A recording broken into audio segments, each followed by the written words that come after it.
John Brown. Chapter 1. Africa and America. That it might be fulfilled which was spoken of the Lord by the prophet, saying, Out of Egypt have I called my son. The mystic spell of Africa is and ever was over all America.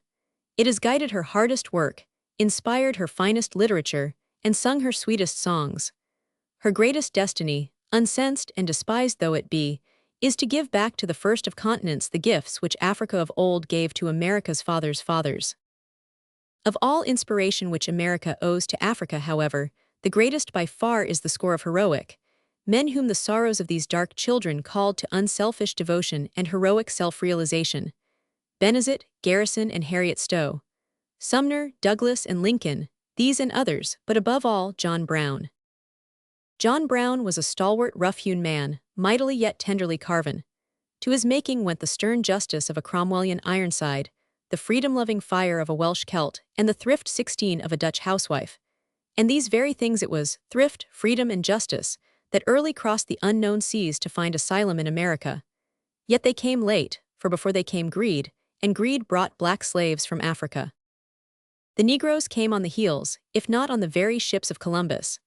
They followed De Soto to the Mississippi, saw Virginia with 500 Island, Mexico with Cortez, Peru with Pizarro, and led the western wanderings of Coronado in his search for the 7 cities of Cibola.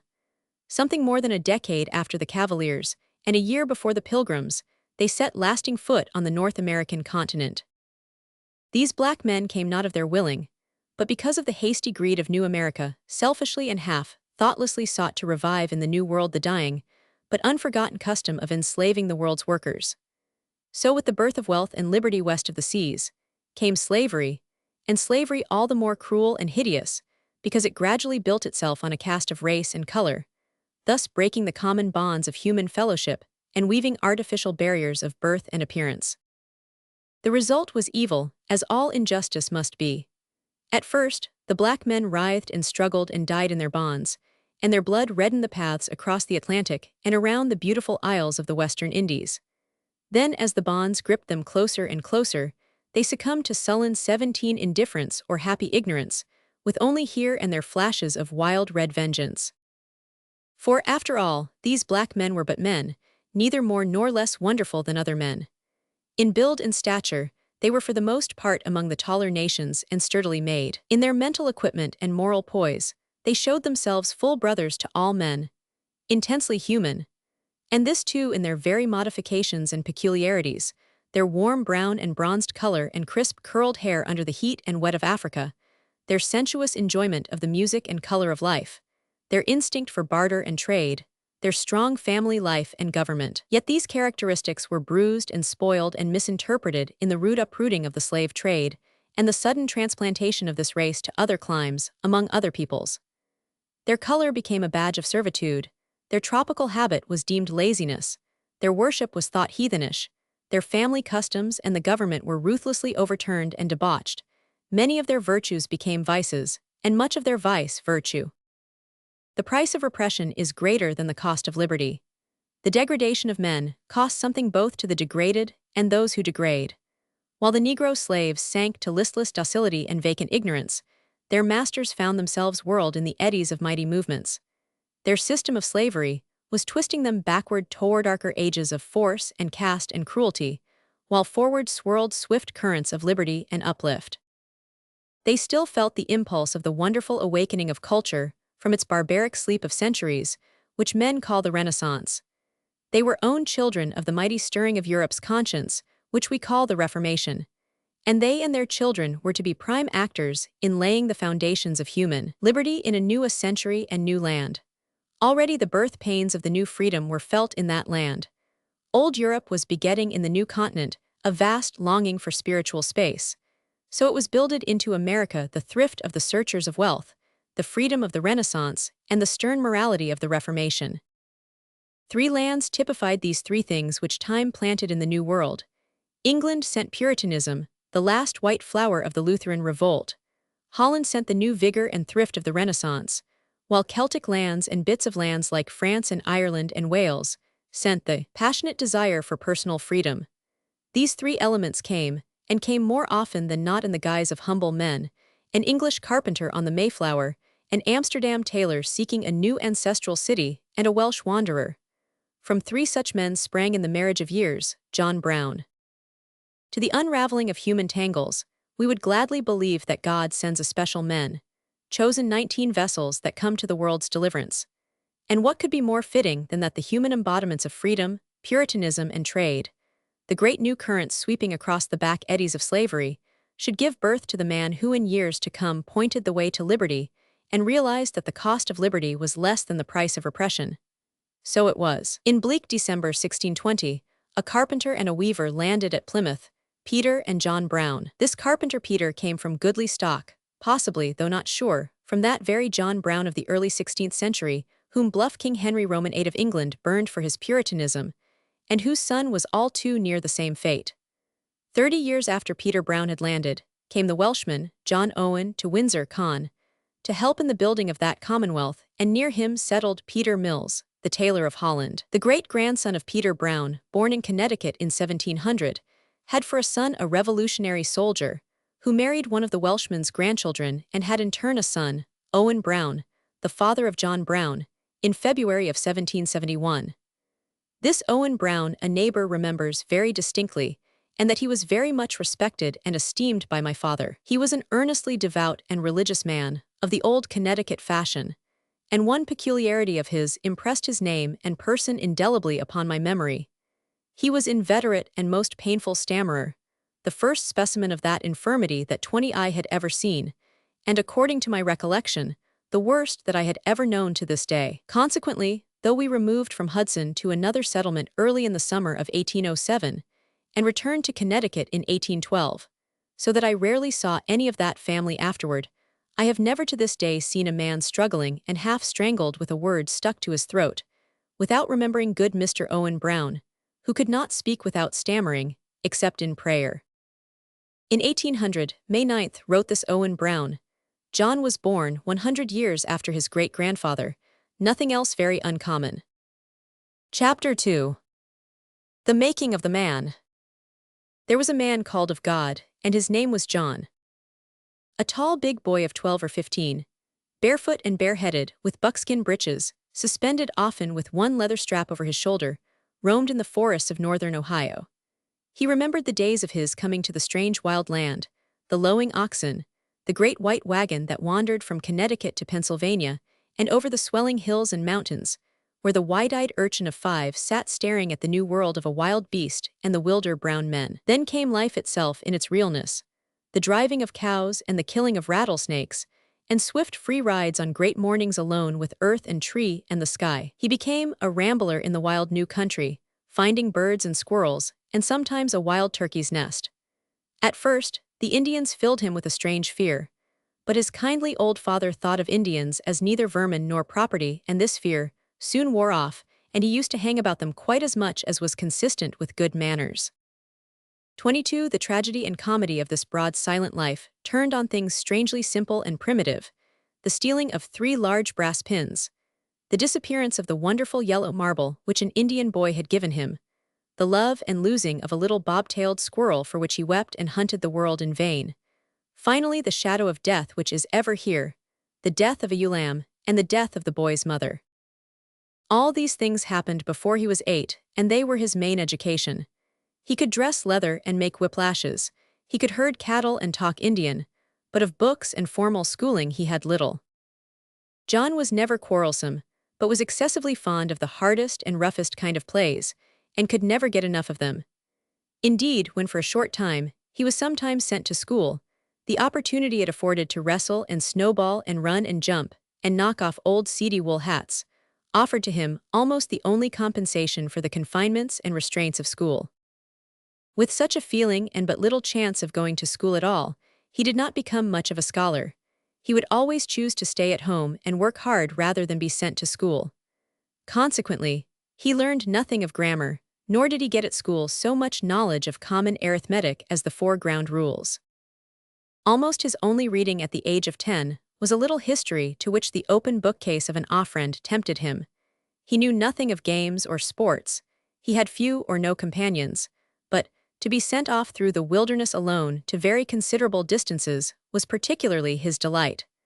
By the time he was 12 years old, he was sent off more than 100 miles with companies of cattle. So his soul grew apart and alone, and yet untrammeled and unconfined, knowing all the depths of secret self-abasement and the heights of confident self-will.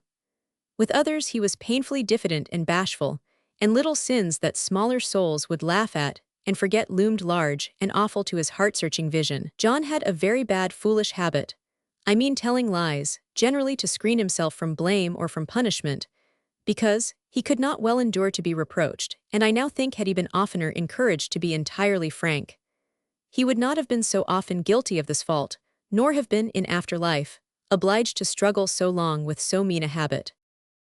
Such a nature was in its very essence religious, even mystical, but never superstitious nor blindly trustful in half-known creeds and formulas. His family was not rigidly Puritan in its thought and discipline, but had rather fallen into the mild heathenism of the hard-working frontier until just before John's birth. Then, his father relates in quaint Calvinistic patois, "I lived at home in 1782. This was a memorable year, as there was a great revival of religion in the town of Canton. My mother and me older sisters and brother John dated their hopes of salvation from that summer's revival under the ministry of the Rev. Edward Mills. I cannot say as I was a subject of the work, but this, I can say that I then began to hear preaching. I can now recollect most if not all of those I heard preach, and what their texts were. The change in our family was great. Family worship set up by Brother John was ever afterward continued. There was a revival of singing in Canton and our family became singers. Conference meetings were kept up constantly, and singing meetings, all of which brought our family into a very good association, a very great aid of restraining grace. Thus this young freeman of the woods was born into a religious atmosphere, not that of stern, intellectual Puritanism, but of a milder and a more sensitive type. Even this, however, the naturally skeptical bent of his mind did not receive unquestioningly. The doctrines of his day and church did not wholly satisfy him, and he became only to some extent a convert to Christianity. One answer to his questionings did come, however, bearing its own wonderful credentials, and credentials all the more wonderful to the man of few books and narrow knowledge of the world of thought, the English Bible. He grew to be a firm believer in the divine authenticity of the Bible. With this book he became very familiar. He read and reread it. He committed long passages to memory. He copied the simple vigor of its English, 25, and wove into the very essence of his being, its history, poetry, philosophy, and truth. To him, the cruel grandeur of the Old Testament was as true as the love and sacrifice of the New, and both mingled to mold his soul. This will give you some general idea of the first 15 years of his life, during which time he became very strong and large of his age, and ambitious to perform the full labor of a man at almost any kind of hard work. Young John Brown's first broad contact with life and affairs came with the War of 1812, during which Hull's disastrous campaign brought the scene of fighting near his western home. His father, a simple wandering old soul, thrifty without foresight, became a beef contractor, and the boy drove his herds of cattle and hung about the camp. He met men of position, was praised for his prowess, and let listen to talk that seemed far beyond his years. Yet he was not deceived. The war he felt was real war and not the war of fame and fairy tale. He saw shameful defeat, heard treason broached, and knew of cheating and chicanery. Disease and death left its slimy trail as it crept homeward through the town of Hudson from Detroit. The effect of what he saw during the war went so far to disgust him with military affairs that he would neither train nor drill. But in all these early years of the making of this man, one incident stands out as foretaste in prophecy, an incident of which we know only the indefinite outline, and yet one which unconsciously 26 foretold to the boy the life deed of the man. It was during the war that a certain landlord welcomed John to his home, whither the boy had ridden with cattle, 100 miles through the wilderness. He praised the big, grave and bashful lad to his guests, and made much of him. John, however, discovered something far more interesting than praise and good food in the landlord's parlor, and that was another boy in the landlord's yard. Fellow souls were scarce with this backwoodsman, and his diffidence warmed to the kindly welcome of the stranger, especially because he was black, half-naked, and wretched. In John's very ears the kind voices of the master and his folk turned to harsh abuse with this black boy. At night the slave lay in the bitter cold, and once they beat the wretched thing before John's very eyes with an iron shovel, and again struck him with any weapon that chanced. In wide-eyed silence John looked on and questioned, was the boy bad or stupid? No, he was active, intelligent, and with the great warm sympathy of his race did the stranger numerous little acts of kindness. So that John readily, in his straightforward candor, acknowledged him, fully if not more than his equal. That the black worked and worked hard and steadily was in John's eyes no hardship, rather a pleasure. Was not the world work? But that this boy was fatherless and motherless, and that all slaves must of necessity be fatherless and motherless with none to protect them or provide for them, save at the will or caprice of the master. This was 27 to the half-grown man, a thing of fearful portent, and he asked, "Is God their father?" And what he asked, 1.5 million black bondmen were asking through the land. Chapter 3. The Wanderjar. Where is the promise of his coming? For since the fathers fell asleep, all things continue as they were from the beginning of the creation. In 1819, a tall, sedate, dignified young man named John Brown was entered among the students of the Rev. Moses Halleck at Plainfield, Mass., where men were prepared for Amherst College. He was beginning his years of wandering, spiritual searching for the way of life, physical wandering in the wilderness where he must earn his living. In after years he wrote to a boy, "I wish you to have some definite plan. Many seem to have none, others never stick to any that they do form." This was not the case with John. He followed up with great tenacity whatever he set about as long as it answered his general purpose. Hence he rarely failed in some degree to effect the things he undertook. This was so much the case that he habitually expected to succeed in his undertakings. In this case he expected to get an education, and he came to his task equipped with that rare mixture of homely thrift and idealism which characterized his whole life. His father could do 29 little to help him, for the war was followed by the hard times which are the necessary fruit of fighting. As the father wrote, "Money became scarce, property fell, and that which I thought well bought would not bring its cost. I had made 3 or 4 large purchases, in which I was a heavy loser." It was therefore as a poor boy ready to work his way that John started out at Plainfield. The son of the principal tells how he brought with him a piece of sole leather about a foot square, which he had himself tanned for 7 years, to resole his boots. He had also a piece of sheepskin which he had tanned, and of which he cut some strips about 1/8 of an inch wide, for other students to pull upon. Father took one string, and winding it around his finger said with a triumphant turn of the eye and mouth, "I shall snap it." The very marked, yet kind immovableness of the young man's face on seeing father's defeat, father's own look, and the position of the people and the things in the old kitchen, somehow gave me a fixed recollection of this little incident. But all his thrift and planning here were doomed to disappointment. He was, one may well believe, no brilliant student, and his only chance of success lay in long and steady application. This he was prepared to make when inflammation of the eyes set in, of so grave a type that all hopes of long study 30 must be given up. Several times before he had attempted regular study, but for the most part these excursions to New England schools had been but tentative flashes on a background of hard work in his father's Hudson tannery. From 15 to 20 years of age, he spent most of his time working at the tanner's and currier's trade, and yet naturally, ever looking here and there in the world to find his place. And that place, he came gradually to decide in his quiet firm way, was to be an important one. He felt he could do things. He grew used to guiding and commanding men. He kept his own lonely home, and was both foreman and cook in the tannery. His close attention to business and success in its management, together with the way he got along with a company of men and boys, made him quite a favorite with the serious and more intelligent portion of older persons. This was so much the case, and secured for him so many little notices from those he esteemed, that his vanity was very much fed by it, and he came forward to manhood quite full of self-conceit and self-confidence, notwithstanding his extreme bashfulness. The habit so early formed of being obeyed rendered him in after life too much disposed to speak in an imperious or dictating way. Thus he spoke of himself, but others saw only that peculiar consciousness of strength and quiet self-confidence which characterized him later on. Just how far his failure to get a college training 31 was a disappointment to John Brown, one is not able to say with certainty. It looks, however, as if his attempts at higher training were rather the obedient following of the conventional path, by a spirit which would never have found in those fields congenial pasture. One suspects that the final decision that college was impossible came to this strong free spirit, with a certain sense of relief. a relief marred only by the perplexity of knowing what ought to be the path for his feet, if the traditional way to accomplishment and distinction was closed. That he meant to be not simply a tanner was disclosed in all his doing and thinking. He undertook to study by himself, mastering common arithmetic and becoming in time an expert surveyor.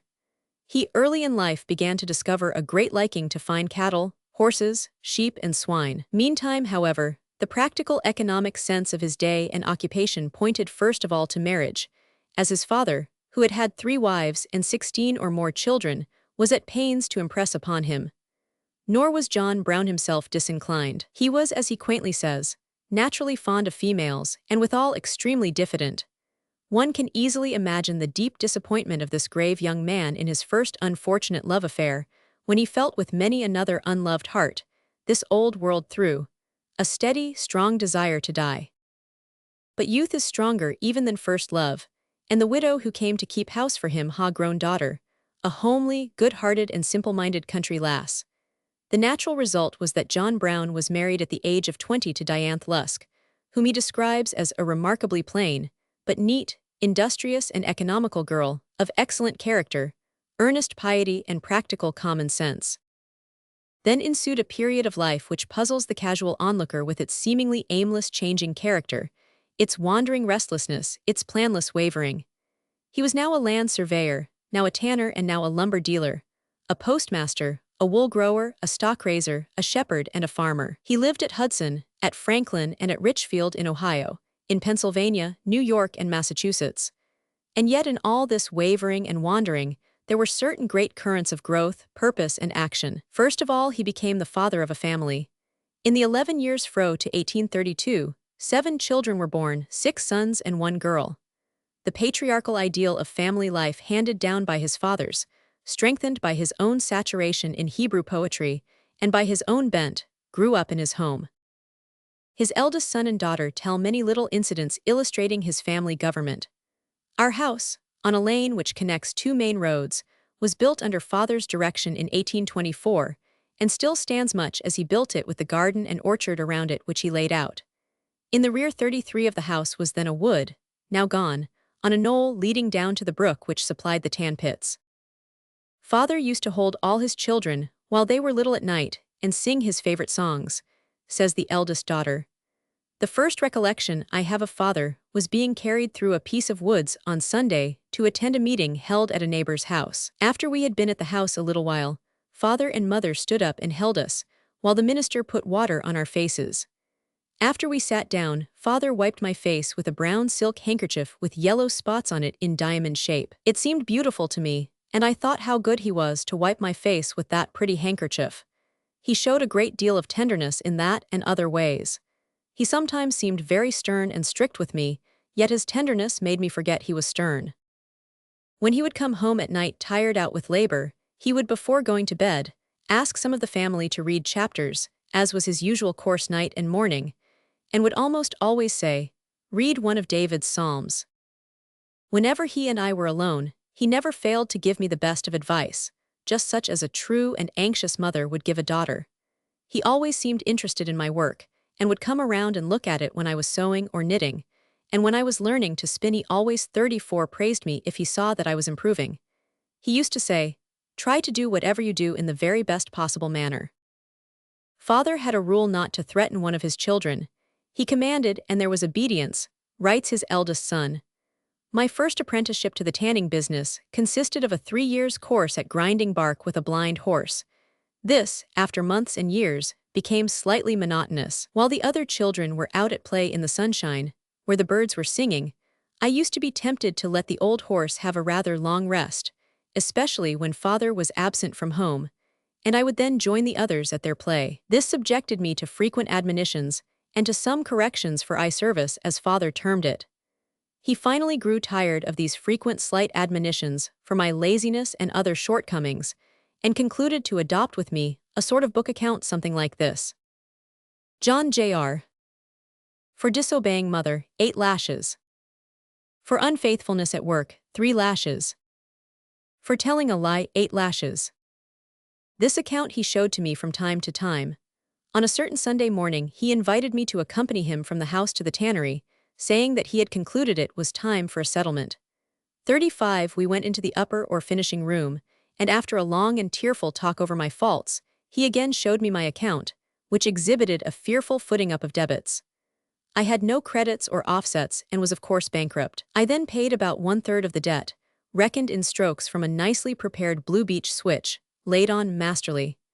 Then, to my utter astonishment, father stripped off his shirt and seating himself on a block gave me the whip, and bade me lay it on to his bare back. I dared not refuse to obey, but at first I did not strike hard. Harder, he said, harder, harder, until he received the balance of the account. Small drops of blood showed on his back where the tip end of the tingling beach cut through. Thus ended the account and settlement, which was also my first practical illustration of the doctrine of the atonement. Even the girls did not escape whipping. He used to whip me often for telling lies, says a daughter, but I can't remember his ever punishing me but once when I thought I didn't deserve, and then he looked at me so stern that I didn't dare to tell the truth. He had such a way of saying, "Tut, tut," if he saw the first sign of a lie in us, that he often frightened us children. When I first began to go to school, she continues, I found a piece of calico one day behind one of the benches. It was not large, but seemed quite a treasure to me, and I did not show it to any 36 one until I got home. Father heard me then telling about it and said, "Don't you know what girl lost it?" I told him I did not. "Well, when you go to school tomorrow, take it with you and find out if you can who lost it. It is a trifling thing, but always remember that if you should lose anything you valued, no matter how small, you would want the person who found it to give it back to you." He showed a great deal of tenderness to me, continues the daughter, and one thing I always noticed was my father's peculiar tenderness and devotion to his father. In cold weather he always tucked the bedclothes around grandfather when he went to bed, and would get up in the night to ask him if he slept warm, always seeming so kind and loving to him that his example was beautiful to see. Especially were his sympathy and devotion evident in sickness. When his children were ill with scarlet fever, he took care of us himself, and if he saw persons coming to the house, would go to the gate and meet them, not wishing them to come in, for fear of spreading the disease. When any of the family were sick, he did not often trust watchers to care for the sick one, but sat up himself and was like a tender mother. At one time he sat up every night for 2 weeks while mother was sick, for fear he would oversleep if he went to bed, and then the fire would go out and she take cold. The death of one little girl shows how deeply he 37 could be moved. He spared no pains in doing all that medical skill could do for her together, with the tenderest care and nursing. The time that he could be at home was mostly spent in caring for her. He sat up nights to keep an even temperature in the room, and to relieve mother from the constant care which she had through the day. He used to walk with the child and sing to her so much that she soon learned his step. When she heard him coming up the steps to the door, she would reach out her hands and cry for him to take her. When his business at the wool store crowded him so much that he did not have time to take her, he would steal around through the woodshed into the kitchen to eat his dinner, and not go into the dining room where she could see or hear him. I used to be charmed myself with his singing to her. He noticed a change in her one morning, and told us he thought she would not live through the day, and came home several times to see her. A little before noon he came home and looked at her and said, "She is almost gone." She heard him speak, opened her eyes and put up her little wasted hands with such a pleading look for him to take her that he lifted her up from the cradle with the pillows she was lying on, and carried her until she died. He was very calm, closed her eyes, folded her hands and laid her in her cradle.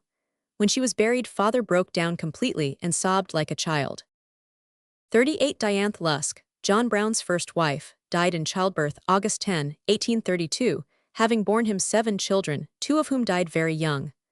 On July 11, 1833, now 33 years of age, he married Mary Ann Day, a girl of 17, only 5 years older than his oldest child.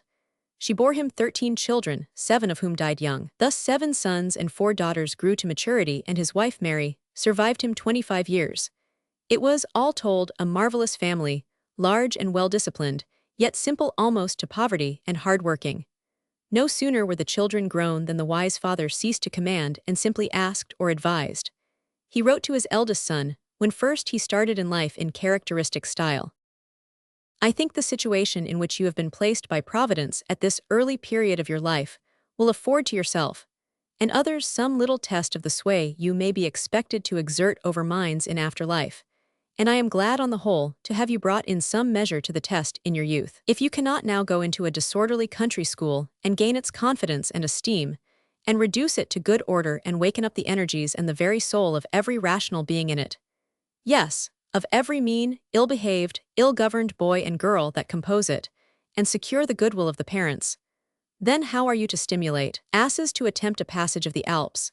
If you run with footmen and they should weary you, how should you contend with horses?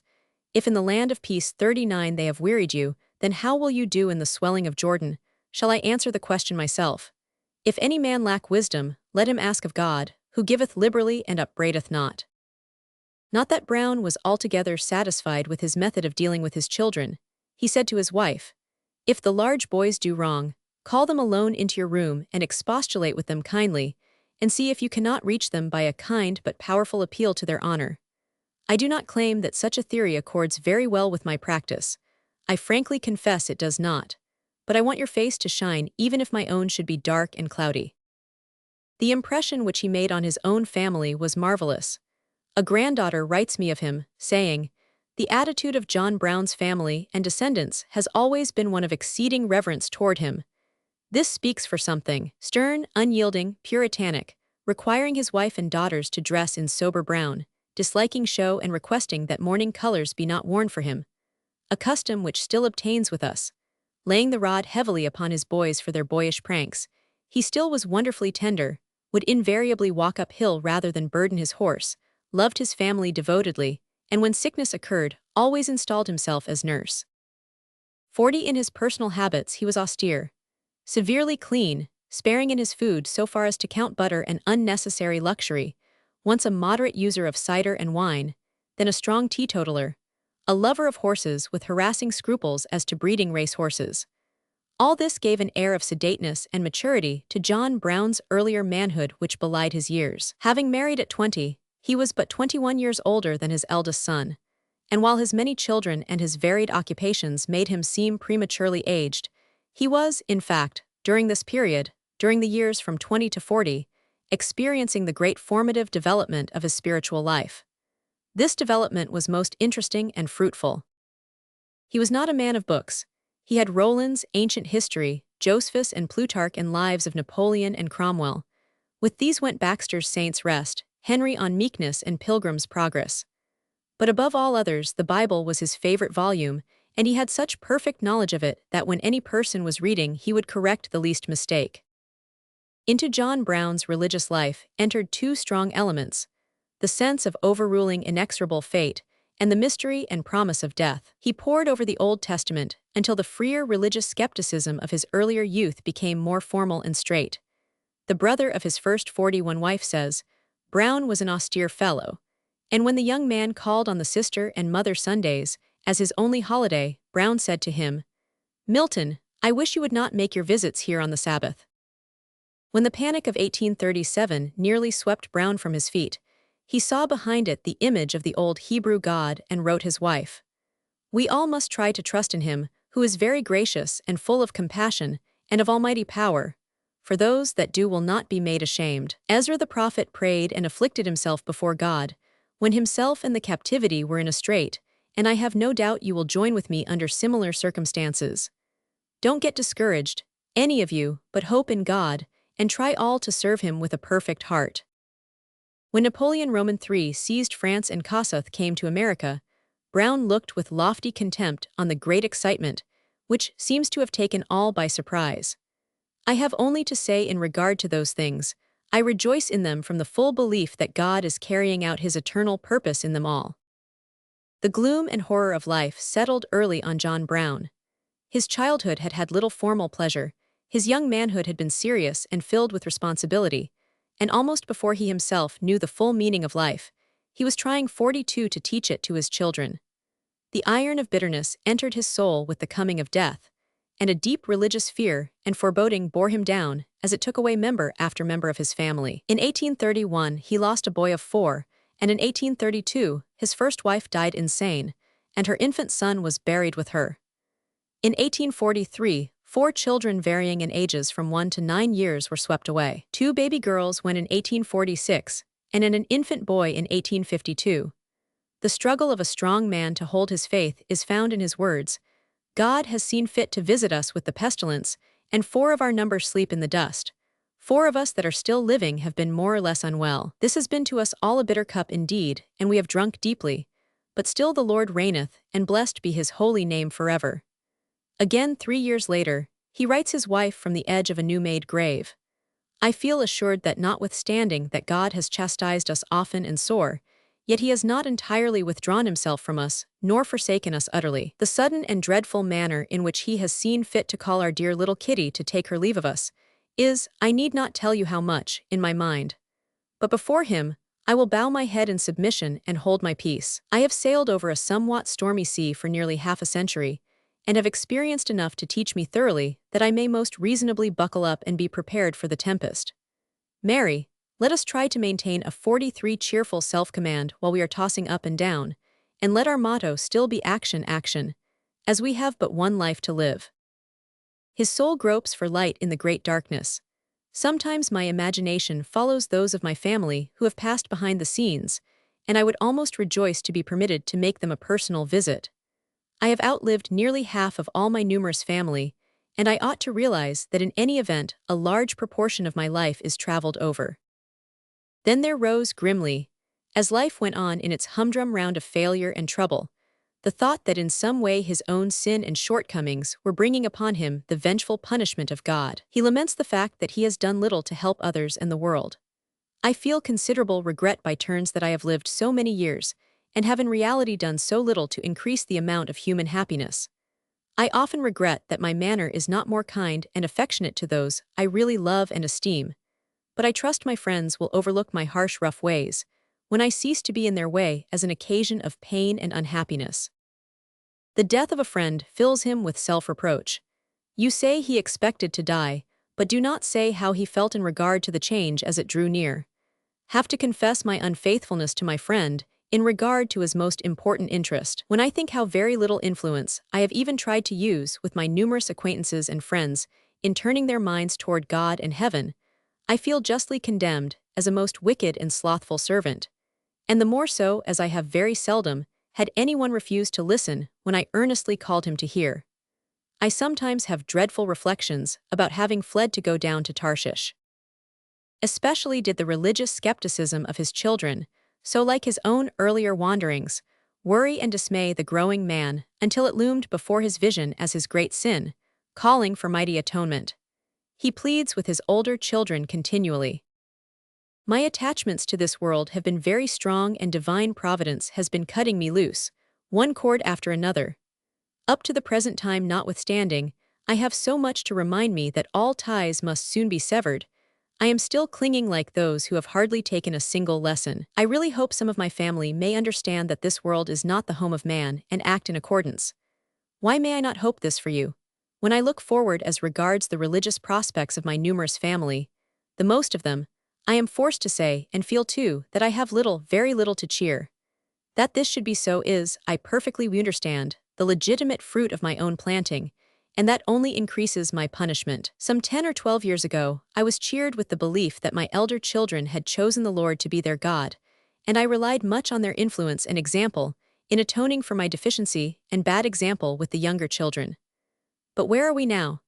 Several have gone where neither a good nor a bad example from me will better their condition or prospects, or make them worse. I will not dwell longer on this distressing subject, but only say that so far as I have gone it is from no disposition to reflect on anyone but myself. I think I can clearly discover where I wandered from the road. How now to get on it with my family is beyond my ability to see or my courage to hope. God grant you thorough conversion from sin, and full purpose of heart to continue steadfast in his way through the very short season you will have to pass. And again he writes, one word in regard to the religious belief of yourself and the ideas of several of my children. My affections are too deep-rooted to be alienated from them, but my gray hairs must go down in sorrow to the grave, unless the true God forgive their denial and rejection of him, and open their eyes.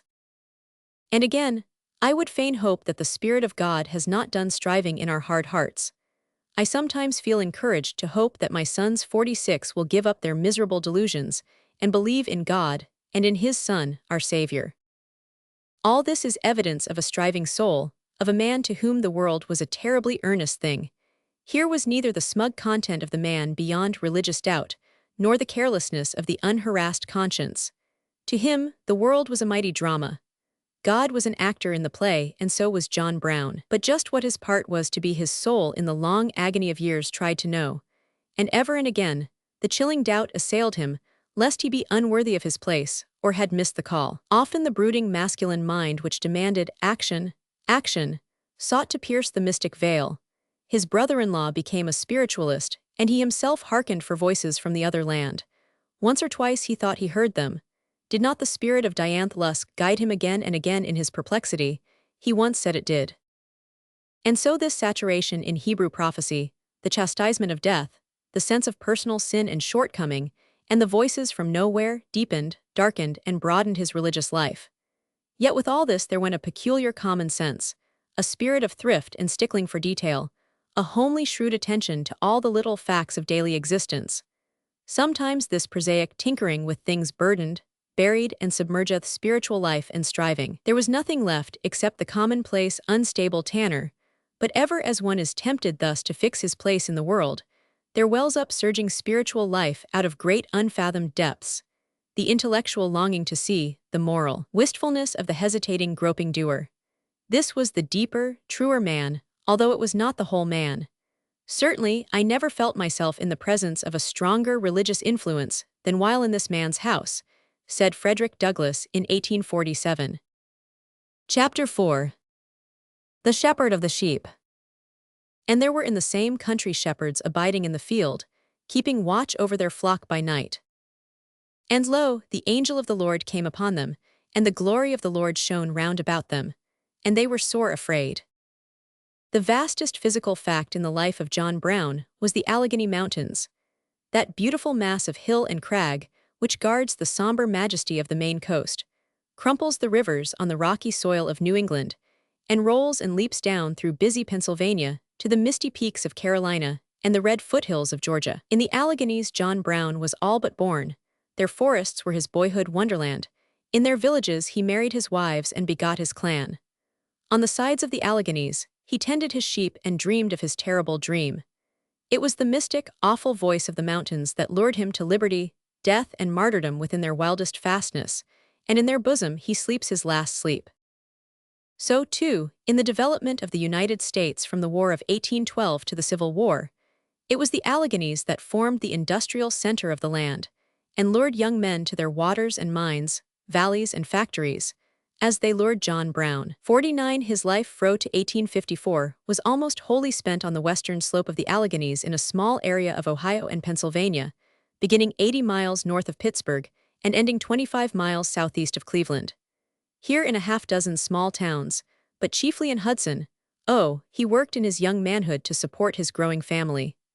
Fro to 1825, he was a tanner at Hudson. Then he moved 70 miles westward toward the crests of the Alleghenies in Pennsylvania, where he set up his tannery again and became a man of importance in the town. John Quincy Adams made him postmaster.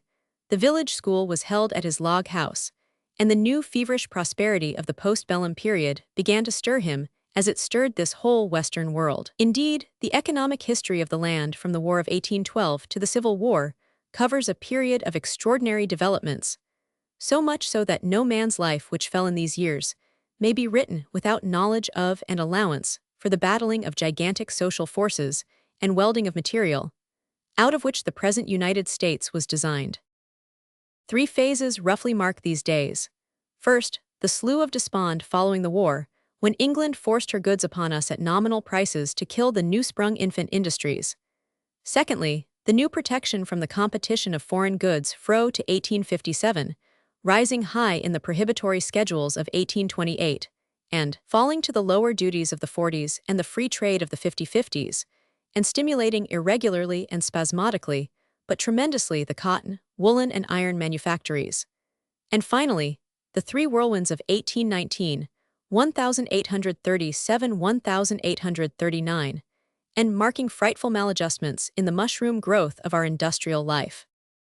John Brown, coming to full industrial manhood in the buoyant prosperity of 1825, soon began to sense the new spirit. After 10 years' work in Pennsylvania, he again removed westward, nearer the projected transportation lines between east and west. He began to invest his surplus in land along the new canal routes, became a director in one of the rapidly multiplying banks, and was currently rated to be worth $20,000 in 1835. But his prosperity, like that of his neighbors, and indeed of the whole country, was partly fictitious, and built on a fast expanding credit which was far outstretching the rapid industrial development. Jackson's blind tinkering with banking precipitated the crisis. The storm broke in 1837. Over 600 banks failed, 10,000 employees were thrown out of work, money disappeared, and prices went down to a specie level. John Brown, his tannery and his land speculations were sucked into the maelstrom. The overthrow was no ordinary blow to a man of 37 with 8 children, who had already trod the ways of spiritual doubt and unrest. For 3 or 4 years he seemed to flounder almost hopelessly, certainly with no settled plan or outlook.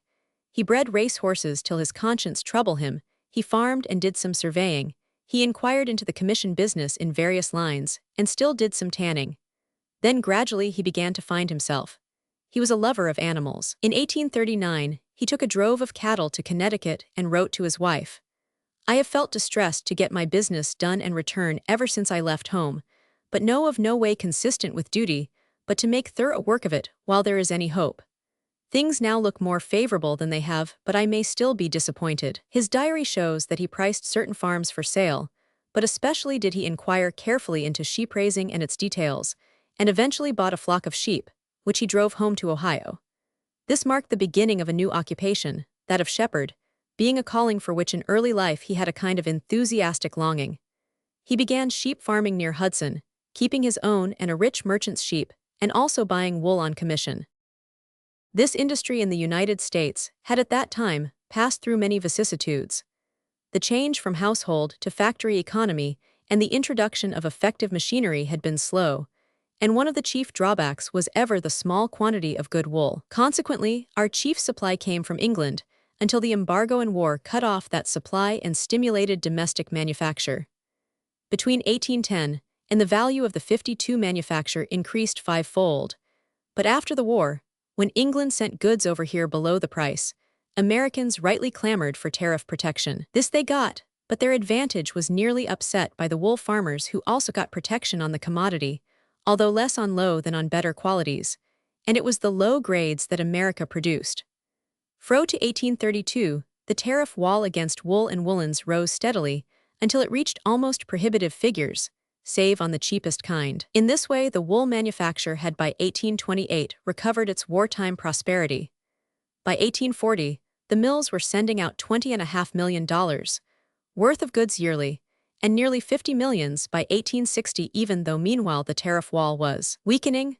Thus, by 1841, when John Brown turned his attention to sheep farming, there was a large and growing demand for wool, especially of the better grades, and by the abolition of the English tariff in 1824, there was even a chance of invading England.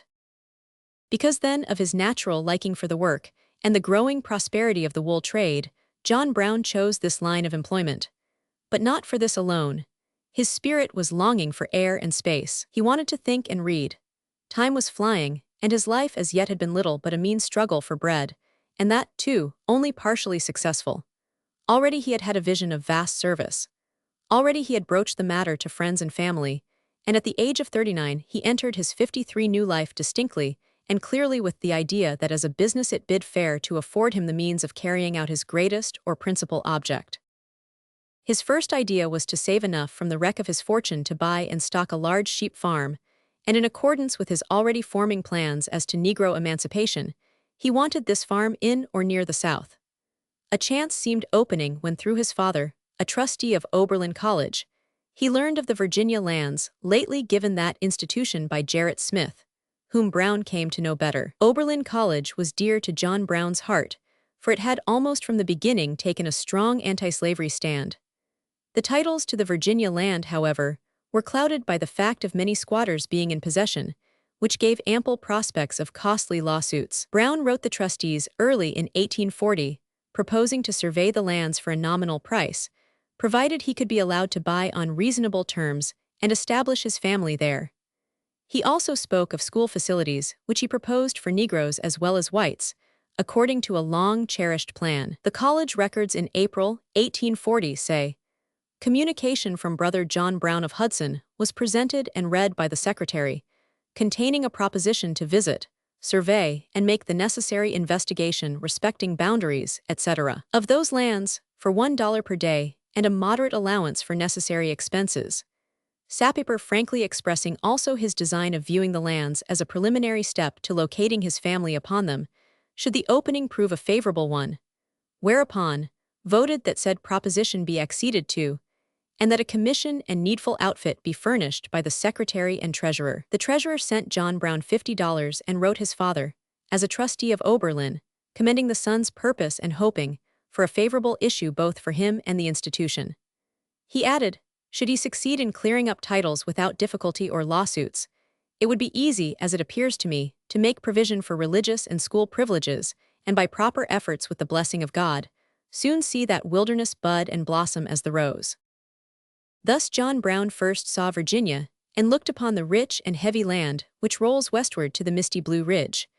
That he visited Harpers Ferry on this trip is doubtful but possible. The lands of Oberlin, however, lay 200 miles westward in the foothills and along the valley of the Ohio. He wrote home from Ripley, Va. in April, for he had gone immediately. "I like the country as well as I expected, and its inhabitants rather better. And I have seen the spot where, if it be the will of Providence, I hope one day to live with my family. Were the inhabitants as resolute and industrious as the northern people, and they understand how to manage as well, they would become rich." By the summer of 1840, his work was accomplished with apparent success. He had about selected his dwelling place, having found on the right branch of Big Battle a valuable spring, good stone coal and excellent bottoms, good timber, sugar orchard, good hill land and beautiful situation for dwelling all right.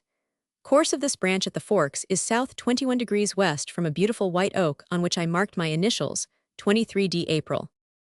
The Oberlin trustees in August voted that the Prudential Committee be authorized to perfect negotiations and convey by deed to Brother John Brown of Hudson 1,000 acres of our Virginia land on the conditions suggested in the correspondence which has already transpired between him and the committee.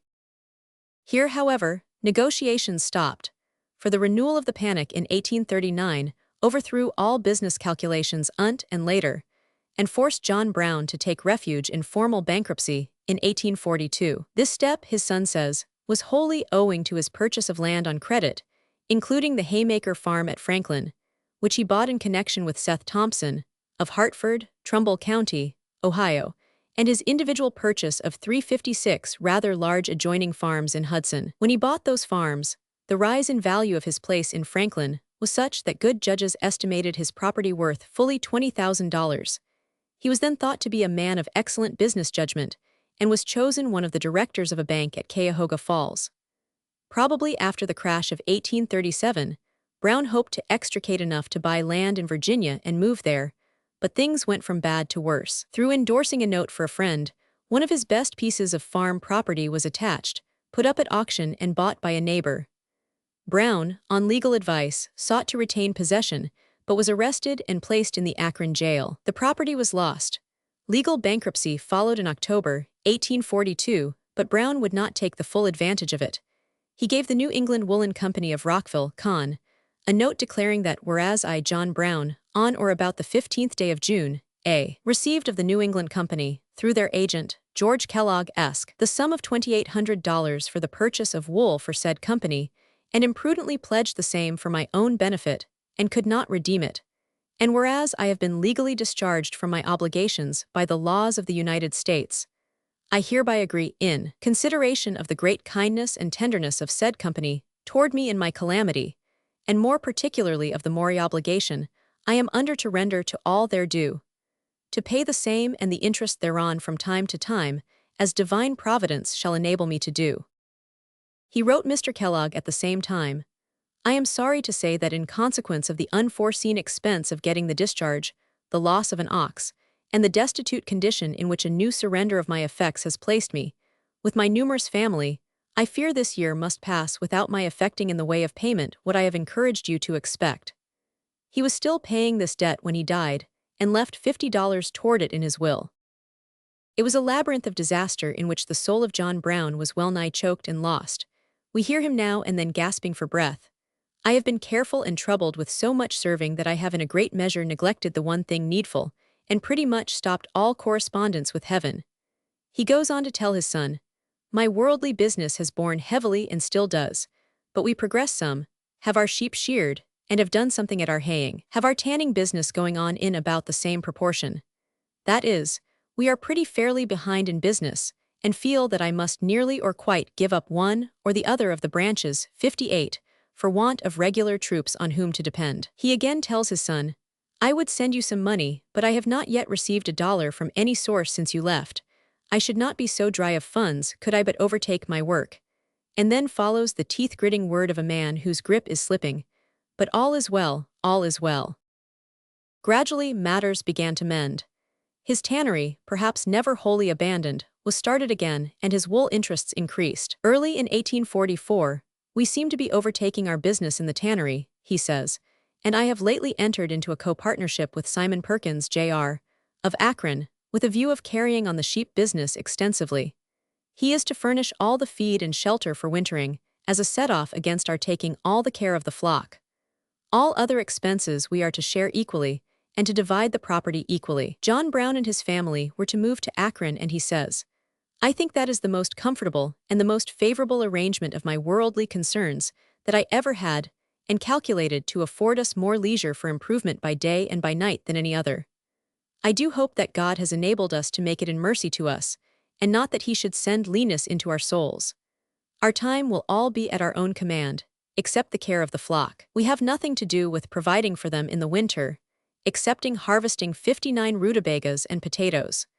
This I think will be considered no mean alliance for our family, and I most earnestly hope they will have wisdom given to make the most of it. It is certainly endorsing the poor bankrupt and his family, 3 of whom were but recently in Akron jail in a manner quite unexpected, and proves that notwithstanding we have been a company of belted knights, our industrious and steady endeavors to maintain our integrity and our character have not been wholly overlooked. Indeed, the offer seemed to John Brown a flood of light. A beloved occupation with space and time to think, to study and to dream, to get acquainted with himself and the world after the long struggle for bread and butter, and the deep disappointment of failure almost in sight of success. By July 1844, Brown was reporting 560 lambs raised and 700 pounds of wool, for which he had been offered 56 cents a pound, showing it to be of high grade. He began closing up his tanning business. The general aspect of our worldly affairs is favorable. Hope we do not entirely forget God, he writes. His daughter says, as a shepherd, he showed the same watchful care over his sheep. I remember one spring a great many of his sheep had a disease called grub in the head, and when the lambs came, the ewes would not own them.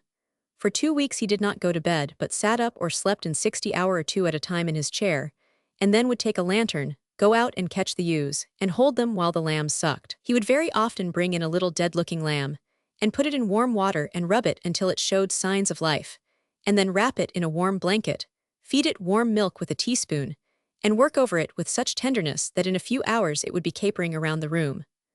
One Monday morning, I had just got my white clothes in a nice warm suds in the washtub, when he came in bringing a little dead-looking lamb. There seemed to be no sign of life about it.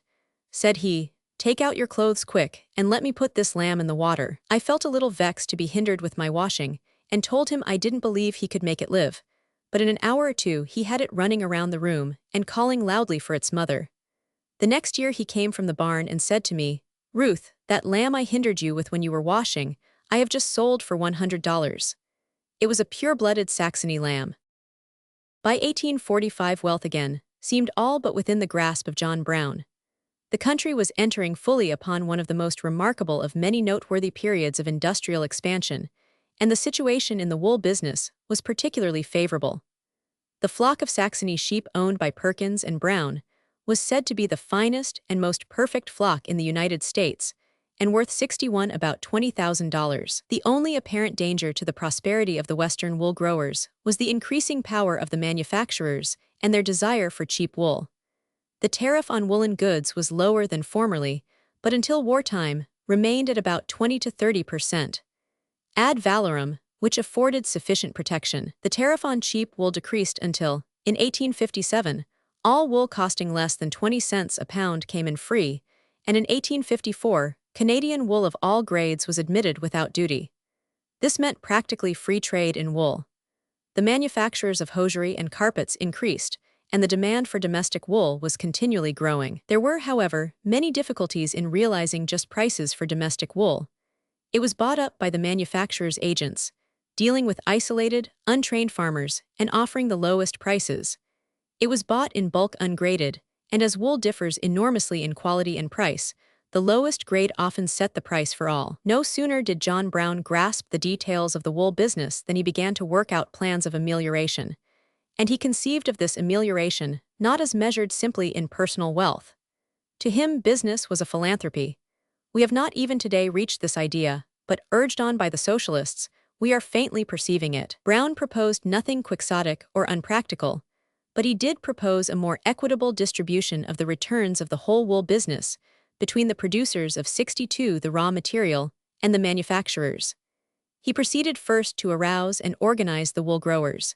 He traveled extensively among the farmers of Pennsylvania and Ohio. I am out among the wool growers with a view to next summer's operations. He writes March 24, 1846. Our plan seems to meet with general favor.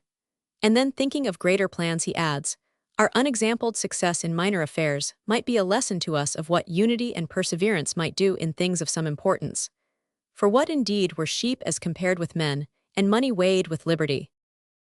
The plan outlined by Brown before a convention of wool growers involved the placing of a permanent selling agent in the East, the grading and warehousing of the wool, and a pooling of profits according to the quality of the fleece. The final result was that in 1846 Perkins and Brown sent out a circular, saying, "The undersigned, commission wool merchants, wool graders and exporters, have completed arrangements for receiving wool of growers and holders, and for grading and selling the same for cash at its real value, when quality and condition are considered."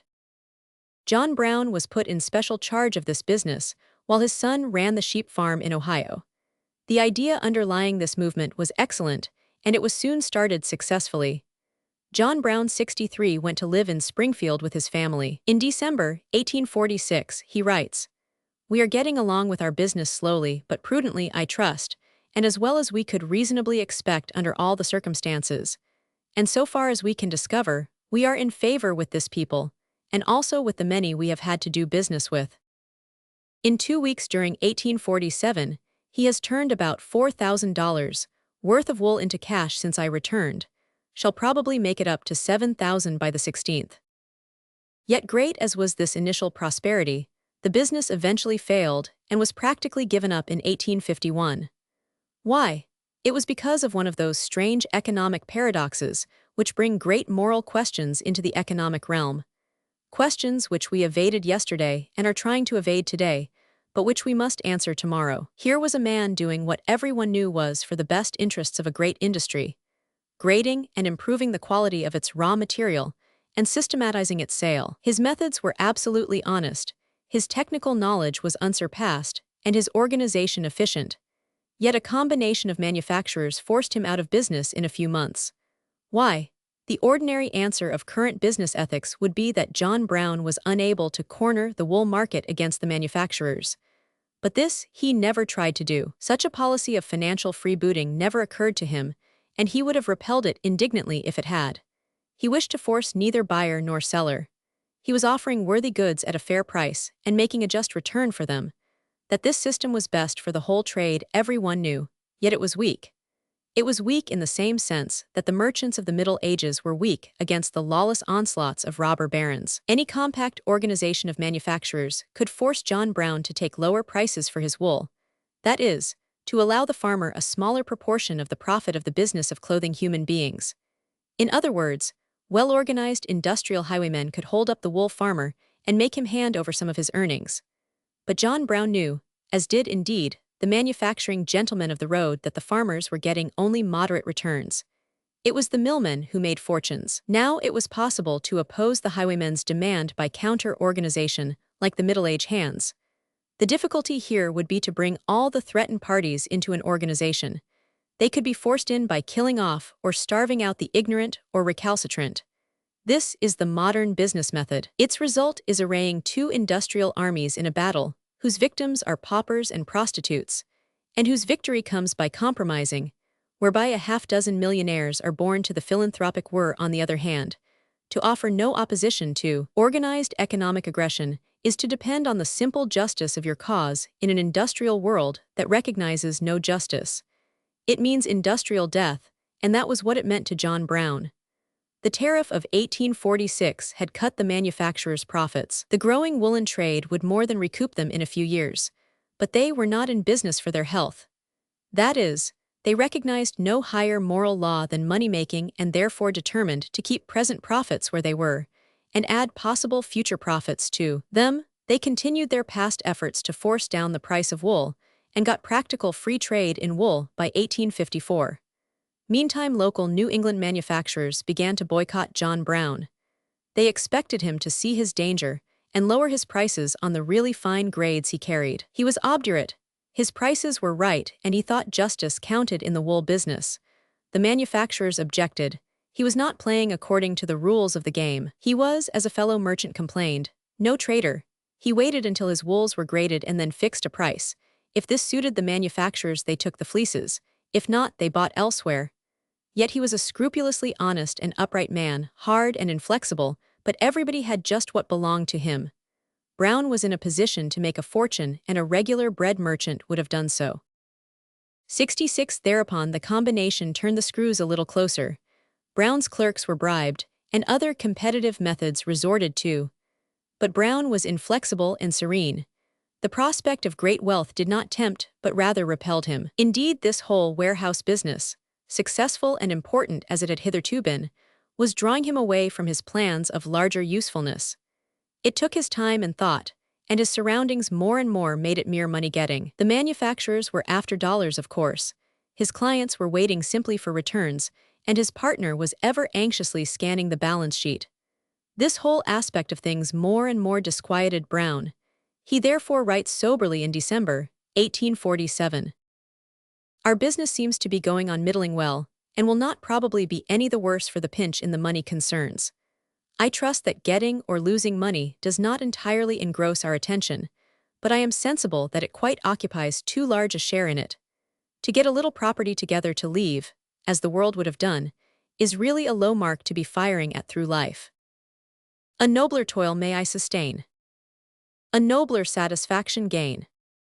The next year, however, came a severe money pressure, one of the severest known for many 67 years. The consequence to us has been that some of those who have contracted for wool of us are as yet unable to pay for and take the wool as they agreed, and we are on that account unable to close our business.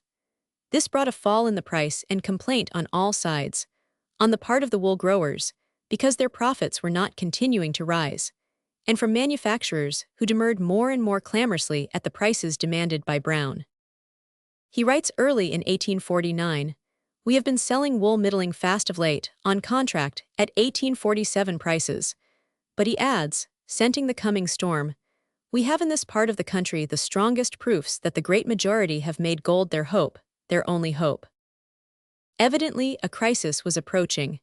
The boycott against the firm was more evident, and the impatience of wool farmers growing. The latter kept calling for advances on their stored wool. If they had been willing to wait quietly, there was still a chance, for Perkins and Brown had undoubtedly the best in the American market and as good as the better English grades. But the growers were restive and in some cases poor. The result was shown in the balance sheet of 1849. Brown had bought 130,000 pounds of wool and paid for it, including freight and commissions, $57,884, $48. His sales had amounted to $49,902, $67, leaving $7,981. 81 short, and 0 pounds of wool in the warehouse. Perkins afterward thought Brown was stubborn. It would have been easily possible for them to have betrayed the growers and accepted a lower price. Their commissions would have been larger, the manufacturers were friendly, and the sheepmen too scattered and poor to protest. Indeed, low prices and cash pleased them better than waiting. But John Brown conceived that a principle was at stake. He knew that his wool was worth even more than he asked. He knew that English wool of the same grade, sold at good prices. Why not then, he argued, take the wool to England and sell it, thus opening up a new market for a great American product? Then, too, he had other, and to him, better reasons for wishing to see Europe. He decided quickly, and in August 1849 he took his 200,000 pounds of wool to England. He had graded every bit himself and packed it in new sacks. The bales were firm, round, hard and true, almost as if they had been turned out in a lathe. In this English venture, John Brown showed one weakness of his character.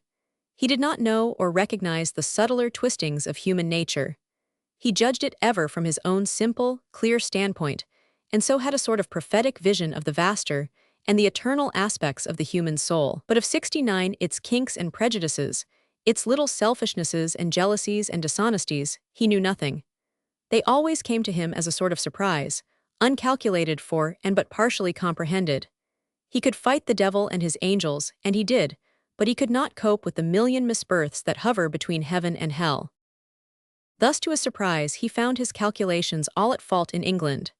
His wool was good, his knowledge of the technique of sorting and grading unsurpassed, and yet because Englishmen believed it was not possible to raise good wool in America, they obstinately refused to take the evidence of their own senses. They seemed highly pleased. They said that they had never seen superior wools, and that they would see me again, but they did not offer decent prices. Then, too, American woolen men had long arms and they were tipped with gold. They fingered busily across the seas about this prying Yankee, and English wool growers responded very willingly, so that John Brown acknowledged mournfully late in September, "I have a great deal of stupid, obstinate prejudice to contend with, as well as conflicting interests both in this country and from the United States." In the end, the wool was sacrificed at prices 50% below its American value, and some of it actually resold in America. The American woolen men chuckled audibly. A little incident occurred in 1850. Perkins 70 and Brown's clip had come forward, and it was beautiful. The little compact Saxony fleeces were as nice as possible. Mr. Musgrave of the Northampton woolen mill, who was making shawls and broadcloths, wanted it, and offered Uncle John 60 cents a pound for it. "No, I am going to send it to London." Musgrave, who was a Yorkshire man, advised Brown not to do it, for American wool would not sell in London, not being thought good. He tried hard to buy it, but without avail. Some little time after, long enough for the purpose, news came that it was sold in London, but the price was not stated. Musgrave came into my counting room one forenoon all aglow, and said he wanted me to go with him. He was going to have some fun. Then he went to the stairs and called Uncle John, and told him he wanted him to go over to the Hartford depot and see a lot of wool he had bought. So Uncle John put on his coat, and we started. When we arrived at the depot, and just as we were going into the freight house, Musgrave says, "Mr. Brune, I want you to tell me what you think of this lot of wool that stands me in just 52 cents a pund." One glance at the bags was enough. Uncle John wheeled, and I can see him now as he put back to the lofts, his brown coat-tails floating behind him, and the nervous strides fairly devouring the way. It was his own clip, for which Musgrave, some 3 months before, had offered him 60 cents a pound as it lay in the loft. It had been graded, new-bagged, shipped by steamer to 71 London, sold and reshipped, and was in Springfield at 8 cents in the pound less than Musgrave offered. It was a great joke, and it made American woolen men smile. This English venture was a death blow to the Perkins and Brown wool business. It was not entirely wound up until 4 years later, but in 1849, Brown removed his family from Springfield up to the silent forests of the farthest Adirondacks, where the great vision of his life unfolded itself. It was, however, not easy for him to extricate himself from the web wound about him. 2 currents set for his complete undoing: the wool growers whom he had over-advanced, and who did not deliver the promised wool, and certain manufacturers to whom the firm had contracted to deliver this wool, which they could not get. Claims and damages to the amount of $40,000 appeared, and some of these got into court, while, on the other hand, the scattered and defaulting wool growers were scarcely worth suing by the firm. Long drawn-out legal battles ensued, intensely distasteful to Brown's straightforward nature and seemingly endless. Collections and sales continued hard and slow, and Perkins began to get restless. John Brown sighed for the older and simpler life of his young manhood with its love and dreams. I can look back to our log cabin at the center of Richfield, with a supper of porridge and Johnny cake, as a place of far more interest to me than the Massasoit of Springfield. He says to his children on the Ohio sheep farm, "I am much pleased with the reflection that you are all 3 once more together, and all engaged in the same calling that the old patriarchs followed. I will say but one word more on that score, and that is taken from their history. See that ye fall not out by the way, and all will be exactly right in the end. I should think matters were brightening a little in this direction in regard to our claims, but I have not yet been able to get any of them to a final issue. I think, too, that the prospect for the fine wool business rather improves. What burdens me most of all is the apprehension that Mr. Perkins expects of me in the way of bringing matters to a close, what no living man can possibly bring about in a short time, and that he is getting out of patience and becoming distrustful. Meantime, Brown was racing from court to court in Boston, New York, Troy, and elsewhere, seeking to settle up the business and know where he stood financially, and above all, to keep peace with and do justice to his partner. Cases were now settled and now appealed, and the progress was miserably slow. My journeys back and forth this winter have been very tedious. Then, too, his mind was elsewhere. The nation was in turmoil, and so was he. At the time Anthony Burns was arrested in Boston, he was advising with his lawyers at Troy. Redpath says. 73. The morning after the news of the Burns affair reached here, Brown went at his work immediately after breakfast, but in a few minutes started up from his chair, walked rapidly across the room several times, then suddenly turned to his counsel and said, "I am going to Boston." "Going to Boston," said the astonished lawyer. "Why do you want to go to Boston?" Old Brown continued walking vigorously and replied, "Anthony Burns must be released or I will die in the attempt." The counsel dropped his pen in consternation. Then he began to remonstrate, told him the suit had been in progress a long time, and a verdict just gained. It was appealed from, and that appeal must be answered in so many days, or the whole labor would be lost, and no one was sufficiently familiar with the whole case except himself. It took a long, earnest talk with old Brown to persuade him to remain. His memory and acuteness in that long and tedious lawsuit, not yet ended, I am told, often astonished his counsel. While here he wore an entire suit of snuff-colored cloth, the coat of a decidedly Quakerish cut in collar and skirt. He wore no beard, and was a clean-shaven, scrupulously neat, well-dressed, quiet old gentleman. He was, however, notably resolute in all that he did. He spent the time not taken up by his lawsuits at Akron, and in the manner of a patriarch of old, temporarily brought his family back to Ohio. I wrote you last week that the family is on the road. 74 the boys are driving on the cattle, and my wife and little girls are at Oneida Depot waiting for me to go on with them. He returned to farming again with interest, taking prizes for his stock at state fairs and raising many sheep. He hauled lambs in 1853, and Perkins is urging him to continue with him. But things changed, and on January 25, 1854, he writes, "This world is not yet freed from real malice and envy. It appears to be well settled now that we go back to North Elba in the spring. I have had a good-natured talk with Mr. Perkins about going away, and both families are now preparing to carry out that plan." His departure was delayed a year, but he was finally able to remove with a little surplus on hand. Back then to the crests and forests of the Alleghanies came John Brown at the age of 54. A tall, gaunt, dark-complexioned man, a grave, serious man, with a marked countenance and a natural dignity of manner, that dignity which is unconscious and comes from a superior habit of mind. Chapter 5. The Vision of the Damned. Remember them that are in bonds as bound with them. There was hell in Haiti in the red waning of the 18th century, in the days when John Brown was born. The dark wave of the French Revolution had raised the brilliant, sinister Napoleon to its crest. Already he had stretched greedy arms toward American empire in the rich vale of the Mississippi, when in a flash, out of the dirt and sloth and slavery of the West Indies, the black inert and heavy cloud of African degradation writhed to sudden life and lifted up the dark figure of Toussaint. 10,000 Frenchmen gasped and died in the fever-haunted hills, while the black men in sudden frenzy fought like devils for their freedom and won it. Napoleon saw his gateway to the Mississippi closed. Armed Europe was at his back. What was this wild and empty America to him, anyway? So he sold Louisiana for a song and turned to the shame of Trafalgar and the glory of Austerlitz. John Brown was born just as the shudder of Haiti was running through all the Americas, and from his earliest boyhood, he saw and felt the price of repression, the fearful cost that the Western world was paying for slavery. From his earliest boyhood, he 76 had dimly conceived, and the conception grew with his growing, that the cost of liberty was less than the price of repression. Perhaps he was so near the humanistic enthusiasm of the French Revolution that he undervalued the cost of liberty. But yet he was right, for it was scarce possible to overrate the price of repression. True, in these latter days men and women of the South, and honest ones too, have striven feverishly to paint Negro slavery in bright, alluring colors. They have told of childlike devotion, faithful service, and light-hearted irresponsibility in the fine old aristocracy of the plantation. Much they have said is true.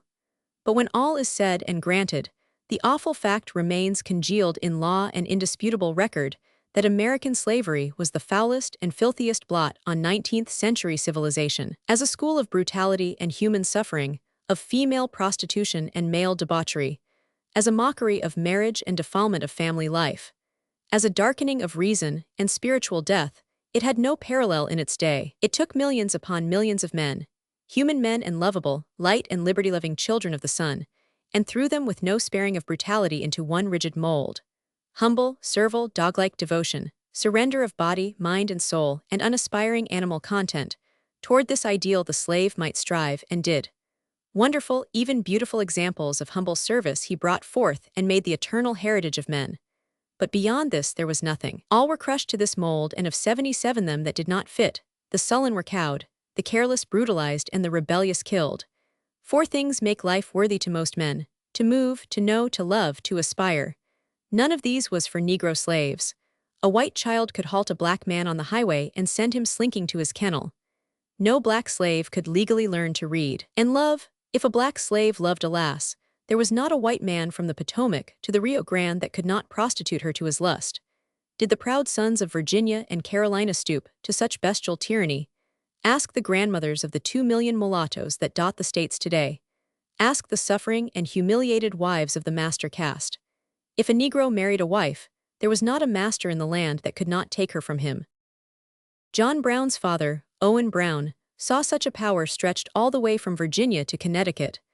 A Southern slave-holding minister, Thompson by name, had brought his slaves north and preached in the local church. Then he attempted to take the unwilling chattels back south. Of what followed, Owen Brown says, "There was some excitement amongst the people, some in favor and some against Mr. Thompson. There was quite a debate and large numbers to hear. Mr. Thompson said he should carry the woman and children, whether he could get the man or not. An old man asked him if he would part man and wife, contrary to their minds. He said, 'I married them myself and did not enjoin obedience on the 78 woman.'" Owen Brown added, "Ever since I have been an abolitionist." If a slave begat children, there was not a law south of the Ohio that could stop their eventual sale to any brute with the money. Aspiration in a slave was suspicious, dangerous, fatal. For him there was no inviting future, no high incentive, no decent reward. The highest ambition to which a black woman could aspire was momentarily to supplant the white man's wife as a concubine, and the ambition of black men ended with the carelessly tossed largesse of a kinglet. To reduce the slave to this groveling, what was the price which the master paid? Tyranny, brutality, and lawlessness reigned, and to some extent still reign in the South. The sweeter, kindlier feelings were blunted. Brothers sold sisters to serfdom, and fathers debauched even their own dark daughters. The arrogant, strutting bully, who shot his enemy and thrashed his dogs and his darkies, became a living, moving ideal from the cotton patch to the United States Senate fro onward. No worthy art nor literature, nor even the commerce of daily life could thrive in this atmosphere. Society there was of a certain type, courtly and lavish but quarrelsome, seductive and lazy, with a half-oriental sheen and languor spread above peculiar poverty of resource, a fineness and delicacy in certain details, coupled with coarseness and self-indulgence in others, a mingling of the 79 sexes only in play and seldom in work, with its concomitant tendency towards seclusion and helplessness among its whiter women. Withal a society strong indeed, but wholly without vigor or invention. It was not all as dark as it might have been. Human life, thank God, is never as bad as it may be, but it is too often desperately bad. Nor do men easily realize how bad life about them is. The full have scant sympathy with the empty. The rich know all the faults of the poor, and the master sees the horrors of slavery with unseeing eyes. True, there were flashes of light and longing here and there, noble sacrifice, eager help, determined emancipation. But all this was local, spasmodic, and exceptional. The unrelenting dead brutality of human bondage to 1,000 tyrants, petty wills and caprice was the rule from Florida to Missouri, and from the Mississippi to the sea. Under it, the wretched writhed like some great black and stricken beast. The flaming fury of their mad attempts at vengeance echoes all down the blood-swept path of slavery. In Jamaica, they upturned the government and harried the land until England crept and sued for peace. In the Danish Isles, they started a whirlwind of slaughter. In Haiti, they drove their masters into the sea. And in South Carolina, they rose twice like a threatening wave against the terror-stricken whites, but were betrayed. Such outbreaks here and there foretold the possibility of coordinate action and organic development. 80 to be sure, the successful outbreaks were few and spasmodic, but the flare of Haiti lighted the night and made the world remember that these, too, were men. Among these black men, changes significant and momentous were coming. The native-born Africans were passing away, with their native tongues and their wild customs. Such were the slaves of John Brown's father's time. When I was a child 4 or 5 years old, writes Owen Brown, one of the nearest neighbors had a slave that was brought from Guinea.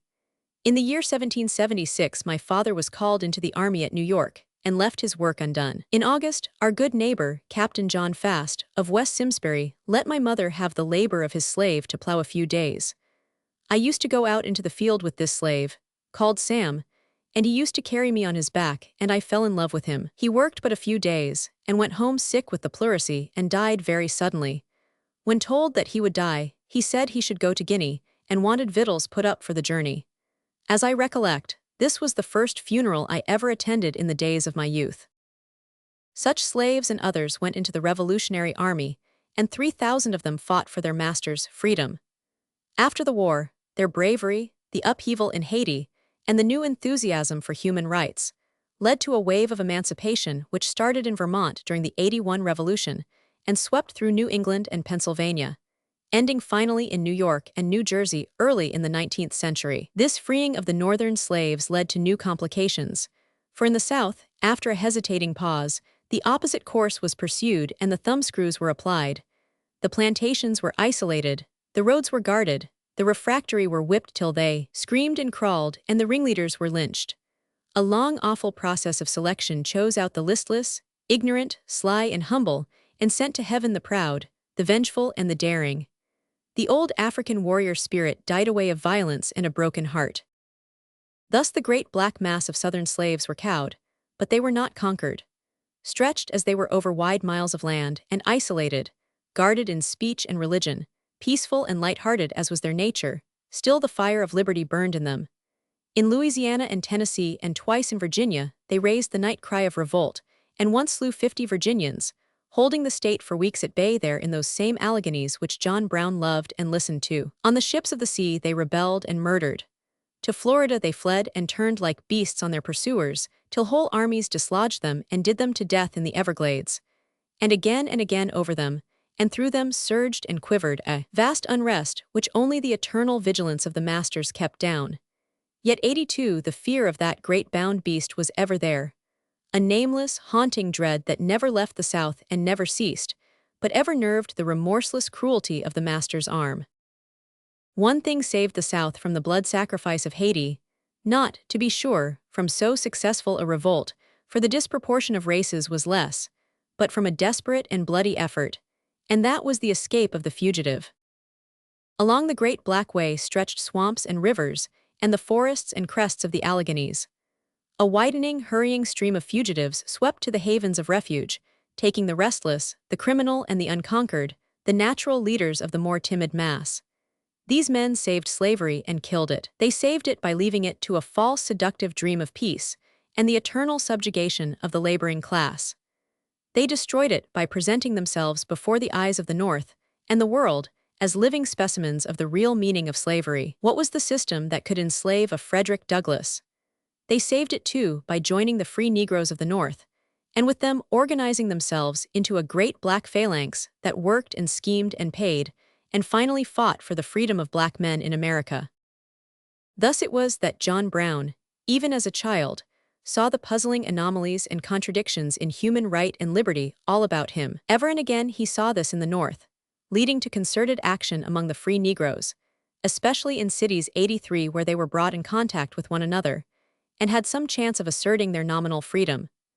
Just at the close of the 18th century, first in Philadelphia and then in New York, Small groups of them withdrew from the white churches to escape disgraceful discrimination and establish churches of their own, which still live with millions of adherents. In the year of John Brown's birth, 1800, Gabriel planned his formidable uprising in Virginia, and the year after his marriage, 1821, Denmark Vesey of South Carolina went grimly to the scaffold, after one of the shrewdest Negro plots that ever frightened the South into hysterics.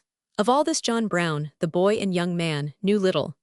In after years he learned of Gabriel and Vesey and Turner, and told of their exploits and studied their plans, but at the time he was far off from the world, carrying on his tannery and marrying a wife. Perhaps as a lad he heard some of the oratory that celebrated the Act of 1808, stopping the slave trade, as the beginning of the end of slavery.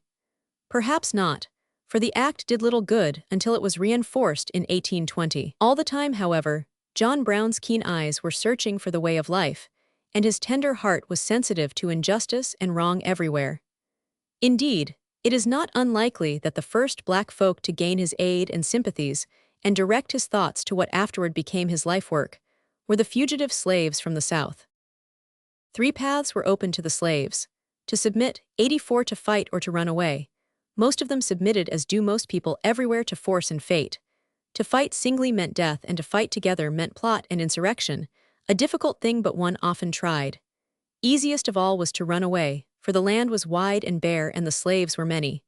At first they ran to the swamps and mountains and starved and died. Then they ran to the Indians, and in Florida founded a nation to overthrow, which cost the United States $20 million, and more in slave raids known as Seminole Wars. Then gradually, after the War of 1812 had used so many black sailors to fight for free trade that the Negroes learned of the North and Canada as cities of refuge, they fled northward. While John Brown was a tanner at Hudson, he began helping these dark, panting refugees who flitted by in the night.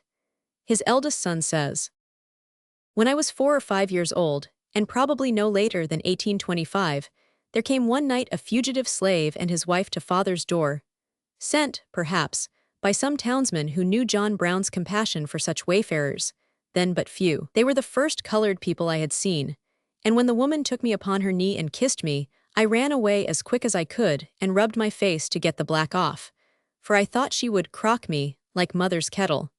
Mother gave the poor creatures some supper, but they thought themselves pursued and were uneasy. Presently father heard the trampling of horses crossing a bridge on 85, one of the main roads, half a mile off. So he took his guests out the back door and down into the swamp near the brook to hide, giving them arms to defend themselves, but returning to the house to await the event. It proved a false alarm. The horsemen were people of the neighborhood going to Hudson Village. Father then went out into the dark wood, for it was night, and had some difficulty in finding his fugitives. Finally he was guided to the spot by the sound of the man's heart throbbing for fear of capture. He brought them into the house again, sheltered them a while, and sent them on their way. The atmosphere in these days was becoming more and more charged with the slavery problem. That same Louisiana which Toussaint had given America was gradually filling with settlers, until the question of admitting parts of it as states faced the nation, and led to the Missouri Compromise. The discussion of the measure was fierce in John Brown's neighborhood, and it must have strengthened his dislike of slavery and turned his earnest mind more and more toward the Negroes.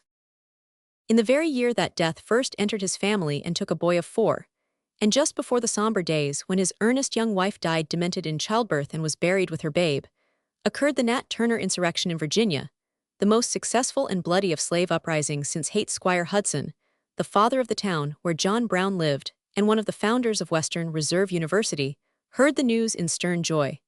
A neighbor met him, one day, in September 1831, coming from his post office and reading a newspaper he had just received, which seemed to excite him very much as he read. As Mr. Wright came within hearing, the old Calvinist was exclaiming, "Thank God for that, I am glad of it. Thank God they have risen at last." Inquiring what the news was, Squire Hudson replied, "Why, the slaves have risen down in Virginia and are fighting for their freedom as we did for ours. I pray God that they may get it." They did not get freedom but death. And yet there on the edge of Dismal Swamp they slaughtered 50 whites, held the land in terror for more than a month, and set going a tremendous wave of reaction. In the South, Negro churches and free Negro schools were sternly restricted, just at the time Great Britain was freeing her West Indian slaves. In the North came 2 movements: a determined anti-slavery campaign and an opposing movement which disfranchised Negroes, burned their churches and schools, and robbed them of their friends. The Negroes rushed together for counsel and defense, and held their first national meeting in Philadelphia, where they deliberated earnestly on migration to Canada and on schools. But schools for Negroes were especially feared north as well as south. Anne and John Brown's native state of Connecticut, a white woman was shamefully persecuted for attempting to teach Negroes. All this aroused John Brown's antipathy to slavery and made it more definite and purposeful. In November of the year which witnessed the burning of Prudence Crandall's school, and a year after his second marriage, he wrote to his brother, "Since you have left me, I have been trying to devise some means whereby I might do something in a practical way for my poor fellow men who are in bondage. And having fully consulted the feelings of my wife and my 3 boys, we have agreed to get at least one Negro boy or youth, and bring him up as we do our own, viz., give him a good English education, learn him what we can about the history of the world, about business, about general subjects, and above all, try to teach him the fear of God. We think of 3 ways to obtain one. First, to try to get some Christian slaveholder to release one to us. Second, to get a free one, if no one will let us have one that is a slave. Third, if that does not succeed, we have all agreed to submit to considerable privation in order to buy one. This we are now using means in order to effect, in the confident expectation that God is about to bring them all out of the house of bondage." I will just mention that when this subject was first introduced, Jason had gone to bed, but no sooner did he hear the thing hinted, than his warm heart kindled, and he turned out to have a part in 88 the discussion of a subject of such exceeding interest. I have for years been trying to devise some way to get a school a-going here for blacks, and I think that on many accounts it would be a most favorable location. Children here would have no intercourse with vicious people of their own kind, nor with openly vicious persons of any kind. There would be no powerful opposition influence against such a thing, and should there be any, I believe the settlement might be so affected in future as to have almost the whole influence of the place in favor of such a school. Write me how you would like to join me, and try to get on from Hudson and thereabouts some first-rate abolitionist families with you. I do honestly believe that our united exertions alone might soon, with the good hand of our God upon us, effect it all. Nothing came of this project, except that John Brown grew more deeply interested. He was now worth $20,000, a man of influence, and he felt more and more moved toward definite action to help the Negroes. They were keeping up their conventions, and the stream of fugitives was augmenting. The problem, however, was not simply one of slavery. The plight of the free Negro was particularly pitiable. He was liable to be seized and sold south whether an actual slave or not. He was discriminated against and despised in all walks. This was bad enough in everyday life, but to a straightforward religious soul like John Brown, it was simply 89 intolerable in the Church of God. His eldest daughter says, "One evening after he had been singing to me, he asked me how I would like to have some poor little black children that were slaves, explaining to me the meaning of slaves, come and live with us, and asked me if I would be willing to divide my food and clothes with them. He made such an impression on my sympathies that the first colored person that I ever saw, it was a man I met on the street in Meadville, I felt such pity for, that I wanted to ask him if he did not want to come and live at our house. When I was 6 or 7 years old, a little incident took place in the church at Franklin, of which all the older part of our family were members, which caused quite an excitement." His son tells the details of this incident. About 1837, Mother, Jason, Owen and I joined the Congregational Church at Franklin, the Rev. Mr. Burritt, pastor. Shortly after, the other societies, including Methodists and Episcopalians, joined ours in an undertaking to hold a protracted meeting under the special management of an evangelist preacher from Cleveland, named Avery. The house of the Congregationalists being the largest, it was chosen as the place for this meeting. Invitations were sent out to church folks in adjoining towns to come up to the help of the Lord against the mighty. And soon the house was crowded, the assembly occupying 90 by invitation, the pews of the church generally. Preacher Avery gave us in succession 4 sermons from one text. Cast ye up, prepare ye the way of the Lord, make his paths straight. Soon lukewarm Christians were heated up to a melting condition, and there was a bright prospect of a good shower of grace. There were at that time in Franklin a number of free-colored persons and some fugitive slaves. These became interested and came to the meetings, but were given seats by themselves, where the stove had stood, near the door, not a good place for seeing ministers or singers. Father noticed this, and when the next meeting, which was at evening, had fairly opened, he arose and called attention to the fact that, in seating the colored portion of the audience, a discrimination had been made, and said that he did not believe God is a respecter of persons. He then invited the colored people to occupy his slip. The blacks accepted, and all of our family took their vacated seats. This was a bombshell, and the Holy Spirit in the hearts of Pastor Burritt and Deacon Beach at once gave up his place to another tenant. The next day Father received a call from the deacons to admonish him and labor with him, but they returned with new views of Christian duty. The blacks during the remainder of that protracted meeting continued to occupy our slip, and our family the seats around the stove. We soon after moved to Hudson, and though living 3 miles away, became regular attendants at the Congregational Church in the center of the 91 town. In about a year, we received a letter from good Deacon Williams, informing us that our relations with the church in Franklin were ended in accordance with a rule made by the church since we left, that any member being absent a year without reporting him or herself to that church should be cut off. This was the first intimation we had of the existence of the rule. Father, on reading the letter, became white with anger. This was my first taste of the pro-slavery diabolism that had entrenched itself in the church, and I shed a few uncalled for tears over the matter, for instead I should have rejoiced in my emancipation. From that day my theological shackles were a good deal broken, and I have not worn them since to speak of, not even for ornament. The years of 1837 and were the years of persecution for the abolition cause. Lovejoy was murdered in Illinois, and mobs raged in Massachusetts and Pennsylvania. Pennsylvania Hall in Philadelphia was burned, and Marlborough Chapel in Boston, where John Brown himself seems to have been present fighting back the people, was sacked. Indeed, as he afterward said, he had seen some of the principal abolition mobs. Whatever John Brown may have wished to do at this time was frustrated by the panic, which swept away his fortune and left him bankrupt. Yet something he must do. He must at least promise God that he and his family would eternally oppose slavery. How, he did not know, he was not sure, but somehow he was determined, and his old idea of educating youth was still uppermost. It was in 1839, when a Negro preacher named Fayette was visiting Brown, and bringing his story of persecution and injustice, that this great promise was made. Solemnly John Brown arose. He was then a man of nearly 40 years, tall, dark, and clean-shaven. By him sat his young wife of 22 and his oldest boys of 18, 16, and 15. 6 other children slept in the room back of the dark preacher. John Brown told them of his purpose to make active war on slavery, and bound his family in solemn and secret compact to labor for emancipation. And then, instead of standing to pray, as was his wont, he fell upon his knees and implored God's blessing on his enterprise. This marks a turning point in John Brown's life.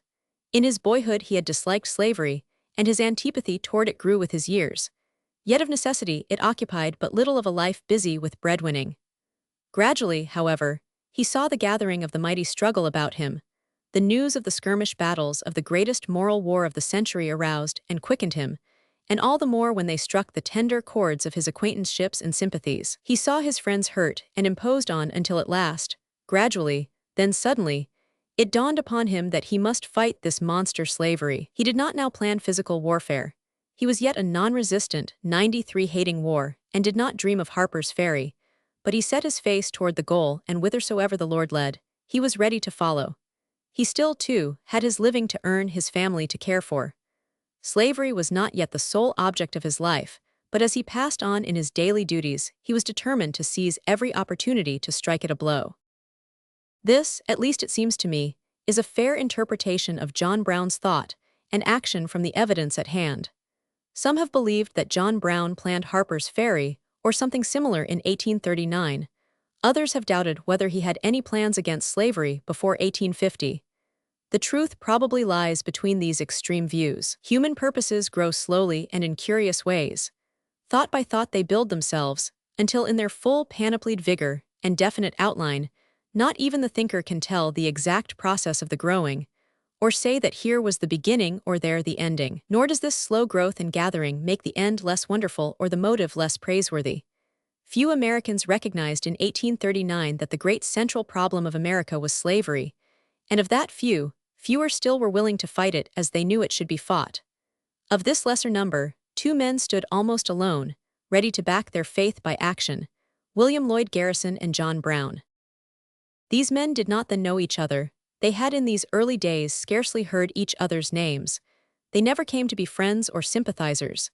94 When John Brown was in Boston, he never went to the Liberator office, and in after years, now and then, he dropped words very like contempt for non-resistance.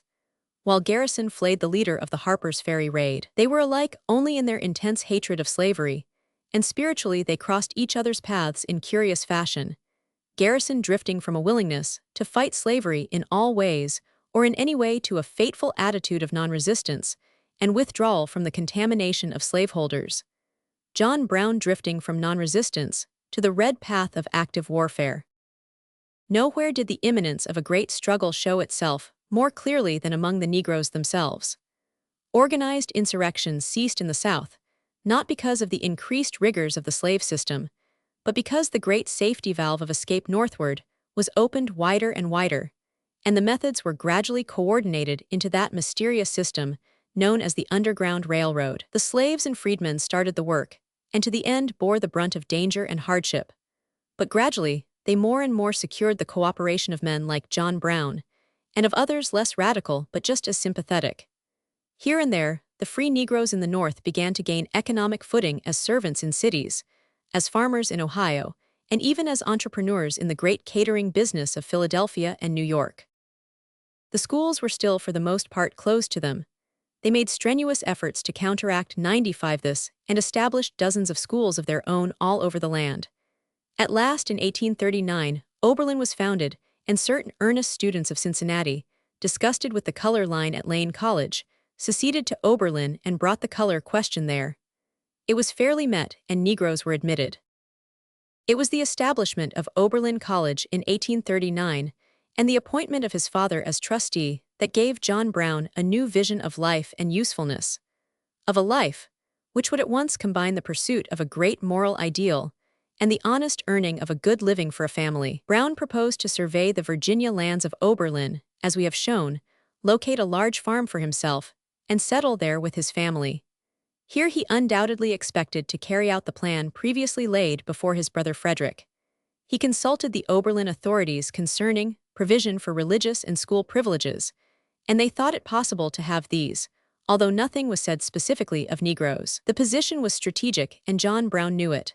In the non-slaveholding portion of a slave state, near the river and not far from the foothills of mountains, beyond which lay the Great Black Way, was formed a highway for the Underground Railroad and a place for experiment in the uplift of black men. That he would meet opposition, and strong opposition, John Brown must have known. But probably at this time, he counted on the prevalence of law and justice, and the stern principles of his religion rather than on the Swaruf Gideon, which was his later reliance. But it was not the will of Providence, as we have seen, that Brown should then settle in Virginia, since his increasing financial straits and final bankruptcy overthrew all plans of purchasing the 1,000 acres for which he had already bargained.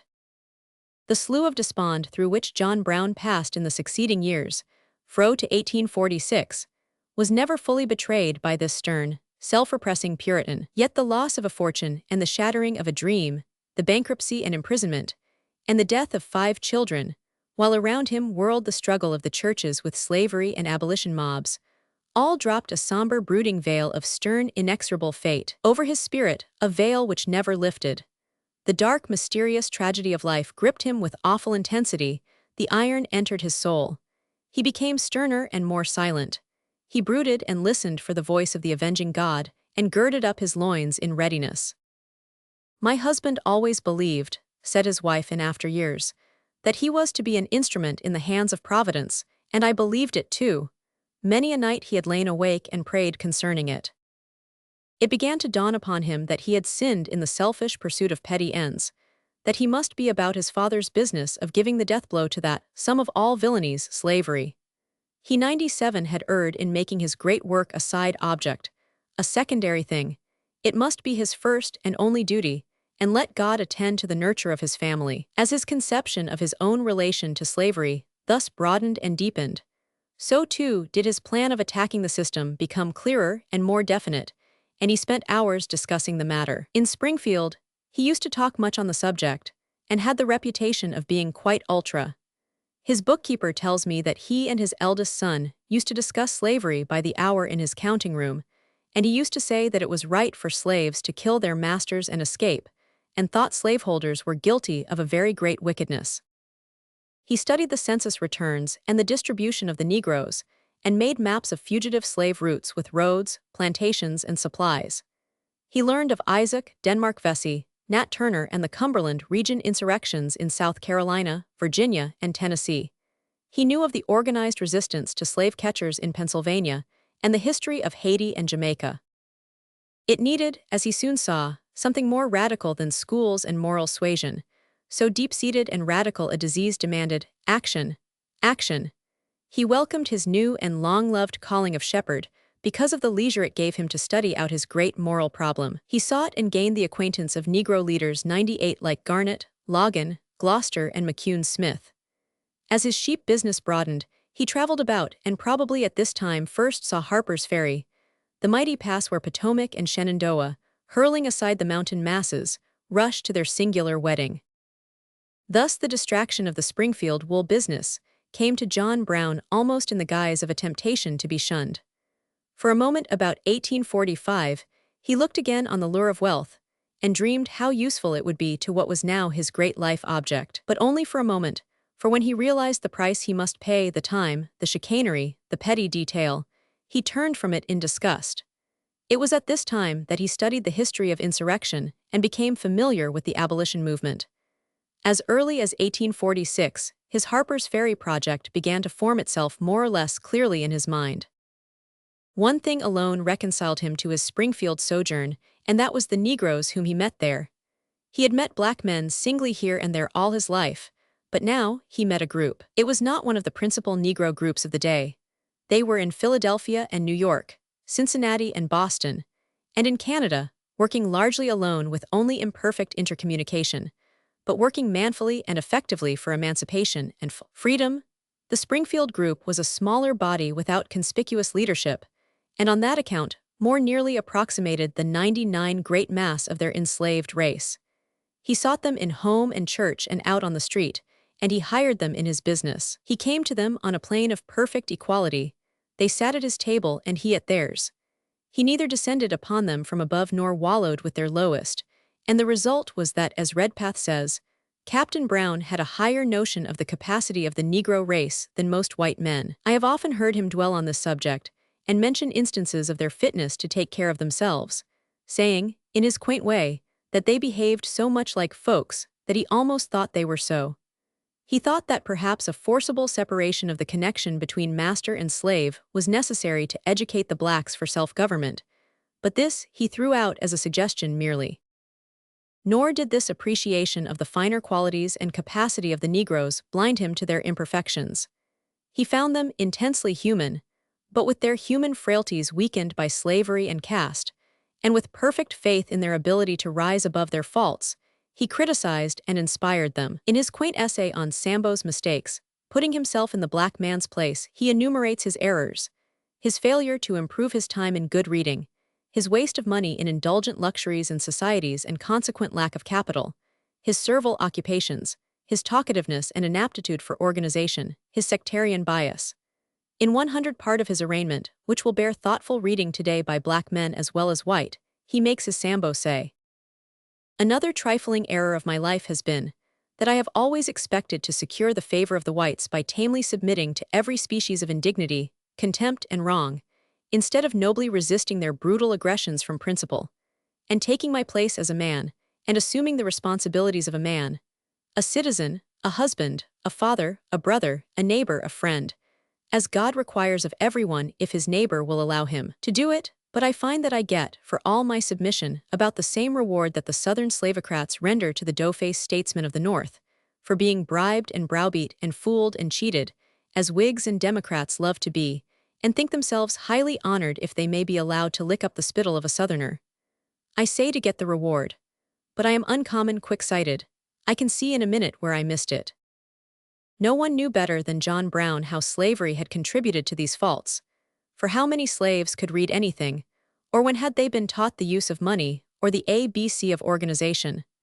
Not in condemnation, but in faith was this excellent paper written, and delicately worded, as from one who has learned his own faults, and will not repeat those of others.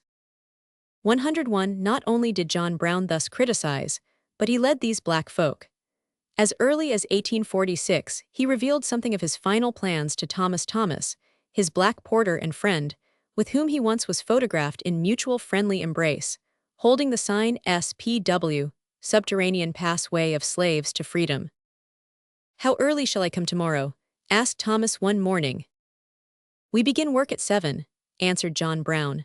"But I wish you would come around earlier so that I can talk with you." Then Brown disclosed a plan of increasing and systematizing the work of the Underground Railroad by running off larger bodies of slaves. This was the first form of his Harpers Ferry plan, and it rapidly grew in detail, so that its disclosure to Douglas in 1847 showed thought and advance. The first national Negro leader, Frederick Douglass, had delivered his wonderful salutatory in New Bedford in 1844. After publishing his biography, he went to England for safety, but returned in 1847, ransomed from slavery and ready to launch his paper, the North Star. No sooner had he landed than the black wise men of New York told him of the new star in the east, whispering of the strange determined man of Springfield, who flitted silently here and there among the groups of black folk, and whose life was devoted to eternal warp. Slavery. Both were eager to meet each other, John Brown to become acquainted with the greatest leader of the 102 race which he aimed to free, Frederick Douglass to know an intense foe of slavery. The historic meeting took place in Springfield and is best told in Douglass' own words.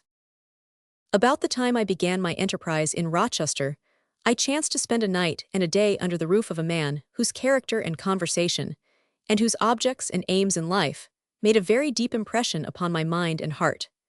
His name had been mentioned to me by several prominent colored men, among whom were the Rev. Henry Highland Garnet and J.W. Logan. In speaking of him, their voices would drop to a whisper, and what they said of him made me very eager to see and to know him. Fortunately, I was invited to see him at his own house. At the time to which I now refer, this man was a respectable merchant in a populous and thriving city, and our first place of meeting was at his store. This was a substantial brick building on a prominent, busy street. A glance at the interior, as well as at the massive walls without, gave me the impression that the owner must be a man of considerable wealth. My welcome was all that I could have asked. Every member of the family, young and old, seemed glad to see me, and I was made much at home in a very little while. I was, however, a little disappointed with the appearance of the house and its location. After seeing the fine store, I was prepared to see a fine residence in an eligible locality, but this conclusion was completely dispelled by actual observation. 103 In fact, the house was neither commodious nor elegant, nor its situation desirable. It was a small wooden building on a back street, in a neighborhood chiefly occupied by laboring men and mechanics. Respectable enough, to be sure, but not quite the place, I thought, where one would look for the residence of a flourishing and successful merchant. Plain as was the outside of this man's house, the inside was plainer. Its furniture would have satisfied a Spartan. It would take longer to tell what was not in this house than what was in it. There was an air of plainness about it which almost suggested destitution. My first meal passed under the misnomer of tea, though there was nothing about it resembling the usual significance of that term. It consisted of beef soup, cabbage, and potatoes, a meal such as a man might relish after following the plow all day or performing a forced march of a dozen miles over a rough road in frosty weather. Innocent of paint, veneering, varnish, or tablecloth, the table announced itself unmistakably of pine and of the plainest workmanship. There was no hired help visible. The mother, daughters, and sons did the serving, and did it well. They were evidently used to it, and had no thought of any impropriety or degradation in being their own servants. It is said that a house in some measure reflects the character of its occupants. This one certainly did. In it there were no disguises, no illusions, no make-believes. Everything implied stern 104 truth, solid purpose, and rigid economy. I was not long in company with the master of this house before I discovered that he was indeed the master of it, and was likely to become mine too if I stayed long enough with him. His wife believed in him, and his children observed him with reverence. Whenever he spoke, his words commanded earnest attention. His arguments, which I ventured at some points to oppose, seemed to convince all. His appeals touched all, and his will impressed all.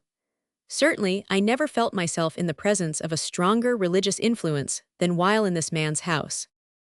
In person, he was lean, strong, and sinewy, of the best New England mold, built for times of trouble and fitted to grapple with the flintiest hardships. Clad in plain American woolen, shod in boots of cowhide leather, and wearing a cravat of the same substantial material, under 6 feet high, less than 150 pounds in weight, aged about 50, he presented a figure straight and symmetrical as a mountain pine.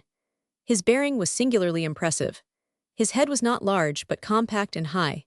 His hair was coarse, strong, slightly gray and closely trimmed, and grew low on his forehead. His face was smoothly shaved, and revealed a strong, square mouth, supported by a broad and prominent chin. His eyes were bluish-gray, and in conversation they were full of light and fire. When on the street, he moved with a long, springing racehorse step, absorbed by his own reflections, neither 105 seeking nor shunning observation. Such was the man whose name I had heard in whispers. Such was the spirit of his house and family. Such was the house in which he lived. And such was Captain John Brown, whose name has now passed into history as that of one of the most marked characters and greatest heroes known to American fame. After the strong meal already described, Captain Brown cautiously approached the subject which he wished to bring to my attention, for he seemed to apprehend opposition to his views. He denounced slavery in look and language fierce and bitter, thought that slaveholders had forfeited their right to live, that the slaves had the right to gain their liberty in any way they could, did not believe that moral suasion would ever liberate the slave, or that political action would abolish the system. He said that he had long had a plan which could accomplish this end, and he had invited me to his house to lay that plan before me. He said he had been for some time looking for colored men to whom he could safely reveal his secret, and at times he had almost despaired of finding such men. But that now he was encouraged, for he saw heads of such rising up in all directions. He had observed my course at home and abroad, and he wanted my cooperation. His plan as it then lay in his mind had much to commend it. It did not, as some suppose, contemplate a general rising among the slaves and a general slaughter of the slave masters. An insurrection, 106 he thought, would only defeat the object, but his plan did contemplate the creating of an armed force which should act the very heart of the South. He was not averse to the shedding of blood, and thought the practice of carrying arms would be a good one for the colored people to adopt, as it would give them a sense of their manhood. No people, he said, could have self-respect, or be respected, who would not fight for their freedom. He called my attention to a map of the United States, and pointed out to me the far-reaching Alleghanies, which stretch away from the borders of New York into the southern states. These mountains, he said, are the basis of my plan. God has given the strength of the hills to freedom. They were placed here for the emancipation of the Negro race. They are full of natural forts, where 1 man for defense will be equal to 100 for attack. They are full also of good hiding places, where large numbers of brave men could be concealed, and baffle and elude pursuit for a long time. I know these mountains well, and could take a body of men into them, and keep them there despite of all efforts of Virginia to dislodge them. The true object to be sought is first of all to destroy the money value of slavery property, and that can only be done by rendering such property insecure. My plan, then, is to take at first about 25 picked men, and begin on a small scale. Supply them with arms and ammunition, and post them in squads of 5s on a line of 25 miles. The 107 most persuasive and judicious of these shall go down to the fields from time to time, as opportunity offers, and induce the slaves to join them, seeking and selecting the most restless and daring. He saw that in this part of the work, the utmost care must be used to avoid treachery and disclosure. Only the most conscientious and skillful should be sent on this perilous duty. With care and enterprise, he thought he could soon gather a force of 100 hardy men, men who would be content to lead the free and adventurous life to which he proposed to train them. When these were properly drilled, and each man had found the place for which he was best suited, they would begin work in earnest. They would run off the slaves in large numbers, retain the brave and strong ones in the mountains, and send the weak and timid to the north by the Underground Railroad. His operations would be enlarged with increasing numbers, and would not be confined to one locality. When I asked him how he would support these men, he said emphatically that he would subsist them upon the enemy. Slavery was a state of war, and the slave had a right to anything necessary to his freedom. But, said I, suppose you succeed in running off a few slaves, and thus impress the Virginia slaveholders with a sense of insecurity in their slaves further south. That, he said, will be what I want first to do, then I would follow them up. If we could drive slavery out of one county, it would be a great gain. It would weaken 108 the system throughout the state. But they would employ bloodhounds to hunt you out of the mountains. That they might attempt, said he. But the chances are, we should whip them, and when we should have whipped one squad, they would be careful how they pursued. But you might be surrounded and cut off from your provisions or means of subsistence. He thought that this could not be done so that they could not cut their way out. But even if the worst came, he could but be killed, and he had no better use for his life than to lay it down in the cause of the slave. When I suggested that we might convert the slaveholders, he became much excited, and said that could never be. He knew their proud hearts, and they would never be induced to give up their slaves, until they felt a big stick about their heads. He observed that I might have noticed the simple manner in which he lived, adding that he had adopted this method in order to save money to carry out his purposes. This was said in no boastful tone, for he felt that he had delayed already too long, and had no room to boast either his zeal or his self-denial. Had some men made such display of rigid virtue, I should have rejected it as affected, false, and hypocritical, but in John Brown, I felt it to be real as iron or granite.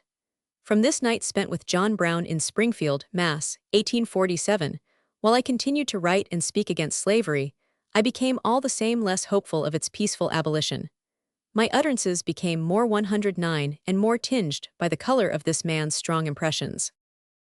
Tremendously impressed, as was Douglas in mind and heart with John Brown and his plan, his reason was never convinced even up to the last. And naturally, because here, two radically opposite characters saw slavery from opposite sides of the shield. Both hated it with all their strength, but one knew its physical degradation, its tremendous power, and the strong sympathies and interests that buttressed it the world over. The other felt its moral evil, and knowing simply that it was wrong, concluded that John Brown and God could overthrow it. That was all, a plain straightforward path. But to the subtler darker man, more worldly wise and less religious, the arm of the Lord was not revealed, while the evil of this world had seared his vitals. He uncovered himself, if not reverently, certainly respectfully before the seer. He gave him much help and information. He turned almost imperceptibly, but surely toward Brown's darker view of the blood sacrifice of slavery, but he could never quite believe that John Brown's tremendous plan was humanly possible. And this attitude of Douglas was in various degrees and strides the attitude of the leading Negroes of his day. They believed in John Brown but not in his plan. They knew he was right, but they knew that for any failure in his project they, the black men, would probably pay 110 the cost. And the horror of that cost none knew as they. If John Brown was to carry out his idea as he had now definitely conceived it, he must first find the men who could help him. On this point, there seems to have been deliberation and development of plan, particularly as he consulted Douglas and the Negro leaders. His earlier scheme probably looked toward the use of Negro allies almost exclusively outside his own family.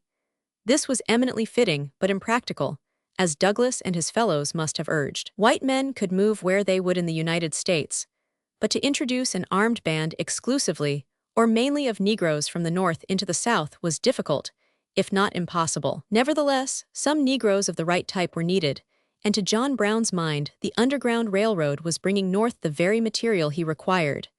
It could not, however, be properly trained in cities whither it drifted both for economic reasons and for self-protection. Brown therefore heard of Gerrit Smith's offer of August 1, 1846, with great interest. This wealthy leader of the New York abolition group took occasion, at the celebration of the 12th anniversary of British emancipation, to offer free Negroes 100,000 acres of his lands in the Adirondack region on easy terms. It was not a well-thought-out scheme. The climate was bleak for Negroes, the methods of culture then suitable were unknown to them, while the surveyor who laid out these farms cheated Theas cheerily as though philanthropy had no concern with the project. The Gerrit Smith offer was not wholly a failure. It turned out some good Negro farmers, gave some of its best Negro citizens of today to northern New York, and trained a bishop of the British African Church. But it did far less than it might have done if better planned, and much if not all of its success was due to John Brown.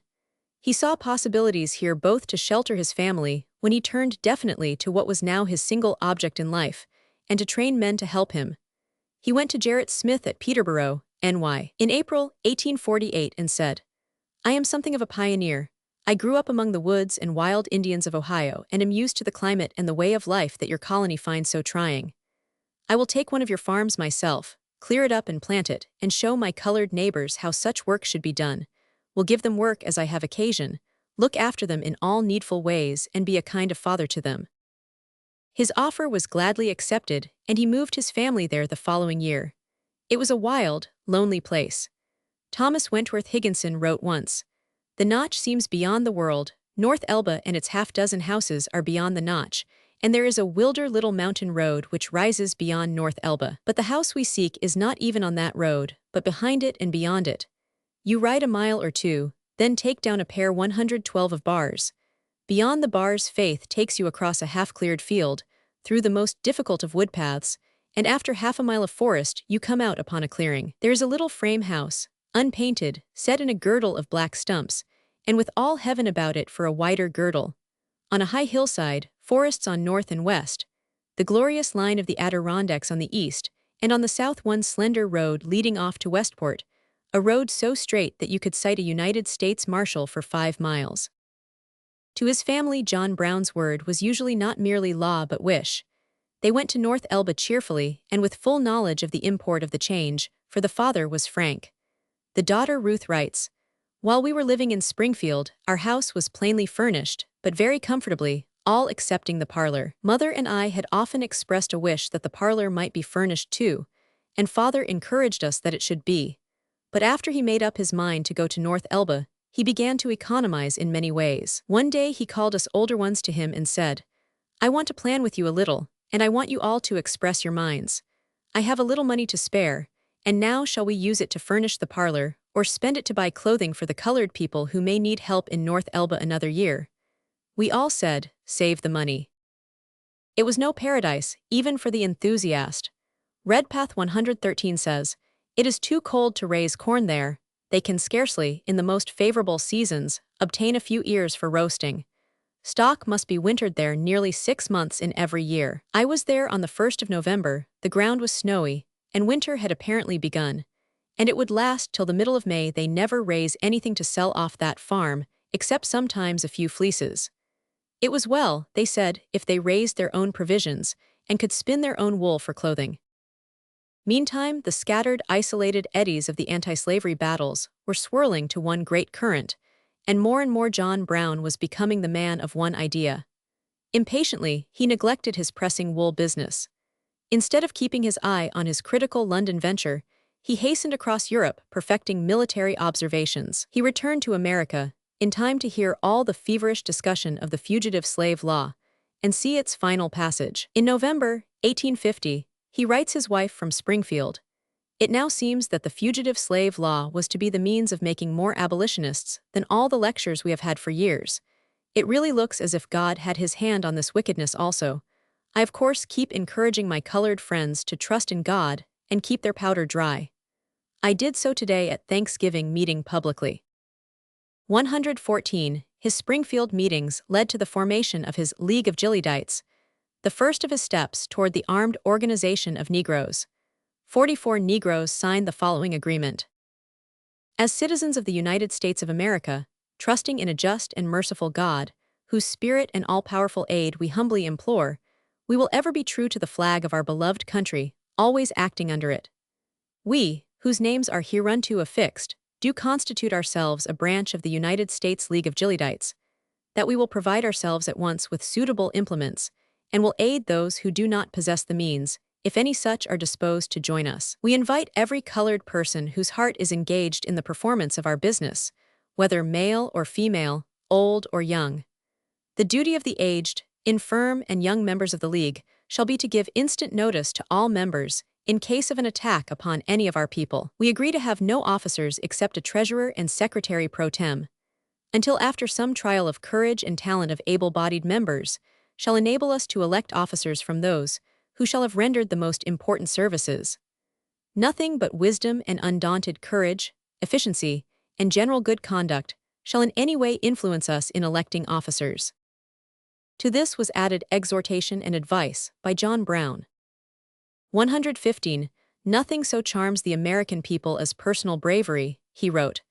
Witness the case of Sinks, of everlasting memory, on board the Amistad, the trial for life of one bold, and to some extent successful man, for defending his rights in good earnest, would arouse more sympathy throughout the nation than the accumulated wrongs and sufferings of more than 3 millions of our submissive colored population. We need not mention the Greeks struggling against the oppressive Turks, the Poles against Russia, nor the Hungarians against Austria and Russia combined, to prove this. No jury can be found in the northern states that would convict a man for defending his rights to the last extremity. This is well understood by Southern congressmen, who insisted that the right of trial by jury should not be granted to the fugitive. Colored people have 10 times the number of fast friends among the whites than they suppose, and would have 10 times the number they have now were they but half as much in earnest to secure their dearest rights as they are to ape the follies and extravagances of their white neighbors. And to indulge in idle show, in ease and luxury. Just think of the money expended by individuals in your behalf for the last 20 years. Think of the number who have been mobbed and imprisoned on your account. Have any of you seen the branded hand? Do you remember the names of Lovejoy and Torrey? 116. He then gives definite advice as to procedure in case the arrest and the deportation of a fugitive slave were attempted. Should one of your number be arrested, you must collect together as quickly as possible, so as to outnumber your adversaries, who are taking an active part against you. Let no able-bodied man appear on the ground unequipped, or with his weapons exposed to view. Let that be understood beforehand. Your plans must be known only to yourself, and with the understanding that all traitors must die, wherever caught and proven to be guilty. Whosoever is fearful or afraid, let him return and depart early from Mount Gilead. Judges 7:3, Deut. 28. Give all cowards an opportunity to show it on condition of holding their peace. Do not delay one moment after you are ready. You will lose all your resolution if you do. Let the first blow be the signal for all to engage. And when engaged, do not do your work in halves, but make clean work with your enemies. And be sure you meddle not with any others. By going about your business quietly, you will get the job disposed of before the number that an uproar would bring together can collect. And you will have the advantage of those who come out against you, for they will be wholly unprepared with either equipments or matured plans. All with them will be confusion and terror. Your enemies will be slow to attack you after you have done up the work nicely, and if they should, they will have to encounter your white 117 friends as well as you, for you may safely calculate on a division of the whites, and may by that means get to an honorable parley. Be firm, determined, and cool, but let it be understood that you are not to be driven to desperation, without making it an awful dear job to others as well as to you.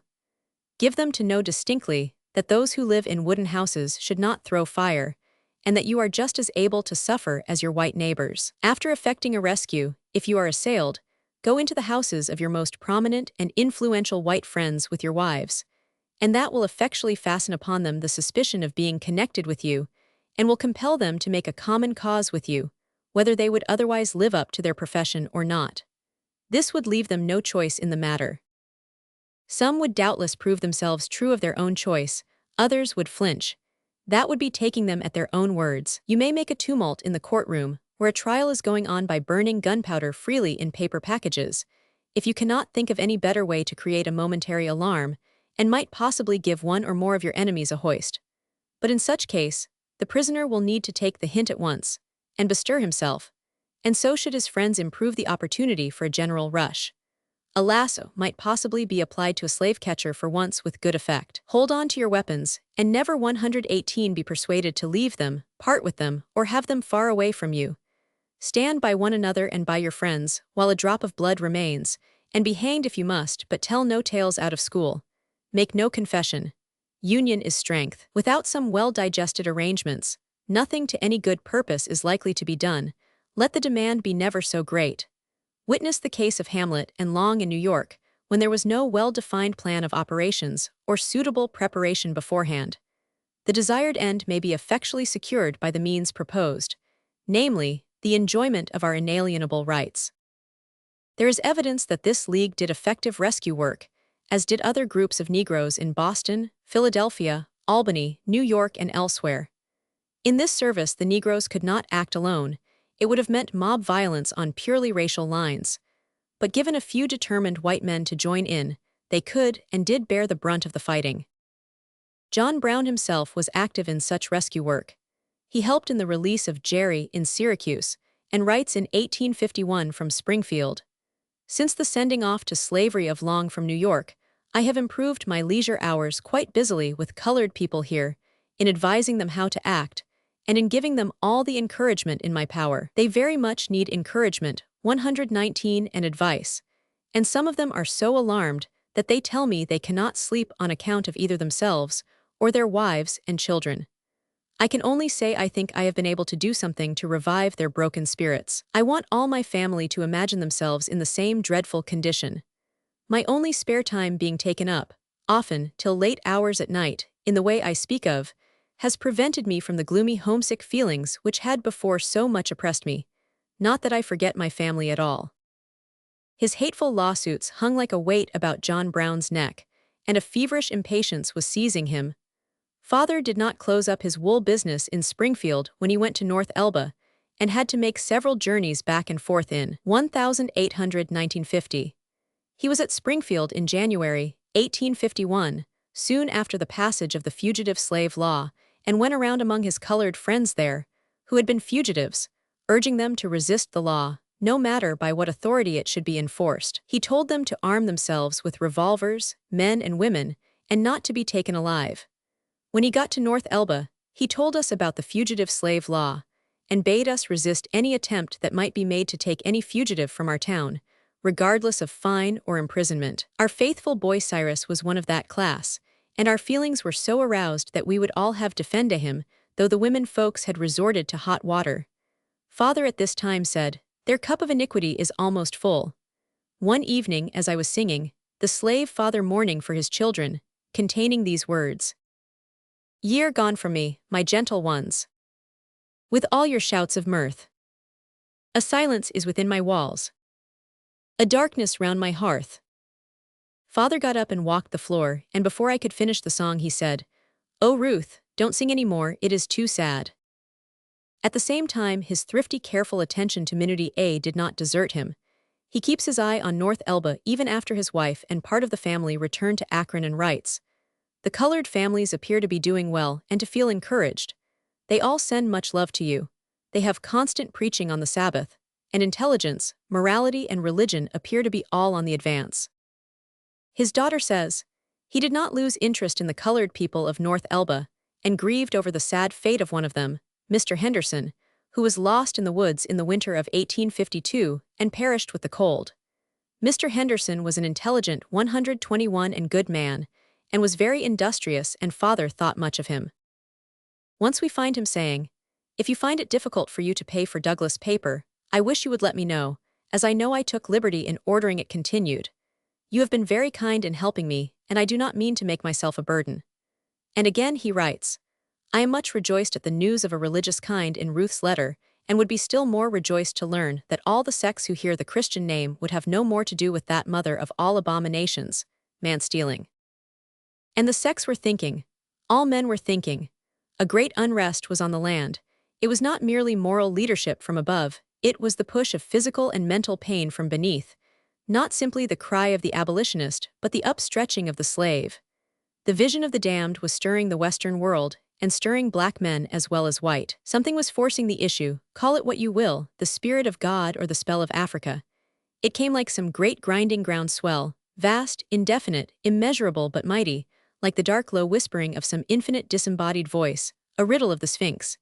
It tore men's souls and wrecked their faith. Women cried out as cried once that tall black Sibyl sojourner Truth.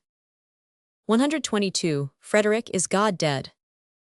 No, thundered the Douglas, towering above his Salem audience. No, and because God is not dead, slavery can only end in blood. Chapter 6. The Call of Kansas. Cry aloud, spare not, lift up thy voice like a trumpet, and show my people their transgression, and the house of Jacob their sins. Just 300 years before John Brown pledged his family to warfare against slavery, a black man stood on the plains of the Southwest, looking toward Kansas. It was the Negro Stephen, once slave of Dorantes, now leader and interpreter of the Fray Marcos explorers, and the first man of the Old World to look upon the great Southwest, if not upon Kansas itself. Whiter men have since ignored and ridiculed his work, sensualists have charged him with sensuality, lords of greed have called him greedy, and yet with all the plain truth remains. He led the expedition that foreign Coronado, reported back the truth of what he saw, and then returned to lay down his life among the savages. The land he looked upon in those young years of the 16th century was big with the tragic fate of his people. Planted far to the eastward a century later, their dark faces traveled fast westward until slavery was secure in the valley of the Mississippi and in the lower southwest. Then the slave barons looked behind them and saw to their own dismay that there could be no backward step. The slavery of the new Cotton Kingdom in the 19th century must either die or conquer a nation. It could not hesitate or pause. It was an industrial system built on ignorance, force, and the cotton plant. The slaves must be curbed with an iron hand. A moment of relaxation and lo, they would be rising either in revenge or ambition. And slavery had made revenge and ambition one. Such a system could not compete with intelligence, nor with individual freedom, nor with miscellaneous and care-demanding crops. It could not divide territory with these things. To do so meant economic death and the sudden, perhaps revolutionary upheaval of a whole social system. This the South saw as it looked backward in the years fro to 1840. Then its bolder vision pressed the gloom ahead and dreamed a dazzling dream of empire. It saw the slave system triumphant in the great Southwest, in Mexico, in Central America and the islands of the sea. Its softer souls, timid with a fear prophetic of failure, still held half-heartedly back, but bolder leaders like Davis, Toombs, and Floyd went relentlessly, ruthlessly on. 3 steps they and their forerunners took in that great western wilderness, and other steps were planned. 3 steps that cost uncounted treasure in gold and blood. The first in 1820, when they set foot beyond the Mississippi into Missouri. The 125nd and bolder when they set their seal on the spoils of raped Mexico and made it possible slave soil. And the third and boldest, when on the soil of Kansas they fought to enslave all territory of the Union. That these steps would cost much the leaders knew, but they did not rightly reckon how much. They risked the upheaval of parties, the enmity of sections, and the angry agitation of visionaries. If worse came to worst, they held the trump card of disrupting the nation and founding a mighty slave aristocracy to stretch from the Ohio to Venezuela and from Cuba to Texas. One thing alone they did not count upon, and that was armed force. The 3 steps did raise tremendous opposition. The enslaving of Missouri gave birth to the early abolitionists. The conscience of the nation awakened to find slavery not dead or dying but growing and aggressive. And in these days, John Brown, typifying one phase of that terrible conscience, swore blood feud with this sum of all villainies. Thus the first step cost. The second step went some ways awry since California was lost to slavery, but a new law to catch runaways brought compensation and brought 2 redoubled cost, for it raised in opposition to the whole slave system not only abolitionists, but free soilers, those who hated not slavery but slaves. This was a costlier move, for the sneers that checked philanthropy were powerless against democracy. And when the echoes of this step reached the ears of 126 John Brown, he laid aside all and became the man of one idea, and that idea the extinction of slavery in the United States. But it was the third step that was costliest, the step that sought to impose slavery by law and blood on free labor lands, despite the land's wish. Of all the steps, it was the wildest and most foolish, for it arrayed against slavery not only philanthropy and democracy, but all the world-old forces of plain justice. It compelled those who loved the right to meet law and force by force and lawlessness, and one man that led that lawless fight on the plains of Kansas and struck its bloodiest blow was John Brown. John Brown's decision to go to Kansas was sudden. Unexpectedly, the center of the slavery battle had swung westward. A shrewd bidder for the presidency offered the South the unawaited bribe of Kansas territory for their votes, and they eagerly sprang at the offer. Stephen Douglas drove the bill through Congress, and Kansas stood ready for its slave population. But not only for slaves, also for freemen, as Eli Thayer quickly saw, and the representations of him and his associates aroused the sons of John Brown. John Brown himself looked on with interest, but he had other plans. He wrote to his son John, "If you or any of my family are disposed to go to Kansas or Nebraska with a view to help defeat Satan and his legions in that direction, I have not a word to say, but I feel committed to operate in 127 another part of the field. If I were not so committed, I would be on my way this fall." John Brown's plans were in the Alleghanies. At North Elba lay his northern stronghold, and at Harpers Ferry lay the gates to the Great Black Way. Here he was convinced was the keystone of the slavery arch, and here he must strike. So in former years Gabriel and Turner believed, so in after years others believed, but it was not till Grant floated down this path in a sea of blood that slavery finally fell. The sons of John Brown were, however, greatly attracted by the new Western lands. His eldest son writes, "During the years of 1853 most of the leading northern newspapers were not only full of glowing accounts of the extraordinary fertility, healthfulness, and beauty of the territory of Kansas, then newly opened for settlement, but of urgent appeals to all lovers of freedom who desired homes in a new region to go there as settlers, and by their votes save Kansas from the curse of slavery." Influenced by these considerations, in the month of October, 1854, 5 of the sons of John Brown, John, J.R., Jason, Owen, Frederick, and Salmon, then residents of the state of Ohio, made their arrangements to emigrate to Kansas. Their combined property consisted chiefly of 11 head of cattle, mostly young, and 3 horses. 10 of this number were valuable on account of the breed. Thinking 128 these especially desirable in a new country, Owen, Frederick, and Salmon took them by way of the lakes to Chicago, thence to Meredosia, where they were wintered, and in the following spring drove them into Kansas to a place selected by these brothers for settlement, about 8 miles west of the town of Osawatomie. My brother Jason and his family, and I with my family followed at the opening of navigation in the spring of 1855, going by way of Ohio and Mississippi rivers to St. Louis. There we purchased 2 small tents, a plow, and some smaller farming tools, and a hand mill for grinding corn. At this period there were no railroads west of St. Louis. Our journey must be continued by boat on the Missouri at a time of extremely low water, or by stage at great expense. We chose the river route, taking passage on the steamer New Lucy, which too late we found crowded with passengers, mostly men from the south bound for Kansas. That they were from the south was plainly indicated by their language and dress, while their drinking, profanity, and display of revolvers and bowie knives, openly worn as an essential part of their makeup, clearly showed the class to which they belonged, and that their mission was to aid in establishing slavery in Kansas. A box of fruit trees and grapevines, which my brother Jason had brought from Ohio, our plow, and the few agricultural implements we had on the deck of that steamer looked lonesome, for these were all we could see which were adapted to the occupation, 129 apiece. Then for the first time arose in our minds the query, must the fertile prairies of Kansas, through a struggle at arms, be first secured to freedom before freemen can sow and reap? If so, how poorly we were prepared for such work will be seen when I say that for arms 5 of us brothers had only 2 small squirrel rifles and 1 revolver. But before we reached our destination, other matters claimed our attention. Cholera, which then prevailed to some extent at St. Louis, broke out among our passengers, a number of whom died. Among these brother Jason's son, Austin, aged 4 years, the elder of his 2 children, fell a victim to this scourge.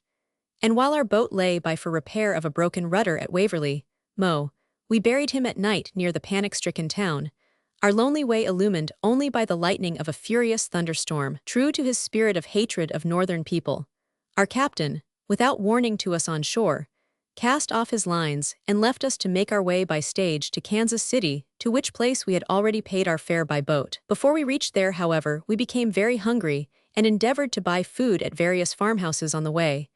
But the occupants, judging from our speech that we were not from the South, always denied us, saying, "We have nothing for you."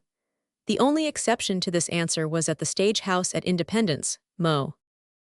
Arrived in Kansas, her lovely prairies and wooded streams seemed to us indeed like a haven of rest. Here in prospect we saw our cattle increased to hundreds, and possibly to thousands, fields of corn, orchards, and vineyards. At once we set about the work through which only our visions of prosperity could be realized. Our tents would suffice to shelter until we could plow our land, plant corn and other crops, fruit trees and vines, cut and secure as hay enough of the waving grass to supply our stock the coming winter. These cheering prospects beguiled our labors through the late spring until midsummer, by which time nearly all of our number were prostrated by fever and ague that would not stay cured. The grass cut for hay mouldered in the wet for the want of the care we could not bestow, and our crop of corn wasted by cattle we could not restrain. If these minor ills and misfortunes were all, they could be easily borne. but now began to gather the dark clouds of war. An election for a first territorial legislature had been held on the 30th of March of this year. On that day, the residents of Missouri along the borders came into Kansas by thousands and took forcible possession of the polls. In the words of Horace Greeley, there was no disguise, no pretense of legality, no regard for decency. On the evening before and the day of the election, nearly 1,000 Missourians arrived at Lawrence in wagons and on horseback, well armed with rifles, pistols, and bowie knives, and 2 pieces of cannon loaded with musket balls. Although but 831 legal electors in the territory voted, there were no less than 6,320 votes polled. They elected all the members of the legislature, 131 with a single exception in either house, the 2 free soilers being chosen from a remote district which the Missourians overlooked or did not care to reach. Early in the spring and summer of this year, the actual settlers at their convention repudiated this fraudulently chosen legislature and refused to obey its enactments. Upon this, the border papers of Missouri in flaming appeals urged the ruffian horde that had previously invaded Kansas to arm and otherwise prepare to march again into the territory when called upon, as they soon would be, to aid in enforcing laws. War of some magnitude at least now appeared to us brothers to be inevitable, and I wrote to our father, whose home was in North Elba, NY, asking him to procure and send us, if he could, arms and ammunition, so that we could be better prepared to defend ourselves and our neighbors. John Brown hesitated. His fighting blood was stirred, and yet there was the plan of years yet unrealized. Then a new vision dawned in his mind. Perhaps this was the call of the Lord, and the path to Virginia might lie through Kansas. He hurriedly consulted his friends, Douglas McCune Smith, the cultured Negro physician of New York, and Gerrit Smith, and in November 1854 wrote home, "I feel still pretty much determined to go back to North Elba, but expect Owen and Frederick will set out for Kansas on Monday next, with cattle 132 belonging to John, Jason, and themselves, intending to winter somewhere in Illinois. Gerrit Smith wishes me to go back to North Elba. From Douglas and Dr. McCune Smith I have not yet heard." His business delayed him in Ohio, and he still wrote of his going to North Elba. Then followed the Syracuse Convention of Abolitionists and a new revelation to John Brown. For the first time he came into contact with the great abolition movement. He found that money was forthcoming. Here were men willing to pay if others would work. It was the call of God, and he answered, "Here am I." Redpath says, when in session John Brown appeared in that convention and made a very fiery speech, during which he said he had 4 sons in Kansas, and had 3 others who were desirous of going there to aid in fighting the battles of freedom. He could not consent to go unless he could go armed, and he would like to arm all his sons, but his poverty prevented him from doing so. Funds were contributed on the spot, principally by Gerrit Smith. He writes joyfully home, "Dear wife and children, I reached here on the first day of the convention, and I have reason to bless God that I came. For I have met with a most warm reception from all, so far as I know, and except 133 by a few sincere, honest, peace friends, a most hearty approval of my intention of arming my sons and other friends in Kansas. I received today donations amounting to a little over $60, 20 from Gerrit Smith, 5 from an old British officer, others giving smaller sums with such earnest and affectionate expression of their good wishes as did me more good than money even." John's 2 letters were introduced, and read with such effect by Gerrit Smith as to draw tears from numerous eyes in the great collection of people present. The convention has been one of the most interesting meetings I ever attended in my life, and I made a great addition to the number of warm-hearted and honest friends. The die was cast, and John Brown left for Kansas. Instead of sending the money and arms, says his son John, he came on with them himself, accompanied by his brother-in-law, Henry Thompson, and my brother Oliver. In Iowa he bought a horse and covered wagon, concealing the arms in this and conspicuously displaying his surveying implements. He crossed into Missouri near Waverly, and at that place disinterred the body of his grandson, and brought all safely through to our settlement, arriving there about the 6th of October, 1855. His daughter says, "On leaving us finally to go to Kansas that summer, he said, 'If it is so painful for us to part with the hope of meeting again, 134 how dreadful must be the feelings of hundreds of poor slaves who are separated for life.'" So John Brown reached Kansas to strike the blow for freedom. Not that he was the central figure of Kansas territorial history so far as casual eyes could see, or the acknowledged leader of men and measures. Rather he seemed, and was but a humble co-worker, appearing and disappearing here and there, now startling men with the grim decision of his actions, now lost and hidden from public view. But it is not always the apparent leaders who do the world's work.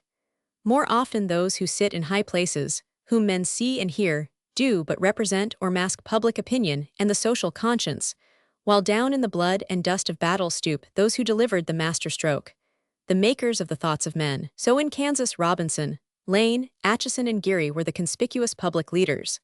Robinson, the canny Yankee, whose astute reading of the signs of the times proved in the end wise and correct, but left him always the opportunist and politician.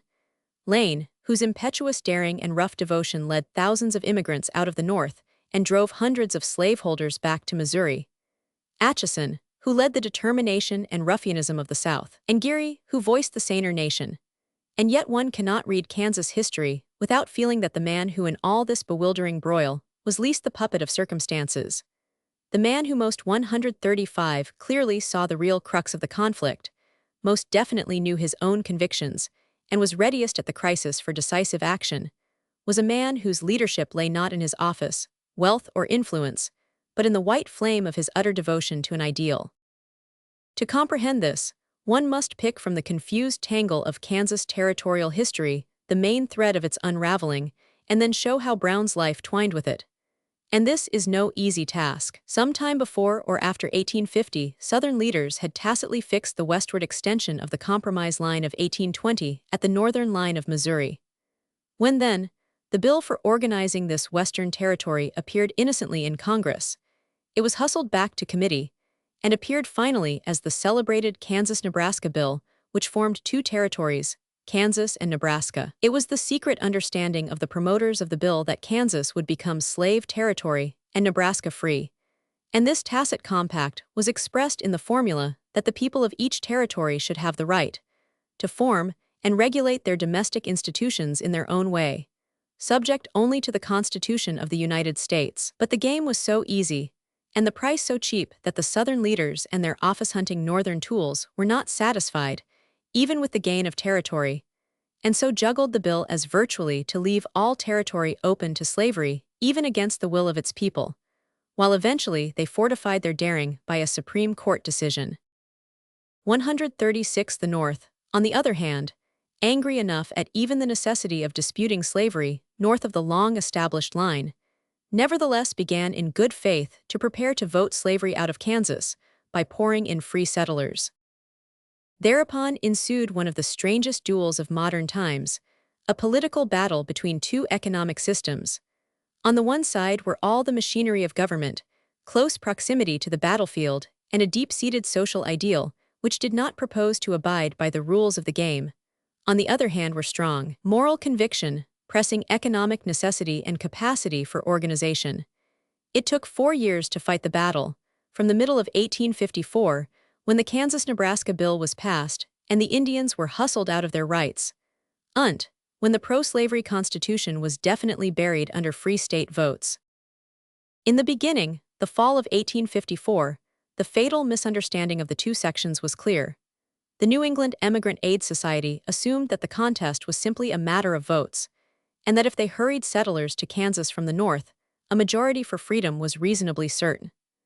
Missouri and the South, on the other hand, assumed that Kansas was already of right a slave state, and resented as an impertinence the attempt to make it free by any means. Thus at Lawrence, on August 1st, the bewildered and unarmed northern settlers and their immediate successors, such as John Brown's sons, were literally pounced upon by the furious 137 Missourians, who crossed the border like an invading army. To those who have qualms of conscience as to violating laws, state or national, the time has come when such impositions must be disregarded, as your rights and property are in danger, cried Stringfellow of Missouri. Thereupon 5,000 Missourians proceeded to elect a pro-slavery legislature and congressional delegate, and led by what Sumner called hirelings, picked from the drunken spew and vomit of an uneasy civilization, flourished their pistols and bowie knives, driving some of the free state immigrants back home, and the rest into apprehensive inaction and silence.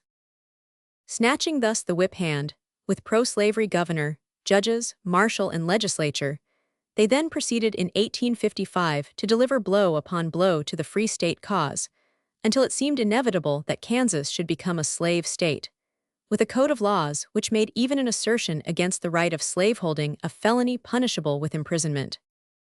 The Free State settlers hesitatingly began to take serious counsel. They found themselves in three parties: a few who hated slavery, more who hated Negroes, and many who hated slaves.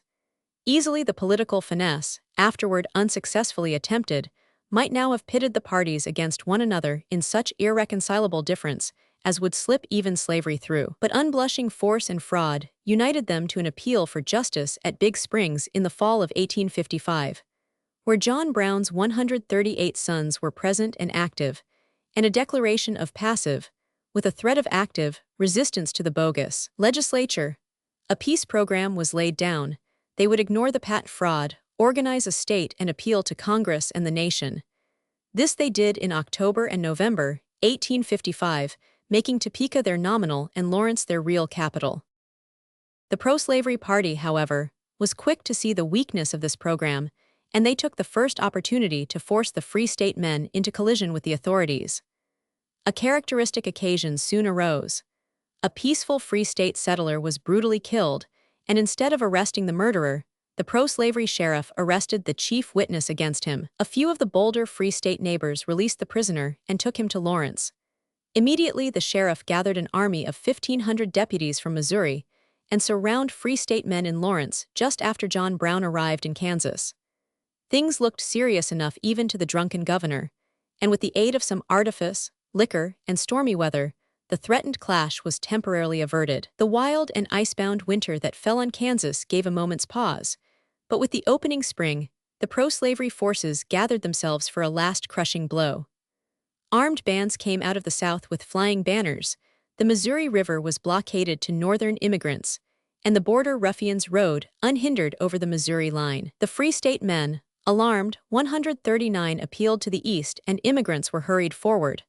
But slavery, with the Chief Justice, the tamed and domesticated Chief Justice who waited on him like a familiar spirit, declared the passive resistance movement constructive treason, and the pro-slavery marshal arrested the Free State leaders from the governor down and clapped them into prison.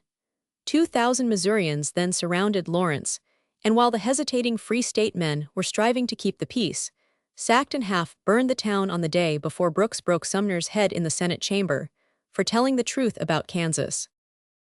The deed was done. Kansas was a slave territory. The Free State program had been repudiated by the United States government and had broken like a reed before the assaults of the pro-slavery party. There were mutterings in the East, but the cause of freedom was at its lowest ebb.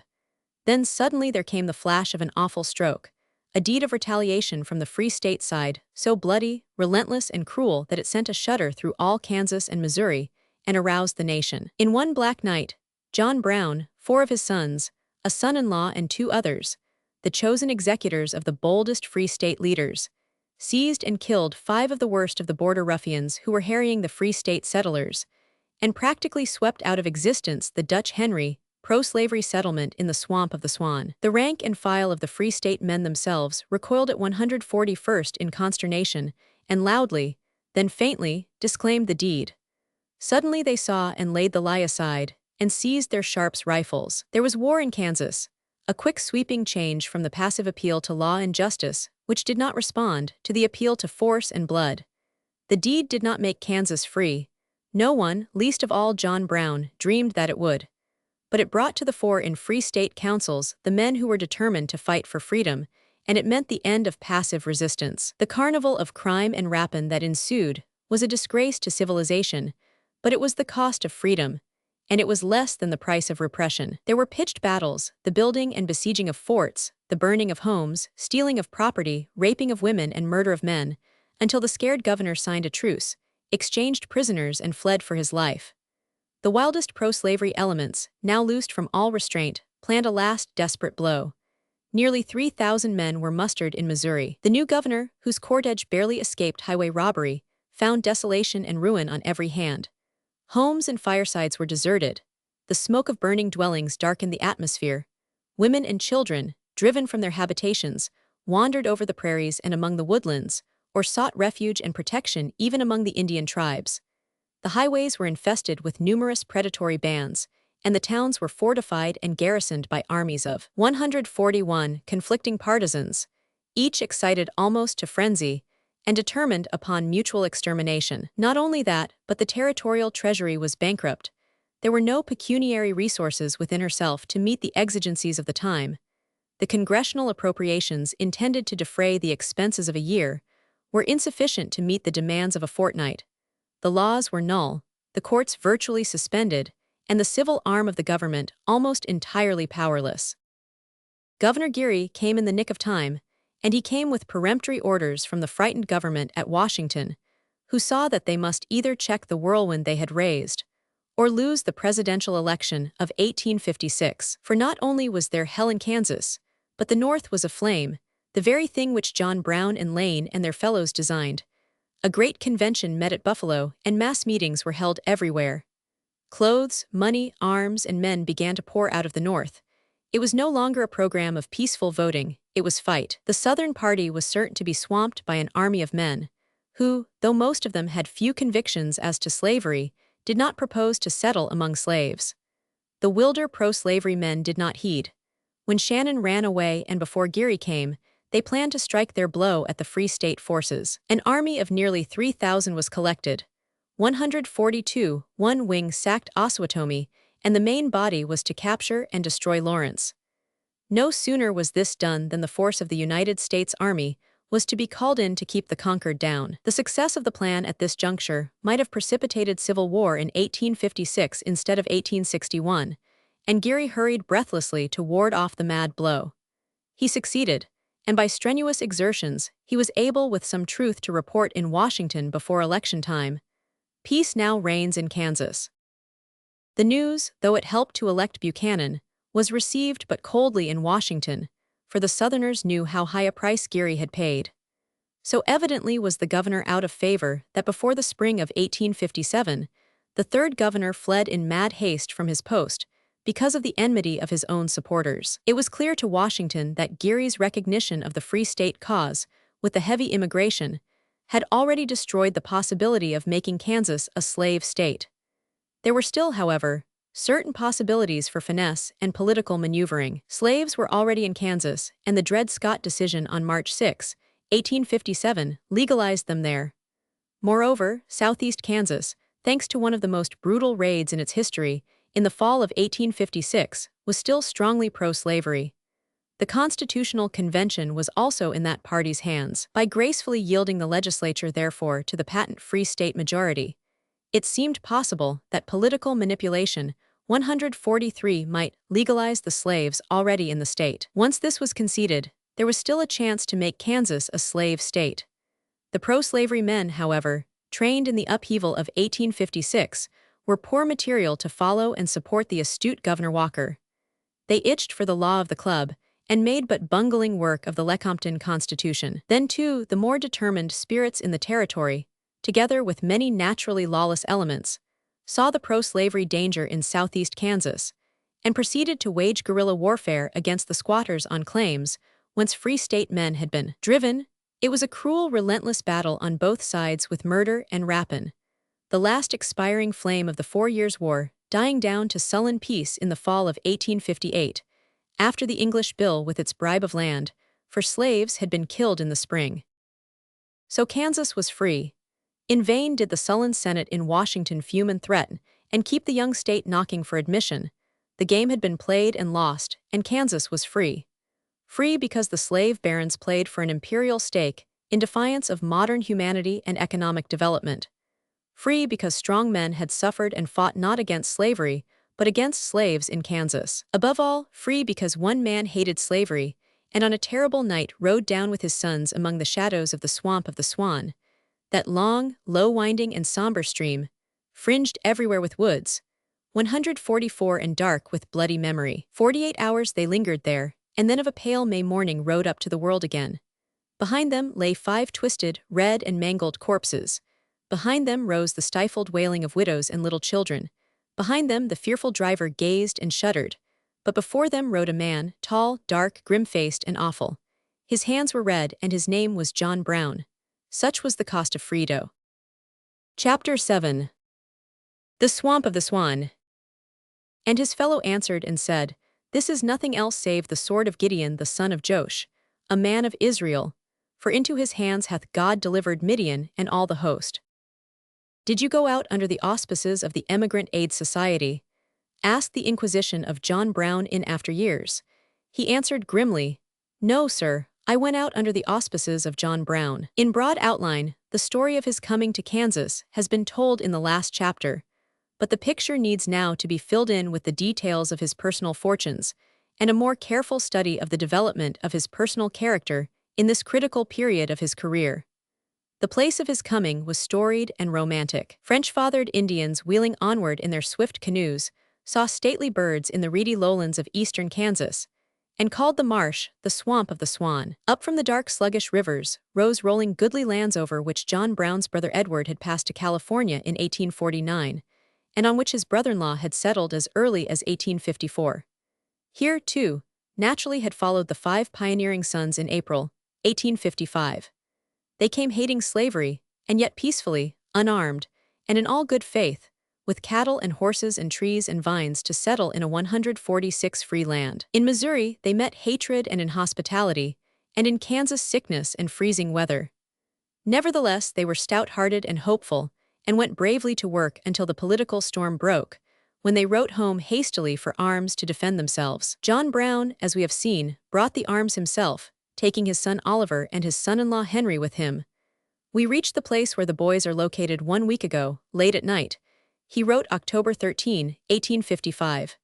We had between us all 60 cents in cash when we arrived. We found our folks in a most uncomfortable situation, with no houses to shelter one of them, no hay or corn fodder of any account secured, shivering over their little fires, all exposed to the dreadful cutting winds, morning, evening, and stormy days. All went to work to build cabins and secure fodder, keeping at the same time a careful eye on the political developments. On Free State Election Day, October 9th, hearing that there was a prospect of difficulty, we all turned out most thoroughly armed, but no enemy appeared, and Brown was encouraged to think that the prospect of Kansas becoming free is brightening every day. By November the settlers, he wrote, have made but little progress, but we have made a little. We have got a shanty 3 logs high, chinked and mudded, and roofed with our tent, and a chimney so far advanced that we can keep a fire in it for Jason. John has his shanty a little better fixeth than it was, but miserable enough now, and we have got their little crop of beans secured, which together with Johnny cake, mush and milk, pumpkins and squashes, constitute our fare. And he adds, after all God's tender mercies are not taken from us, I feel more and more confident that slavery will soon die out here, and to God be the praise. On November 23 he writes, we have got both families so sheltered that they need not suffer hereafter, have got part of the hay which had been in cocks secured, made some progress in preparation to build a house for John and Owen, and Salmon has caught a prairie wolf in a steel trap. We continue to have a good deal of stormy weather, rains with severe winds, and forming into ice as they fall, together with cold nights that freeze the ground considerably. Still God has not forsaken us. It was thus that John Brown came to Kansas, and stood ready to fight for freedom. No sooner had he stepped on Kansas soil, however, than it was plain to him, and to others, that the cause for which he was fighting was far different from that for which most of the settlers were willing to risk life and property.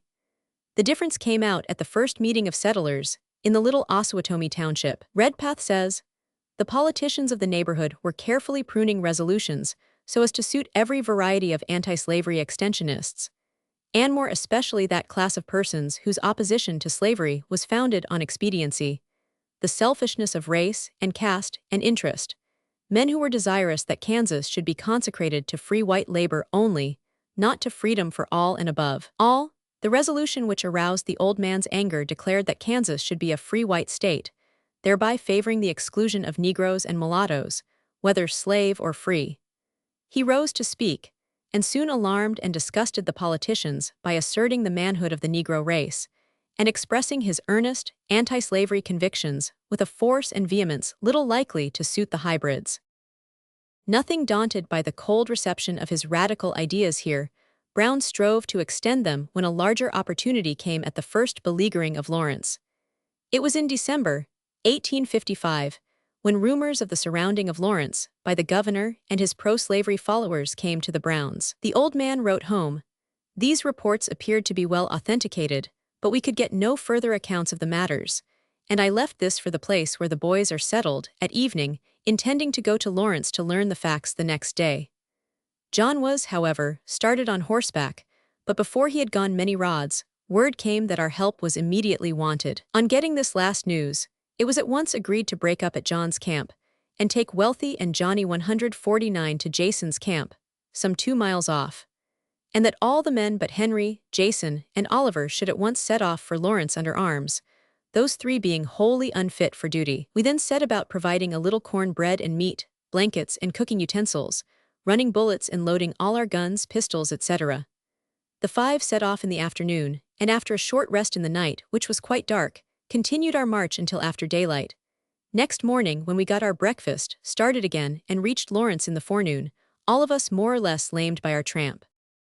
The band approached the town at sunset, looming strangely on the horizon, an old horse, a homely wagon, and 7 stalwart men armed with pikes, swords, pistols, and guns. John Brown was immediately put in command of a company. He found that already negotiations had commenced between Governor Shannon, having a force of some 15 or 1600 men, and the principal leaders of the Free State men, they having a force of some 500 men at that time. These were busy, night and day, fortifying the town with embankments and circular earthworks, up to the time of the treaty with the governor, as an attack was constantly looked for, notwithstanding the negotiations then pending. This state of things continued from Friday until Sunday evening, when Governor Shannon was induced to enter the 150 town, and after some parley, a treaty was announced. Immediately Brown's suspicions were aroused. He surmised that the governor's party had not thus lightly given up the fight for slavery, and he feared that the leading Free State politicians had sacrificed the principles for which he was fighting for the sake of the temporary truce. Already, the drunken governor was making conciliatory remarks to the crowd in front of the Free State Hotel, the Free State Governor Robinson replying, when John Brown, mounting a piece of timber at the corner of the house, began a fiery speech. He said that the people of Missouri had come to Kansas to destroy Lawrence, that they had beleaguered the town for 2 weeks, threatening its destruction, that they came for blood, that he believed, without the shedding of blood there is no remission, and asked for volunteers to go under his command and attack the pro-slavery camp stationed near Franklin, some 4 miles from Lawrence. He demanded to know what the terms were. If he understood Governor Shannon's speech, something had been conceded, and he conveyed the idea that the territorial laws were to be observed. Those laws he denounced and spit upon and would never obey. No. The crowd was fired by his earnestness, and a great echoing shout arose. No, no, down with the bogus laws. Lead us out to fight first. For a moment, matters looked serious to the Free State leaders, who had so ingeniously engineered the compromise, and they hastened to assure Brown 151 that he was mistaken, that there had been no surrendering of principles on their side. The real terms of the treaty were kept secret, but Brown, with his usual loyalty, accepted their word as true and wrote exultingly home. So ended this last Kansas invasion, the Missourians returning with flying colors, after incurring heavy expenses, suffering great exposure, hardships, and privations, not having fought any battles, burned or destroyed any infant towns or abolition presses, leaving the Free State men organized and armed, and in full possession of the territory, not having fulfilled any of all their dreadful threatenings, except to murder 1 unarmed man, and to commit some robberies and waste of property upon the defenseless families, unfortunately within their power. We learn by their papers that they boast of a great victory over the abolitionists, and well they may. Free State men have only hereafter to retain the footing they have gained, and Kansas is free. The Wakarusa Treaty, however, was but a winter's truce, as John Brown soon saw. His distrust of the compromisers and politicians grew, and he tried to get his own channels of news from the seat of government at Washington. We are very anxious to know what Congress is doing. We hear that Frank Pierce means to crush the men of Kansas. I do not know how well he may succeed, but I think he may find his hands full before it is all over. And Joshua R. Giddings assures him that the President never will dare to employ the troops of the United States to shoot the citizens of Kansas. Yet the President did dare. Not only were regular troops put into the hands of the Kansas slave power, but armed bands from the South appeared, and one in particular from Georgia, encamped on the swamp of the Swan near the Brown settlement. John Brown's procedure was characteristic. With his surveying instruments in hand one May morning, he sauntered into their camp. He was immediately taken for a government surveyor and consequently sound on the goose. For every governor sent here, every secretary, every judge, every Indian agent, every land surveyor, every clerk in every office, believed in making Kansas a slave state. All the money sent here by the national government was dispersed by pro-slavery officials to pro-slavery menials. Brown took with him, his son says, 4 of my brothers, Owen, Frederick, Salmon, and Oliver, as chain carriers, axemen, and marker, and found a section line which, on following, led through the camp of these men.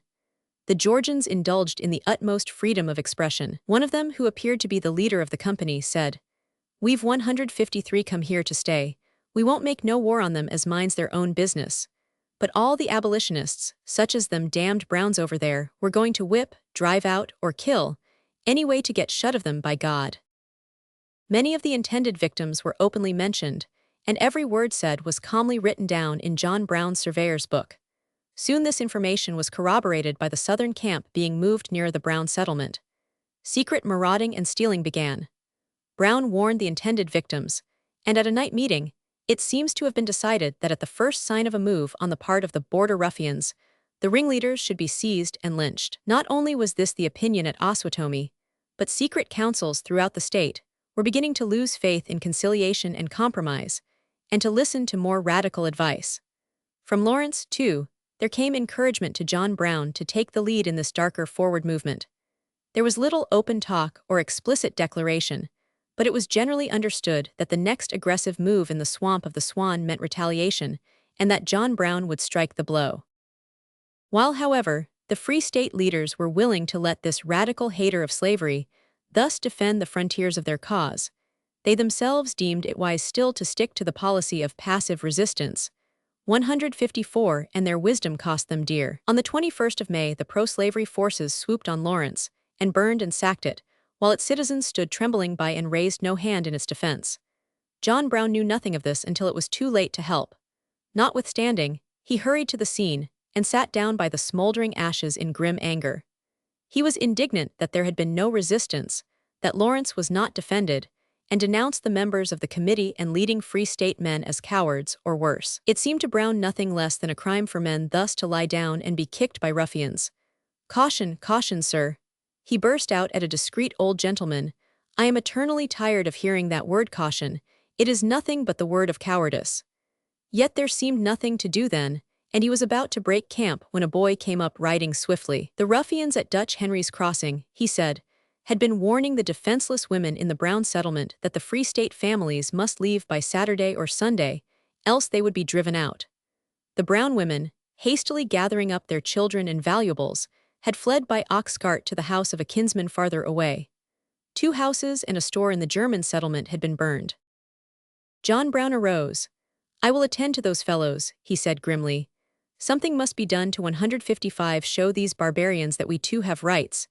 He called 4 of his sons, Watson, Frederick, Owen, and Oliver, his son-in-law, Henry Thompson, and a German, whose home lay in ashes. A neighbor with wagon and horses offered to carry the band, and the cutlasses were carefully sharpened. An uneasy feeling crept through the onlookers. They knew that John Brown was going to strike a blow for freedom in Kansas, but they did not understand just what that blow would be. There were hesitation and whispering, and one at least ventured a mild remonstrance, but Brown shook him off in disgust. As the wagon moved off, a cheer arose from the company left behind. It was 2 o'clock on Friday afternoon that the 8 men started toward the swamp of the Swan. Arriving in the neighborhood, they spent Saturday in quietly and secretly investigating the situation, and in gathering evidence of the intentions of the border ruffians. Although the exact facts have never all been told, it seems clear that a meeting of the intended victims was secured, at which John Brown himself presided. Probably it was then decided that the 7 ringleaders of the projected deviltry must be killed, and John Brown was appointed to see that the deed was done. The men condemned were among the worst of their kind. One was a liquor dealer in whose disreputable dive the United States court was held. His brother, a 156 giant of 6 feet 4, was a thief and a bully whose pastime was insulting Free State women. The third was the postmaster, who managed to avoid direct complicity in the crime but shared the spoils. Next came the probate judge, who harried the Free State men with warrants of all sorts. And lastly, 3 miserable drunken tools, formerly slave chasers who had come to Kansas with their bloodhounds and were ready for any kind of evil. These were not the leaders of the pro-slavery party in Kansas, but rather the dogs which were to worry the Free State men to death. The ringleaders sat securely hedged back of United States bayonets and the Missouri militia, but their tools depended for their safety on terrorizing the localities wherein they lived. Here then, said John Brown, was the spot to strike, and once sentence of death had been formally passed, the band hurried to its task. The saloon lay on the creek, where the great highway from Leavenworth in the northeastern part of the state crossed on its way to Fort Scott. Around it, within an hour's walk, were the cabins of the others. In all cases, the proceeding was similar: a silent approach and a quick, sharp knocking in the night. The inmates leapt startled from their beds, for midnight rappings were ominous there. They hesitated to open the door, but the demand was peremptory and the door was frail. Then the dark room was filled with shadowy figures. The man dressed quickly, the woman whimpered and listened, but the footsteps died away and all was still. 3 homes 157 were visited thus. 2 of the number could not be found, but 5 men went out into the darkness with their captors and never returned. They were led quickly into the woods and surrounded. John Brown raised his hand, and at the signal the victims were hacked to death with broadswords. The deed inflamed Kansas. The timid rushed to disavow the deed. The Free State people were silent, and the pro-slavery party was roused to fury. Even the silent co-conspirators of Potawatomi rushed to pledge themselves, individually and collectively, to prevent a recurrence of a similar tragedy, and to ferret out and hand over to the criminal authorities the perpetrators for punishment. But they took no steps to lay hands on John Brown, and as he said, their cowardice did not protect them. 4 times in 4 years, the wrath of the avengers flamed in the swamp of the Swan, and swept the land in fire and blood, and the last red breath of the expiring war in Kansas glowed in these dark ravines. To this day men differ as to the effect of John Brown's blow. Some say it freed Kansas, while others say it plunged the land back into civil war. Truth lies in both statements.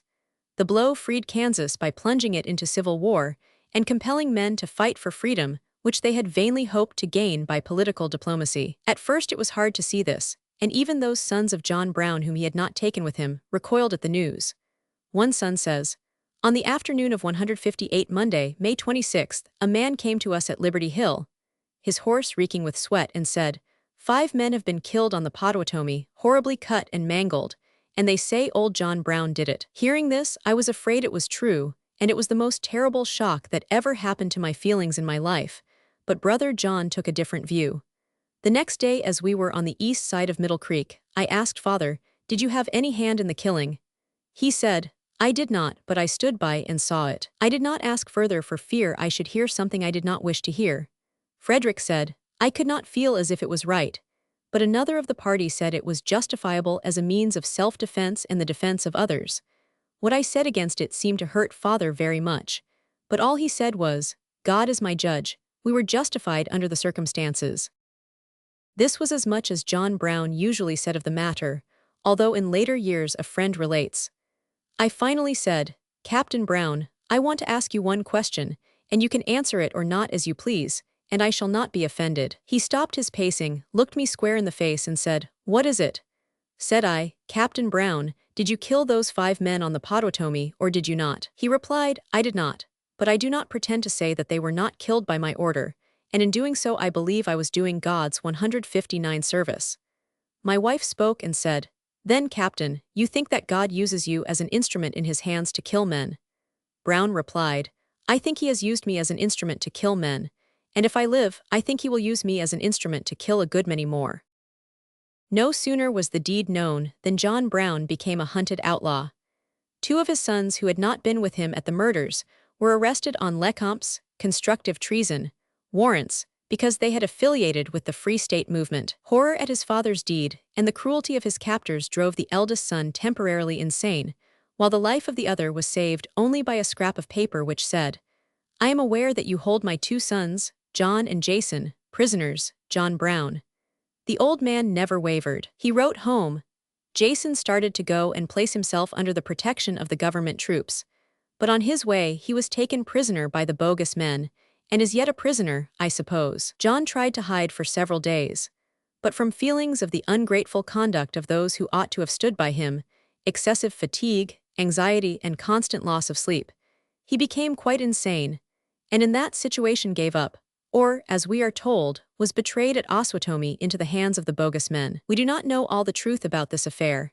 He has since, we are told, been kept in irons and brought 160 to a trial before bogus court, the result of which we have not yet learned. We have great anxiety both for him and Jason, and numerous other prisoners with the enemy, who have all the while had the government troops to sustain them. We can only commend them to God. Withdrawing to the forests, John Brown now began to organize his followers. 35 of them adopted this covenant in the summer of 1856. We whose names are found on these and the next following pages, do hereby enlist ourselves to serve in the Free State cause under John Brown as commander, during the full period of time affixed to our names respectively, and we severally pledge our word, and our sacred honor to said commander, and to each other, that during the time for which we have enlisted, we will faithfully and punctually perform our duty, in such capacity or place as may be assigned to us, by a majority of all the votes of those associated with us, or of the companies to which we may belong as the case may be, as a regular volunteer force for the maintenance of the rights and liberties of the Free State citizens of Kansas. And we further agree that as individuals we will conform to the bylaws of this organization, and that we will insist on their regular and punctual enforcement as a first and a last duty. And in short, that we will observe and maintain a strict and thorough military discipline at all times until our term of service expires. 161. A score of bylaws were added, providing for electing officers, trial by jury, disposal of captured property, etc. Then follow these articles. Art. Roman 14. All uncivil, ungentlemanly, profane, vulgar talk or conversation shall be discountenanced. Art. Roman 15. All acts of petty theft, needless waste of property of the members or of citizens are hereby declared disorderly, together with all uncivil or unkind treatment of citizens or of prisoners. Art. Roman 20. No person after having first surrendered himself a prisoner shall be put to death, or subjected to corporeal punishment, without first having had the benefit of an impartial trial. Art. Roman 21. The ordinary use or introduction into the camp of any intoxicating liquor, as a beverage, is hereby declared disorderly. Nor was this ideal of discipline merely on paper. The reporter of the New York Tribune stumbled on the camp which the authorities did not dare to find. I shall not soon forget the scene that here opened to my view. Near the edge of the creek, a dozen horses were tied, all ready saddled for a ride for life, or a hunt after southern invaders. A dozen rifles and sabers were stacked against the trees. In an open space, amid the shady and lofty woods, there was a great blazing fire with a pot on it. A woman, bareheaded, with an honest sunburnt face, was picking blackberries from the bushes. 3 or 4 armed men were lying on red and blue blankets on 162 the grass, and 2 fine-looking youths were standing, leaning on their arms, on guard nearby. One of them was the youngest son of Old Brown, and the other was Charlie, the brave Hungarian who was subsequently murdered at Osawatomie. Old Brown himself stood near the fire, with his shirt sleeves rolled up and a large piece of pork in his hand. He was cooking a pig. He was poorly clad, and his toes protruded from his boots. The old man received me with great cordiality, and the little band gathered about me. But it was a moment only, for the captain ordered them to renew their work. He respectfully but firmly forbade conversation on the Potawatomi affair, and said that, if I desired any information from the company in relation to their conduct or intentions, he, as their captain, would answer for them whatever it was proper to communicate. In this camp no manner of profane language was permitted, no man of immoral character was allowed to stay, excepting as a prisoner of war. He made prayers in which all the company united, every morning and evening, and no food was ever tasted by his men until the divine blessing had been asked on it.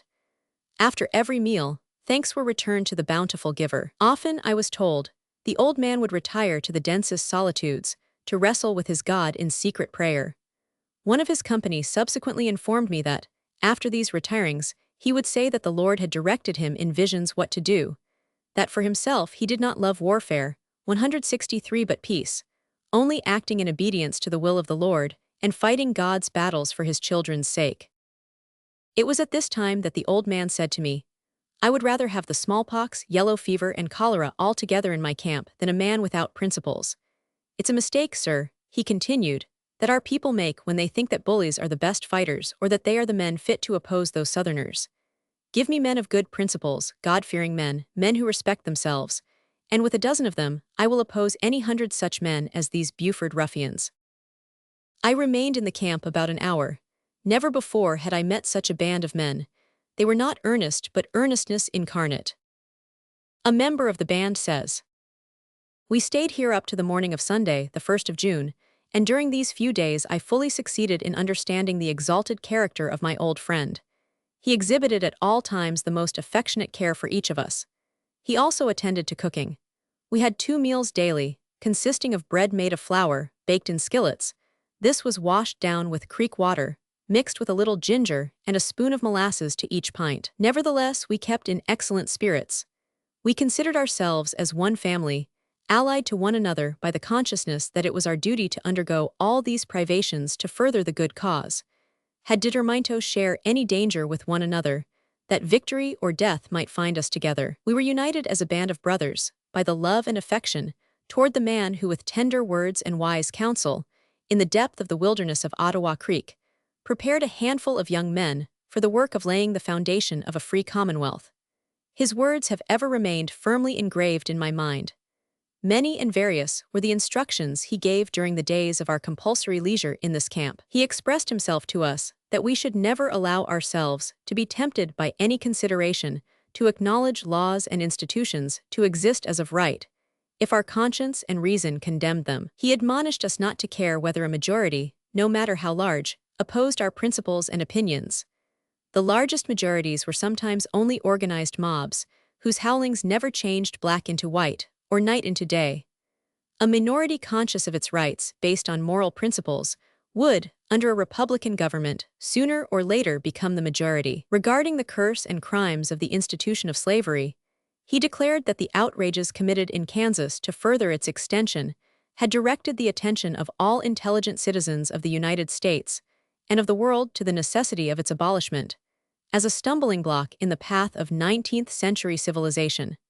That while it was true that the pro-slavery people and their aiders and abettors had the upper hand at present, 165 and the Free State organization dwindled to a handful hid in the brush, nevertheless, we ought to be of good cheer and start the ball to rolling at the first opportunity, no matter whether its starting motion would even crush us to death. We were under a protection of a wise providence, which might use our feeble efforts. Occasionally Captain Brown also gave us directions for our conduct during a fight, for attack and retreat.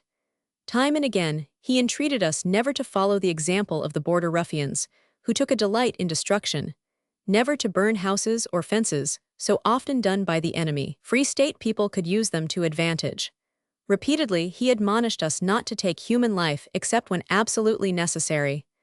Plunder taken from the enemy should be common property, to be used for continuance of the struggle, horses to go to recruits, cattle and provision to poor Free State people. To this band of men the surrounding country, which was already feeling the first retaliatory blows of the pro-slavery party, now looked for aid, and Brown stood ever ready.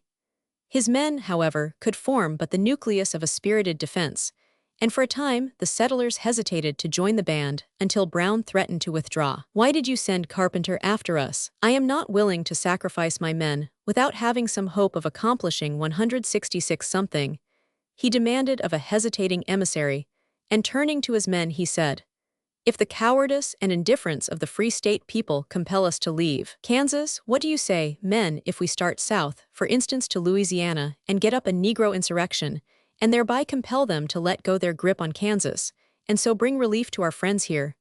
Frederick Brown jumped up and said, I am ready. The petty outrages of the Georgia guerrillas now so increased in boldness and in frequency that a company was hastily formed which called Brown's men to the defense of a neighboring village. We will be with you, cried Brown, and thus he told the story of what followed to the folks at home. The cowardly mean conduct of Osawatomie and vicinity did not save them, for the ruffians came on them, made numerous prisoners, fired their buildings, and robbed them. After this, a picked party of the bogus men went to Brown's station, burned John's and Jason's houses, and their contents to ashes, in which burning we have all suffered more or less. Orson and Bois have been prisoners, but we soon set them at liberty. They are well, and have not been seriously injured. Owen and I have just come here for the first time to look at the ruins. All looks desolate and forsaken. The grass and weeds fast covering up the signs that 167, these places were lately the abodes of quiet families. After burning the houses, this self-same party of picked men, some 40 in number, set out as they supposed, and as was the fact, on the track of my little company, boasting with awful profanity that they would have our scalps. They, however, passed the place where we hid, and robbed a little town some 4 or 5 miles beyond our camp in the timber. I had omitted to say that some murders had been committed at the time Lawrence was sacked. On learning that this party was in pursuit of us, my little company, now increased to 10 in all, started after them in company of a Captain Shore with 18 men he included June 1st. We were all mounted as we traveled. We did not meet them on that day, but took 5 prisoners, 4 of whom were of their scouts and well armed. We were out all night, but could find nothing of them until about 6 o'clock next morning, when we prepared to attack them at once, on foot, leaving Frederick and one of Captain Shore's men to guard the horses. As I was much older than Captain Shore, the principal direction of the fight devolved on me. We got to within about a mile of their camp before being discovered by their scouts, and then moved at a brisk pace, Captain Shore and men forming our left, and my company the right. When within about 60 rods of the enemy, Captain Shore's men halted by mistake in a very exposed situation, and continued the fire, both his men and the enemy being armed with Sharp's rifles. My company 168 had no long shooters. We, my company, did not fire a gun until we gained the rear of a bank, about 15 or 20 rods to the right of the enemy, where we commenced, and soon compelled them to hide in a ravine. Captain Shore, after getting 1 man wounded, and exhausting his ammunition, came with part of his men to the right of my position, much discouraged. The balance of his men, including the one wounded, had left the ground.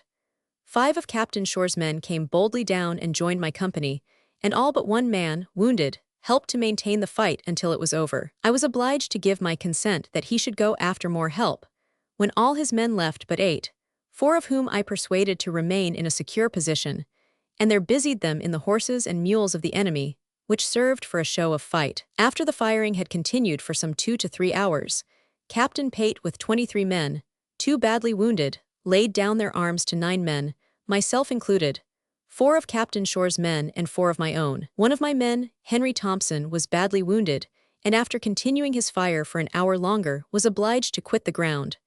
3 others of my company, but not of my family, had gone off. Salmon was dreadfully wounded by accident soon after the fight, but both he and Henry are fast recovering. A day or 2 after the fight, Colonel Sumner of the United States Army came suddenly upon us, 169, while fortifying our camp and guarding our prisoners, which, by the way, it had been agreed mutually should be exchanged for as many Free State men, John and Jason included, and compelled us to let go our prisoners without being exchanged, and to give up their horses and arms. They did not go more than 2 or 3 miles before they began to rob and injure Free State people. We consider this in good keeping with the cruel and unjust course of the administration and its tools throughout this whole Kansas difficulty. Colonel Sumner also compelled us to disband, and we, being only a handful, were obliged to submit. Since then we have, like David of old, had our dwellings with the serpents of the rocks and wild beasts of the wilderness, being obliged to hide away from our enemies. We are not disheartened, though nearly destitute of food, clothing, and money. God, who has not given us over to the will of our enemies, but has moreover delivered them into our hand, will, we humbly trust, still keep and deliver us. We feel assured that he who sees not as men see, does not lay the guilt of innocent blood to our charge. It was John Brown's hope that the courage engendered by the striking success of the fight at Black Jack would spread the spirit of resistance to the whole Free State party. Lawrence, then the 170 capital, was still surrounded by a chain of forts held by bands of pro-slavery marauders, one at Franklin just east of the city, another just south and known as Fort Saunders, and a third between Lawrence and the pro-slavery capital, Lecompton, known as Fort Titus. When it was rumored that the United States troops would disperse the Free State legislature about to meet at Topeka, John Brown hurried thither, hoping that resistance would begin here and sweep the territory. One of the Free State leaders met him at Lawrence and journeyed with him toward Topeka. Brown and he took the main road as far as Big Springs, he says, and continues. There we left the road, going in a southwesterly direction for a mile, when we halted on a hill, and the horses were stripped of their saddles and picketed out to graze. The grass was wet with dew. The men ate of what provision they had with them, and I received a portion from the captain, dry beef, which was not so bad, and bread made from corn bruised between stones, then rolled in balls and cooked in the ashes of the campfire. Captain Brown observed that I nibbled it very gingerly and said, "I am afraid you will be hardly able to eat a soldier's harsh fare." We next placed our two saddles together so that our heads lay only a few feet apart. Brown spread his blanket on the wet grass, and when we lay together upon it, mine was spread over us. It was past 11 o'clock, and we lay there until 2:171 in the morning, but we slept none. He seemed to be as little disposed to sleep as I was, and we talked, or rather he did, for I said little. I found that he was a thorough astronomer. He pointed out the different constellations and their movements. "Now," he said, "it is midnight," as he pointed to the finger marks of his great clock in the sky. The whispering of the wind on the prairie was full of voices to him, and the stars as they shone in the firmament of God seemed to inspire him. How admirable is the symmetry of the heaven, how grand and beautiful. Everything moves in sublime harmony in the government of God. Not so with us poor creatures. If one star is more brilliant than others, it is continually shooting in some erratic way into space. He criticized both parties in Kansas. Of the pro-slavery men, he said that slavery besotted everything and made men more brutal and coarse, nor did the Free State men escape his sharp censure. He said that we had many noble and true men, but too many broken-down politicians from the older states, who would rather pass resolutions than act, and who criticized all who did real work. A professional politician, he went on, you never could trust, for even if he had convictions, he was always ready to sacrifice his principles for his advantage. One of the most interesting things in his conversation that night, and one that marked him as a theorist, was his treatment of our forms of social and political life. He thought that society ought 172 to be organized on a less selfish basis. For while material interests gained something by the deification of pure selfishness, men and women lost much by it. He said that all great reforms, like the Christian religion, were based on broad, generous, self-sacrificing principles. He condemned the sale of land as a chattel, and thought that there was an indefinite number of wrongs to right before society would be what it should be, but that in our country slavery was the sum of all villainies, and its abolition the first essential work. If the American people did not take courage and end it speedily, human freedom and Republican liberty would soon be empty names in these United States. Early next morning, the party pressed on until they came in sight of the town. Brown would not enter but sent a messenger ahead, and the narrator continues.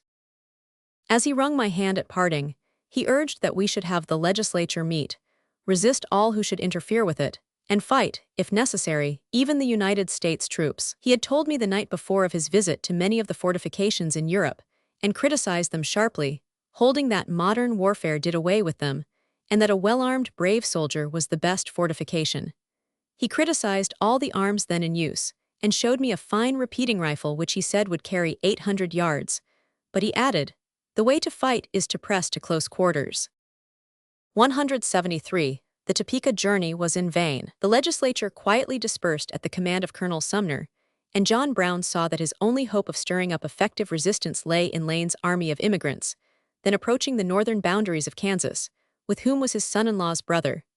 Taking, therefore, his wounded son-in-law and leaving his band, he pressed forward alone on a dangerous and wearisome way of 150 miles through the enemy's country. Hinton saw him as he rode into one of the camps and says, "Have you a man in your camp named William Thompson? You are from Massachusetts, young man, I believe, and Mr. Thompson joined you at Buffalo." These words were addressed to me by an elderly man, riding a worn-looking, gaunt gray horse. It was on a late July day, and in its hottest hours. I had been idly watching a wagon and one horse, toiling slowly northward across the prairie, along the emigrant trail that had been marked out by Free State men under command of Sam Walker and Aaron D. Stevens, who was then known as Colonel Whipple. John Brown, whose name the young and ardent had begun to conjure with and swear by, had been described to me. So, as I heard the question, I looked up and met the full, strong gaze of a pair of luminous, questioning eyes. Somehow I instinctively knew this was John Brown, and with that name I replied, saying that Thompson was in our company. It was a long, rugged feature face I saw. A tall, sinewy figure, too. He had dismounted, 5 feet 11 I estimated, with square shoulders, narrow flank, sinewy and deep-chested. A frame full of nervous power but not impressing one especially with muscular vigor. The impression left by the pose and the figure was that of reserve, endurance and quiet strength. The questioning voice tones were mellow, magnetic, and grave. On the weather-worn face was a stubby, short, gray beard, evidently of recent growth. This figure, unarmed, poorly clad, with coarse linen trousers tucked into high, heavy cowhide boots, with heavy spurs on their heels, a cotton shirt opened at the throat, a long, torn linen duster, and a berets chip straw hat he held in his hand as he waited for Thompson to reach us, made up the outward garb and appearance of John Brown when I first met him. In 10 minutes his mounted figure disappeared over the north horizon. Pushing on northward, Brown found asylum for his wounded follower at Tabor, Iowa. Returning, he joined the main body of Lane's men at Nebraska City. Here again arose divided councils. Radical leaders like Lane and Brown were proscribed men, and United States troops stood on the borders of Iowa to prevent the entrance of armed bodies. It was decided, therefore, that Lane must not enter with the immigrants, and a letter to this effect was brought to him by Samuel Walker, a Free State leader. Walker says, 175. After reading it, he sat for a long time with his head bowed and the tears running down his cheeks. Finally he looked up and said, "Walker, if you say the people of Kansas don't want me, it's all right, and I'll blow my brains out. I can never go back to the States and look the people in the face and tell them that as soon as I got these Kansas friends of mine fairly into danger I had to abandon them. I can't do it. No matter what I say in my own defense, no one will believe it. I'll blow my brains out and end the thing right here." "General," said I, "the people of Kansas would rather have you than all the party at Nebraska City. I have got 15 good boys that are my own. If you will put yourself under my orders, I'll take you through all right." Thus Walker, Lane, and John Brown with a party of 30 stole into Kansas and started anew the flame of civil war. Brown's old company, organized early in 1858, was mounted and brought to the front, and a systematic effort was made by Lane to free Lawrence from its beleaguering forts. The first attack was directed against Franklin on the night of August 12th, and as ex-Senator Atchison of Missouri indignantly reported, 300 abolitionists, under this same Brown, attacked the town of Franklin, robbed, plundered, and burned, took all the arms in town, broke open and destroyed the 176 post office, captured the old cannons Sacramento, which our gallant Missourians captured in Mexico, and are now turning its mouth against our friends. 2 days later, the little army turned southward to Fort Saunders. Lane deployed his forces before it with John Brown's cavalry on his right wing. A charge was ordered, and the garrison fled to the woods, leaving an untasted dinner and large stores of goods. On August 16th, Fort Titus on the road to Lecompton was besieged with cannon and finally fired by a load of hay. Colonel Titus, a Georgian, was captured, and John Brown and other leaders wanted to hang him, for he was one of the most brutal of the border ruffian commanders. Sam Walker, however, saved his neck. So furious had been this short campaign that the pro-slavery party sued for a truce. Walker tells how, on the following day, Governor Shannon and Major Sedgwick came to Lawrence to negotiate an exchange of prisoners. They held about 30 of our men, and we 40 of theirs. It was agreed to swap even, we surrendering all their men, including Titus. They to hand over all our men and cannon they had captured at the sacking of Lawrence. I insisted very strongly on this last point of the contract, for when the gun was taken I swore I would have it back within 6 months. I had the pleasure of escorting our prisoners to Sedgwick's camp and receiving the cannon 177 and the prisoners held by the enemy there, in exchange. The whirlwind of guerrilla warfare now swept back to the dark ravines of the Swamp of the Swan. After the murders of May came the first counter-attack of early June, culminating in the Battle of Black Jack. This check quelled the pro-slavery party a while, and they began manning the forts around Lawrence. On August 5th, the Free State men struck a retaliating blow, while John Brown was absent in Nebraska, although he was credited with being present by the Missouri newspapers. Similar skirmishes followed, and the advantage was now so completely with the Free State forces that a final crushing blow was planned by the Slave Party of Missouri. Manifestos swept the state, and no quarter was the motto. The Missourians responded with alacrity, and a great mass crossed the border divided into two wings. The lesser attacked Osawatomie, and a newspaper in Missouri said. The attack on Osawatomie was by part of an army of 1,150 men, of whom Atchison was Major General. General Reed, with 250 men and one piece of artillery, moved on to attack Osawatomie. He arrived near that place and was attacked by 200 abolitionists under the command of the notorious John Brown, who commenced firing upon Reed fro a thick chaparral 400 yards off. General Reed made a successful charge, killing 31 and taking 7 prisoners. Among the killed was Frederick Brown. The notorious John Brown was also killed by a pro-slavery man named White in attempting to cross the Marais des Cygnes. The pro-slavery party have 5 wounded. On the same day, Captain Hayes with 40 men attacked the house of the notorious Ottawa Jones, burned it, and killed 2 abolitionists. Jones fled to the cornfield, was shot by Hayes, and is believed to be dead. But John Brown was not dead, and was ever after known as Osawatomie Brown. He wrote home September 7, saying, "I have one moment to write to you, to say that I am yet alive, that Jason and family were well yesterday. John and family, I hear, are well, he being yet a prisoner." On the morning of the 30th of August, an attack was made by the ruffians on Osawatomie, numbering some 400, by whose scouts our dear Frederick was shot dead without warning, he supposing them to be Free State men, as near as we can learn. One other man, a cousin of Mr. Adair, was murdered by them about the same time that Frederick was killed, and one badly wounded at the same time.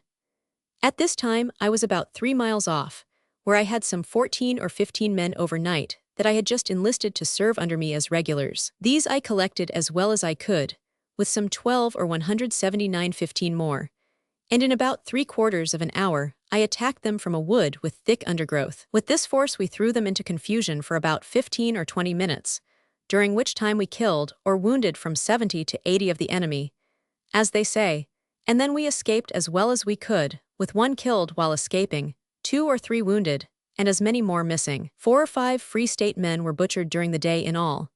Jason fought bravely by my side during the fight, and escaped with me, he being unhurt. I was struck by a partly spent grape, canister, or rifle shot, which bruised me some, but did not injure me seriously. Hitherto the Lord has helped me. A cheer went up from all free Kansas over this vigorous defense, and for once there was unanimity among the leaders of the Free State cause. Robinson, the wariest of them, wrote, "I cheerfully accord to you my heartfelt thanks for your prompt, efficient, and timely action against the invaders of our rights and the murderers of our citizens. History will give your name a proud place on her pages, and posterity will pay homage to your heroism in the cause of God and humanity." Meantime the Missourians, after their hard-won victory, hastened back to join the larger wing of the invaders, and so disconcerting was their report, 180, that when Lane made a feint against them, they started to retreat. Governor Woodson's call for the territorial militia, however, heartened them and gave them legal standing. By September 15 they were threatening Kansas again with nearly 3,000 men. The nation, however, was now aroused, and the new governor, Geary, with orders to make peace at all costs, was hurrying forward. Among the first whom he summoned to secret conference was John Brown. Brown came to Lawrence and was leaving, satisfied with Geary's promises, when the invading army of Missourians suddenly appeared before the city. He immediately returned to the town, where there were only 200 fighting men. He was asked to take command of the defense but declined, preferring to act with his usual independence. About 5 o'clock Monday, the 15th, he mounted a dry goods box on Main Street opposite the post office and spoke to the people. "Gentlemen, it is said that there are 2,500 Missourians down at Franklin, and that they will be here in 2 hours.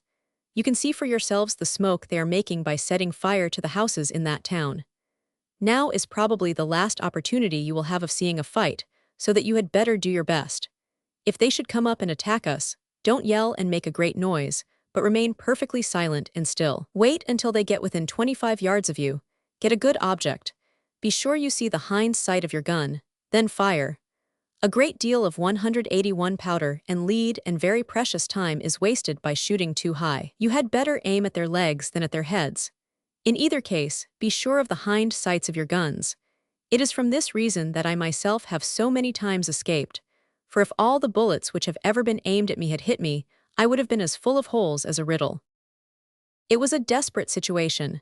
the Free State forces were scattered, leaving but a handful to face an army.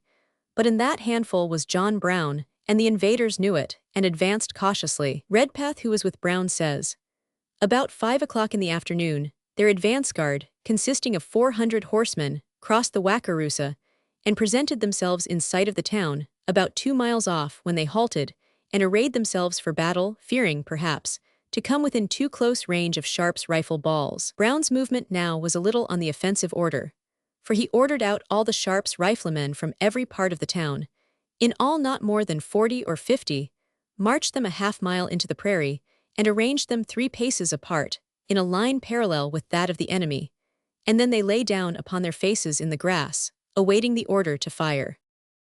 The invaders hesitated, halted, and then retired.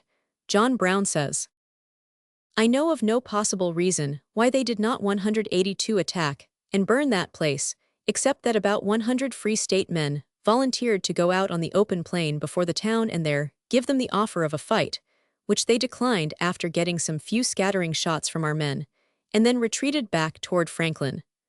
I saw that whole thing. The government troops at this time were with Governor Geary at Lecompton, a distance of 12 miles only from Lawrence, and notwithstanding several runners had been to advise him in good time of the approach or of the setting out of the enemy, who had to march some 40 miles to reach Lawrence, he did not, on that memorable occasion, get a single soldier on the ground until after the enemy had retreated back to Franklin and had been gone for about 5 hours.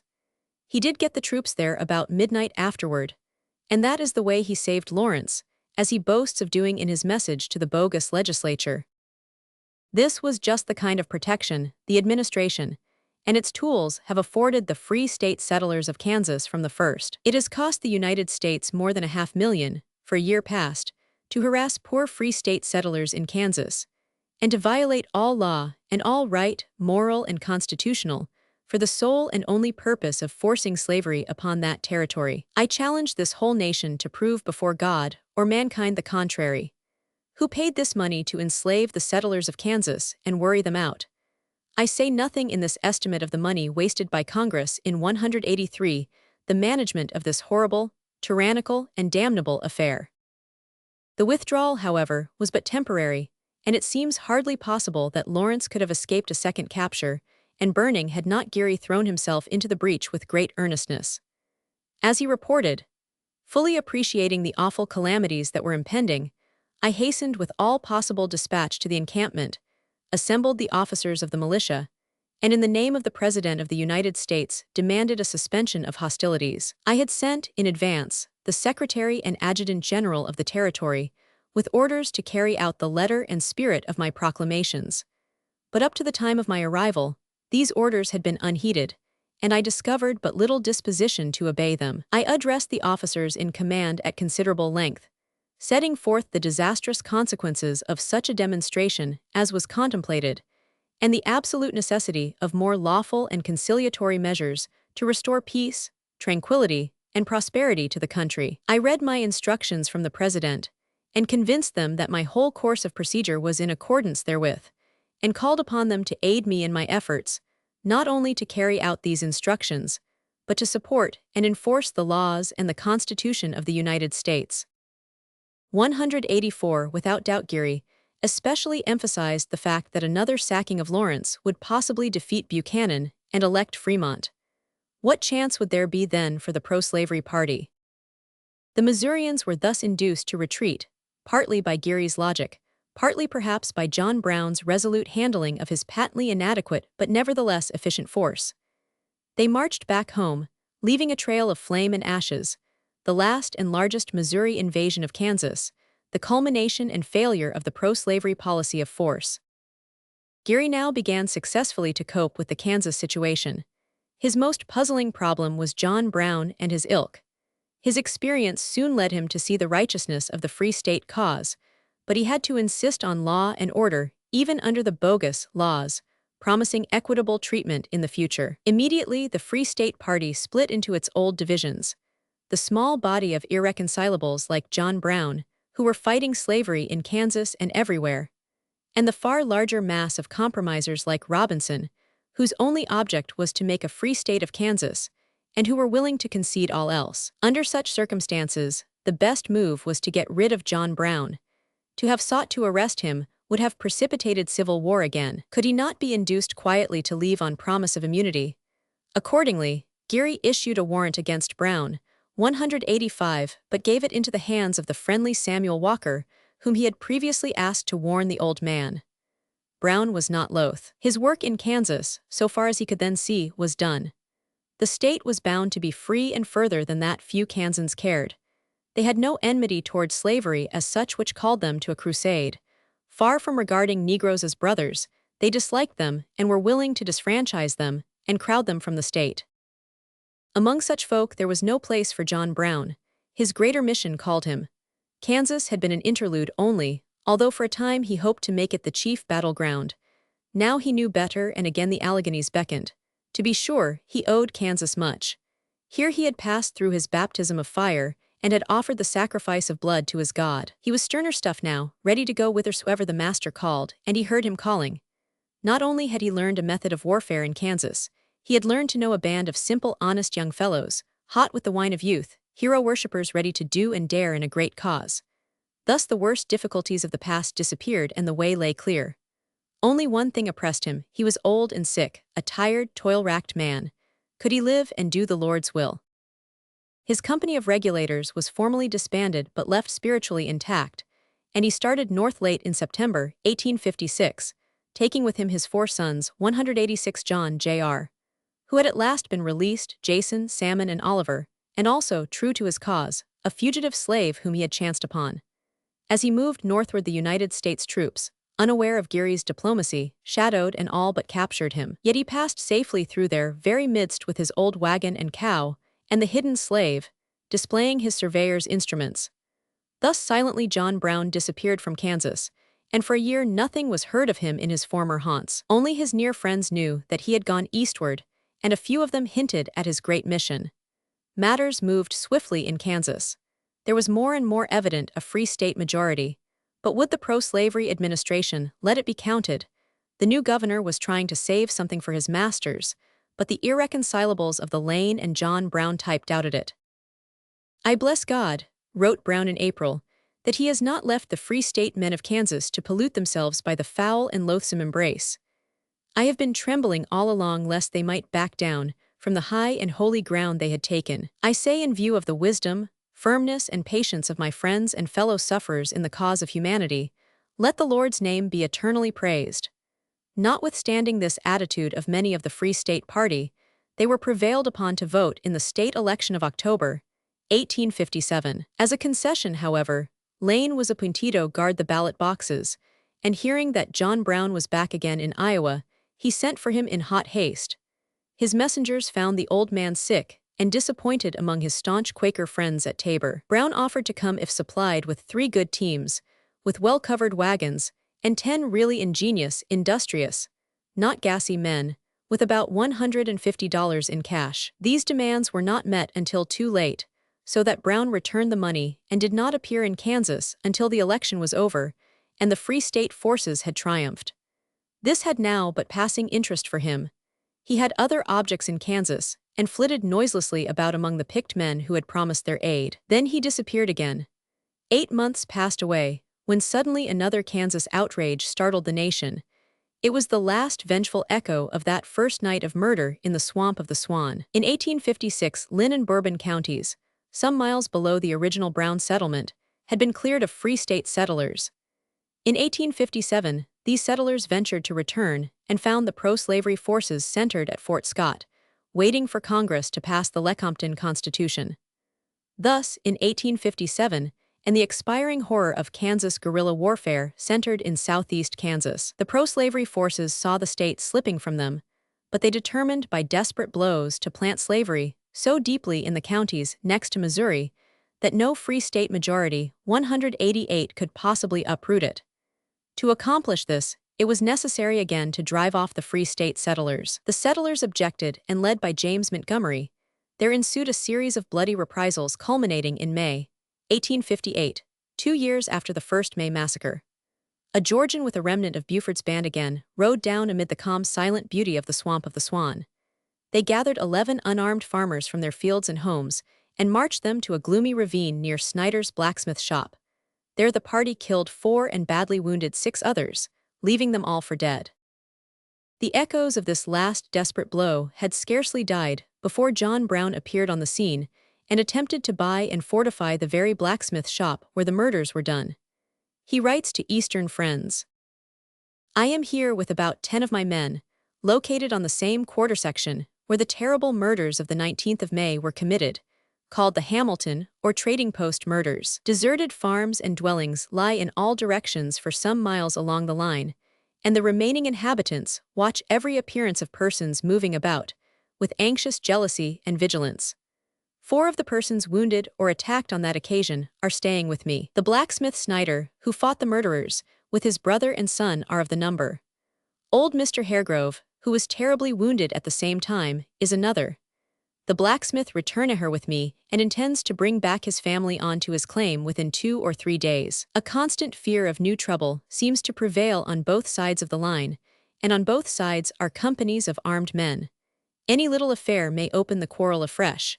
2 murders and cases of robbery are reported of late. I have also a man with me who fled from his family and farm in Missouri, but a day or 2 since, his life being threatened on account of being accused of informing Kansas men of the whereabouts of one of the murderers, who was lately taken and brought to this side. I have concealed the fact of my presence pretty much, lest it should tend to create excitement, but it is getting leaked out and will soon be known to all. As I am not here to seek or secure revenge, I do not mean to be the first to reopen the quarrel. How soon it may be raised against me, I cannot say, nor am I over-anxious." He quickly had 15 of his former companions in arms organized as Schubel Morgan's company under the old regulations, and he eagerly sought out and cooperated with Captain Montgomery. The vigil was long and wearisome. "I had lain every night without shelter," he writes, "suffering from cold rains and heavy dews, together with the oppressive heat of the days." Hinton met Brown at this time and found him not only unwell but 190, somewhat more impatient and nervous in his manner than I had ever before observed. Soon after my arrival, he remarked again in conversation as to the various public men in the territory. Captain Montgomery's name was introduced, and I inquired how Mr. Brown liked him. The captain was quite enthusiastic in praise of him, avowing a most perfect confidence in his integrity and purposes. "Captain Montgomery," he said, "is the only soldier I have met among the prominent Kansas men. He understands my system of warfare exactly. He is a natural chieftain and knows how to lead." Of his own early treatment at the hands of ambitious leaders, to which I alluded in bitter terms, he said, "They acted up to their instincts as politicians. They thought every man wanted to lead, and therefore supposed I might be in the way of their schemes. While they had this feeling, of course they opposed me. Many men did not like the manner in which I conducted warfare, and they too opposed me. Committees and councils could not control my movements, therefore they did not like me. But politicians and leaders soon found that I had different purposes and forgot their jealousy. They have all been kind to me since." Further conversation ensued relative to the Free State struggle, in which I, criticizing the management of it from an anti-slavery point of view, pronounced it an abortion. Captain Brown looked at me with a peculiar expression in the eyes, as if struck by the word, and in a musing manner remarked, "Abortion. Yes, that's the word. For 20 years, he said, I have never made any business arrangement which would prevent me at any time answering the call of the Lord. I have kept my business in such a condition that in 2 weeks I could always wind up my affairs and be ready to obey the call. I have permitted nothing to be in the way of my duty, neither my wife, children, nor worldly goods. Whenever the occasion offered, I was ready. The hour is very near at hand, and all who are willing to act should be ready." During the fall, John Brown cooperated with Montgomery in his guerrilla warfare and laid out miniature fortifications with his men. While he himself was not personally present in Montgomery's fights, he usually helped plan them and sent his men along. Meantime winter set in, and John Brown knew that hostilities would cease. Once again he turned to his long and exasperatingly interrupted life work. Just after the famous raid on Fort Scott, he had a chance not only to begin his greater work, but to strike a blow at slavery right in Kansas. Hinton says, "On the Sunday following the expedition of Fort Scott, as I was scouting down the line, I ran across a colored man, whose ostensible purpose was the selling of brooms. He soon solved the problem as to the propriety of 192 making a confidant of me, and I found that his name was Jim Daniels, that his wife, self, and babies belonged to an estate and were to be sold at administrator's sale in the immediate future. His present business was not selling of brooms particularly, but to find help to get himself, family, and a few friends in the vicinity away from these threatened conditions. Daniels was a fine-looking mulatto. I immediately hunted up Brown, and it was soon arranged to go the following night and give what assistance we could. I am sure that Brown, in his mind, was just waiting for something to turn up, or, in his way of thinking, was expecting or hoping that God would provide him a basis of action. When this came, he hailed it as heaven sent. John Brown himself told the story in the New York Tribune. Not 1 year ago, 11 quiet citizens of this neighborhood, William Robertson, William Culpetzer, Amos Hall, Austin Hall, John Campbell, Asa Snyder, Thomas Stillwell, William Haregrove, Asa Haregrove, Patrick Ross, and B. Reed, were gathered up from their work and their homes by an armed force under one Hamilton, and without trial or opportunity to speak in their own defense were formed into line, and all but one shot, 5 killed and 5 wounded. One fell unharmed, pretending to be dead. All were left for dead. The only crime charged against them was that of being 193 Free State men.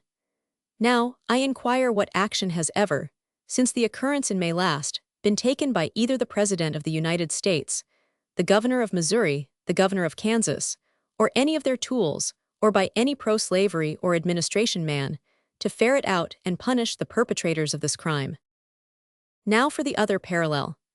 On Sunday, December 19th, a Negro man called Jim came over to Osage Settlement from Missouri and stated that he, together with his wife, 2 children, and another Negro man, was to be sold within a day or two, and begged for help to get away. On Monday, the following night, 2 small companies were made up to go to Missouri and forcibly liberate the 5 slaves, together with other slaves.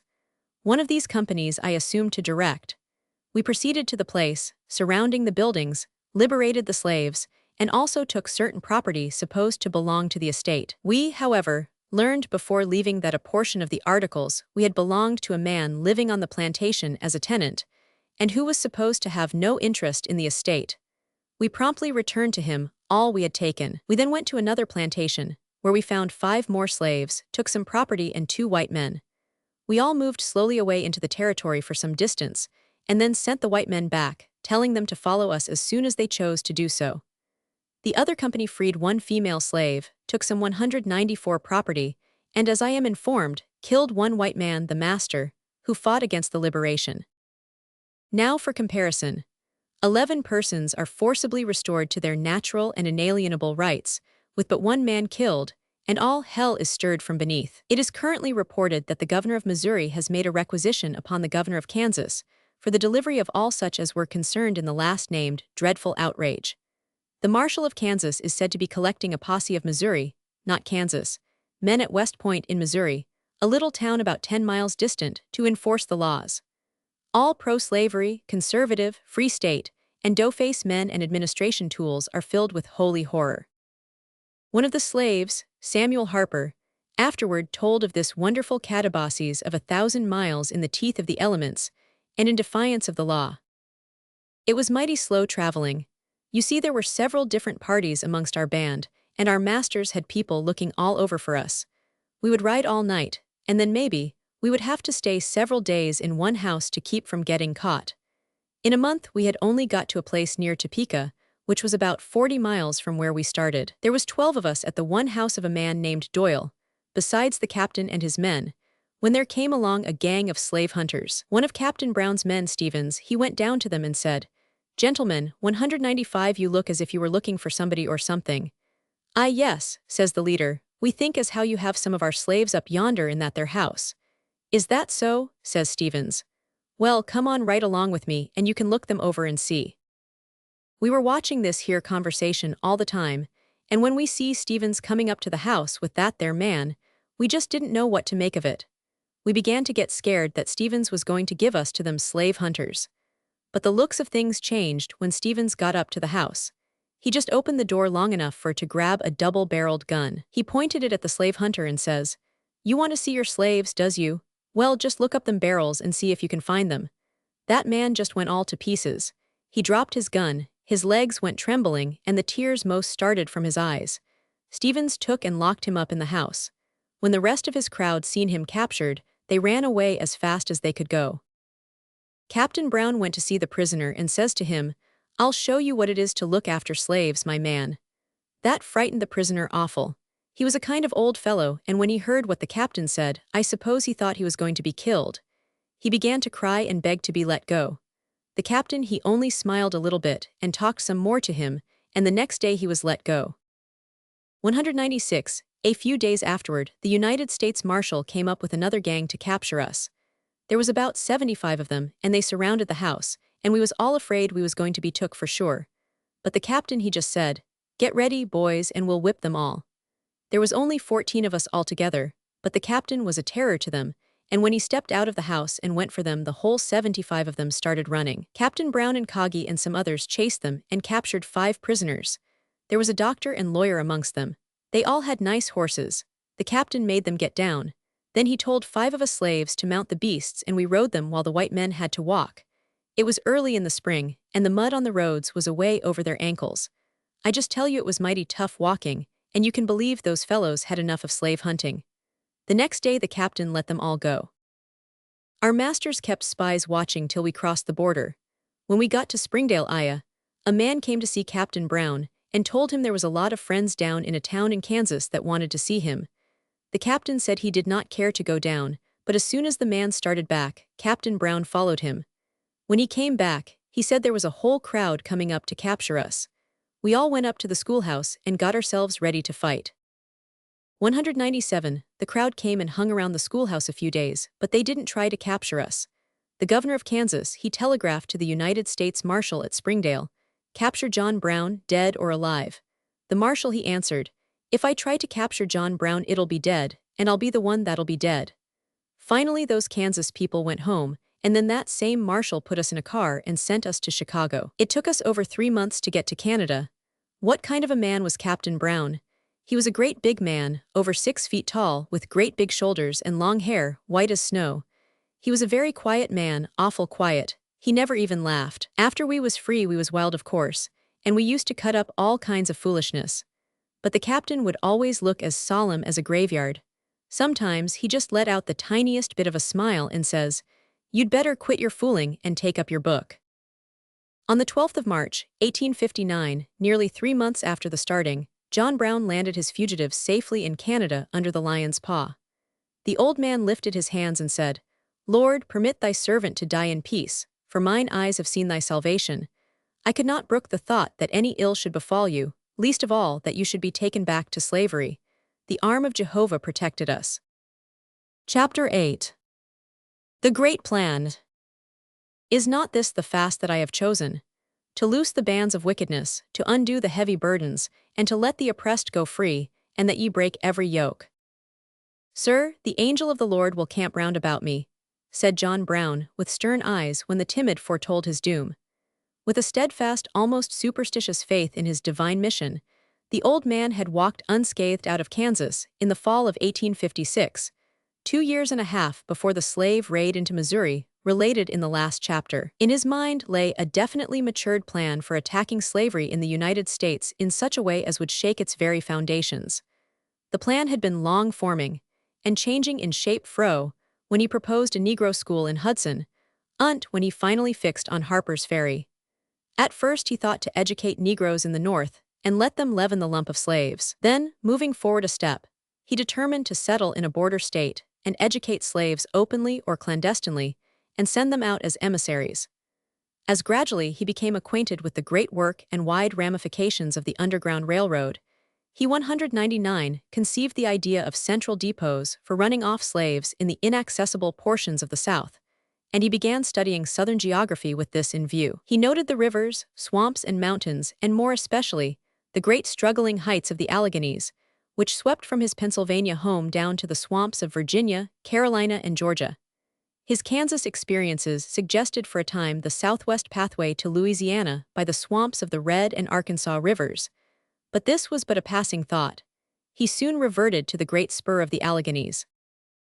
"I never shall forget," writes Thomas Wentworth Higginson, the quiet way in which he once told me that God had established the Allegheny Mountains from the foundation of the world that they might one day be a refuge for fugitive slaves. I did not know then that his own home was among the Adirondacks. More and more, as he thought and worked, did his great plan present itself to him clearly and definitely, until finally it stood in 1858 as Kagi told it to Hinton. The mountains of Virginia were named as the place of refuge, and as a country admirably adapted in which to carry on guerrilla warfare. In the course of the conversation, Harpers Ferry was mentioned as a point to be seized, but not held, on account of the arsenal. The white members of 200 the company were to act as officers of different guerrilla bands, which, under the general command of John Brown, were to be composed of Canadian refugees, and the Virginia slaves who would join them. A different time of the year was mentioned for the commencement of the warfare from that which had lately been chosen. It was not anticipated that the first movement would have any other appearance to the masters than a slave stampede or local insurrection, at most. The planters would pursue their chattels and be defeated. The militia would then be called out, and would also be defeated. It was not intended that the movement should appear to be of large dimension, but that, gradually increasing in magnitude, it should, as it opened, strike terror into the heart of the slave states by the amount of the organization it would exhibit and the strength it gathered. They anticipated, after the first blow had been struck, that by the aid of the free and Canadian Negroes who would join them, they could inspire confidence in the slaves and induce them to rally. No intention was expressed of gathering a large body of slaves and removing them to Canada. On the contrary, Kagi clearly stated, in answer to my inquiries, that the design was to make the fight in the mountains of Virginia, extending it to North Carolina and Tennessee, and also to the swamps of South Carolina if possible. Their purpose was not the extradition of 1 or 1,000 slaves, but their liberation in the states wherein they were born and were now held in bondage. The mountains and swamps of the South were intended by the Almighty, said John Brown to me afterward, for a refuge for the slave and a defense against the oppressor. Kagi spoke of having marked out a chain of counties extending continuously through South Carolina, Georgia, Alabama, and Mississippi. He had traveled over a large portion of the region indicated, and from his own personal knowledge, and with the assistance of Canadian Negroes who had escaped from those states, they had arranged a general plan of attack. The counties he named were those which contained the largest proportion of slaves, and would therefore be the best in which to strike. The blow struck at Harpers Ferry was to be in the spring, when the planters were busy, and the slaves most needed. The arms in the arsenal were to be taken to the mountains, with such slaves that joined.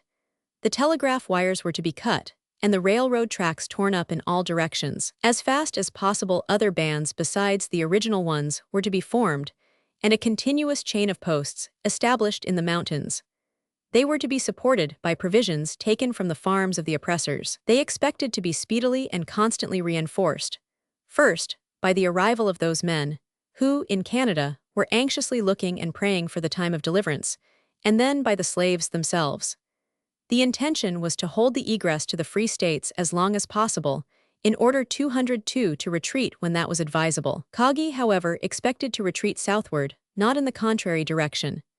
The slaves were to be armed with pikes, scythes, muskets, shotguns, and other simple instruments of defense, the officers, white or black, and such of the men as were skilled and trustworthy, to have the use of the sharps rifles and revolvers. They anticipated procuring provisions enough for subsistence by forage, as also arms, horses, and ammunition. Kagi said one of the reasons that induced him to go into the enterprise was a full conviction that at no very distant day forcible efforts for freedom would break out among the slaves, and that slavery might be more speedily abolished by such efforts than by any other means. He knew by observation in the South that in no point was the system so vulnerable as in its fear of slave rising. Believing that such a blow would soon be struck, he wanted to organize it so as to make it more effectual, and also, by directing and controlling the Negroes, to prevent some of the atrocities that would necessarily arise from the sudden upheaval of such a mass as the Southern slaves. The knowledge of the country was obtained by personal inspection. Kagi and others of Brown's lieutenants went out on trips.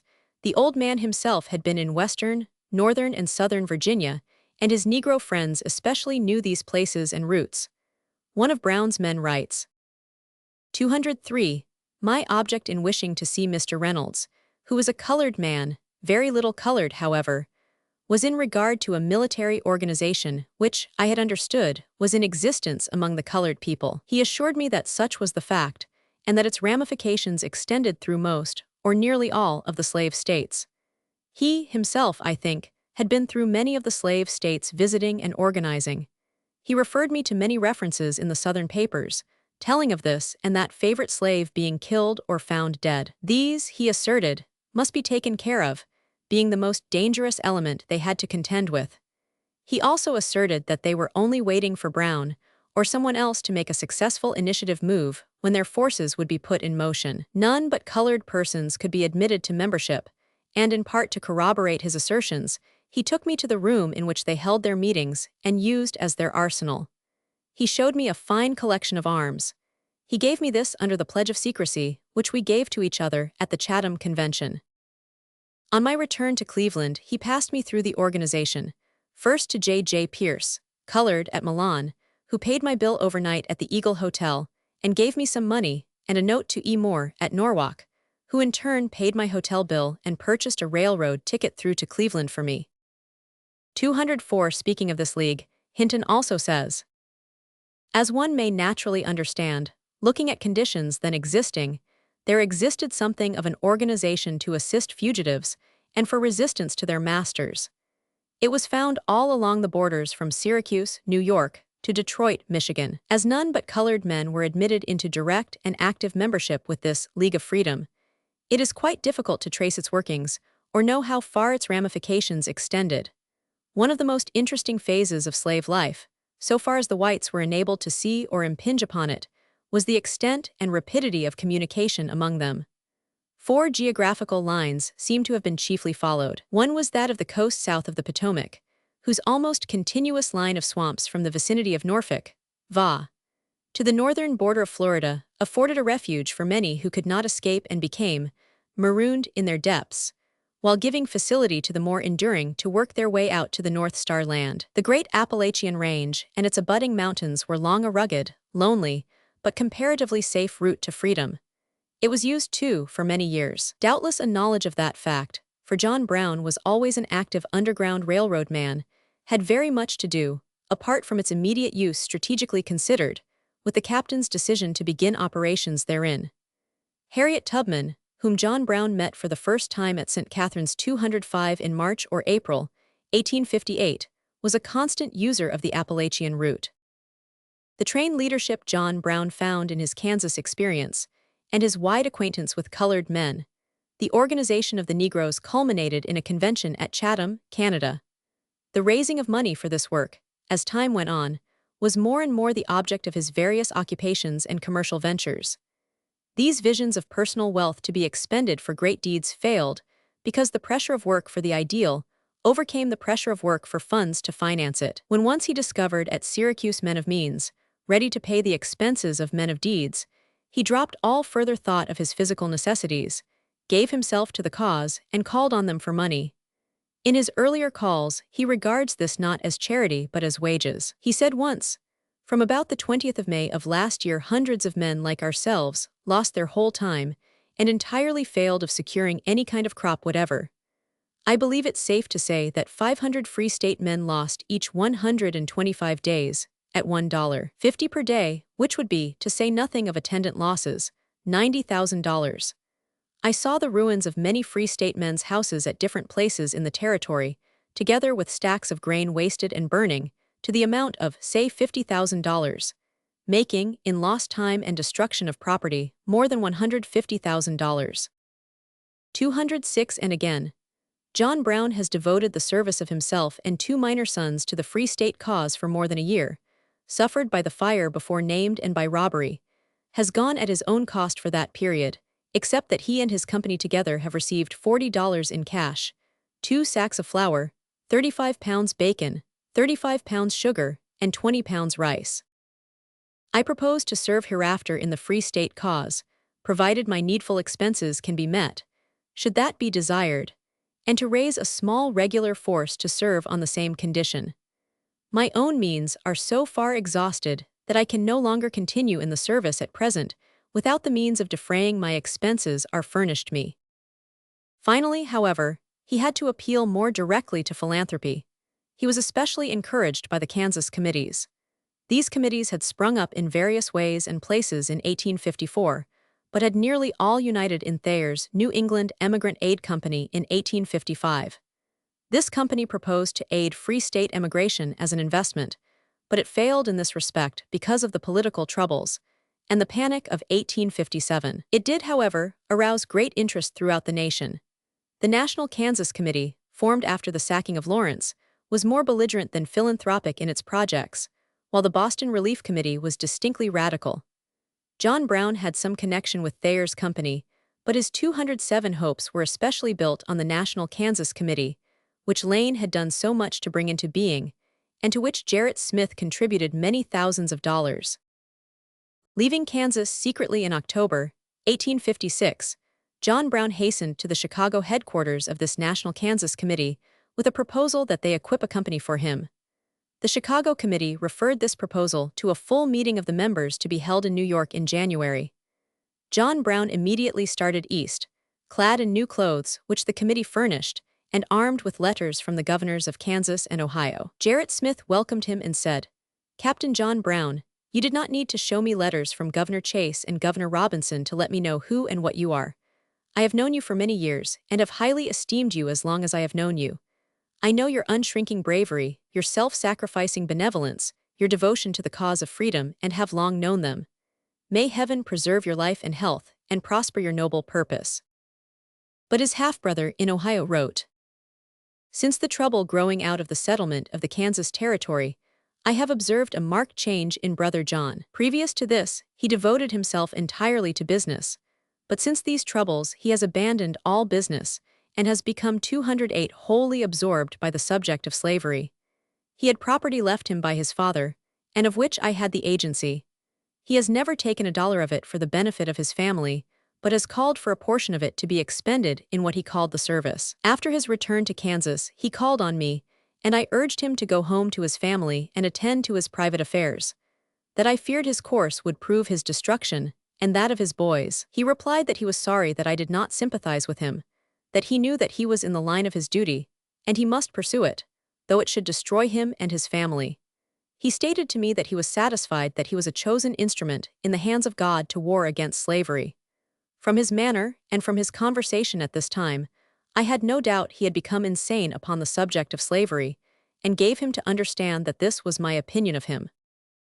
Mrs. George L. Stearns, the wife of the Massachusetts anti-slavery leader, writes, "At this juncture, Mr. Stearns wrote to John Brown that if he would come to Boston and consult with the Friends of Freedom, he would pay his expenses."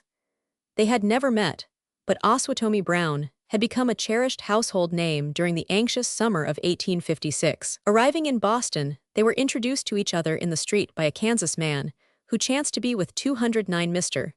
Stearns on his way to the committee rooms in Nillie's block, School Street. Captain Brown made a profound impression on all who came within the sphere of his moral magnetism. Emerson called him the most ideal of men, for he wanted to put all his ideas into action. His absolute superiority to all selfish aims and narrowing pride of opinion touched an answering chord in the self-devotion of Mr. Stearns. A little anecdote illustrates the modest estimate of the work he had in hand. After several efforts to bring together certain friends to meet Captain Brown at his home, in Medford, he found that Sunday was the only day that would serve their several conveniences, and being a little uncertain how it might strike his ideas of religious propriety, he prefaced his invitation with something like an apology. With characteristic promptness came the reply, "Mr. Stearns, I have a little ewe lamb that I want to pull out of the ditch, and the Sabbath will be as good a day as any to do it." It may not be out of place to describe the impression he made upon the writer on this first visit. When I entered the parlor, he was sitting near the hearth, where glowed a bright, open fire. He rose to greet me, stepping forward with such an erect, military bearing, such fine courtesy of demeanor and grave earnestness, that he seemed to my instant thought some old Cromwellian hero suddenly dropped down before me.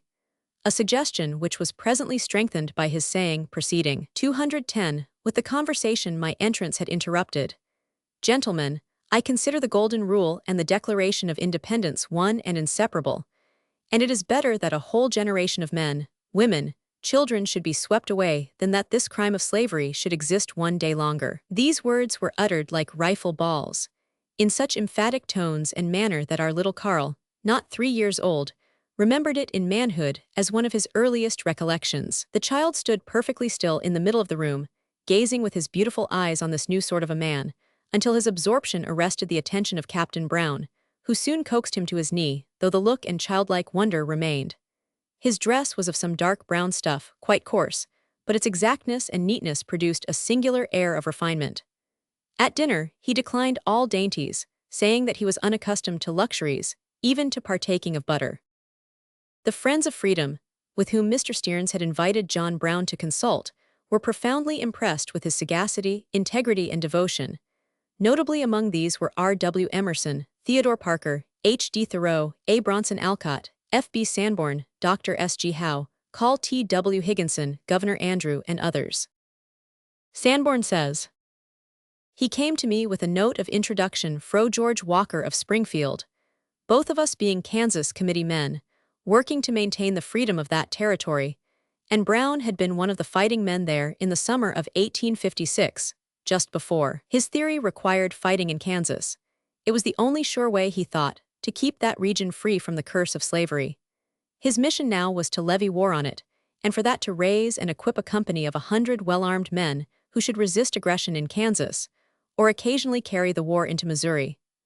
Behind that purpose, but not yet disclosed, was his intention to use the men thus put into the field for incursions into Virginia or other slave states. Our state Kansas committee, of which I was secretary, had a stock of arms that Brown wished to use for this company, and these we voted to him.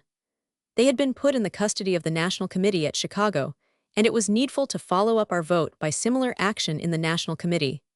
For this purpose, I was sent to a meeting of that committee at the Astor House, in New York, as the proxy of Dr. Howe and Dr. Samuel Cabot, both members of the National Committee. I met Brown there, and aided him in obtaining from the meeting an appropriation of $5,000 for his work in Kansas, of which, however, he received only $500. The committee also voted to restore the custody of 200 rifles to the Massachusetts committee which bought them, well knowing that we should turn them over to John Brown, as we did.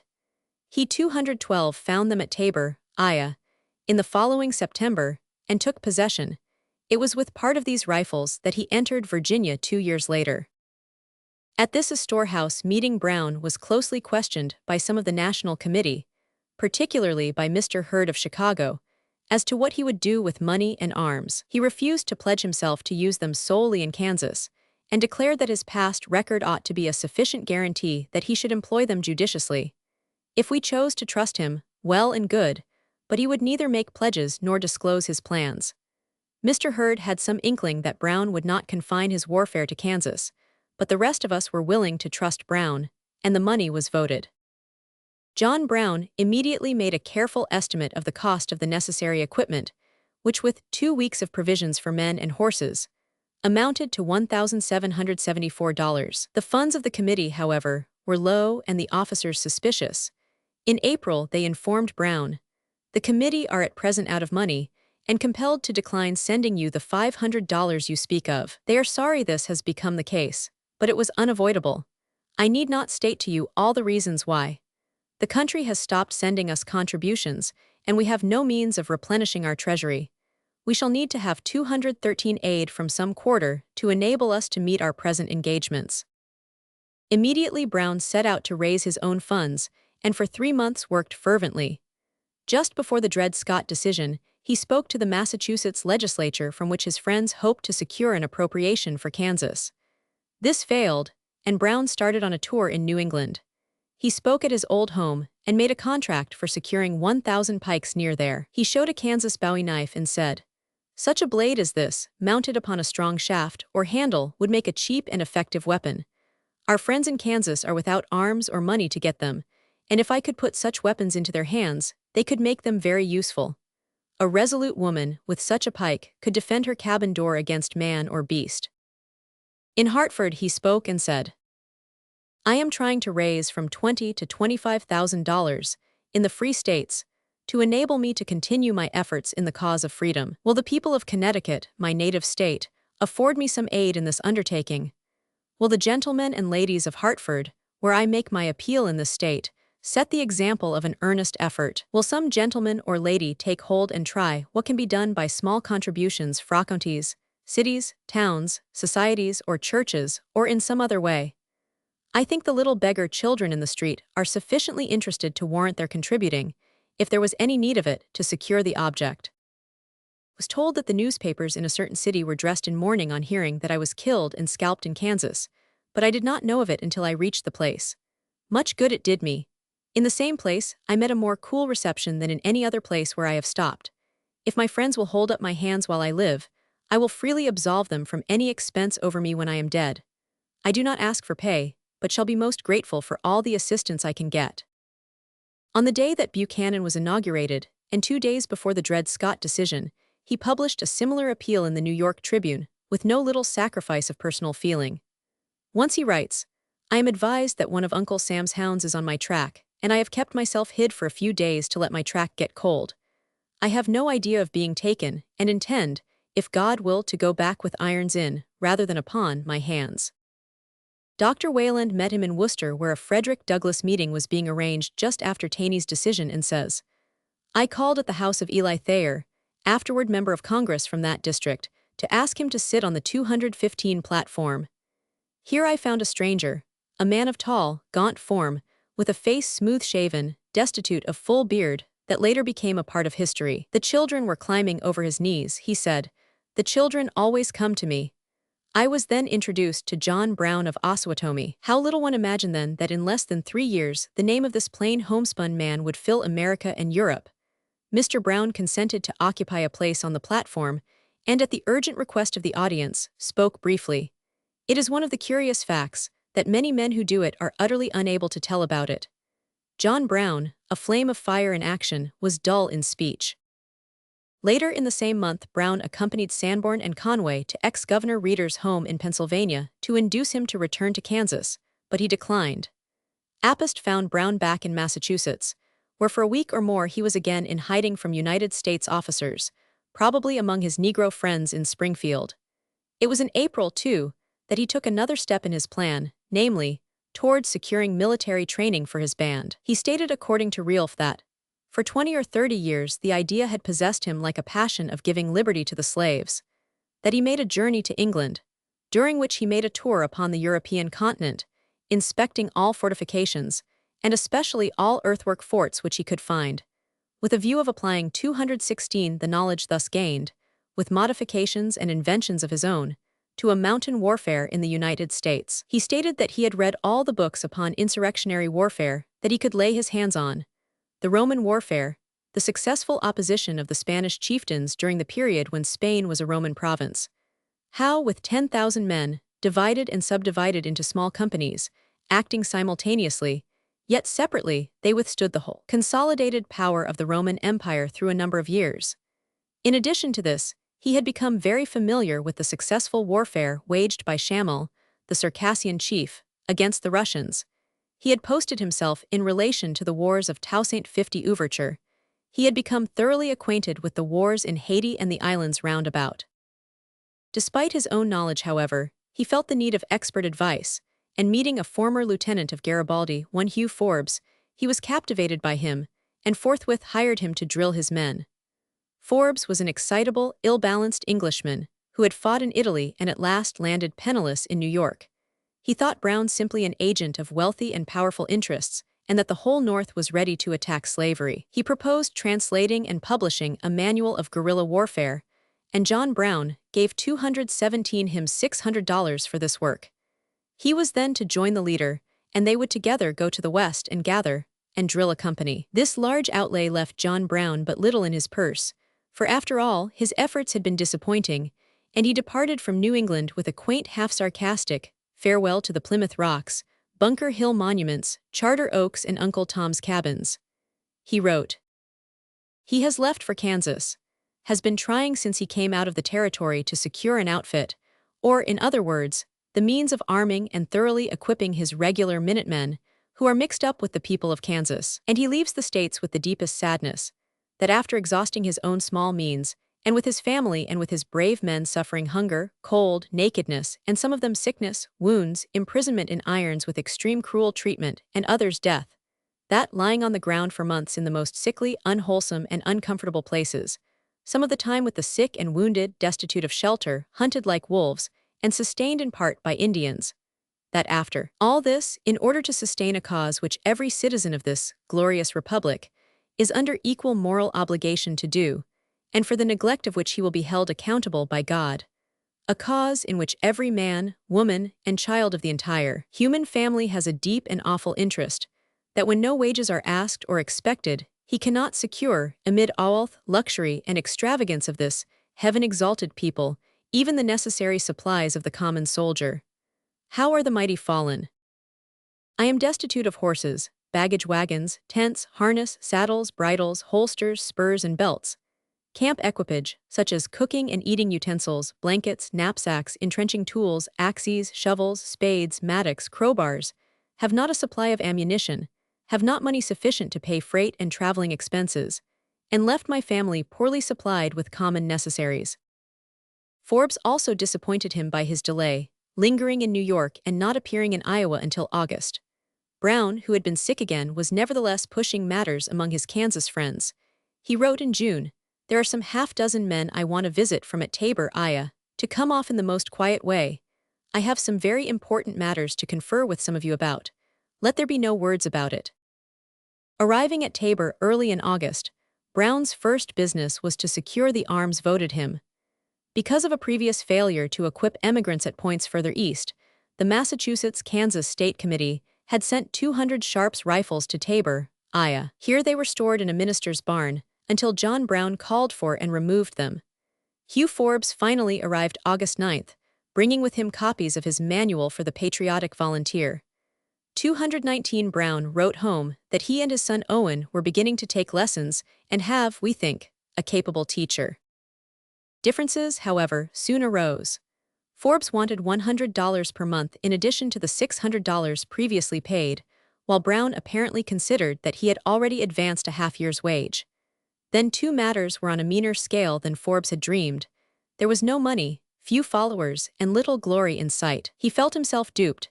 He despised Brown's ability and proposed taking full command himself, projecting slave raids into Missouri and other states.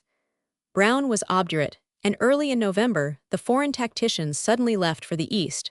This disturbed Brown's plans. He had intended to establish 2 or 3 military schools, one in Iowa, one in northern Ohio, and one in Canada. Forbes' desertion made him determined to give up the Iowa school and hasten to Ohio. He therefore passed quickly to Kansas, arriving in the vicinity of Lawrence, November 5, 1857. Cook says, "I met him at the house of E.B. Whitman, about 4 miles from Lawrence, KT, which I think was about the 1st of November following. I was told that he intended to organize a company for the purpose of putting a stop to the aggressions of the pro-slavery men. I agreed to join him, and was asked if I knew of any other young men who were perfectly reliable whom I thought would join 220 also. I recommended Richard Realf, L.F. Parsons, and R.J. Hinton. I received a note on the next Sunday morning, while at breakfast in the Whitney house from Captain Brown, requesting me to come up that day, and to bring Realf, Parsons, and Hinton with me. Realf and Hinton were not in town, and therefore I could not extend to them the invitation. Parsons and myself went and had a long talk with Captain Brown. A few days afterward I received another note from Captain Brown, which read, as near as I can recollect, as follows. Captain Cook, dear sir, you will please get everything ready to join me at Topeka by Monday night next. Come to Mrs. Sheridan's, 2 miles south of Topeka, and bring your arms, ammunition, clothing, and other articles you may require. Bring Parsons with you if he can get ready in time. Please keep very quiet about this matter. Yours, etc. John Brown. I made all my arrangements for starting at the time appointed. Parsons, Realf, and Hinton could not get ready. I left them at Lawrence and started in a carriage for Topeka. Stopped at a hotel overnight and left early next morning for Mrs. Sheridan's to meet Captain Brown. Stayed a day and a half at Mrs. S.'s, then left for Topeka, at which place we were joined by Whipple, Moffett, and Coggy. Left Topeka for Nebraska City and camped at night on the prairie northeast of Topeka. Here, for the first, I learned that we were 221 to leave Kansas to attend a military school during the winter. It was the intention of the party to go to Ashtabula County, Ohio. In this way, Brown enlisted John E. Cook, whom he had met about the time of the turn of the Battle of Black Jack, Luke F. Parsons, who was a member of his old Kansas company, and Richard Realf, a newspaper man. At Topeka, Aaron D. Stevens, a veteran Free State fighter, joined with Charles W. Moffett, an Iowa man, and John Henry Kagi, who became his right hand. With these 6 he returned to Tabor, where he found William H. Seaman and Charles Plummer Tidd, 2 of his former followers, Richard Richardson, an intelligent Negro fugitive, and his son Owen. This party of 11 started hurriedly for Ashtabula, late in November. "Goodbye," said John Brown. "You will hear from me. We've had enough talk about bleeding Kansas. I will make a bloody spot at another point to be talked about." So the band started and pressed on their lonely way over 250 miles across the wild wastes of Iowa until they came to the village of Springdale, about 50 miles from the Missouri. This was a little settlement, intensely anti-slavery in sentiment. Here Brown had planned to stop long enough to sell his teams and then proceed by railroad eastward. The panic of this year, beginning late in August, was by December in full swing, and had found himself without funds and with no remittances from the east. He therefore decided to have his men spend the winter at Springdale while he went east alone. The Quakers received them gladly, and they were quartered at a farmhouse 3 miles from the village, where they paid only $1 a week for board. The winter passed pleasantly but busily. Stevens was made drill master. All arose at 5, breakfasted, studied until 10, and drilled from 10 to 12. In the afternoon, they practiced gymnastics and shooting at targets. 5 nights in the week, a mock legislature was held either at the home or in the schoolhouse nearby. Sometimes Realf and others listened to the townspeople, and there was much visiting. Before John Brown left for the East, he revealed his plans in part to his landlord and 2 other citizens of Springdale. "Sometime towards spring, John Brown came to my house one Sunday afternoon," said this man. "He informed me that he wished to have some private talk with me. We went into the parlor. He then told me his plans for the future. He had not then decided to attack the armory at Harpers Ferry, but intended to take some 50 to 100 men into the hills near the ferry and remain there until he could get together quite a number of slaves, and then take what conveyances were needed to transport the Negroes and their families to Canada, and in a short time after the excitement had abated, to make a strike in some other southern state, and to continue on making raids, as opportunity offered, until slavery ceased to exist. I did my best to convince him that the probabilities were that all would be killed.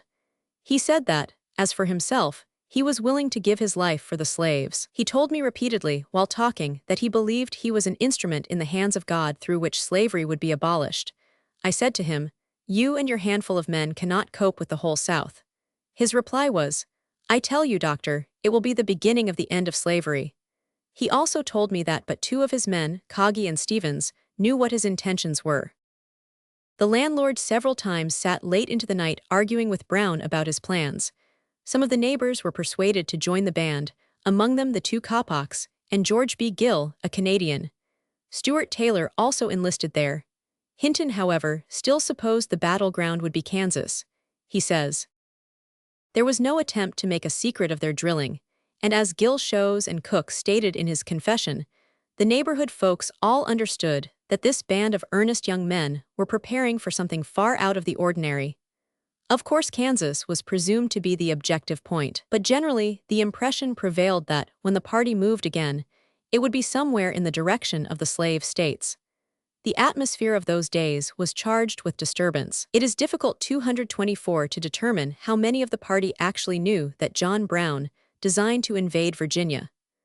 All the testimony goes to show that it is most probable that not until after the assembling at the Maryland farm in 1859 was there a full, definite announcement of Harpers Ferry as the objective point. That he fully explained his purpose to make reprisals on slavery wherever the opportunity offered is without question, but except to Owen, who was vowed to work in his early youth, and Kagi, who informed me at Osawatomie in July 1858, that Brown gave him his fullest confidence upon their second interview at Topeka in 1857, there is every reason to believe that among the men the details of the intended movement were matters of after confidence. My own experience illustrates this. I was absent from Lawrence when John Brown recruited his little company. He had left already for Iowa before I returned. I met Rielf just as he was leaving, and we talked without reserve, he assuring me that the purpose was just to prepare a fighting nucleus for resisting the enforcement of the Lecompton Constitution, which it was then expected Congress might try to impose upon us. Through this, advantage was to be taken of the agitation to prepare for a movement against slavery in Missouri, Arkansas, the Indian Territory, and possibly Louisiana. At Kaga's request, with whom I maintained for nearly 2 years an important, if irregular, correspondence, I began a systematic investigation of the conditions, roads, and topography of the Southwest, visiting a 225 good deal of the Indian Territory, with portions of southwest Missouri, western Arkansas, and northern Texas, also under the guise of examining railroad routes, etc. Forbes in the meantime hurried east, nursing his wrath. He had all of a foreigner's difficulty in following the confused threads of another nation's politics at a critical time. He classed Seward, Wilson, Sumner, Phillips, and John Brown together as anti-slavery men who were ready to attack the institution Roman VI et armies. This movement which he proposed to lead had been started, and then, as he supposed, shamelessly neglected by its sponsors while he had been thrust upon the tender mercies of John Brown. He was angry and penniless, and he intended to have reparation. He first sought out Frederick Douglass, but was received coldly. He appears to have been more successful with McCune Smith and the New York group of Negro leaders. He immediately, too, began to address letters to prominent Republicans. John Brown was annoyed at Forbes' behavior, but seems at first not to have taken it seriously. He left his men at Springdale and started east in January, arriving at Douglass's Rochester home in February. Douglass says, "He desired to stop with me several weeks, but added, 'I will not stay unless you will allow me to pay board.' Knowing that he was no trifler, but meant all he said, and desirous of retaining under my roof, I charged him $3 a week. While here, he spent most of his time in correspondence. He wrote often to George L. Stearns, of Boston, Gerrit Smith, of Peterborough, and many others, and received many letters in return. When he was not writing letters, he was writing and revising a constitution, which he meant to put in operation by means of the men who should go with him in the mountains. He said that to avoid anarchy and confusion, there should be a regularly constituted government, which each man who came with him should be sworn to honor and support. His whole time and thought were given to this subject. It was the first thing in the morning and the last thing at night till, I confess, it began to be something of a bore to me. Once in a while he would say he could, with a few resolute men, capture Harpers Ferry and supply himself with arms belonging to the government at that place, but he never announced his intention to do so.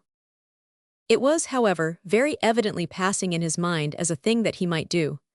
I paid but little attention to such remarks, although I never doubted that he thought just what he said. Soon after his coming to me, he asked me to get for him 2 smoothly planed boards, upon which he could illustrate, with a pair of dividers, by a drawing, the plan of fortification which he meant to adopt in the mountains. These forts were to be so arranged as to connect one with the other by secret passages, 227, so that if one was carried, another could easily be fallen back upon, and be the means of dealing death to the enemy at the very moment when he might think himself victorious. I was less interested in these drawings than my children were, but they showed that the old man had an eye to the means as well as to the end, and was giving his best thought to the work he was about to take in hand. From Rochester went letters sounding his friends, as he was uncertain of the real devotion of the many types of abolitionists. He wrote Theodore Parker, "I am again out of Kansas, and at this time concealing my whereabouts, but for very different reasons, however, from those I had for doing so at Boston last spring. I have nearly perfected arrangements for carrying out an important measure in which the world has a deep interest, as well as Kansas, and only lack from $500 to $800 to do so, the same object for which I asked for the Secret Service money last fall. It is my only errand here, and I have written to some of my mutual friends in regard to it, but they none of them understand my views so well as you do, and I cannot explain without their first committing themselves more than I know of their doing. I have heard that Parker Pillsbury and some others in your quarters hold out ideas similar to those on which I act, but I have no personal acquaintance with them, and know nothing of their influence or 228 means. Cannot you either by direct or indirect action do something to further me? Do you know of some parties whom you could induce to give their abolition theories a thoroughly practical shape? I hope that this will prove to be the last time I shall be driven to harass a friend in such a way. Do you think any of my Garrisonian friends, either at Boston, Worcester, or any other place, can be induced to supply a little straw, if I will absolutely make brick? I have written George L. Stearns, of Medford, and Mr. F.B. Sanborn, of Concord, but I am not informed as to how deeply dyed abolitionists those friends are, and must beg you to consider this communication strictly confidential, unless you know of parties who will feel and act, and hold their peace. I want to bring the thing about during the next 60 days. To Higginson he wrote, "Railroad business on a somewhat extended scale is the identical object for which I am trying to get means. I have been connected with that business, as commonly conducted, from my childhood, and never let an opportunity slip. I have been operating to some purpose the past season, but I know I have a measure on foot that I feel sure would awaken in you something more than a common interest if you could understand it. I have just written to my friends G. L. Stearns and F. B. Sanborn, asking them to meet me for consultation at Peterborough, NY. I am very anxious to have you come along, as I ascertain that you will never regret having been one of the council." The Boston folk hesitated and suggested that Brown come there. He demurred on account of his being too well known. Finally, Sanborn alone went to meet Brown, and thus relates his experience. "After dinner, and after a few minutes spent with our guests in the parlor, I went with Mr. Smith, John Brown, and my classmate Morton, to the room of Mr. Morton in the third story. Here, in the long winter evening which followed, the whole outline of Brown's campaign in Virginia was laid before our little council, to the astonishment and almost the dismay of those present. The constitution which he had drawn for the government of his men, and of such territory as they might occupy, was exhibited by Brown, its provisions recited and explained, the proposed movements of his men indicated, and the middle of May was named as the time of the attack. To begin his hazardous adventure he asked for but $800, and would think himself rich with 1,000. Being questioned and opposed by his friends, he laid before them in detail his methods of organization and fortification, of settlement in the south, if that were possible, and of retreat through the north, if necessary, and his theory of the way in which such an invasion would be received in the country at large. He desired from his friends a 230-patient hearing of his statements, a candid opinion concerning his plan, and, if that were favorable, then such aid in money and support as we could give him. We listened until after midnight, proposing objections and raising difficulties, but nothing could shake the purpose of the old Puritan. Every difficulty had been foreseen and provided against in some manner. The grand difficulty of all, the manifest hopelessness of undertaking anything so vast with such slender means, was met with the text of Scripture. If God be for us, who can be against us? He had made nearly all his arrangements. He had so many men enlisted, so many hundred weapons. All he now wanted was the small sum of money. With that he would open his campaign in the spring, and he had no doubt that the enterprise would pay, as he said. On the 23rd of February the discussion was renewed, and as usually happened when he had time enough, Captain Brown began to prevail over the objections of his friends. At any rate, they saw that they must either stand by him, or leave him to dash himself alone against the fortress he was determined to assault. To withhold aid would only delay, not prevent him.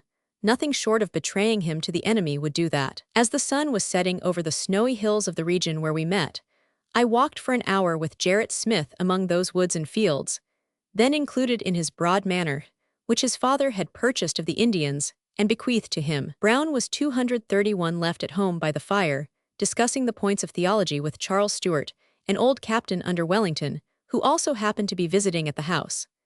Mr. Smith restated in his eloquent way the daring propositions of Brown, whose import he understood fully, and then said in substance, "You see how it is.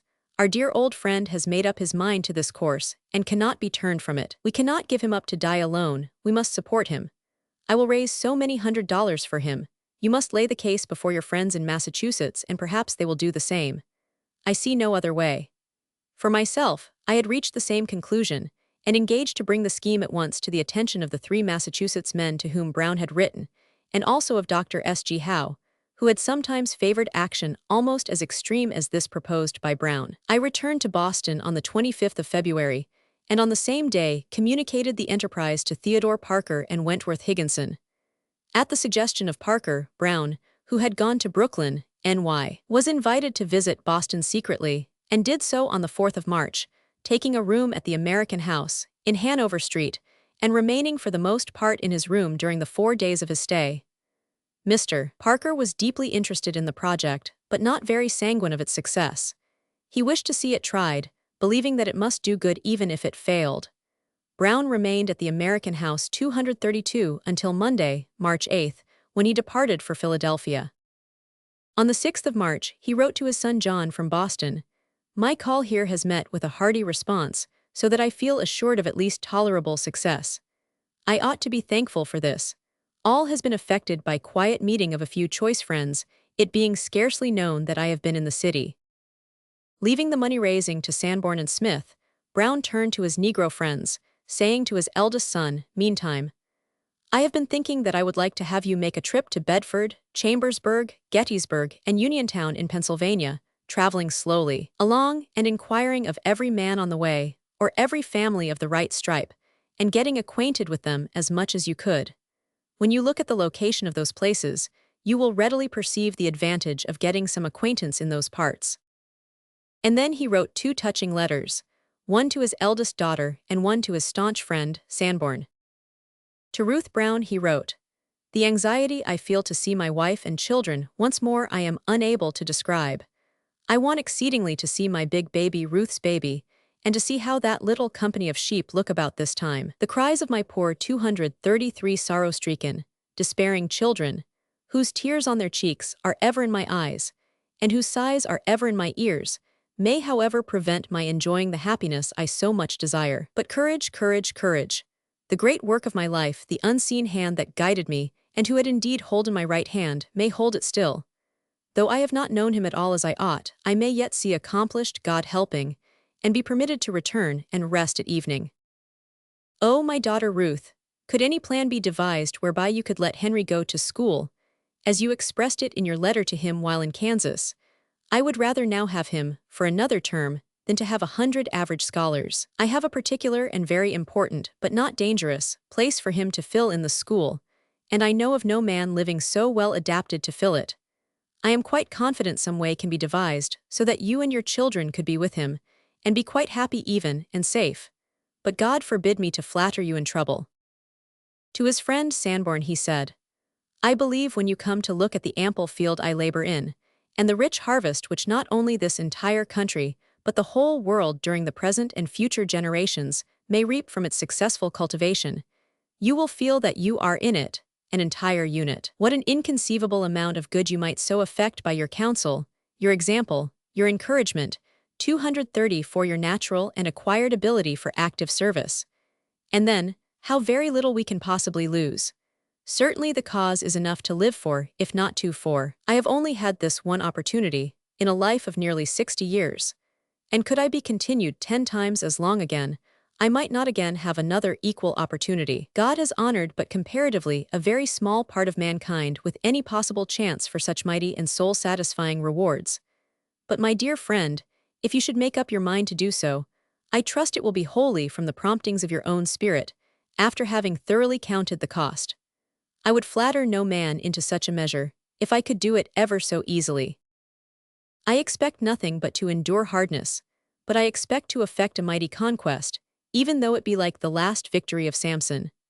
I felt for a number of years, in earlier life, a steady, strong desire to die, but since I saw any prospect of becoming a reaper in the great harvest, I have not only felt quite willing to live, but have enjoyed life much, and am now rather anxious to live for a few years more.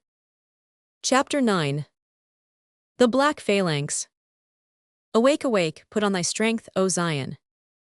The decade 1830 to 1840 was one of the severest seasons of trial through which the Black American ever passed. The great economic change which made slavery the cornerstone of the Cotton Kingdom was definitely finished, and all the subtle moral adjustments which follow were in full action. New immigrants took advantage of the growing prejudice which found a profitable place for the Negro in slavery and was determined to keep him in it. They began to crowd the free Northern Negro in a fierce economic battle. With a precarious social foothold, little economic organization, and no support in public opinion, the Northern Free Negro was forced to yield. In Philadelphia, fro to 1849 6 mobs of hoodlums and foreigners cowed and murdered the Negroes. In the Middle West, and especially in Ohio, Severe black laws had been enacted in 1804 to 1807, providing that no Negro should be allowed to settle in Ohio, unless he could within 20 days give bond to the amount of $500 signed by 2 bondsmen, who should guarantee his good behavior and support. B. The fine for harboring 236 or concealing a fugitive was at first $50, then $100, $1 half to go to the informer and one half to the overseer of the poor in the district. C. No Negro was allowed to give evidence in any case where a white man was a party. These laws, however, were dead letters when increased Negro immigration induced the Cincinnati authorities to enforce them. The Negroes obtained a respite of 30 days and sent a deputation to Canada. They were absent for 60 days, and when the whites saw no effort to enforce the law further, they organized a riot. For 3 days, Negroes were killed in the streets until they barricaded their homes and shot back. Meantime, the governor of Upper Canada sent word that he would extend to them a cordial welcome. He said, "Tell the Republicans on your side of the line that we Royalists do not know men of their color. Should you come to us, you will be entitled to all the privileges of the rest of His Majesty's subjects." On receipt of this, fully 2,000 Negroes went to Canada and founded Wilberforce, while a national convention of Negroes was called in Philadelphia in 1830, the first of its kind. This convention, at an adjourned session in 1830, addressed the public as follows. The cause of general emancipation is gaining powerful and able friends abroad. Britain and Denmark have performed such deeds as will immortalize 237 them for their humanity in the breasts of the philanthropists of the present day, whilst as a just tribute to their virtues, after ages will yet erect imperishable monuments to their memory. Would to God we could say thus of our own native soil. And it is only when we look to our own native land, to the birthplace of our fathers, to the land for whose prosperity their blood and our sweat have been shed and cruelty extorted, that the Convention has had cause to hang its head and blush. Laws as cruel in themselves as they were unconstitutional and unjust have in many places been enacted against our poor unfriended and unoffending brethren. Laws, without a shadow of provocation on our part, at whose bare recital the very savage draws him up for fear of the contagion, looks noble, and prides himself because he bears not the name of a Christian. But the Convention would not wish to dwell long on this subject, as it is one that is too sensibly felt to need description. This spirit of persecution was the cause of our Convention. It was this that induced us to seek an asylum in the Canadas, and the Convention feels happy to report to its brethren that our efforts to establish a settlement in that province have not been made in vain. Our prospects are cheering, our friends and funds are daily increasing. Wonders have been performed far exceeding our most sanguine expectations. Already have our brethren purchased 800 acres of land, and 2,000 of them have left the soil. Of their birth, 238 crossed the lines, and laid the foundation for a structure which promises to prove an asylum for the colored population of these United States. They have erected 200 log houses, and have 500 acres under cultivation. A college on the manual labor system was planned. For the present ignorant and degraded condition of many of our brethren in these United States, which has been a subject of much concern to the Convention, can excite no astonishment, although used by our enemies to show our inferiority in the scale of human beings. For, what opportunities have they possessed for mental cultivation or improvement? Mere ignorance, however, in a people divested of the means of acquiring information by books, or an extensive connection with the world, is no just criterion of their intellectual incapacity, and it has been actually seen, in various remarkable instances, that the degradation of the mind and character, which has been too hastily imputed to a people kept, as we are, at a distance from those sources of knowledge which abound in civilized and enlightened communities, has resulted from no other causes than our unhappy situation and circumstances. The Convention met again in 1833 and resolved on further plans for settling in Canada. These conventions continued to assemble annually for 5 years, when they were succeeded by the Convention of the American Moral Reform Society, which met 239 years longer. Meantime, Nat Turner had terrorized Virginia and the South, and sent a wave of repression over the North that led to the disfranchisement of Pennsylvania Negroes in 1837. Notwithstanding all this, the Negroes were struggling on. Beside the general conventions arose the Phoenix Societies, which planned an organization of the colored people in their municipal subdivisions, with the special object of the promotion of their improvement in morals, literature, and the mechanic arts. Lewis Tappan refers to them in his biography. The mental feast, which was a social feature, survived 30 years later in some of the interior towns of Pennsylvania and the West. The first Negro paper, Freedom's Journal, had been established in 1827, and organizations like the Massachusetts General Colored Association were cooperating with the abolitionists. The news of emancipation in the British West Indies cheered the Negroes, and indeed without the long, effective, and self-sacrificing efforts of the Northern freed Negroes, the abolition movement in the United States could not have been successful. Garrison's first subscriber to the Liberator was a black man of Philadelphia, and before and after the Negroes were admitted to membership in the anti-slavery societies, their aid was invaluable. In the West, despite proscription, a fight for schools was carried on fro to 1840, which finally resulted in a wide system of Negro schools partially supported by public funds. Toward signs of promise began gradually to appear. A West Indian endowed a Negro school in Philadelphia in 1837. The Negro population increased from 2 1/3 to 2 9/10 millions in the decade, and evidences of economic success were seen among the free Negroes. Philadelphia had in 1838 100 small beneficial societies. Ohio Negroes owned 10,000 acres of land in 1840, while the Canada refugees were beginning to prosper. The mutiny on the Creole, the establishment of the Negro Oddfellows, and the doubling, in 10 years, of the membership of the African Methodist Episcopal Church, all pointed to an awakening after the long period of distress. The decade of 1840 to 1850 was a new era, an era of self-assertion and rapid advance for the free Northern Negro. For the first time, conscious leadership of undoubted ability appeared. In Boston, there was de Grasse, a physician, trained in this country and in France, and a member of the Massachusetts Medical Society. Robert Morris was a member of the bar, as was E.R. Walker, whose appeal in 1829 startled the country. William Wells Brown and William Nell were writing, while Charles Lennox Remond was one of the first of the abolition orators. In New York were the gifted preacher, Henry Highland Garnet, the teachers, Reason and Peterson, who made the Negro schools effective, and the physician, McCune Smith, one of the best trained men of 240 won his day. In Philadelphia were Robert Purvis, the abolitionist, William Still of the Underground Railroad, the three men who made the catering business, Dorsey, Jones, and Minton, and the rich Negro lumber merchant, Stephen Smith, whose magnificent endowment for aged Negroes stands today at the corner of Girard and Belmont Avenues and is valued at $400,000. In western Pennsylvania were Vashon and Woodson, and in the west were Day, librarian of the Cleveland Library, the three Langstons of Oberlin, and the merchants Boyd and Wilcox of Cincinnati. Elsewhere appeared the unlettered, but brave and shrewd leaders of the fugitive slaves.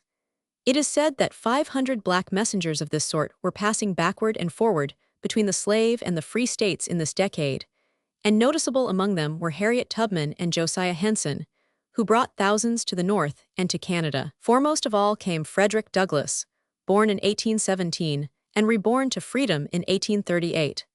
He made his first speech in 1841 and took a prominent part in the anti-slavery campaign of the next decade. In 1845-6, he was in England, and returning in 1847, he established his paper and met John Brown. From that time on he was Brown's chief Negro confidant, and in his house Brown's Eastern campaign was started and largely carried on. The churches also were training men in social leadership in the persons of their bishops, like John Brown's friend Logan and the noble Daniel Payne. About 1847, new life appeared in the Free Negro 242 group. The Oddfellows, under Peter Ogden, maintained their independence against aggressions of the whites, and the first of a new series of national colored conventions assembled at Troy, NY. The first article in the first number of Frederick Douglass's North Star, published January 1848, was an extended notice of this convention held at the Liberty Street Church, Troy, NY, 1847. The next year, 1848, Cleveland welcomed a similar national convention. Nearly 70 delegates assembled there on September 6, the sessions alternating between the courthouse and the tabernacle. Frederick Douglass was chosen president. As in previous conventions, education was encouraged, the importance of statistical information stated, and temperance societies urged. The representative character of the delegates was shown by the fact that printers, carpenters, blacksmiths, shoemakers, engineers, dentists, gunsmiths, farmers, physicians, plasterers, masons, college students, clergymen, barbers, hairdressers, laborers, coopers, livery stable keepers, bathhouse keepers, and grocers were among the members who were present. The same year, Frederick Douglass attended a Free Soil Convention at Buffalo, NY, and writes, "I was not the only colored man well known to the country who was present at this convention. Samuel Ringo Ward, Henry Highland Garnet, Charles L. Remond, and Henry Bibb were there and made speeches which were received with surprise and gratification by the thousands there assembled. As a colored man, I felt greatly encouraged and strengthened for my cause while listening to these men, in the presence of the ablest men of the Caucasian race. Mr. Ward especially attracted attention at that convention. As an orator and thinker he was vastly superior, I thought, to any of us, and being perfectly black and of unmixed African descent, the splendors of his intellect went directly to the glory of race. In depth of thought, fluency of speech, readiness of wit, logical exactness, and general intelligence, Samuel R. Ward has left no successor among the colored men amongst us, and it was a sad day for our cause when he was laid low in the soil of a foreign country." The next decade opened with over 3.5 million of Negroes in the United States, an enormous increase since 1840, and a remarkable indication of virility and prosperity despite the new fugitive slave law. The Canadian Negroes were being organized in the Elgin and other settlements. The Colored Baptists Report, 0 members, and the Negroes of New York, replying to the Black Law recommendations of Governor Ward Hunt, proved unencumbered ownership of $1,160,000 worth of property. The escape of fugitive slaves was now systematized in the Underground Railroad and in the 244 secret organization known to outsiders variously as the League of Freedom, Liberty League, or American Mysteries. To these were added the 14 Canadian true bands with several hundred members each. State conventions were called in many instances, and the most representative and intelligent national convention held up to that time met in Rochester, NY, Douglass's home, in 1853. This convention developed definite opposition to any hope of permanent relief for the colored freemen through schemes of emigration. On the contrary, it directed its energies to affirmative constructive action and planned 3 measures. 245.3. A committee on publication to collect all facts, statistics and statements, all laws and historical records and biographies of the colored people, and all books by colored authors. This committee was further authorized to publish replies of any assaults worthy of note made upon the character or condition of the colored people. The radical stand of this assembly against emigration caused a call for a distinct emigration Negro convention in 1854. This convention was held under the presidency of the same man who afterward presided at the Chatham conclave of John Brown, and with some of the same Negroes present. The account of it continues. There were 3 parties in the emigration convention, ranged according to the foreign fields they preferred to emigrate to. Dr. Delaney headed the party that desired to go to the Niger Valley in Africa, Whitfield the party which preferred to go to Central America, and Hawley the party which preferred to go to Haiti. All these parties were recognized and embraced by the convention.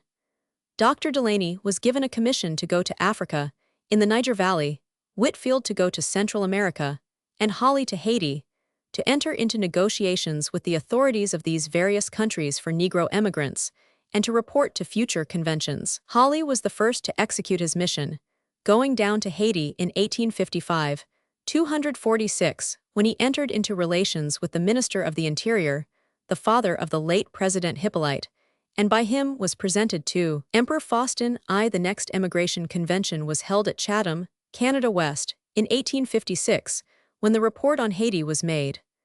Dr. Delaney went off on his mission to the Niger Valley, Africa, via England in 1858. There he concluded a treaty signed by himself and 8 kings, offering inducements to Negro emigrants to their territories.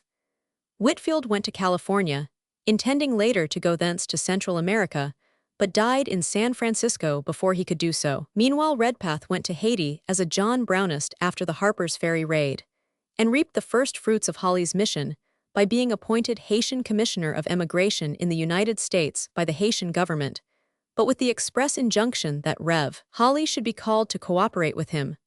On Redpath's arrival in the United States, he tendered Rev. Hawley a commission from the Haitian government at $1,000 per annum and traveling expenses to engage emigrants to go to Haiti. The first load of emigrants were from Philadelphia in 1861. In 1853, when the American Anti-Slavery Society was formed, Negroes like Purvis and Barbados, trained in the Negro Convention movement, were among its founders. By 1856, the African Methodist 247 Church Ha, 0 members and $425,000 worth of property.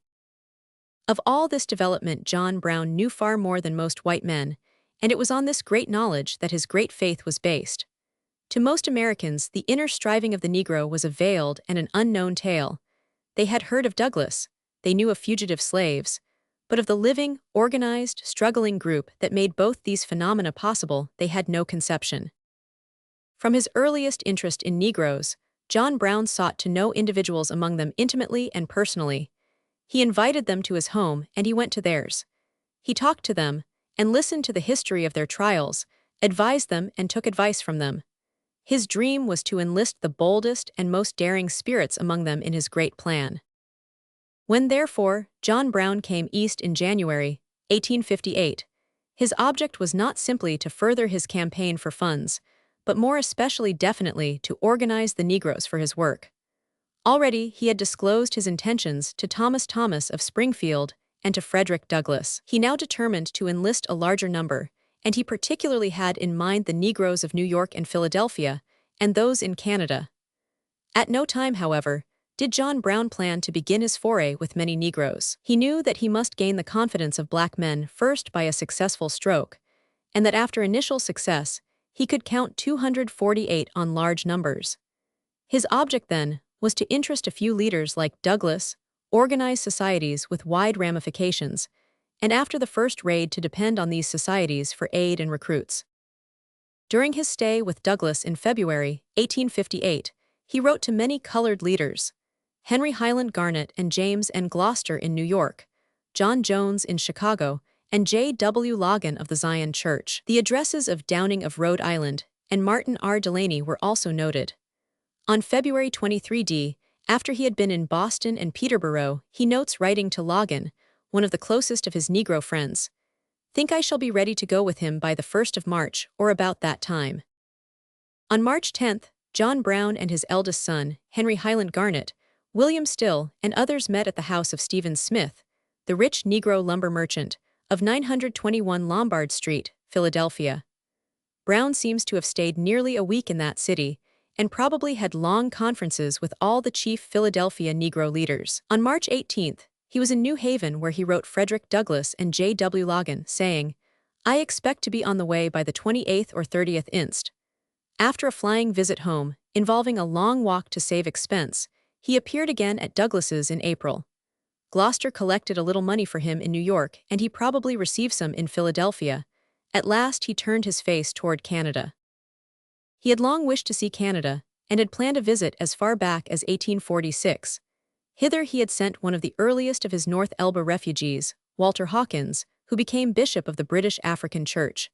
On Apeth, John Brown writes his son, "I came on here direct with J. W. Logan the day after you left Rochester. I am succeeding, to all appearance, beyond my expectations. Harriet Tubman hooked on his whole team at once. Harriet is the most of a man, naturally, that I ever met with. There is the most abundant material, and of the right quality in this quarter beyond all doubt.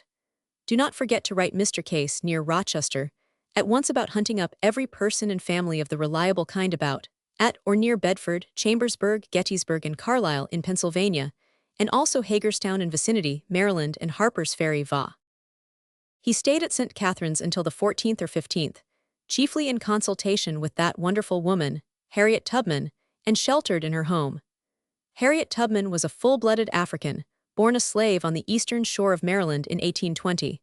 When a girl, she was injured by having an iron weight thrown on her head by an overseer, an injury that gave her wild, half-mystic ways with dreams, rhapsodies, and trances. In her early womanhood she did the rudest and hardest man's 250 work, driving, carting, and plowing. Finally, the slave family was broken up in 1849, when she ran away. Then began her wonderful career as a rescuer of fugitive slaves. Back and forth she traveled like some dark ghost until she had personally led over 300 blacks to freedom, no one of whom was ever lost while in her charge. A reward of $10,000 for her, alive or dead, was offered, but she was never taken. A dreamer of dreams as she was, she ever laid great stress on a dream which she had had just before she met Captain Brown in Canada. She thought she was in a wilderness sort of place, all full of rocks and bushes, when she saw a serpent raise its head among the rocks, and as it did so, it became the head of an old man with a long white beard, gazing at her, wishful-like, just as if he were gwine to speak to me. And then two other heads rose up beside him, younger than he, and as she stood looking at them and wondering what they could want with her, a great crowd of men rushed in and struck down the younger heads, and then the head of the old man, still looking at her so wishful. This dream she had again and could not interpret it. But when she met Captain Brown, shortly after, behold, he was the very image of the head she had seen. But still she could not make out what her dream signified, till the news came to her of the tragedy of Harpers Ferry, and then she knew the two other heads were his two sons. 251. In this woman John Brown placed the utmost confidence. Wendell Phillips says, "The last time I ever saw John Brown was under my own roof, as he brought Harriet Tubman to me, saying, 'Mr. Phillips, I bring you one of the best and bravest persons on this continent, General Tubman, as we call her.' He then went on to recount her labors and sacrifices in behalf of her race. Only sickness, brought on by her toil and exposure, prevented Harriet Tubman from being present at Harpers Ferry. From St. Catharines, John Brown went to Ingersoll, Hamilton, and Chatham. He also visited Toronto, holding meetings with Negroes in Temperance Hall, and at the house of the late Mr. Holland, a colored man on Queen Street West. On one occasion, Captain Brown remained as a guest with his friend, Dr. A. M. Ross, who is distinguished as a naturalist, as well as an intrepid abolitionist, who risked his life on several occasions in excursions into the South to enable slaves to flee to Canada. Having finally perfected plans for a convention, Brown hurried back to Iowa for his men. During his 3 months' absence, they had been working and drilling in the Quaker settlement of Springdale, Iowa, as most persons supposed, for future troubles in Bleeding, Kansas. On John Brown's 252 arrival, they all hurriedly packed up. Owen Brown, Realf, Coggy, Cook, Stevens, Tidd, Lehman, Moffett, Parsons, and the colored man Richardson, together with their recruits, Gill and Taylor. The Coppocks were to come later. The leave-taking between them and the people of Springdale was one of tears. Ties which had been knitting through many weeks were sundered, and not only so, but the natural sorrow at parting was intensified by the consciousness of all that the future was full of hazard for Brown and his followers. Before quitting the house and home of Mr. Maxon, where they had spent so long a time, each of Brown's band wrote his name in pencil on the wall of the parlor, where the writing still can be seen by the interested traveler. They all immediately started for Canada by way of Chicago and Detroit. At Chicago, they had to wait 12 hours, and the first hotel refused to accommodate Richardson at the breakfast table. John Brown immediately sought another place. The company arrived shortly in Chatham and stopped at a hotel kept by Mr. Barber, a colored man. While at Chatham, John Brown, as Anderson relates, made a profound impression upon those who saw or became acquainted with him. Some supposed him to be a staid but modernized Quaker, others a solid businessman from somewhere, and without question a philanthropist. His long white beard, thoughtful and reverent brow and physiognomy, his sturdy, measured tread, as he circulated about with hands, portrayed in the 253 best lithograph, under the pendant coat-skirt of plain brown tweed, with other garments to match, revived to those honored with his acquaintance, and knowing his history the memory of a Puritan of the most exalted type. John Brown's choice of Canada as a center of Negro culture was wise. There were nearly 50,000 Negroes there, and the number included many energetic, intelligent, and brave men with some wealth. Settlements had grown up, farms had been bought, schools established, and an intricate social organization begun. Negroes like Henson had been loyally assisted by white men like King, and fugitives were welcomed and succored. Near Buxton, where King and the Elgin Association were working, was Chatham, the chief town of the county of Kent, with a large Negro population of farmers, merchants, and mechanics. They had a graded school, Wilberforce Institute, several churches, a newspaper, a fire engine company, and several organizations for social intercourse and uplift. One of the inhabitants said, "Mr. Brown did not overestimate the state of education of the colored people. He knew that they would need leaders and require training. His great hope was that the struggle would be supported by volunteers from Canada, educated and accustomed to self-government. He looked on our fugitives as picked men of sufficient intelligence, which, combined with a hatred for the South, will make them willing abettors of any enterprise destined to free their race. There were many white abolitionists nearby, but they distrusted Brown, and in this way he gained less influence among the Negroes than he otherwise might have had. Martin R. Delaney, who was a fervid African emigrationist, was just about to start to Africa, bearing the mandate of the last Negro Convention, when John Brown appeared. On returning home from a professional visit in the country, Mrs. Delaney informed him that an old gentleman had called to see him during his absence. She described him as having a long, white beard, very gray hair, a sad but placid countenance. In speech he was peculiarly solemn. She added, "He looked like one of the old prophets. He would neither come in nor leave his name, but promised to be back in 2 weeks' time." Finally Delaney met John Brown, who said, "I come to Chatham expressly to see you, this being my 3rd visit on the errand. I must see you at once, sir," he continued with emphasis, "and that, too, in private, as I have much to do and but little time before me. If I am to do nothing here, I want to know it at once." Delaney continues, "Going directly to the private parlor of a hotel nearby, he at once revealed to me that he desired to carry out a great project in his scheme of Kansas emigration, which, to be successful, must be aided and countenanced by the influence of a General Convention 255 or Council.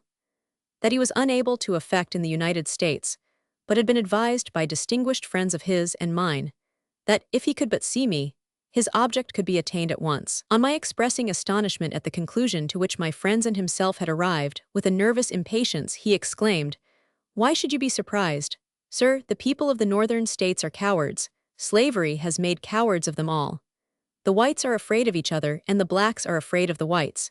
You can effect nothing among such people,' he added, with decided emphasis. On assuring him if a council was all that was desired, he could readily obtain it, he replied, 'That is all, but that is a great deal to me. It is men I want, and not money. Money I can get plentiful enough, but no men. Money can come without being seen, but men are afraid of identification with me, though they favor my measures.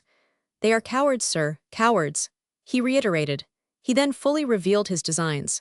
With these I found no fault, but fully favored and aided in getting up the convention." Meantime John Brown proceeded carefully to sound public opinion, got the views of others, and while revealing few of his own plans, set about getting together a body who were willing to ratify his general aims. He consulted the leading Negroes in 256 private, and called a series of small conferences to thresh out preliminary difficulties. In these meetings and in the personal visits, many points arose and were settled. A member of the convention says, "One evening the question came up as to what flag should be used. Our English-colored subjects, who had been naturalized, said they would never think of fighting under the hated stars and stripes.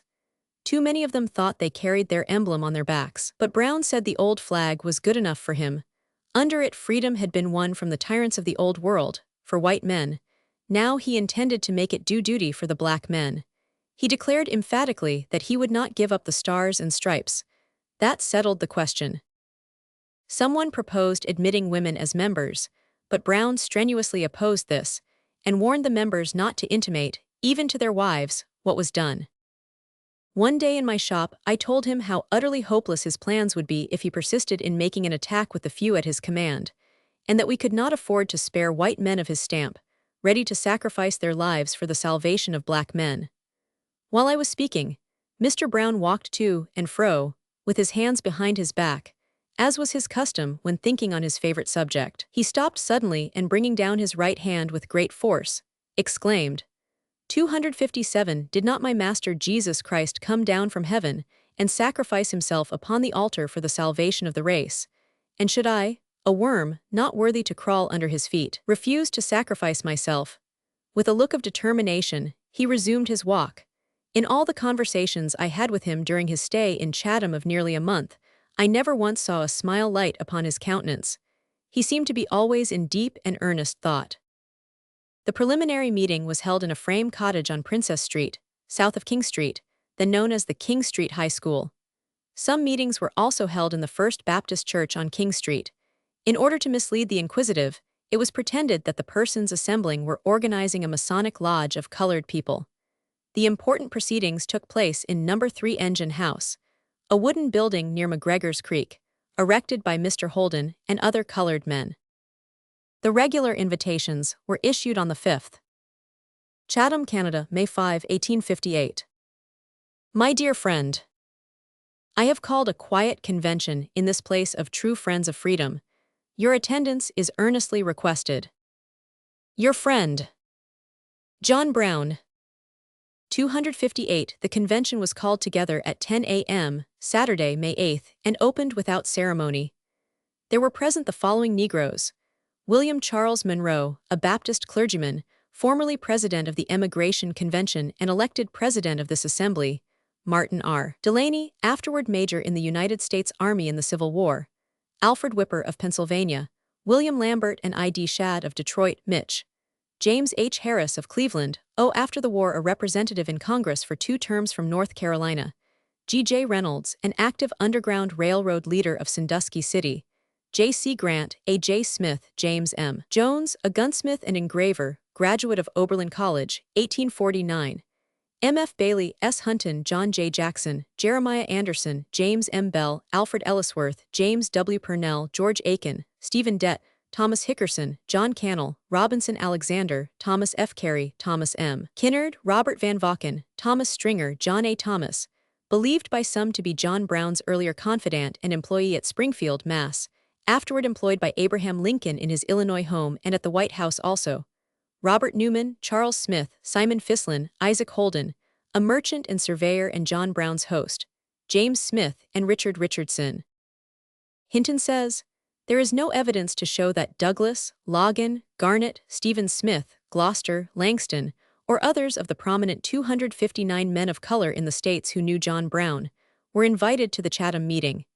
It is doubtful if their appearance would have been wise, as it would assuredly have been commented on and aroused suspicion. The white men present were John and Owen Brown, father and son; John Henry Kagi, Aaron Dwight Stevens, still known as Charles Whipple; John Edwin Cook, Richard Realf, George B. Gill, Charles Plummer Tidd, William Henry Lehman, Charles W. Moffett, Luke F. Parsons, all of Kansas, and Stewart Taylor of Canada, 12 in all. It has been usually assumed that Jeremiah Anderson was white, but the evidence makes it possible that he was a mulatto. John J. Jackson called the meeting to order and Monroe was chosen president. Delaney then asked for John Brown, and Brown spoke at length, followed by Delaney and others. The Constitution was brought forward, and after a solemn parole of honor, was read. It proved to be a frame of government based on the national Constitution, but much simplified and adapted to a moving band of guerrillas. The first 45 articles were accepted without debate. The next article was, "The foregoing articles shall not be so as in any way to encourage the overthrow of any state government, or the general government of the United States, and look to no dissolution of the Union, but simply to Amendment 260 and repeal, and our flag shall be the same that our fathers fought for under the Revolution." To this Reynolds, the coppersmith, one of the strongest men in the convention, objected. He felt no allegiance to the nation that had robbed and humiliated him. Brown, Delaney, Kagi, and others, however, earnestly advocated the article and it passed. Saturday afternoon, the Constitution was finally adopted and signed. Brown induced James M. Jones, who had not attended all the sittings, to come to this one, as the Constitution must be signed, and he wished his name to be on the roll of honor. As the paper was presented for signature, Brown said, "Now, friend Jones, give us John Hancock bold and strong." The account continues. During one of the sittings, Mr. Jones had the floor, and discussed the chances of the success or failure of the slaves rising to support the plan proposed. Mr. Brown's scheme was to fortify some place in the mountains and call the slaves to rally under his colors. Jones expressed fear that he would be disappointed, because the slaves did not know enough to rally to his support. The American slaves, Jones argued, were different from those of the West India island of San Domingo, whose successful uprising is a matter of history, as they had there imbibed some of the impetuous character of their French masters, and were not so overawed by white men. Mr. Brown no doubt thought, says Mr. Jones, that I was making an impression on 261 some of the members if not on him, for he arose suddenly and remarked, "Friend Jones, you will please say no more on that side. There will be a plenty to defend that side of the question. A general laugh took place. A question as to the time for making the attack came up in the convention. Some advocated that we should wait until the United States became involved in war with some first-class power, that it would be next to madness to plunge into a strife for the abolition of slavery while the government was at peace with other nations. Mr. Brown listened to the argument for some time, then slowly arose to his full height and said, "I would be the last one to take the advantage of my country in the face of a foreign foe." He seemed to regard it as a great insult. That settled the matter in my mind that John Brown was not insane. At 6 p.m. the election of officers under the Constitution took place, and was finished Monday, the 10th. John Brown was elected Commander-in-Chief, Kagi, Secretary of War, Realf, Secretary of State, Owen Brown, Treasurer, and George B. Gill, Secretary of the Treasury. Members of Congress chosen were Alfred Ellsworth and Osborne P. Anderson, colored. After appointing a committee to fill other offices, the convention adjourned. Another and a larger body was also organized, as Delaney says. This 262 organization was an extensive body, holding the same relation to his movements as a state or national executive committee holds to its party principles, directing their adherence to fundamental principles. This committee still existed at the time of the Harpers Ferry raid. With characteristic reticence, Brown revealed his whole plan to no one, and many of those close to him received quite different impressions, or rather read their own ideas into Brown's careful speech. One of his Kansas band says, "I am sure that Brown did not communicate the details of his plans to the members of the convention more than in a very general way. Indeed, I do not now remember that he gave them any more than the impressions which they could gather from the methods of organization. From those who were directly connected with his movements, he solicited plans and methods, including localities, of operations in writing. Of course, we had almost precise knowledge of his methods, but all of us perhaps did not know just the locality selected by him, or, if knowing, did not comprehend the resources and surroundings. John Brown never, I think," said Mr. Jones, "communicated his whole plan, even to his immediate followers. In his conversations with me, he led me to think that he intended to sacrifice himself and a few of his followers for the purpose 263 of arousing the people of the North from the stupor they were in on this subject. He seemed to think such sacrifice necessary to awaken the people from the deep sleep that had settled upon the minds of the whites of the North. He well knew that the sacrifice of any number of Negroes would have no effect. What he intended to do, so far as I could gather from his conversation from time to time, was to emulate Arnold Winkelried, the Swiss chieftain, when he threw himself upon the Austrian spearmen, crying, 'Make way for liberty.' Delaney in his own bold, original way assumed that Brown intended another underground railway terminating in Kansas. Delaney himself was on his way to Africa and could take no active part in the movement. The Constitution adopted by the convention was an instrument designed for the government of a band of isolated people fighting for liberty. The preamble said, "Whereas slavery, throughout its entire existence in the United States, is none other than a most barbarous, unprovoked, and unjustifiable war of one portion of its citizens upon another portion, the only conditions of which are perpetual imprisonment and hopeless servitude or absolute extermination, in utter disregard and violation of those eternal and self-evident truths set forth in our Declaration of Independence." 264. Therefore, we, citizens of the United States, and the oppressed people who, by a recent decision of the Supreme Court, are declared to have no rights which the white man is bound to respect, together with all other people degraded by the laws thereof, do, for the time being, ordain and establish ourselves the following provisional Constitution and ordinances, the better to protect our persons, property, lives, and liberties, and to govern our actions. The Declaration of Independence referred to was probably designed to be adopted July 4, 1858, when, as originally planned, the blow was to be actually struck. It was a paraphrase of the original declaration and ended by saying, "Declaring that we will serve them no longer as slaves, knowing that the laborer is worthy of his hire, we therefore, the representatives of the circumscribed citizens of the United States of America, in General Congress assembled, appealing to the Supreme Judge of the world for the rectitude of our intentions, do in the name, and by authority of the oppressed citizens of the slave states, solemnly publish and declare that the slaves are, and of right ought to be as free and as independent as the unchangeable law of God requires that all men shall be, that they are absolved from all allegiance to those tyrants, who still persist in forcibly subjecting them to perpetual bondage, and that all friendly connection between them and such tyrants is and 265 ought to be totally dissolved, and that as free and independent citizens of these states, they have a perfect right, a sufficient and just cause, to defend themselves against the tyranny of their oppressors, to solicit aid from and ask the protection of all true friends of humanity and reform, of whatever nation and wherever found, a right to contract all alliances, and to do all other acts and things which free independent citizens may of right do, and for the support of the Declaration, with a firm reliance on the protection of divine providence, we mutually pledge to each other our lives and our sacred honor. The Constitution consisted of 48 articles. All persons of mature age were admitted to membership, and there was established a Congress with one House of 5 to 10 members, a President and Vice President, and a Court of 5 members, each one of whom held circuit courts. All these officials were to unite in selecting a commander-in-chief, treasurer, secretaries, and other officials. All property was to be in common, and no salaries were to be paid. All persons were to labor. All indecent behavior was forbidden.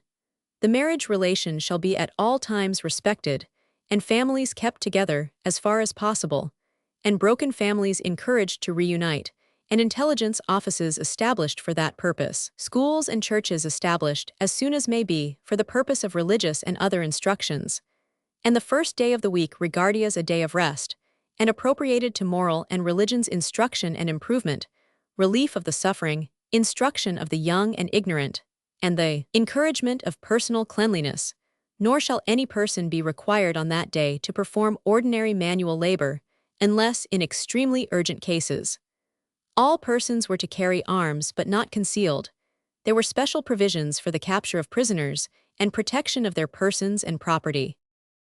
John Brown was well pleased with his work and wrote home, "Had a good abolition convention here, from different parts, on the 8th inst.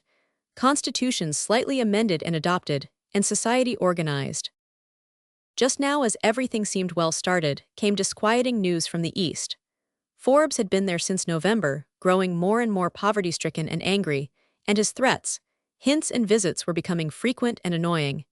He complained to Senator Wilson, to Charles Sumner, to Hale, Seward, and Horace Greeley, and to the Boston Coterie. He could not understand why these leaders of the movement against slavery, as he supposed, should leave the real power in the hands of John Brown, and neglect an experienced soldier like himself, after raising false expectations. John Brown had dealt with Forbes gently but firmly, and had sought to conciliate him, but in vain.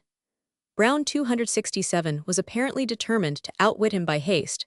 He had written his Massachusetts friends to join him at the Chatham Convention, but Sanborn and Howe had already received threatening letters from Forbes which alarmed them. He evidently had careful information of Brown's movements, and was bent on making trouble. He probably was at this time in the confidence of McCune Smith and the able Negro group of New York, who had developed a not unnatural distrust of whites, and a desire to foster race pride. Using information thus obtained, Forbes sought to put pressure on Republican leaders to organize more effective warfare on slavery, and to discredit John Brown. Sanborn wrote hastily, "It looks as if the project must, for the present, be deferred, for I find by reading Forbes' epistles to the doctor that he knows the details of the plan, and even knows, what very few do, that the doctor, Mr. Stearns, and myself are informed of it. How he got this knowledge is a mystery. He demands that Hawkins be dismissed as agent, and himself or some other be put in his place, threatening otherwise to make the business public." Gerrit Smith concluded, Brown must go no further. But Higginson wisely demurred. "I regard any postponement," he said, "as simply abandoning the project, for if we give it up now at the command or threat of HF, it will be the same next year. The only way is to circumvent the man somehow, if he cannot be restrained in his 268 malice. When the thing is well started, who cares what he says?" Further efforts were made to conciliate Forbes, but he wrote wildly, "I have been grossly defrauded in the name of humanity and anti-slavery.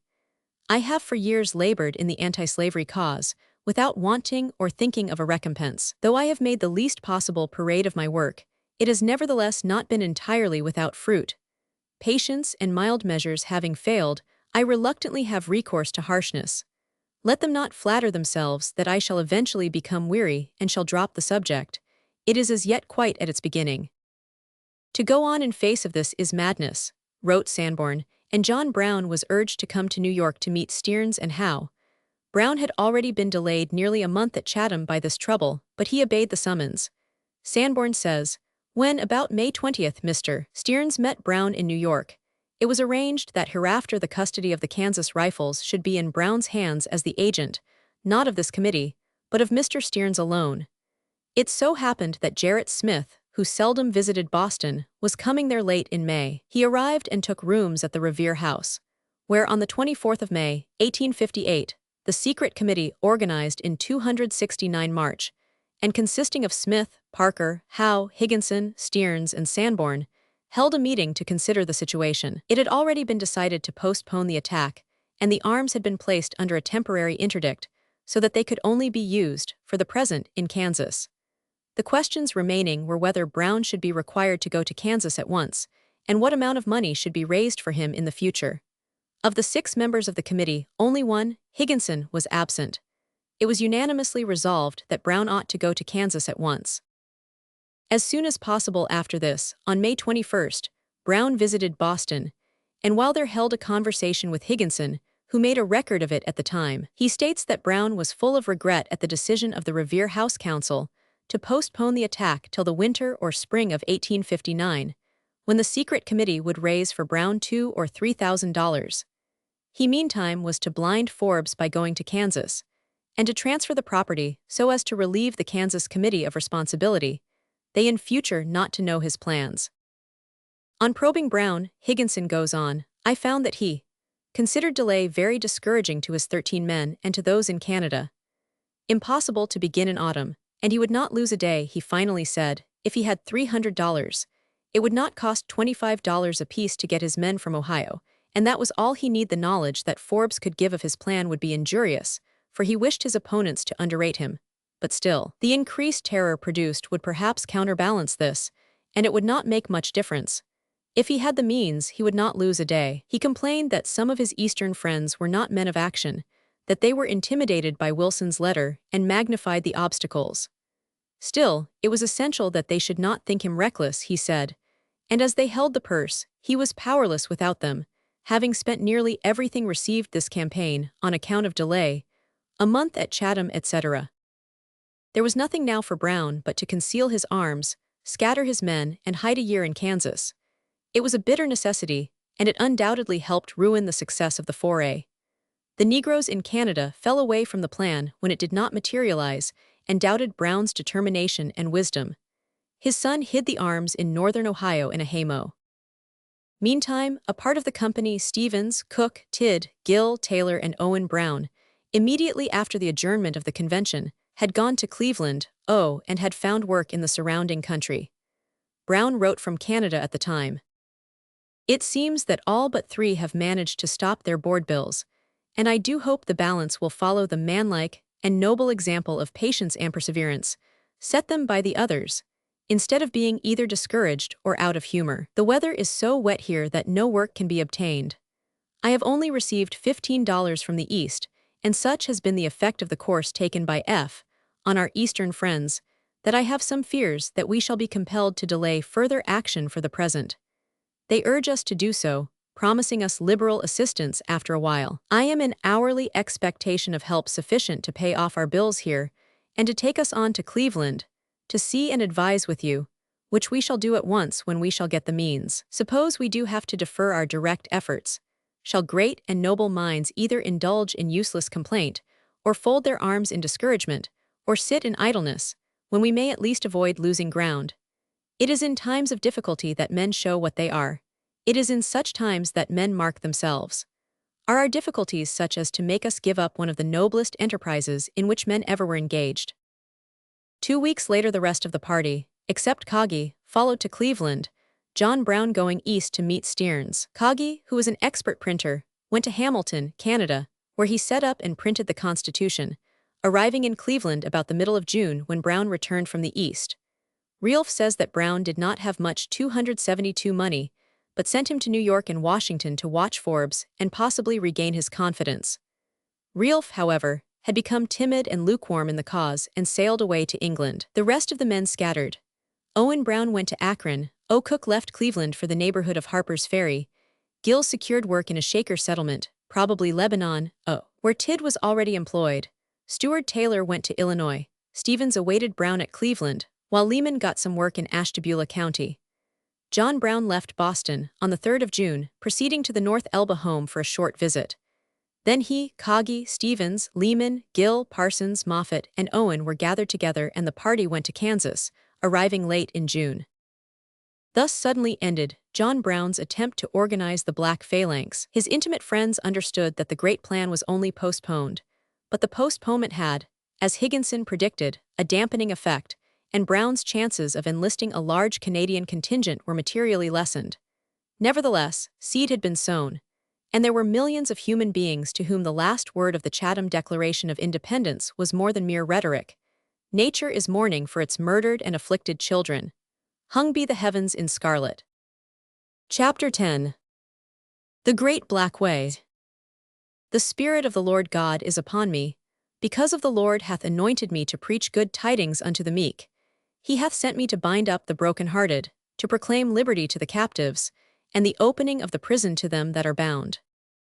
Halfway between Maine and Florida, in the heart of the Alleghanies, a mighty gateway lifts its head and discloses a scene which, a century and a quarter ago, Thomas Jefferson said was worth a voyage across the Atlantic. He continues, "You stand on a very high point of land.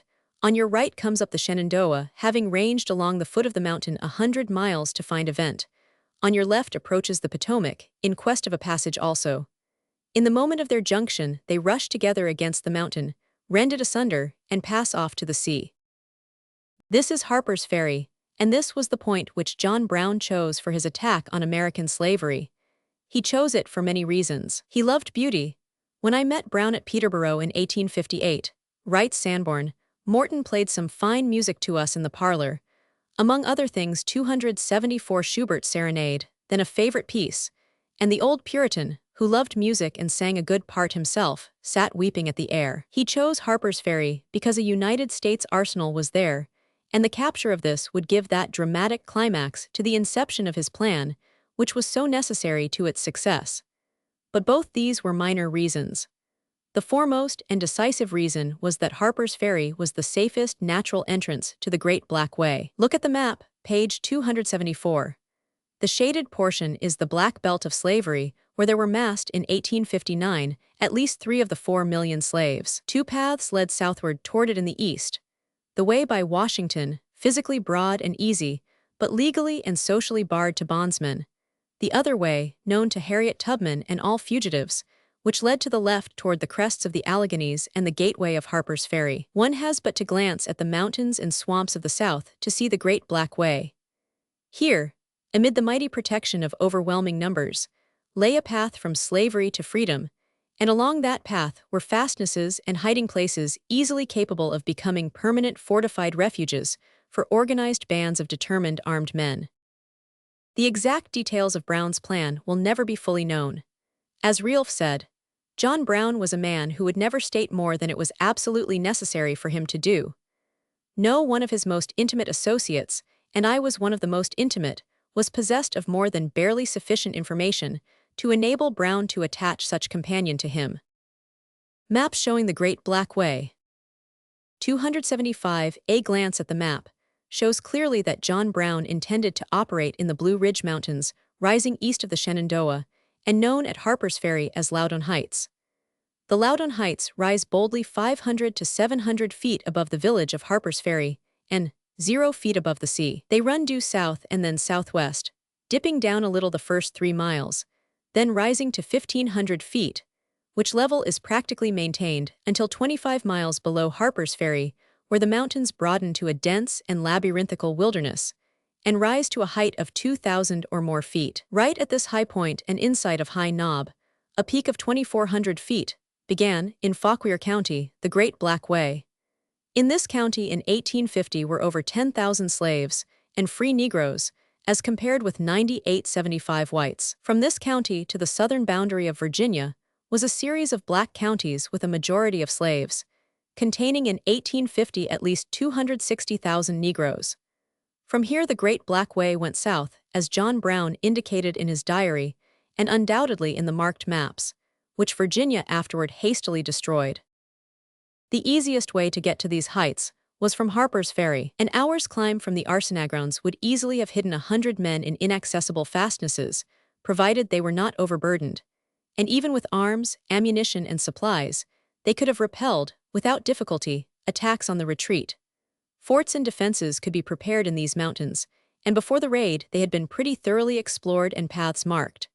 In Harpers Ferry, just at the crossing of the main road from Maryland, lay the arsenal. The plan without a doubt was first, to collect men and arms on the Maryland side of the Potomac. Second, to attack the arsenal suddenly and capture it. Third, to bring up the arms and ammunition, and together with those captured, to cross the Shenandoah to Loudon Heights and hide in the mountain wilderness. Fourth, thence to descend at intervals to release slaves and get food, and retreat southward. Most writers have apparently supposed that Brown intended to retreat from the arsenal across the Potomac. A moment's thought will show the utter absurdity of this plan. Brown knew guerrilla warfare, and the failure of Harper's Ferry raid does not prove it a blunder from the start. The raid was not a foray from the mountains, which failed because its retreat was cut off, but it was a foray to the mountains with the village and arsenal on the way, which was defeated apparently because the arms and ammunition train failed to join the advance guard. This then was the great plan, which John Brown had been slowly elaborating and formulating for 277 years, since the day when kneeling beside a Negro minister, he had sworn his sons to blood feud with slavery. The money resources with which John Brown undertook his project are not exactly known. Sanborn says, Brown's first request in 1858 was for a fund of $1,000 only. With this in the hand, he promised to take the field either in April or May. Mr. Stearns acted as treasurer of this fund, and before the 1st of May nearly the whole the amount had been paid in or subscribed, Stearns contributing $300 and the rest of our committee smaller sums. It soon appeared, however, that the amount named would be too small, and Brown's movements were embarrassed from the lack of money before the disclosures of Forbes came to his knowledge. From first to last, George L. Stearns gave in cash and arms about $7,500, and Jarrett Smith contributed more than $1,000. Merriam brought with him $600 in gold in October. Between March 10th and October 16th, Brown expended at least $2,500. In all, Sanborn raised $4,000 for Brown. Hinton says, as near as can be estimated, the money received by Brown could not have exceeded $12,000, while the supplies, arms, etc., furnished may have cost $10,000 more. Of course, there were smaller contributions and support coming in, but if the total estimate be placed at $25,000, for the period between the 15th of September, 1856, when he left 278 Lawrence, Can, and the 16th of October, 1859, when he moved on Harper's Ferry, Va, with 21 men, it will certainly cover all of the outlay except that of time, labor, and lives. This total, however, does not include a fund of $1,000 raised for his family. The civic organization under which Brown intended to work has been spoken of. The military organization was based on his Kansas experience and his reading. In his diary is this entry. Circassia has about 550,000. Switzerland, 37,030. Guerrilla Warfare Sea Life of Lord Wellington. Page 71 to page 75 Mina. See also page 102, some valuable hints in the same book. See also page 196, some most important instructions to officers. See also same book page 235 these words deep, and narrow defiles, where 300 men would suffice to check an army. See also page 236 on top of page. This Life of Wellington, W. P. Garrison states, was Stockweller's, and the pages referred to tell of the Spanish guerrillas under Mina in 1810, and of methods of cooking and discipline. In one place the author says, here we have a chaos of mountains, where we meet at every step huge fallen 279 masses of rock and earth, yawning fissures, deep and narrow defiles, where 300 men would suffice to check an army. The Alleghanies in Virginia and Carolina was similar in topography, and for the operation here, Brown proposed a skeleton army which could work together or in small units of any size. A company will consist of 56 privates, 12 non-commissioned officers, 8 corporals, 4 sergeants and 3 commissioned officers, 2 lieutenants, a captain, and a surgeon. The privates shall be divided into bands or messes of 7 each, numbering from 1 to 8, with a corporal to each, numbered like his band. 2 bands will comprise a section. Sections will be numbered from 1 to 4. A sergeant will be attached to each section, and numbered like it. 2 sections will comprise a platoon. Platoons will be numbered 1 and 2, and each commanded by a lieutenant designed by like number. 4 companies composed a battalion, 4 battalions a regiment, and 4 regiments a brigade. So much for his resources and plans. Now for the men whom he chose as co-workers. The number of those who took part in the Harpers Ferry raid is not known. Perhaps, including active slave helpers, there were about 50. 17 Negroes, reported as probably killed, are wholly unknown, and those slaves who helped and escaped are also unknown. This leaves the 22 men usually regarded as making the raid. They fall, of course, into 2 main groups, the Negroes and the whites. 6 or 7 of the 22 were Negroes. First in importance came Osborne Perry Anderson, a free-born Pennsylvania mulatto, 24 years of age. He was a printer by trade, well-educated, a man of natural dignity, modest, simple in character and manners. He met John Brown in Canada. He wrote the most interesting and reliable account of the raid, and afterward fought in the Civil War. Next came Shields Green, a full-blooded Negro from South Carolina, whence he had escaped from slavery, after his wife had died, leaving a living boy still in bondage. He was about 24 years old, small and active, uneducated but with natural ability and absolutely fearless. He met Brown at the home of Frederick Douglass, who says, "While at my house, John Brown made the acquaintance of a colored man who called himself by different names, sometimes Emperor, at other times, Shields Green. He was a fugitive slave, who had made his escape from Charleston, SC, a state from which a slave found it no easy matter to run away. But Shields Green was not one to shrink from hardships or dangers. He was a man of few words, and his speech was singularly broken, but his courage and self-respect made him quite a dignified character. John Brown saw at once what stuff 281 Green was made of, and confided to him his plans and purposes. Green easily believed in Brown, and promised to go with him whenever he should be ready to move. Dangerfield Newby was a free mulatto from the neighborhood of Harpers Ferry. He was 30 years of age, tall and well-built, with a pleasant face and manner. He had a wife and 7 children in slavery about 30 miles south of Harpers Ferry. The wife was about to be sold south at this time, and was sold immediately after the raid. Newby was the spy who gave general information to the party, and lived out in the community until the night of the attack.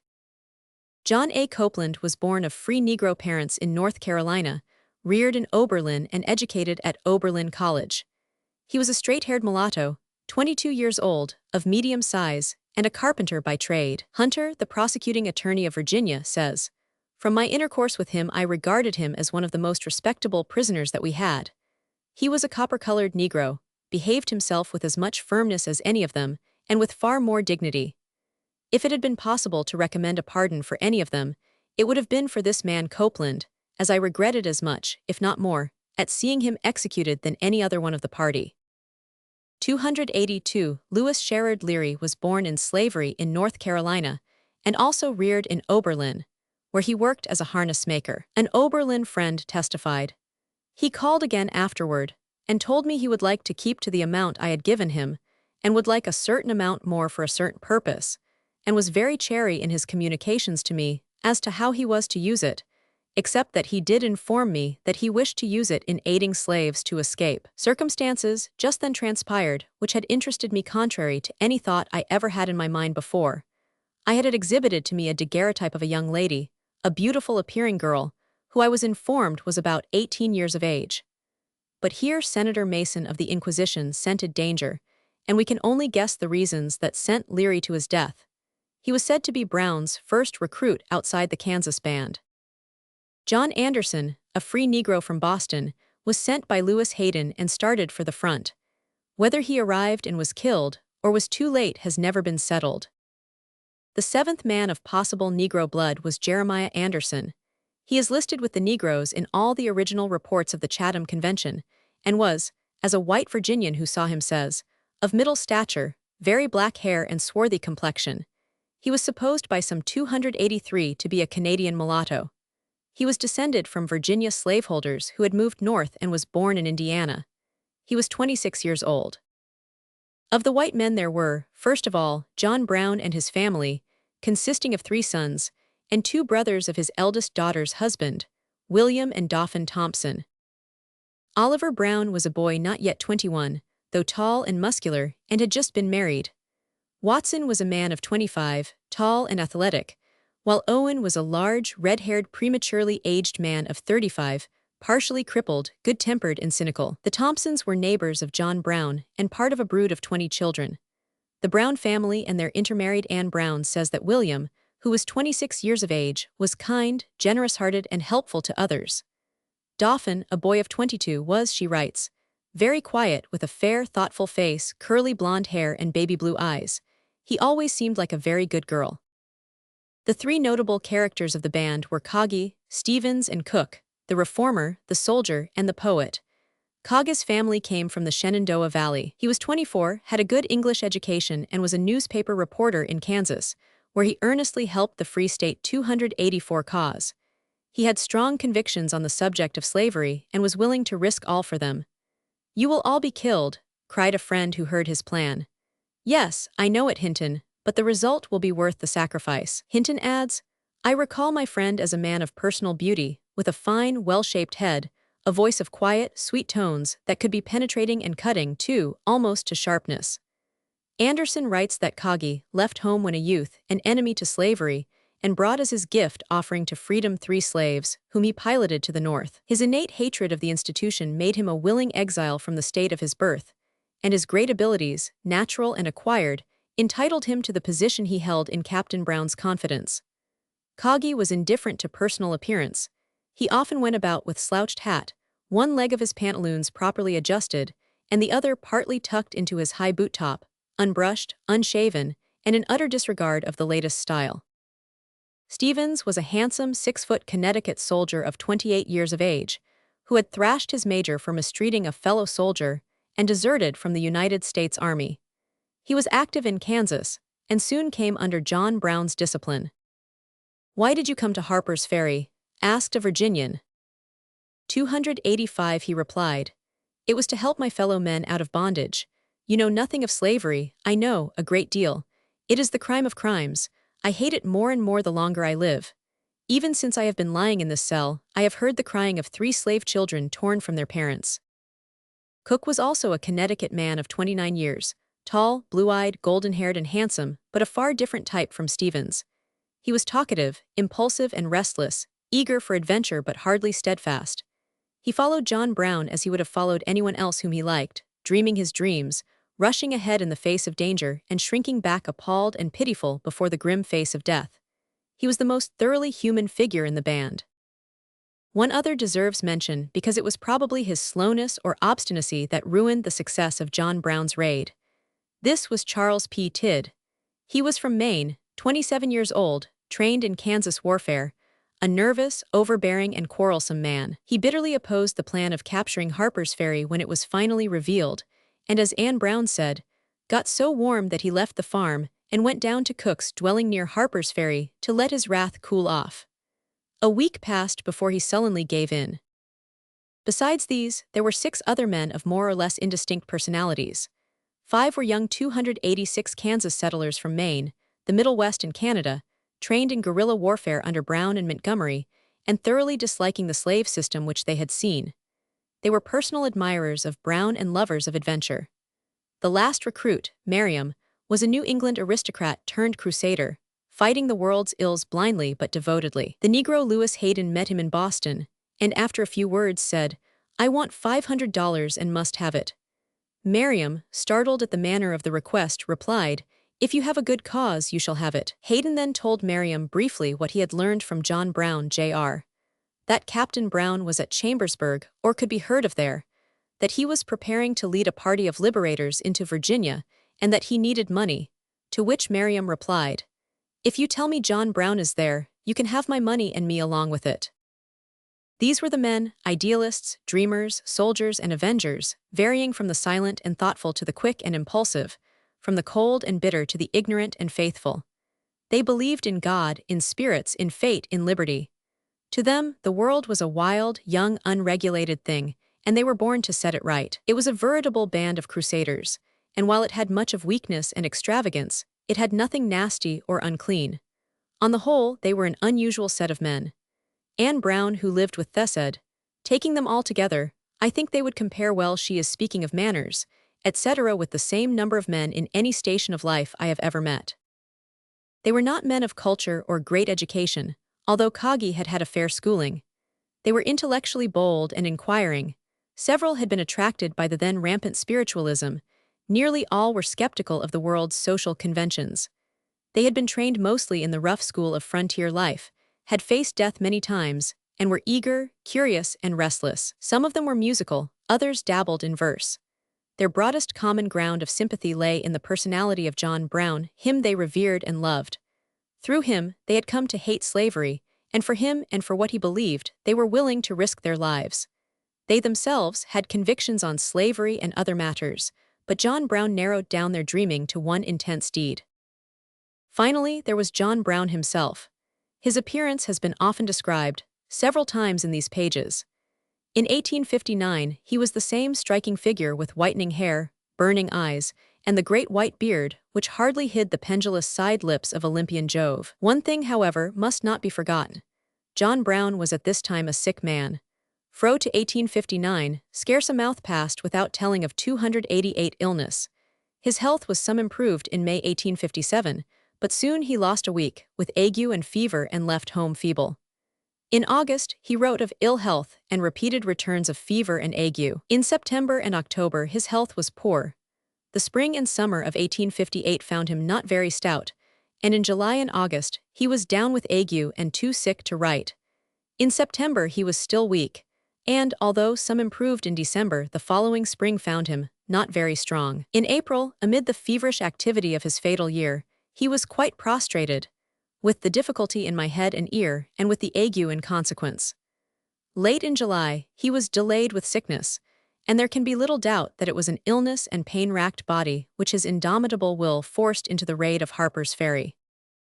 Having collected a part of the funds and organized the band, John Brown was about to strike his blow in the early summer of 1858, as we have seen, when the Forbes disclosures compelled him to hide in Kansas, where the last massacre on the Swamp of the Swan invited him.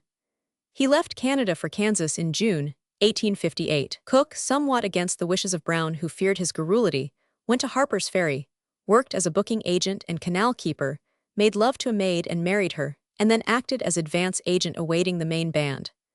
10 months after leaving Canada, and in mid-March 1859, John Brown appeared again in 289 Canada, as has been told in Chapter Roman 7, with 12 rescued slaves as an earnest of the feasibility of his plan. He stayed long enough to spread the news, and then went to northern Ohio, where he spoke in public of Kansas and slavery.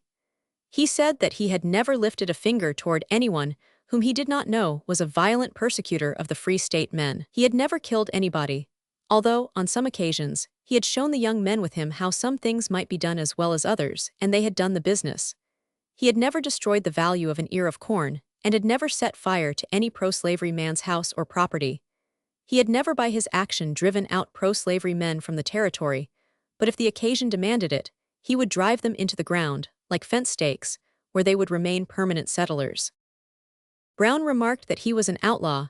The governor of Missouri has offered a reward of $3,000, and James Buchanan $250 more, for him. He quietly remarked, parenthetically, that John Brown would give $2.50 for the safe delivery of the body of James Buchanan in any jail of the Free States. He would never submit to an arrest, as he had nothing to gain from submission, but he should settle all questions on the spot if any attempt was made to take him. The liberation of those slaves was meant as a direct blow to slavery, and he laid down his platform that 290 he had considered it his duty to break the fetters from any slave when he had an opportunity. He was a thorough abolitionist.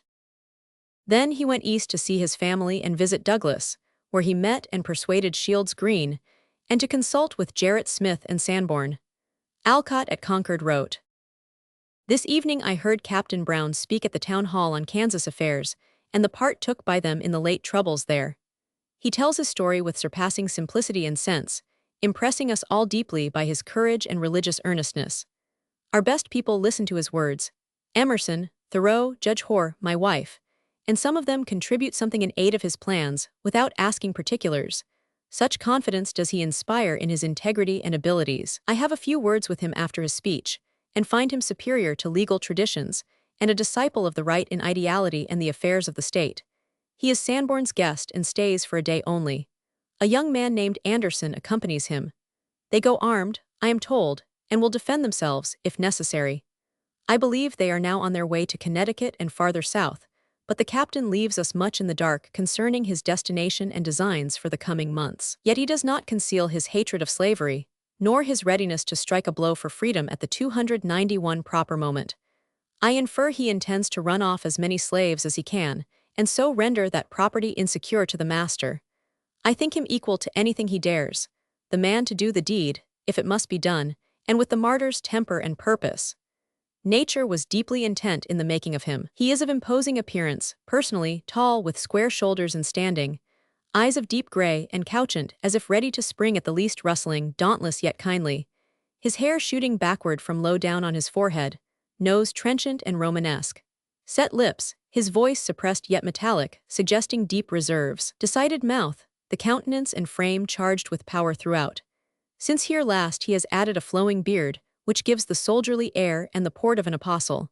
Though 60 years old, he is agile and alert and ready for any audacity, in any crisis. I think him about the manliest man I have ever seen, the type and synonym of the just. The month of May, John Brown spent in Boston collecting funds, and in New York consulting his Negro friends, with a trip to Connecticut to hurry the making of his 1,000 pikes.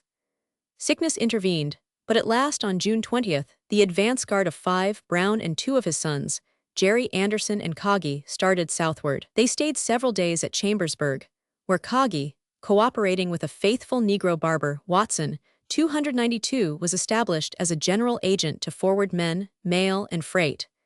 Then passing through Hagerstown, they appeared at Harpers Ferry on July 4th. Here they met Cook, who had been selling maps, keeping the canal lock near the arsenal, and sending regular information to Brown. Brown and his sons wandered about at first, and a local farmer greeted them cheerily. "Good morning, gentlemen, how do you do?" They returned the greeting pleasantly.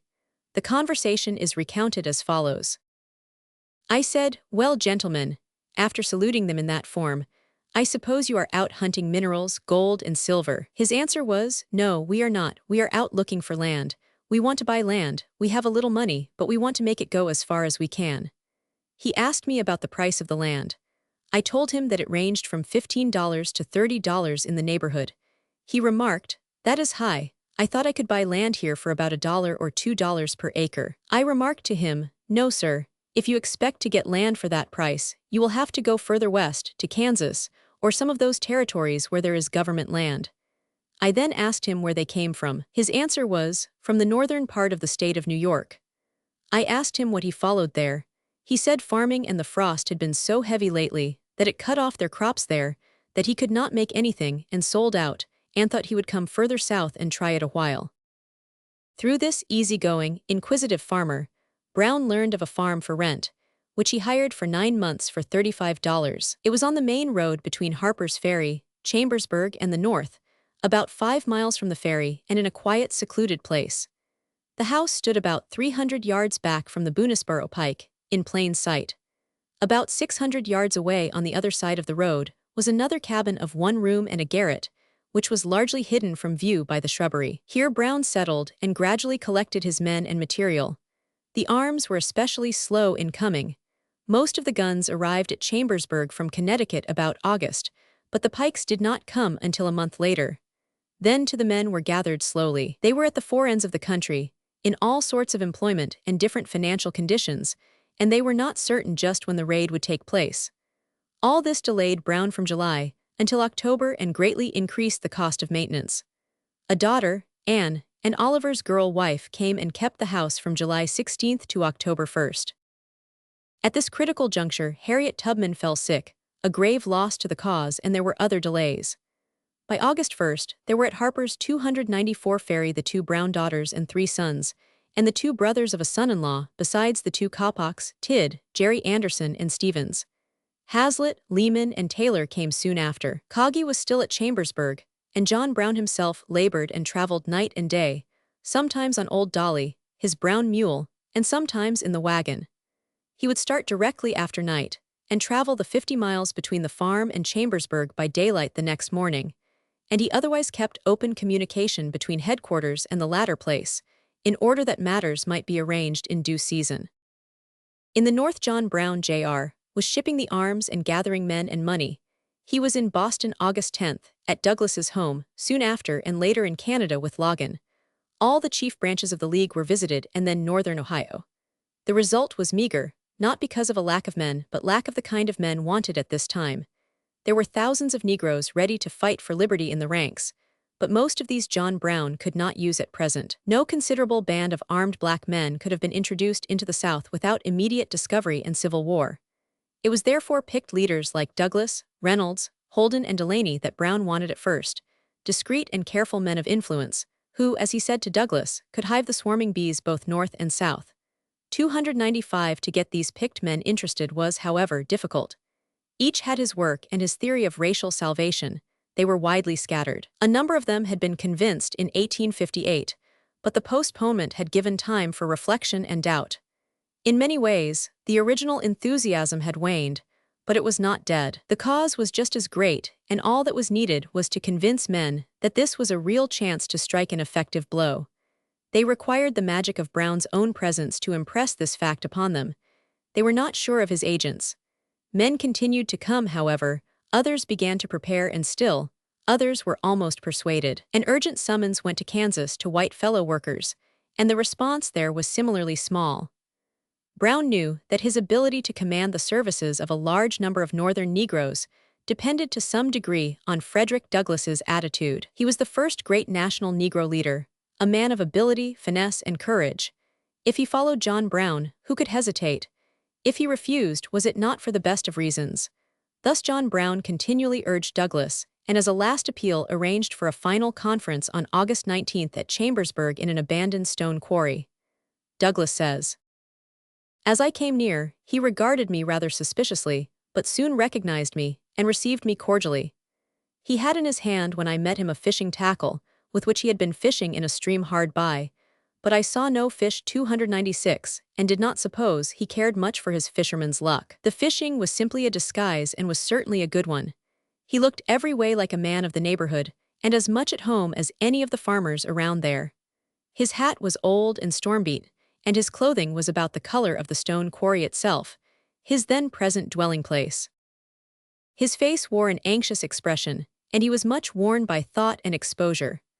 I felt that I was on a dangerous mission, and was as little desirous of discovery as himself, though no reward had been offered for me. We, Mr. Coggy, Captain Brown, Shields Green, and myself, sat down among the rocks and talked over the enterprise which was about to be undertaken. The taking of Harpers Ferry, of which Captain Brown had merely hinted before, was now declared as his settled purpose, and he wanted to know what I thought of it. I at once opposed the measure with all the arguments at my command. To me, such a measure would be fatal to running off slaves, as was the original plan, and fatal to all engaged in doing so. It would be an attack upon the federal government, and would array the whole country against us. Captain Brown did most of the talking on the other side of the question. He did not at all object to rousing the nation. It seemed to him that something startling was just what the nation needed. Our talk was long and earnest. We spent the most of Saturday and a part of Sunday in this debate. Brown for Harper's 297 Ferry, and I against it. He for striking a blow which should instantly rouse the country, and I for the policy of gradually and unaccountably drawing off the slaves to the mountains, as at first suggested and proposed by him. When I found that he had fully made up his mind and could not be dissuaded, I turned to Shields Green and told him he heard what Captain Brown had said. His old plan was changed, and that I should return home, and if he wished to go with me he could do so. Captain Brown urged us both to go with him, but I could not do so, and could but feel that he was about to rivet the fetters more firmly than ever on the limbs of the enslaved. In parting, he put his arms around me in a manner more than friendly and said, "Come with me, Douglas. I will defend you with my life. I want you for a special purpose. When I strike, the bees will begin to swarm, and I shall want you to help hive them. But my discretion or my cowardice made me proof against the dear old man's eloquence. Perhaps it was something of both that determined my course. When about to leave, I asked Green what he had decided to do, and was surprised by his coolly saying, in his broken way, "I believe I'll go wid de ol' man." Here we separated, they to go to Harpers Ferry, I to Rochester. Douglas's decision undoubtedly kept many Negroes from joining Brown. Shields Green, however, started south. The slave catchers followed him and made him and Owen Brown swim a river. 298, only their journeying southward instead of northward saved them from capture. Life at the farm during this time was curious. Anderson says, "There was no milk and water sentimentality, no offensive contempt for the Negro, while working in his cause. The pulsations of every heart beat in harmony for the suffering and pleading slave. I thank God that I have been permitted to realize to its furthest, fullest extent the moral, mental, physical, social harmony of an anti-slavery family, carrying out to the letter the principles of its antitype, the anti-slavery cause.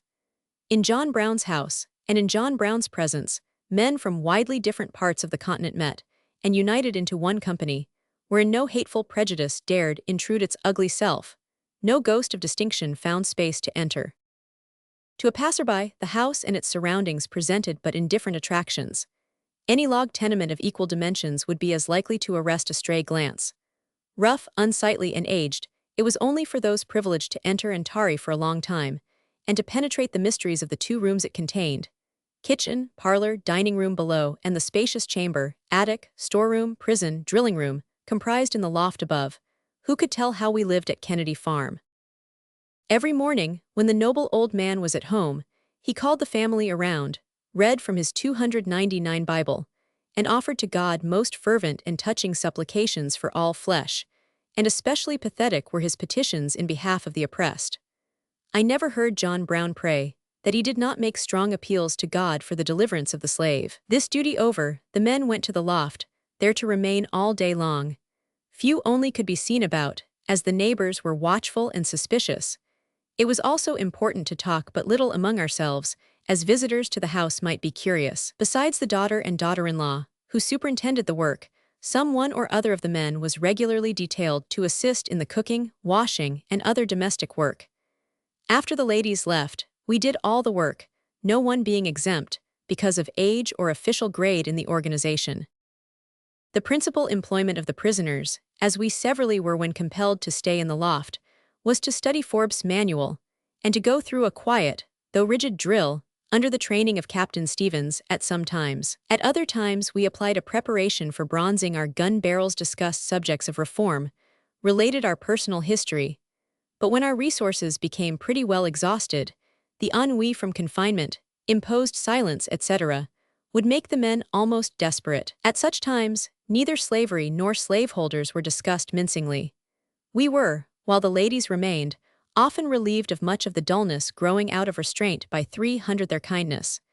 As we could not circulate freely, they would bring in wild fruit and flowers from the woods and fields. Anne, the young daughter, says, "One day, a short time after I went down there, Father was sitting at the table writing. I was nearby sewing, he and I being alone in the room, when 2 little wrens that had a nest under the porch came flying in at the door, fluttering and twittering. Then they flew back to their nest and again to us several times, seemingly trying to attract our attention. They appeared to be in great distress. I asked Father what he thought was the matter with the little birds. He asked if I had ever seen them act so before. I told him no. Then let us go and see, he said. We went out and found that a snake had crawled up the post and was just ready to devour the little ones in the nest. Father killed the snake, and then the old birds sat on the railing and sang as if they would burst. It seemed as if they were trying to express their joy and gratitude to him for saving their little ones. After we went back into the room, he said he thought it very strange the way the birds asked him to help them, and asked if I thought it an omen of his success. He seemed very much impressed with that idea. I do not think he was superstitious, but you know he always thought and felt that God called him to that work, and seemed to place himself, or rather to imagine himself, in the position of the figure in 301, the old seal of Virginia, with the tyrant under her foot. The men discussed religion and slavery freely, read Paine's Age of Reason and the Baltimore Sun.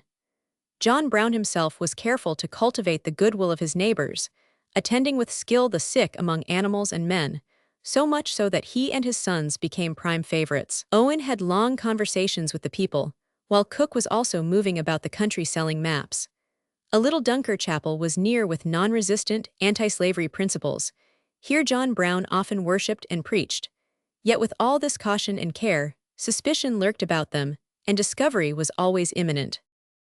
Brown's daughter relates that there was a family of poor people who lived nearby, and who had rented the garden on the Kennedy place, directly back of the house. The little barefooted woman and 4 small children, she carried the youngest in her arms, would all come trooping over to the garden at all hours of the day, and at times, several times during the day.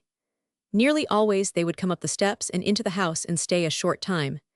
This made it very troublesome for us, compelling the men, when she came in sight at meal times, to gather up the victuals and tablecloth and quietly disappear upstairs. One Saturday father and I went to a religious Dunker meeting that was held in a grove near the 302 schoolhouse, and the folks left at home forgot to keep a sharp lookout for Mrs. Hifemaster, and she stole into the house before they saw her, and saw Shields Green, that must have been in September, Barclay Coppock, and Will Lemnian, and another time after that she saw C.P. Tidd standing on the porch. She thought these strangers were running off Negroes to the north. I used to give her everything she wanted, or asked for to keep her on good terms, but we were in constant fear that she was either a spy or would betray us. It was like standing on a powder magazine after a slow match had been lighted. Despite all precautions, a rumor began to get in the air. A Prussian Pole was among the Kansas cooperators invited. He had been in Kansas in 1856 and was known to Brown and Kagi. After hearing from Brown in August 1859, the Pole disclosed their plans to Edmund Babb, a correspondent of the Cincinnati Gazette. It was probably Babb who thereupon wrote to the United States Secretary of War, "I have discovered the existence of a secret association, having for its object the liberation of the slaves at the South, and by a general insurrection. The leader of the movement is one, old John Brown, late of Kansas." Approximately correct details of the plot followed, but Secretary Floyd was lolling at a summer resort and had some little conspiracies of his own in hand not unconnected with United States arsenals. Being therefore, as he said magniloquently, satisfied in my mint that a scheme of such wickedness and outrage could not be entertained by any citizens of the United States, I put the letter away, and thought no more of it until the raid broke out. Gerrit Smith, too, with little discretion, addressed to Negro audience words, which plainly showed he shortly expected a slave insurrection. Even among Harpers Ferry party forced inaction led to disputes and disaffection. John Brown sharply rebuked the letter-writing and gossiping about his men. "Any person is a stupid fool," he told Kagi, "who expects his friends to keep for him that which he cannot keep himself. All our friends have each got their special friends, and they again have theirs, and it would not be right to lay the burden of keeping a secret on anyone at the end of a long string. I could tell you of reasons I have for feeling rather keenly on this point." The men, on the other hand, were dissatisfied with Brown's plans as they were finally disclosed. Anne Brown writes that they generally did not know that the raid on the government works was a part of the plan until after they arrived at the farm in the beginning of August. They wanted simply to repeat the Missouri raid on a larger scale and not try to capture the arsenal. Tidd was especially stubborn and irreconcilable. The discussion became 304 so warm that John Brown at one time resigned, but he was immediately re-elected, and this formal letter was sent to him. "Dear Sir, we have all agreed to sustain your decisions until you have proved incompetent, and many of us will adhere to your decisions so long as you will." In these ways Brown was compelled to hurry, and accordingly he urged his eldest son, who replied, "Through those associations which I formed in Canada, I am able to reach each individual member at the shortest notice by letter. I am devoting my whole time to our company business. I shall immediately go out organizing and raising funds. From what I even had understood, I had supposed you would not think it best to commence opening the coal banks before spring unless circumstances should make it imperative. However, I suppose the reasons are satisfactory to you, and if so, those who own smaller shares ought not to object. I hope we shall be able to get on in season some of those old miners of whom I wrote you. I shall strain every nerve to accomplish this. You may be assured that what you say to me will reach those who may be benefited thereby, and those who would take stock, in the shortest possible time, so don't fail to keep me posted." As late as October 6, Brown expected to move about the end of the month and made a hurry trip to Philadelphia. There he met a large group of Negroes, and Dorsey, the caterer with whom he stayed, at 1221 Locust Street, is said to have given him $300. In some way, he was disappointed with the visit. Anderson says he went on the business of great importance. How important, men there and elsewhere now know. How affected by, and affecting the main features of the enterprise, we at the farm knew full after their return, as the old captain, in the fullness of his overflowing, saddened heart detailed point after point of interest. Perhaps he was still trying to persuade Douglas and the leaders of the Philadelphia and New York groups. The women left the farm late in September, and O.P. Anderson, Copeland, and Leary arrived. Merriam joined Brown while he was on the Philadelphia trip and was sent to Baltimore to buy caps for the guns. Others were coming when suddenly Brown fixed on October 17 as the date of the raid. This hurried change was probably because officials and neighbors were getting inquisitive, and arms were being removed from the arsenal to man southern stations. Yet it was unfortunate, as Anderson says. Could other parties, waiting for the word, have reached the headquarters in time for the outbreak when it took place, the taking of the armory, engine house, and rifle factory would have been quite different. But the men at the farm had been so closely confined that they went out about the house and farm in the daytime 306 during that week, and so indiscreetly exposed their numbers to the prying neighbors, who thereupon took steps to have a search instituted in the early part of the coming week. Captain Brown was not seconded in another quarter, as he expected at the time of the action, but could the fears of the neighbors have been allayed for a few days, the disappointment in the former respect would not have been of much weight. Only the nearest of the slaves round about who awaited the word could be communicated with, and several recruits like Hinton were left stranded on the way, unable to get through in time. So the great day dawned. On Sunday morning, October 16th, Captain Brown arose earlier than usual and called his men down to worship. He read a chapter from the Bible, applicable to the condition of the slaves and our duty as their brethren, and then offered up a fervent prayer to God to assist in the liberation of the bondmen in that slaveholding land. The services were impressive. A council was held, over which O.P. Anderson, the colored man, presided. In the afternoon the final orders were given, and at night just before setting out, John Brown said, "And now, gentlemen, let me impress this one thing upon your minds. You all know how dear life is to you, and how dear life is to your friends. And in remembering that, consider that the lives of others 307 areas dear to them as yours are to you. Do not, therefore, take the life of anyone if you can possibly avoid it, but if it is necessary to take life to save your own, then make sure work of it." Chapter 11. The blow. Woe unto them that call evil good, and good evil. At 8 o'clock on Sunday evening, Captain Brown said, "Men, get on your arms, we will proceed to the ferry." His horse and wagon were brought out before the door, and some pikes, a sledgehammer, and a crowbar were placed in it. The captain then put on his old Kansas cap and said, "Come, boys," when we marched out of the camp behind him, into the lane leading down the hill to the main road. The orders given commanded Owen Brown, Merriam, and Barclay Coppock to watch the house and arms until ordered to bring them toward the ferry. Tidd and Cook were to cut the telegraph lines, and Coggy and Stevens to detain the bridge guard. Watson, Brown, and Taylor were to hold the bridge over the Potomac, and Oliver Brown and William Thompson the bridge over the Shenandoah. Jerry Anderson and Dauphin Thompson were to occupy the engine house in the Arsenal Yard, while Hazlitt and Edwin Coppock were to hold the armory. 309 during the night Coggy and Copeland were to seize and guard the rifle factory, and others were to go out in the country and bring in certain masters and their slaves. It was a cold, dark night when the band started. Ahead was John Brown in his one-horse farm wagon, with pikes, a sledgehammer, and a crowbar. Behind him marched the men silently and at intervals, Cook and Tidd leading. They had 5 miles to go, over rolling hills and through woods, and then down to a narrow road between the cliffs and the Cincinnati and Ohio Canal. As they approached the railroad, Cook and Tidd cut the telegraph wires which led to Baltimore and Washington. At the bridge they halted and made ready their arms. At 10 o'clock William Williams, one of the watchmen there, was surprised to find himself a prisoner in the hands of Coggy and Stevens, who took him through the covered structure to the town, leaving Watson Brown and Steward Taylor to guard the bridge. The rest of the company entered Harpers Ferry. The land between the rivers is itself high, though dwarfed by the mountains, and running down to a low point where the rivers join. At this place, the bridge leads to Maryland. After crossing the bridge to Virginia, about 60 yards up the street, running parallel to the Potomac, was the gate of the armory where the arms were made.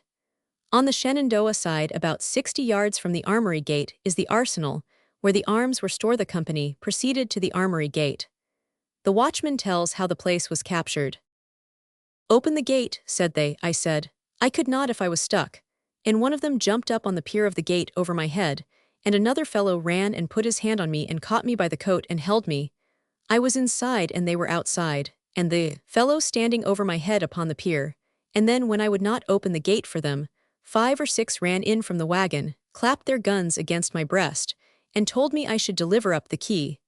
I told them I could not, and another fellow made an answer and said they had not time now to be waiting for the key, but to go to the wagon and bring out the crowbar and large hammer, and they would soon get in. They went to the little wagon and brought a large crowbar out of it. There is a large chain around the 2 sides of the wagon gate going in. They twisted the crowbar in the chain and they opened it, and in they ran and got in the wagon. One fellow took me. They all gathered about me and looked in my face. I was nearly scared to death with so many guns about me. Map of Harpers Ferry, showing points figuring in the raw. The 2 captured watchmen, Anderson says, were left in the custody of Jerry Anderson and Dauphin Thompson, and A.D. Stevens arranged the men to take possession of the armory and rifle factory. About this time, there was apparently much excitement. People were passing back and forth in the town, and before we could do much, we had to take several prisoners. After the prisoners were secured, we passed to the opposite side of the street and took the armory, and Albert Hazlitt and Edwin Coppock were ordered to hold it for the time being. The other 14 men quickly dispersed through the village. Oliver Brown and William Thompson seized and guarded the bridge across the Shenandoah. This bridge was 60 rods from the railway bridge up the river and was the direct route to Loudon Heights, the slave-filled Lower Valley, and the Great Black Way. It was, however, not the only way across the Shenandoah. A little more than half a mile farther up were the rifle works, where the stream could be easily forded. Coggy and Copeland went there, captured the watchmen, and took possession. These places were all taken, and the prisoners secured without the snap of a gun or any violence whatever, says Anderson, and he continues. The town being taken, Brown, Stevens, and the men who had no post in charge returned to the engine house, where council was held, after which Captain Stevens, Tidd, Cook, Shields Green, Leary, and myself went to the country. On the road we met some colored men, to whom we made known our purpose, when they immediately agreed to join us.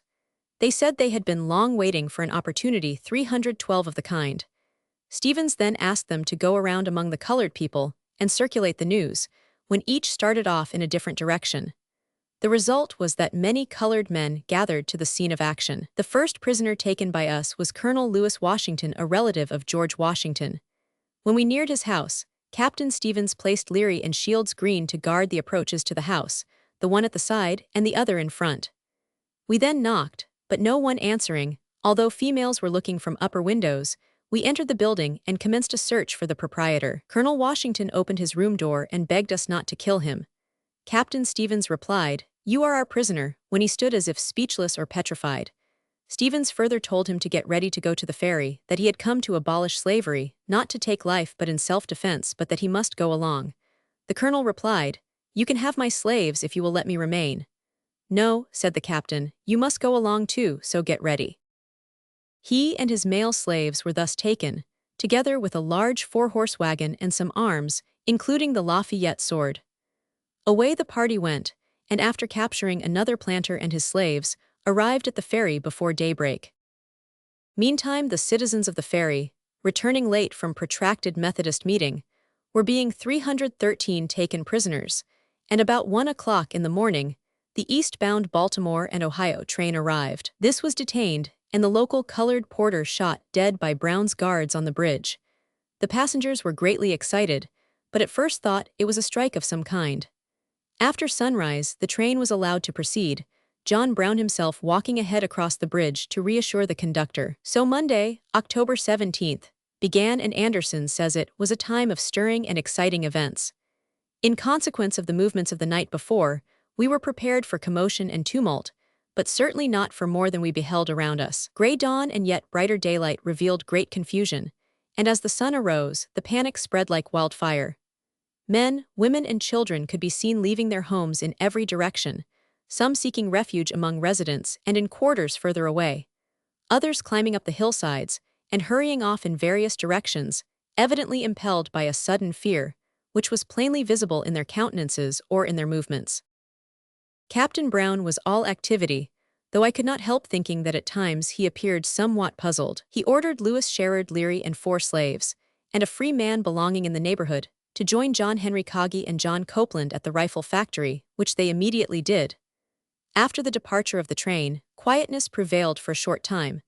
A number of 314 prisoners were already in the engine house, and of the many colored men living in the neighborhood, who had assembled in the town, a number were armed. Up to this point, everything in John Brown's plan had worked like clockwork, and there had been but one death. The armory was captured, from 25 to 50 slaves had been armed, several masters were in custody, and the next move was to get the arms and ammunition from the farm. Cook says that when the party returned from the country at dawn, I stayed a short while in the engine house to get warm as I was chilled through. After I got warm, Captain Brown ordered me to go with C.P. Tidd, who was to take William H. Lehman, and I think 4 slaves, Anderson says 14 slaves with him, in Colonel Washington's large wagon, across the river, and to take Terrence Burns and his brother and their slaves prisoners. My orders were to hold Burns and brother as prisoners at their own house, while Tidd and the slaves who accompanied him were to go to Captain Brown's house, and to load in arms and bring them down to the schoolhouse, stopping for the Burnses and their guard. William H. Lehman remained with me to guard the prisoners. On return of the wagon, in compliance with orders, we all started for the schoolhouse. When we got there, I was to remain, by Captain Brown's orders, with one of the slaves to guard the arms, while C.P. Tidd, with the 315 other Negroes, was to go back for the rest of the arms, and Burns was to be sent with William H. Lehman to Captain Brown at the armory. It was at this time that William Thompson came up from the ferry and reported that everything was all right, and then hurried on to overtake William H. Lehman. A short time after the departure of Tidd, I heard a good deal of firing and became anxious to know the cause, but my orders were strict to remain in the schoolhouse and guard the arms, and I obeyed the orders to the letter. About 4 o'clock in the evening, C.P. Tidd came with the second load. Here, in all probability, was the fatal hitch. The farm was not over 3 miles from the schoolhouse, and there was a heavy farm wagon with 4 large strong horses and a dozen men or more to help. The fact that it took these men 11 hours to move 2 wagon loads of material less than 3 miles is the secret of the extraordinary failure of Brown's foray, at a time when victory was in his grasp. That Cook was needlessly dilatory in the moving is cert. He sat down in Bynes's house and made a speech on human equality. Then Tidd went on to the farm with the wagon and brought a load of arms, which he deposited at the point where the Kennedy Farm Road meets the Potomac almost at right angles, about 3 miles or less from the ferry.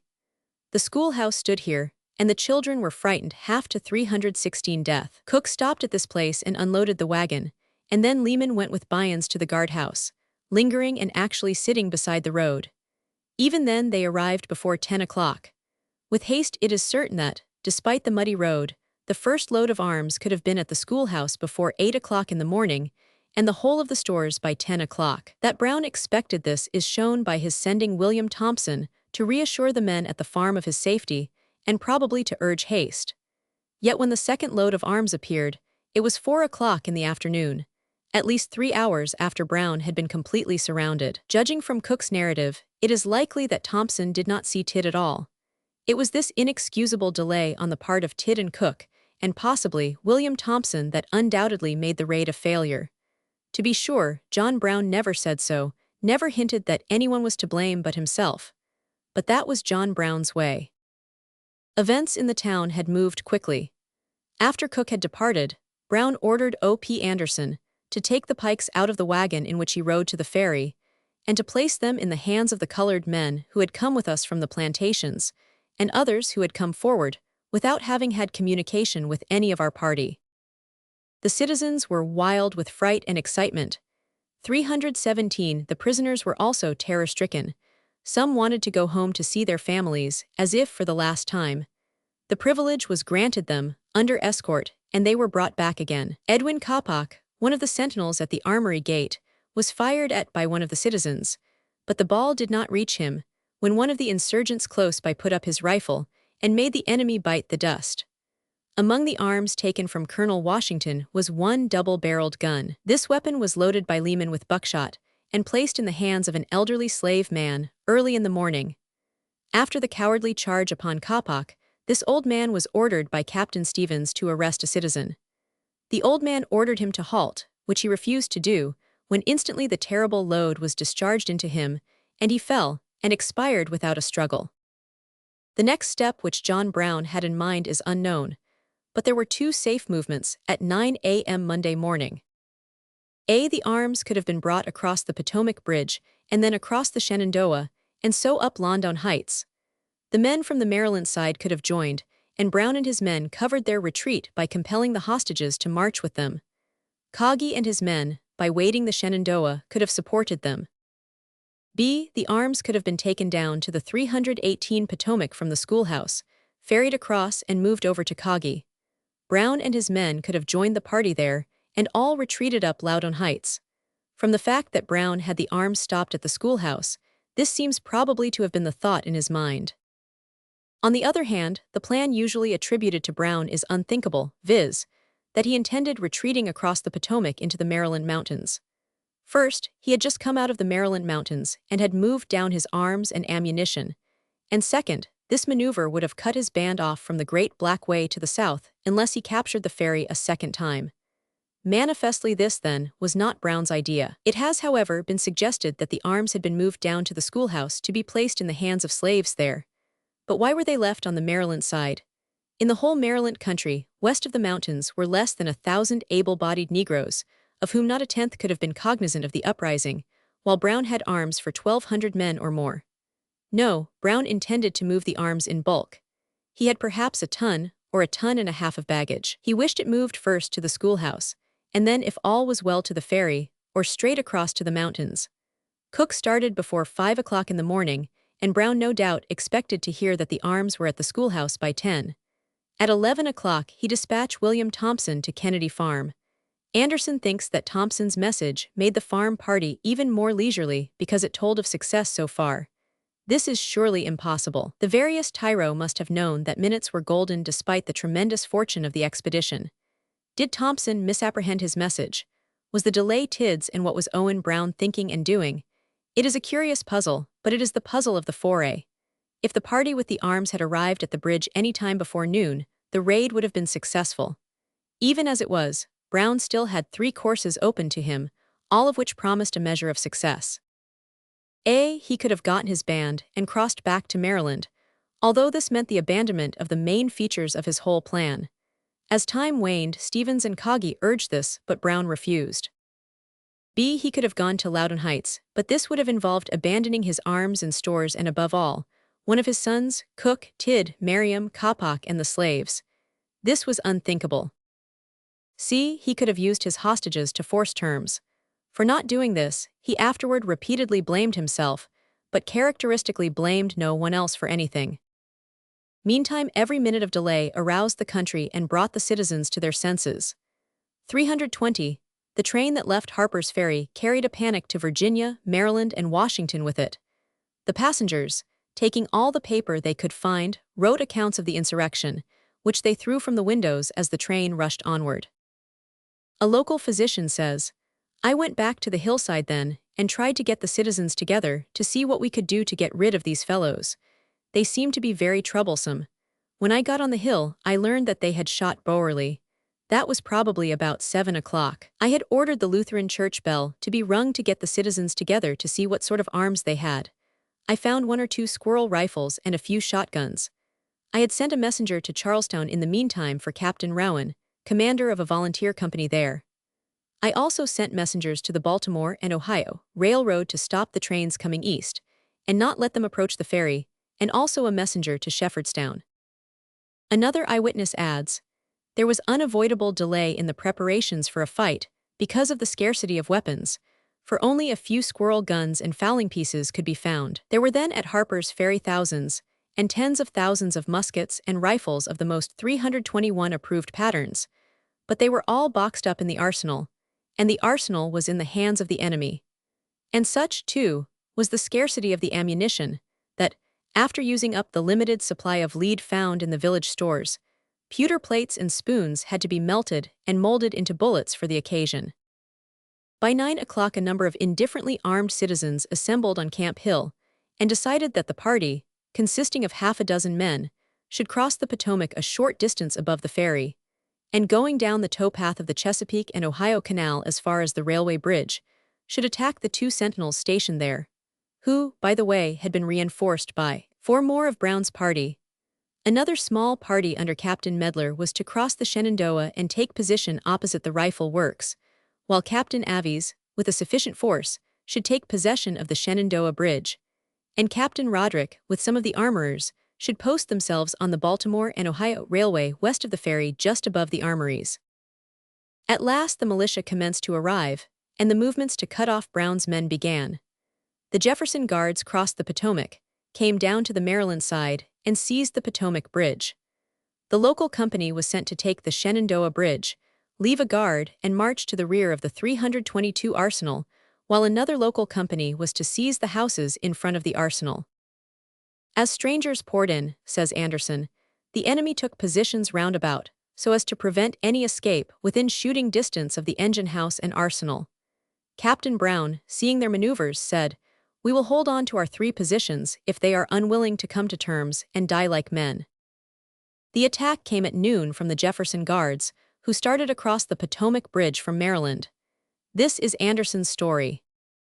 It was about 12 o'clock in the day when we were first attacked by the troops. Prior to that, Captain Brown, in anticipation of further trouble, had girded to his side the famous sword taken from Colonel Lewis Washington the night before, and with that memorable weapon, he commanded his men against General Washington's own state. When the captain received the news that the troops had entered the bridge from the Maryland side, he, with some of his men, went into the street, and sent a message to the arsenal for us to come forth also. We hastened to the street as ordered when he said, "The troops are on the bridge, coming into town. We will give them a warm reception." He then walked around amongst us, giving us words of encouragement in this wise: "Men, be cool, don't waste your powder and shot. Take aim and make every shot count. The troops will look for us to retreat 323 on their first appearance. Be careful to shoot first." Our men were well supplied with firearms, but Captain Brown had no rifle at that time.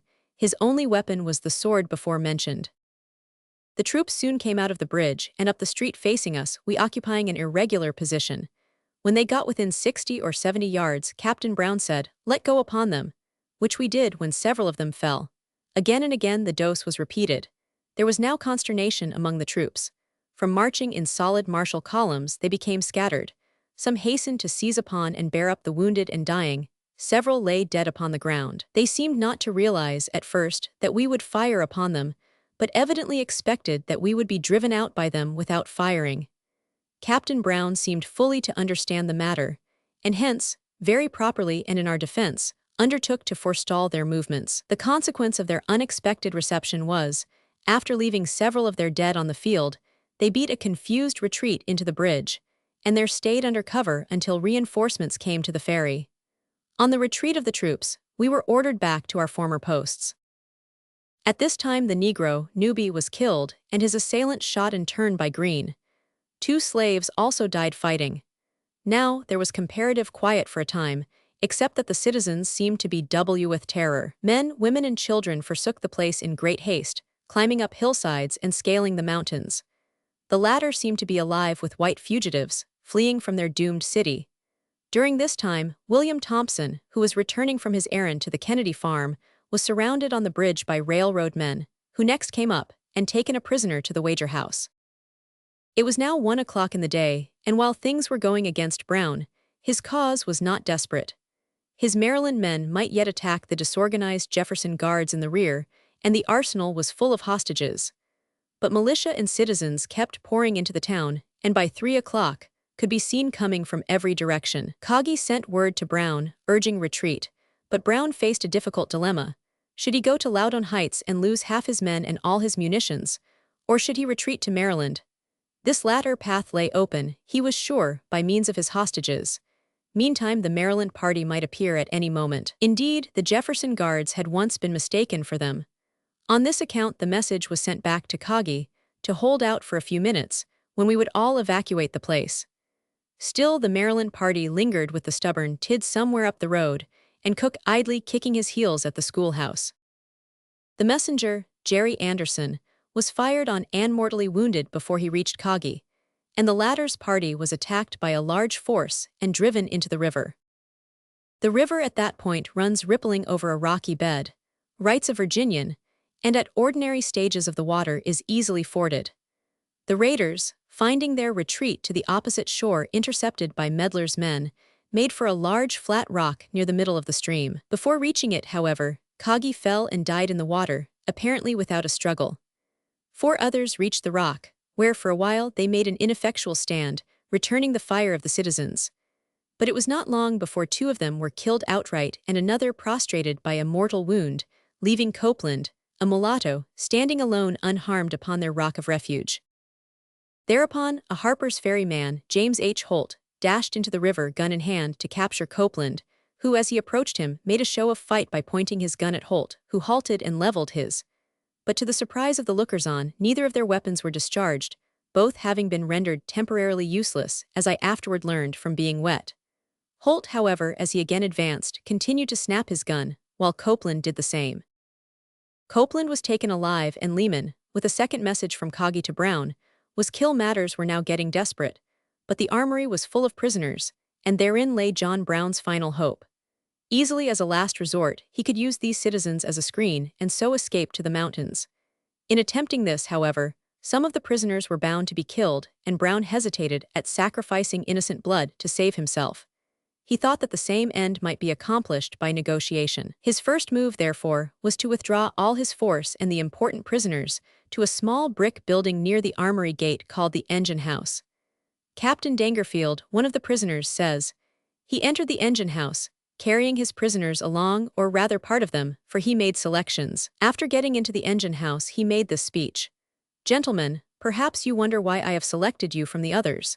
It is because I believe you to be the most influential, and I have only to say now that you will have to share precisely the same fate that your friends extend to my men.' He began at once to bar the doors and windows, and to cut portholes through the brick wall. This evident weakening of the raiders let pandemonium loose. The citizens realized how small a force Brown had and were filled with fury at his presumption. His men began to fight desperately for their lives.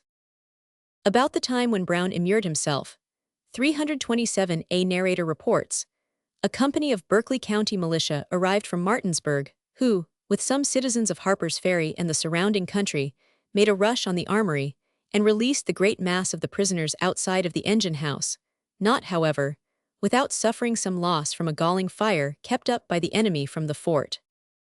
This released the arms, and one of the Virginia watchmen says, "The people, who came pouring into town, broke into liquor saloons, filled up, and then got into the arsenal, arming themselves with United States guns and ammunition.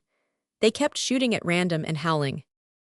The prisoners within the engine house heard a terrible firing from without, at every point from which the windows could be seen, and in a few minutes every window was shattered, and hundreds of balls came through the doors. These shots were answered from within whenever the attacking party could be seen. This was kept up most of the day, and strange to say, not a prisoner was hurt, though thousands of balls were embedded in the walls, and holes shot in the doors almost large enough for a man to creep through. The doomed raiders saw volley upon volley discharged, while the echoes from the hills, the shrieks of the townspeople, and the groans of their 328 wounded and dying, all of which filled the air, were truly frightful. Yet no powder and ball were wasted. We shot from under cover and took deadly aim. For an hour before the flag of truce was sent out, the firing was uninterrupted, and one and another of the enemy were constantly dropping to the earth. Oliver Brown was shot and died without a word, and Taylor was mortally wounded. The mayor of the city ventured out, unarmed, to reconnoiter and was killed. Immediately the son of Andrew Hunter, who afterward was state's attorney against Brown, rushed into the hotel after the prisoner William Thompson. We burst into the room where he was and found several around him, but they offered only a feeble resistance. We brought our guns down to his head repeatedly, myself and another person, for the purpose of shooting him in the room. There was a young lady there, the sister of Mr. Fouke, the hotel keeper, who sat in this man's lap, covered his face with her arms, and shielded him with her person whenever we brought our guns to bear. She said to us, "For God's sake, wait and let the law take its course." My associate shouted to kill him. "Let us shed his blood," were his words. All round were shouting, Mr. Beckham's life was worth 10,000 of these vile abolitionists. I was cool about it and deliberate. My gun was pushed by someone who seized the barrel, and then moved to the back part of the room, still with purpose unchanged, but with a view to divert attention from me, in order to get an opportunity, at some moment when the crowd would be less dense, to shoot him. After a moment's thought it occurred to me that that was not the proper place to kill him. We then proposed to take him out and hang him. Some portion of our band then opened a way to him, and first pushing Miss Fouke aside, we slung him out of doors. I gave him a push, and many others did the same. We then shoved him along the platform and down to the trestle work of the bridge. He begged for his life all the time, very piteously at first. Thus he was shot to death as he crawled in the trestle work. The prisoners in the engine house now urged Brown to make terms with the citizens, representing that this was possible and that he and his men could escape. Brown sent out his son Watson with a white flag, but the maddened citizens paid no attention to it and shot him down. A lull in the fighting came a little later, and Stevens took a second flag of truce, but was captured and held prisoner. Dangerfield says, "At night the firing ceased, for we were in total darkness, and nothing could be seen in the engine house. During the day and night I talked much with Brown. I found him as brave as a man could be and sensible upon all subjects except slavery. He believed it was his duty to free the 330 slaves, even if in doing so he lost his own life. During a sharp fight one of Brown's sons was killed. He fell, then trying to raise himself, he said, 'It is all over with me,' and died instantly." Brown did not leave his post at the porthole, but when the fighting was over he walked to his son's body, straightened out his limbs, took off his trappings, and then, turning to me, said, "This is the third son I have lost in this cause." Another son had been shot in the morning, and was then dying, having been brought in from the street. Often during the affair at the engine house, when his men would want to fire upon someone who might be seen passing, Brown would stop them, saying, "Don't shoot, that man is unarmed." The firing was kept up by our men all day and until late at night, and during this time several of his men were killed, but none of the prisoners were hurt, though in great danger. During the day and night many propositions, pro and con, were made, looking to Brown's surrender and the release of the prisoners, but without result. Another eyewitness says, "A little before night Brown asked if any of his captives would volunteer to go out among the citizens and induce them to cease firing on the fort, as they were endangering the lives of their friends, the prisoners. He promised on his part that, if there was no more firing on his men, there should be none by them on the besiegers." Mr. Isri Russell undertook the dangerous duty. The risk arose from the excited state of the people, who would be likely to fire on anything seen stirring around the prison house, and the citizens were persuaded to stop firing in consideration of the danger incurred of injuring the prisoners. It was now dark and the wildest excitement existed in the town, especially among the friends of the killed, wounded and prisoners of the citizens' party. It had rained some little all day, and the atmosphere was raw and cold.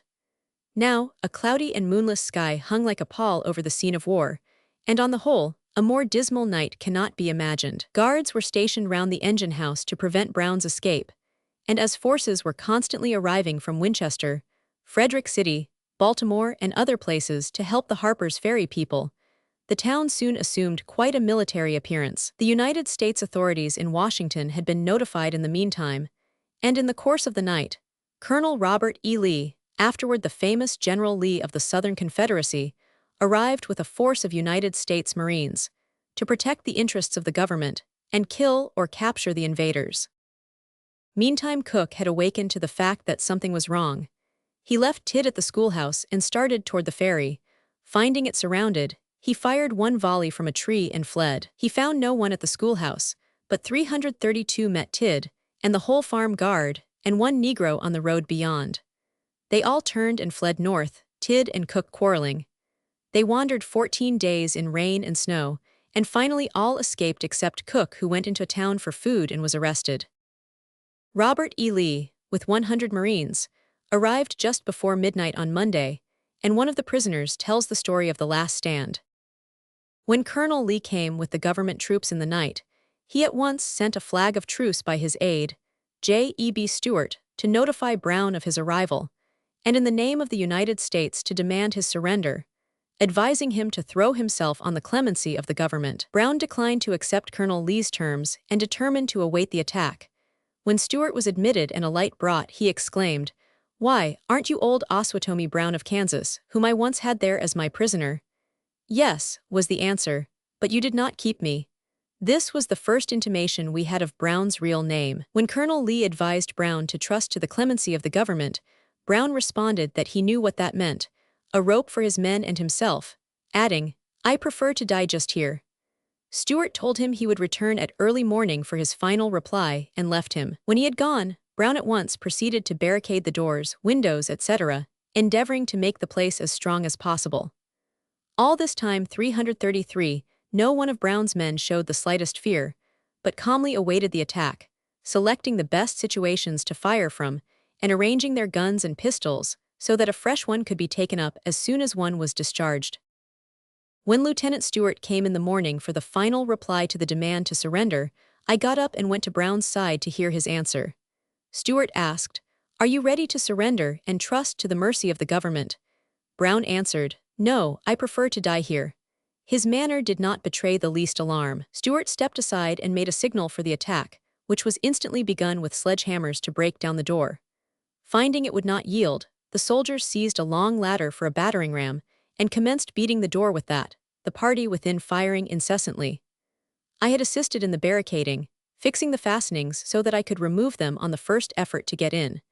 But I was not at the door when the battering began, and could not get to the fastenings till the ladder was used. I then quickly removed the fastenings, and after 2 or 3 strokes of the ladder, the engine rolled partially back, making a small aperture, through which Lieutenant Green of the Marines forced his way, jumped on top of the engine, and stood a second, amidst a shower of balls, looking for John Brown. When he saw Brown, he sprang about 12 feet at him, giving an underthrust of his sword, striking Brown about midway the body, 334, and raising him completely from the ground. Brown fell forward, with his head between his knees, while Green struck him several times over the head, and, as I then supposed, split his skull at every stroke. I was not 2 feet from Brown at that time. Of course, I got out of the building as soon as possible, and did not know till some time later that Brown was not killed. It seems that Green's sword, in making the thrust, struck Brown's belt and did not penetrate the body. The sword was bent double. The reason that Brown was not killed when struck on the head was that Green was holding his sword in the middle, striking with the hilt, and making only scalp wounds. After the attack on the troops at the bridge, Brown had ordered O.P. Anderson, Hazlitt, and Green back to the arsenal. But Green saw the desperate strait of Brown and chose voluntarily to go into the engine house and fight until the last. Anderson and Hazlitt, when they saw the door battered in, went to the back of the arsenal, climbed the wall, and fled along the railway that goes up the Shenandoah. Here in the cliffs they had a skirmish with the troops but finally escaped in the night, crossed the town and the Potomac, and so got into Maryland and went to the farm. It was deserted and pillaged. Then they came back to the schoolhouse and found that empty. In the morning they heard firing, and Anderson's narrative continues. 335. Hazlitt thought it must be Owen Brown and his men trying to force their way into the town, as they had been informed that a number of us had been taken prisoners, and we started down along the ridge to join them. When we got in sight of the ferry, we saw the troops firing across the river to the Maryland side with considerable spirit. Looking closely, we saw, to our surprise, that they were firing upon a few of the colored men, who had been armed the day before by our men at the Kennedy farm and stationed down at the schoolhouse by C.P. Tidd. They were in the bushes on the edge of the mountains, dodging about, occasionally exposing themselves to the enemy. The troops crossed the bridge in pursuit of them, but they retreated in different directions. Being further in the mountains, and more secure, we could see without personal harm befalling us. One of the colored men came toward where we were when we hailed him and inquired the particulars. He said that one of his comrades had been shot and was lying on the side of the mountains, that they thought the men who had armed them the day before must be in the ferry. That opinion, we told him, was not correct. We asked him to join with us in hunting up the rest of the party, but he declined and went his way.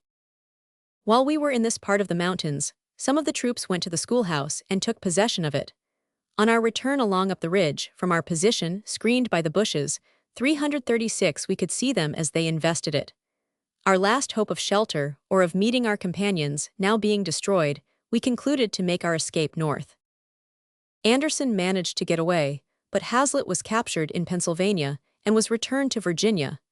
Thus John Brown's raid ended. 7 of the men, John Brown himself, Shields Green, Edwin Coppock, Stevens and Copeland, and eventually Cook and Hazlitt were captured and hanged. Watson and Oliver Brown, the 2 Thompsons, Coggy, Jerry Anderson, Taylor, Newby, Leary and John Anderson, 10 in all were killed in the fight, and 6 others, Owen Brown, Tidd, Lehman, Barclay Coppock, Merriam and O. Anderson escaped. At high noon on Tuesday, October 18th, the raid was over. John Brown lay wounded and blood-stained on the floor, and the governor of Virginia bent over him. "Who are you?" he asked. "My name is John Brown. I have been well known as Old John Brown of Kansas. 2 of my sons were killed here today, and I'm dying too. I came here to liberate slaves and was to receive no reward. I have acted from a sense of duty and am content to await my fate, but I think the crowd have treated me badly. I am an old man. Yesterday I could have killed whom I chose. But I had no desire to kill any person, and would not have killed a man had they not tried to kill me and my 337 men. I could have sacked and burned the town but did not. I have treated the persons whom I took as hostages kindly, and I appeal to them for the truth of what I say. If I had succeeded in running off slaves this time, I could have raised 20 times as many men as I have now for a similar expedition. But I have failed." Chapter 12. The Riddle of the Sphinx. "Surely he hath borne our griefs and carried our sorrows, yet we did esteem him stricken, smitten of God, and afflicted. But he was wounded for our transgressions, he was bruised for our iniquities. The chastisement of our peace was upon him, and with his stripes we are healed." The deed was done. The next day the world knew, and the world sat in puzzled amazement. It was ever so and ever will be. When a prophet like John Brown appears, how must we of the world receive him? Must we follow out the drear, dread logic of surrounding facts, as did the South, even if they crucify a clean and pure soul, simply because consistent allegiance to our cherished, chosen ideal demands it? If we do, the shame will brand our latest history. Shall we hesitate and waver before his clear white logic, now helping, now fearing to help, now believing, now doubting? Yes, this we must do so long as the doubt and hesitation are genuine, but we must not lie. If we are human, we must thus hesitate until we know the right. How shall we know it? That is the riddle of the Sphinx. We are but darkened, groping souls that know not light often because of its very blinding radiance. Only in time is truth revealed. Today at last we know, John Brown was right. 339. Yet there are some great principles to guide us. That there are in this world matters of vast human import which are eternally right or eternally wrong, all men believe. Whether that great right comes, as the simpler, clearer-minded think, from the spoken word of God, or whether it is simply another way of saying, "This deed makes for the good of mankind," or that for the ill, however it may be, all men know that there are in this world here and there and again great partings of the ways, the one way wrong, the other right, in some vast and eternal sense. This certainly is true at times, in the mighty crises of lives and nations. On the other hand, it is also true, as human experience again and again shows, that the usual matters of human debate and difference of opinion are not so vitally important, or so easily classified, that in most cases there is much of right and wrong on both sides, and so usual is it to find this true, that men tend to argue it always so. Their life morality becomes always a wavering path of expediency, not necessarily the best or the worst path, as they freely even smilingly admit, but a good path, a safe path, a path of little resistance, and one that leads to the good if not to the theoretical, but usually impracticable best. Such philosophy of the world's ways is common, and probably it is well that thus it is. And yet we all feel its temporary, tentative character. We instinctively distrust its comfortable tone, and listen almost fearfully for the greater voice. Its better is often so far below that which we feel is a 340 possible best, that its present temporizing seems evil to us, and ever and again after the world has complacently dodged and compromised with, and skillfully evaded a great evil, there shines, suddenly, a great white light, an unwavering, unflickering brightness, blinding by its all-seeing brilliance, making the whole world simply a light and a darkness, a right and a wrong. Then men tremble and writhe and waver. They whisper, but of course, the thing is plain, but it is too plain to be true. It is true, but truth is not the only thing in the world. Thus they hide from the light, they burrow and grovel, and yet ever in and through, and on them blazes that mighty light with its horror of darkness, and behind it peals the voice, the riddle of the Sphinx that must be answered. Such a light was the soul of John Brown. He was simple, exasperatingly simple, unlettered, plain, and homely. No casuistry of culture or of learning, of well-being or tradition moved him in the slightest degree. Slavery is wrong, he said, kill it. Destroy it, uproot it, stem, blossom, and branch, give it no quarter, exterminate it, and do it now.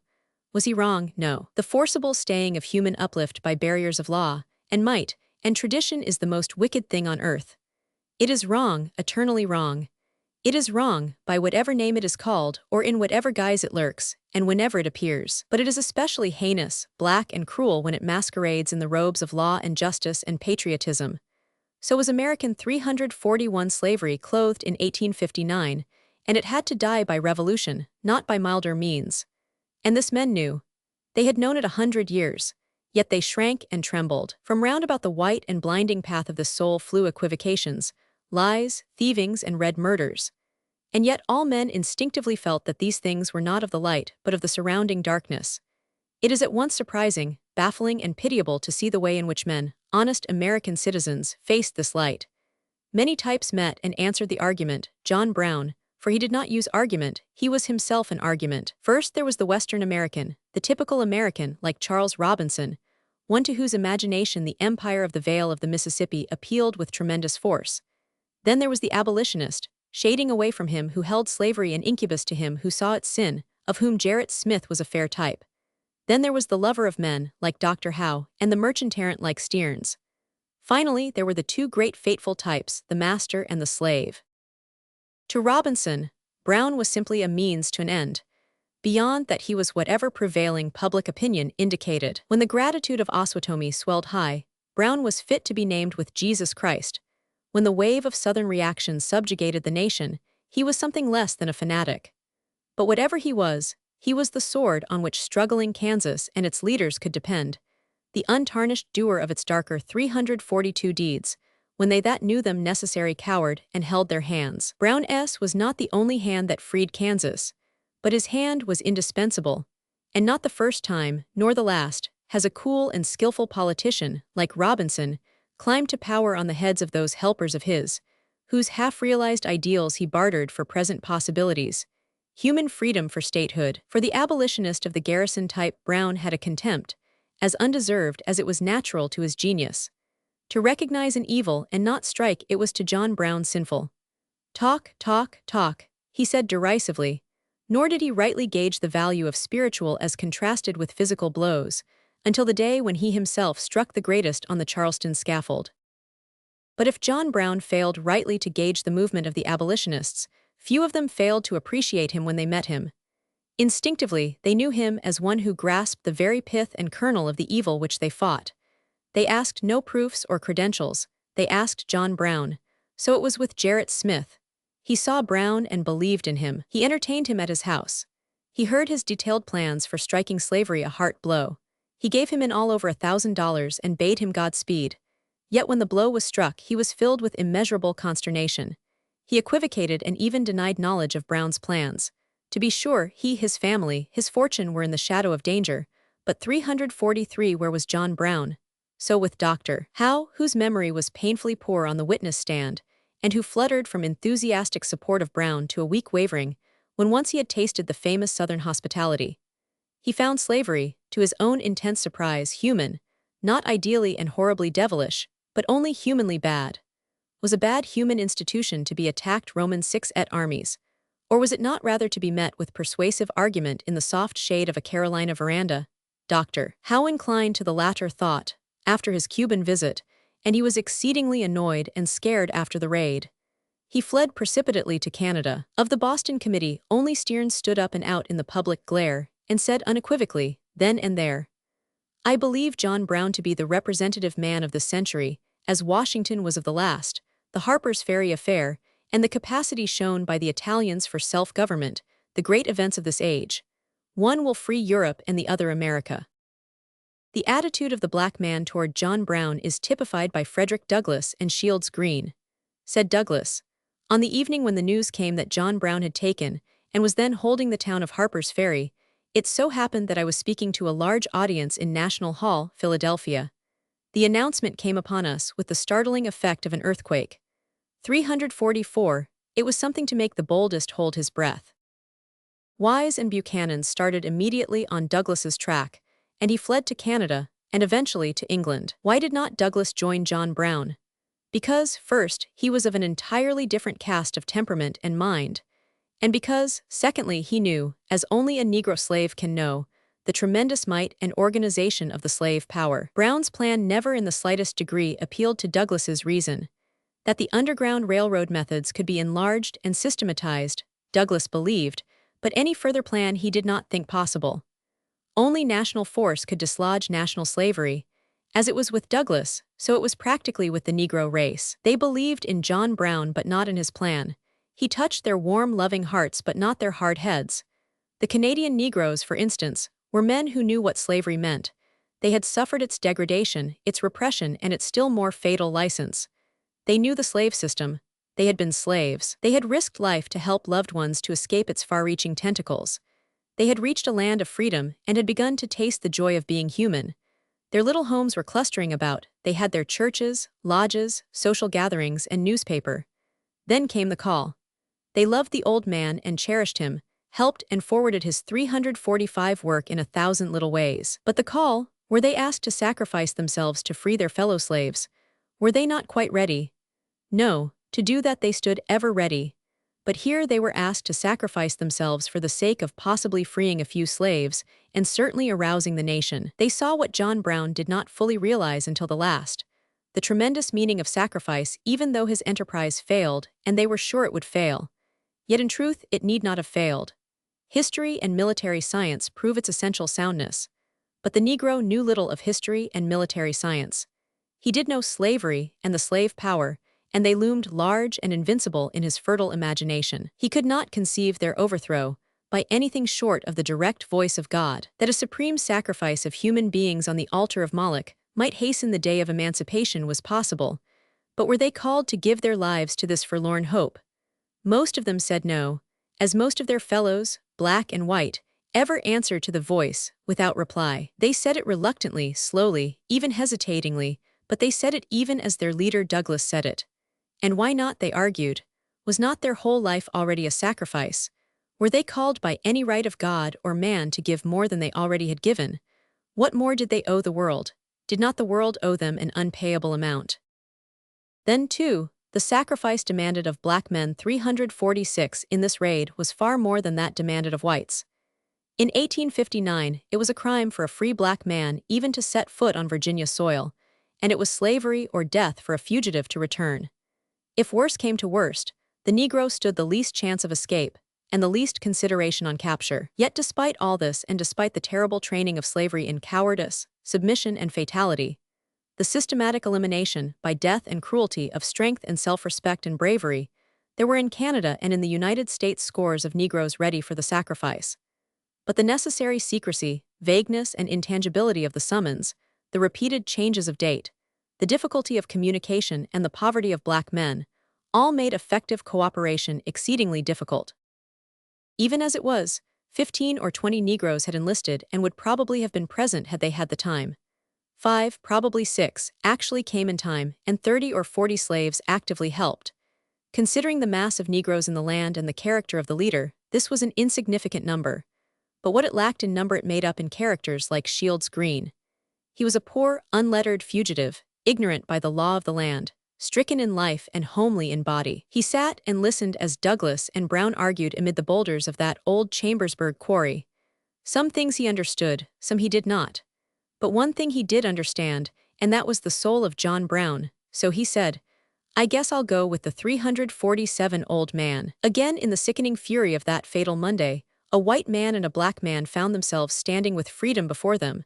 The white man was John Brown's truest companion and the black man was Shields Green. "I told him to come," said the white man afterward, "that we could do nothing more, but he simply said, 'I must go down to the old man.' And he went down to John Brown and to death." If this was the attitude of the slave, what was that of the master? It was when John Brown faced the indignant, self-satisfied, and arrogant slave power of the South, flanked by its northern Vallandigams, that the mighty paradox and burning farce of the situation revealed itself. Picture the situation. An old and blood-bespattered man, half dead from the wounds inflicted but a few hours before. A man lying in the cold and dirt, without sleep for 55 nerve-wracking hours, without food for nearly as long, with the dead bodies of 2 sons almost before his eyes, the piled corpses of his 7 slain comrades near and afar, a wife and a bereaved family listening in vain, and a lost cause, the dream of a lifetime, lying dead in his heart. Around him was a group of bitter, inquisitive Southern aristocrats and their satellites, headed by one of the foremost leaders of subsequent secession. "Who sent you? Who sent you?" these inquisitors insisted. "No man sent me. I acknowledge no master in human form." 348. What was your object in coming? "We came to free the slaves." How do you justify your acts? You are guilty of a great wrong against God and humanity, and it would be perfectly right for anyone to interfere with you so far as to free those you willfully and wickedly hold in bondage. I think I did right, and that others will do right who interfere with you at any time and at all times. I hold that the golden rule, "Do unto others as you would that others should do unto you," applies to all who would help others to gain their liberty. But don't you believe in the Bible? Certainly I do. Do you consider this a religious movement? It is, in my opinion, the greatest service man can render to God. Do you consider yourself an instrument in the hands of Providence? I do. Upon what principles do you justify your acts? Upon the golden rule. I pity the poor in bondage that have none to help them. That is why I am here, not to gratify any personal animosity, revenge, or vindictive spirit.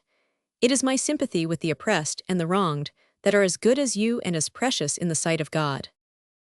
Certainly, but why take the slaves against their will? I never did. Who are your advisors in this movement? 349. I have numerous sympathizers throughout the entire North.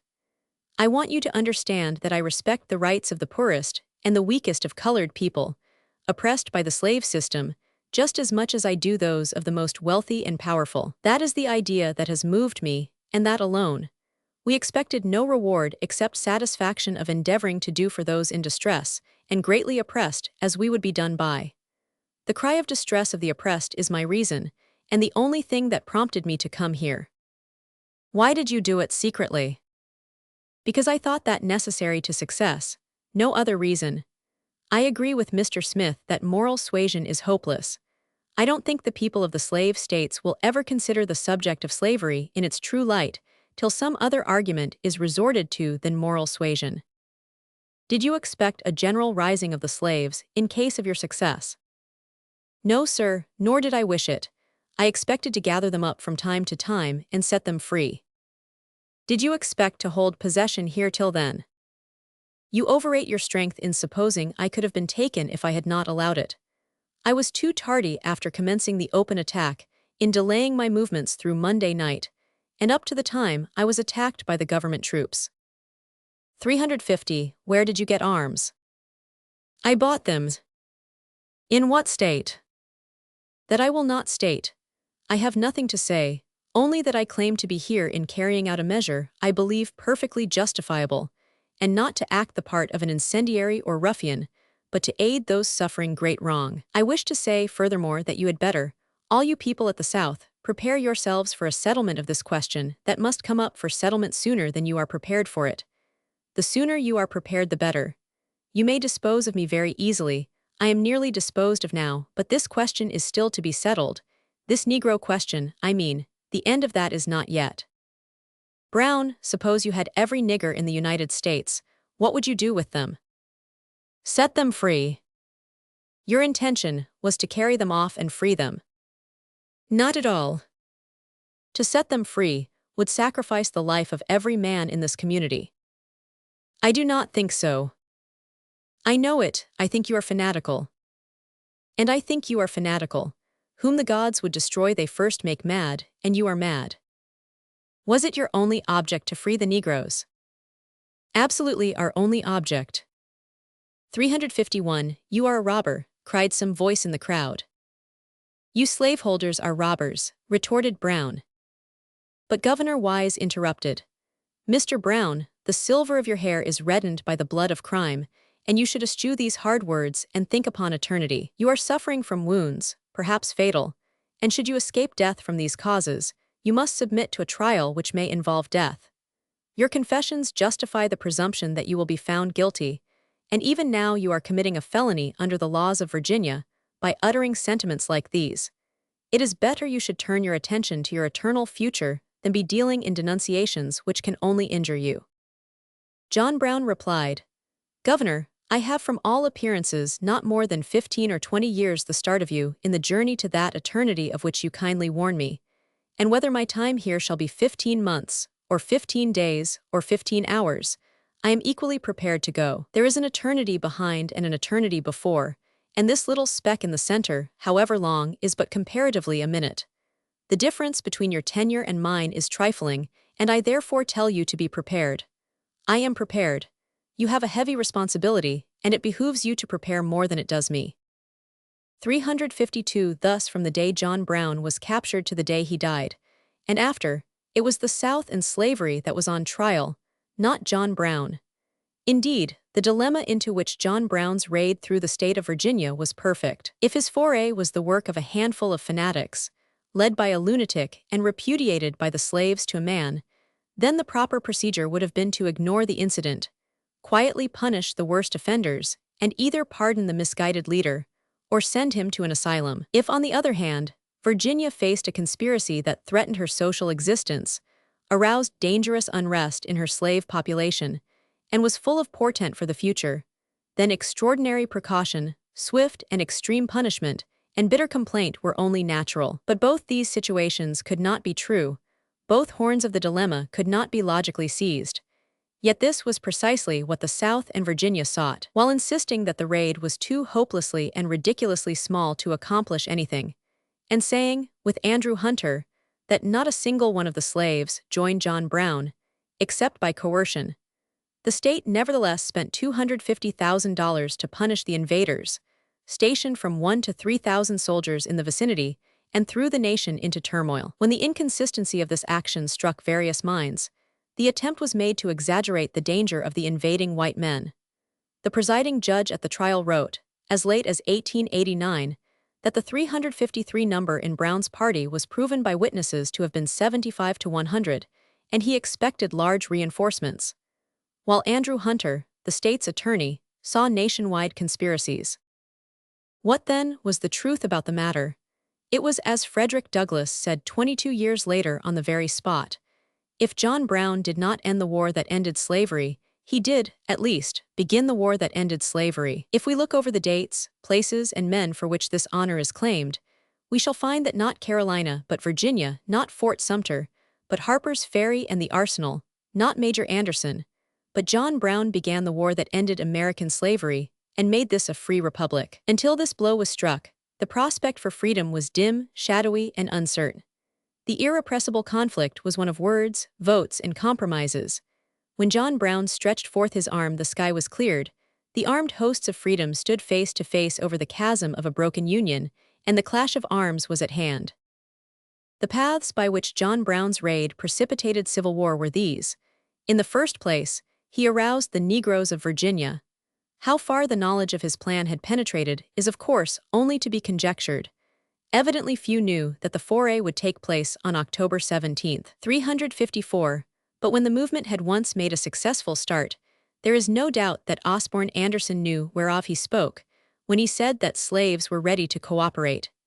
His words were proven by the 200,000 black soldiers in the Civil War. That something was wrong was shown, too, by 5 incendiary fires in a single week after the raid.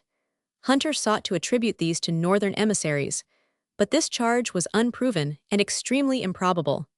The only other possible perpetrators were slaves and free Negroes. That Virginians believed this is shown by Hinton's declaration that the loss in 1859 by the sale of Virginia slaves alone was $10 million. A lady who visited John Brown said, "It was hard for me to forget the presence of the jailer.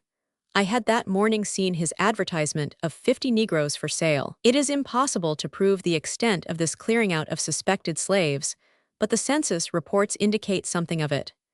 The Negro population of Maryland and Virginia increased a little over 4% between 1850 and but in the 3 counties bordering on Harpers Ferry, Loudoun and Jefferson in Virginia and Washington in Maryland, the 17,647 slaves of 1850 had shrunk to 15,996 in 1860, a decrease of nearly 10%.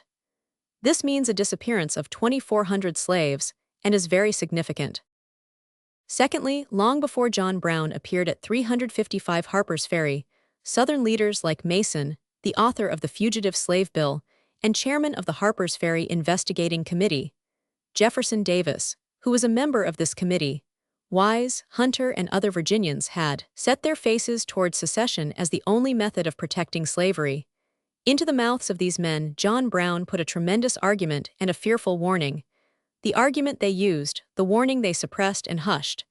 The argument was, this is abolitionism, this is the North. This is the kind of treatment which the South and its cherished institution can expect unless it resorts to extreme measures. Proceeding along these lines, they emphasized and enlarged the raid so far as its white participants and Northern sympathizers were concerned. Governor Wise, on November 25, issued a burning manifesto for the ears of the South and the eyes of President Buchanan, and the majority report of the Senate committee closed with ominous words. On the other hand, the warning of John Brown's raid, the danger of Negro insurrection, was but whispered.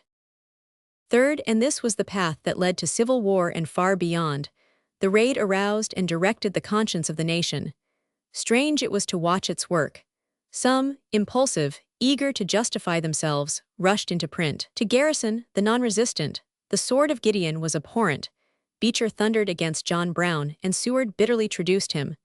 Then came 356, an ominous silence in the land while his voice, in his own defense, was heard over the whole country.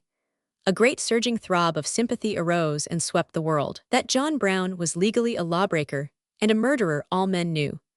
But wider and wider circles were beginning dimly and more clearly to recognize that his lawlessness was in obedience to the highest call of self-sacrifice for the welfare of his fellow men. They began to ask themselves, what is this cause that can inspire such devotion? The reiteration of the simple statement of the brother in bonds could not help but attract attention. The beauty of the conception, despite its possible unearthliness and impracticability, attracted poet and philosopher and common man. To be sure, the nation had long been thinking over the problem of the black man, but never before had its attention been held by such deep dramatic and personal interest as in the 40 days from mid-October to December, 1859. This arresting of national attention was due to Virginia and to John Brown. To Virginia by reason of its exaggerated plaint.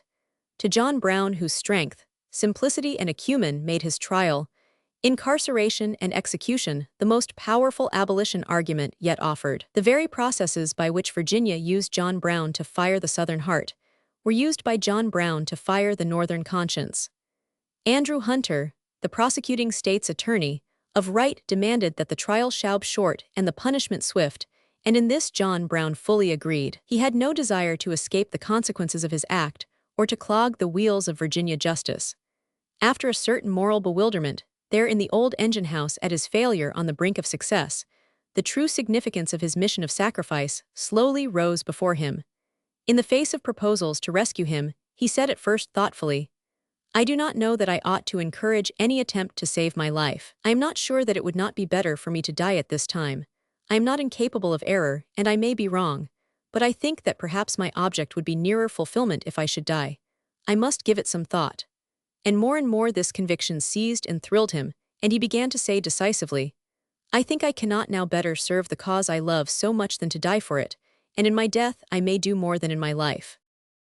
And again, I can trust God with both the time and the manner of my death, believing, as I now do, that for me at this time to seal my testimony for God and humanity with my blood will do vastly more toward advancing the cause I have earnestly endeavored to promote than all I have done in my life before. And then finally came that last great hymn of utter sacrifice.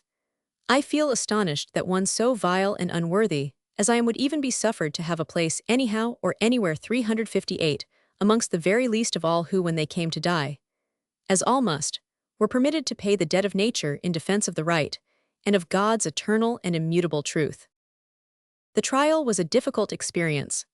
Virginia attempted to hold scales of even justice between mob violence and the worldwide sympathy of all good men. To defend its domestic institutions, It must try a man for murder when that very man, sitting as self-appointed judge of those very institutions, had convicted them before a jury of mankind. To defend the good name of the state, Virginia had to restrain the violent blood vengeance of men whose kin had been killed in the raid, and who had sworn that no prisoner should escape the extreme penalty. The trial was legally fair, but pressed to a conclusion in unseemly haste, and in obedience to a threatening public opinion and a great hovering dread. Only against this unfair haste did John Brown protest, for he wanted the world to understand why he had done the deed. On the other hand, Hunter not only feared the local mob, but the slowly arising sentiment for this white-haired crusader.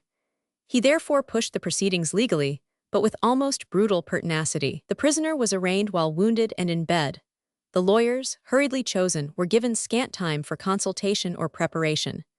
John Brown was formally committed to jail at Charlestown, the county seat, on October 20th, preliminary examination October 25th, and was indicted by the grand jury October 26th, for conspiracy with slaves for the purpose of insurrection, with treason against the Commonwealth of Virginia, and with murder in the first degree. Thursday, October 27th, his trial was begun.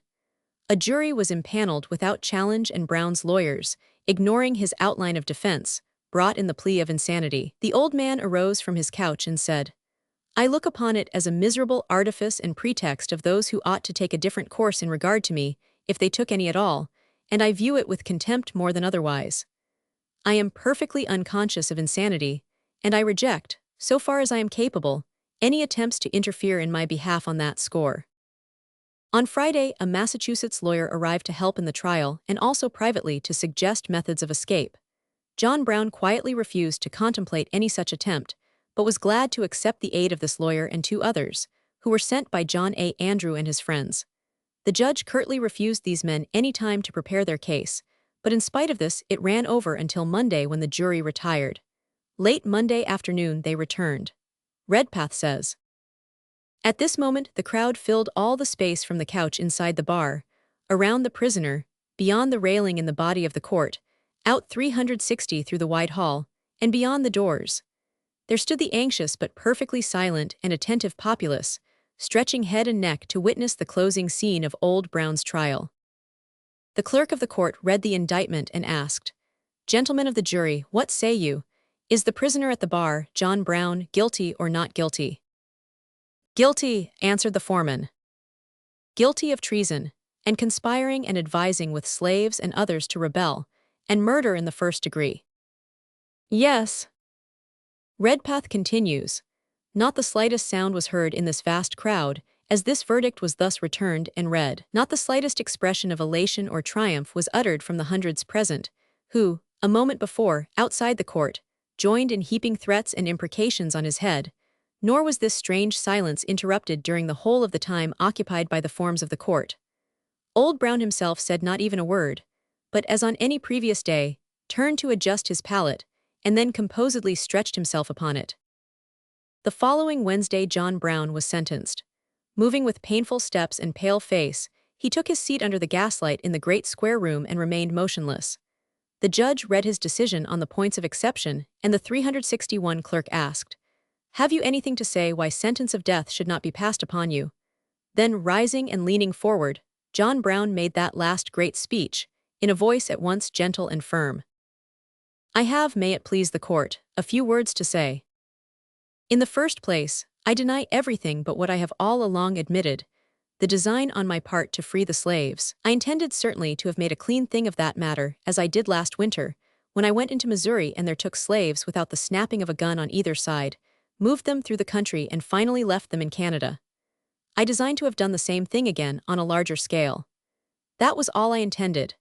I never did intend murder or treason or the destruction of property or to excite or incite slaves to rebellion or to make insurrection. I have another objection, and that is, it is unjust that I should suffer such a penalty. Had I interfered in the manner which I admit, and which I admit has been fairly proved, for I admire the truthfulness and candor of the greater portion of the witnesses who have testified in this case, had I so interfered in behalf of the rich, the powerful, the intelligent, the so-called great, or in behalf of any of their friends, either father, mother, brother, sister, wife, or children, or any of that class, and suffered and sacrificed what I have in this interference, it would have been all right. And every man in this 362 court would have deemed it an act worthy of reward rather than punishment. This court acknowledges, as I suppose, the validity of the law of God. I see a book kissed here which I suppose to be the Bible, or at least the New Testament. That teaches me that all things whatsoever I would that men should do to me, I should do even so to them. It teaches me further to remember them that are in bonds, as bound with them. I endeavored to act up to that instruction. I say, I am yet too young to understand that God is any respecter of persons. I believe that to have interfered as I have done, as I have always freely admitted I have done, in behalf of his despised poor was not wrong but right.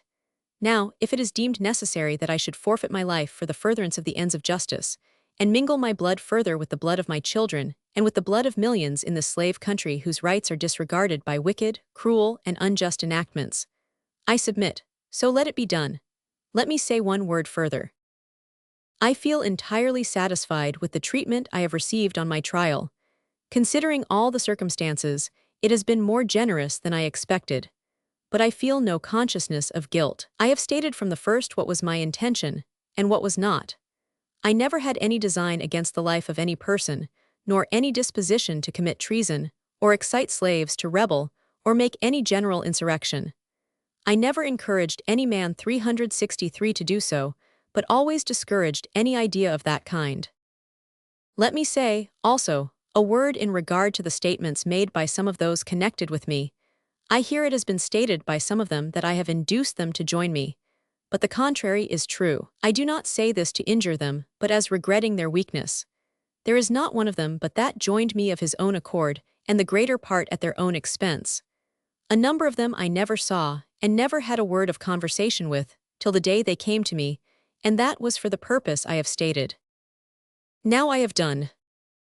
The day of his dying, December 2d, dawned glorious. 24 hours before he had kissed his wife goodbye, and on this morning he visited his doomed companions, Shields, Green, and Copeland first, then the wavering Cook and Coppock and the unmovable Stevens. At last he turned toward the place of his hanging. Since early morning 3,000 soldiers had been marching and countermarching around the scaffold, which had been erected a half-mile from Charlestown, encircling it for 15 miles. A hush sat on the hearts of men. John Brown rode out into the morning. "This is a beautiful land," he said. It was beautiful. Wide, glistening, rolling fields flickered in the sunlight. Beyond, the Shenandoah went rolling northward, and still afar rose the mighty masses of the Blue Ridge, 364 where Nat Turner had fought and died, where Gabriel had looked for refuge, and where John Brown had builded his awful dream. Some say he kissed a Negro child as he passed, but Andrew Hunter vehemently denies it. No Negro could get access to him, he says, and he is probably right. And yet all about him as he hung there knelt the funeral guard he prayed for when he said, "My love to all who love their neighbors.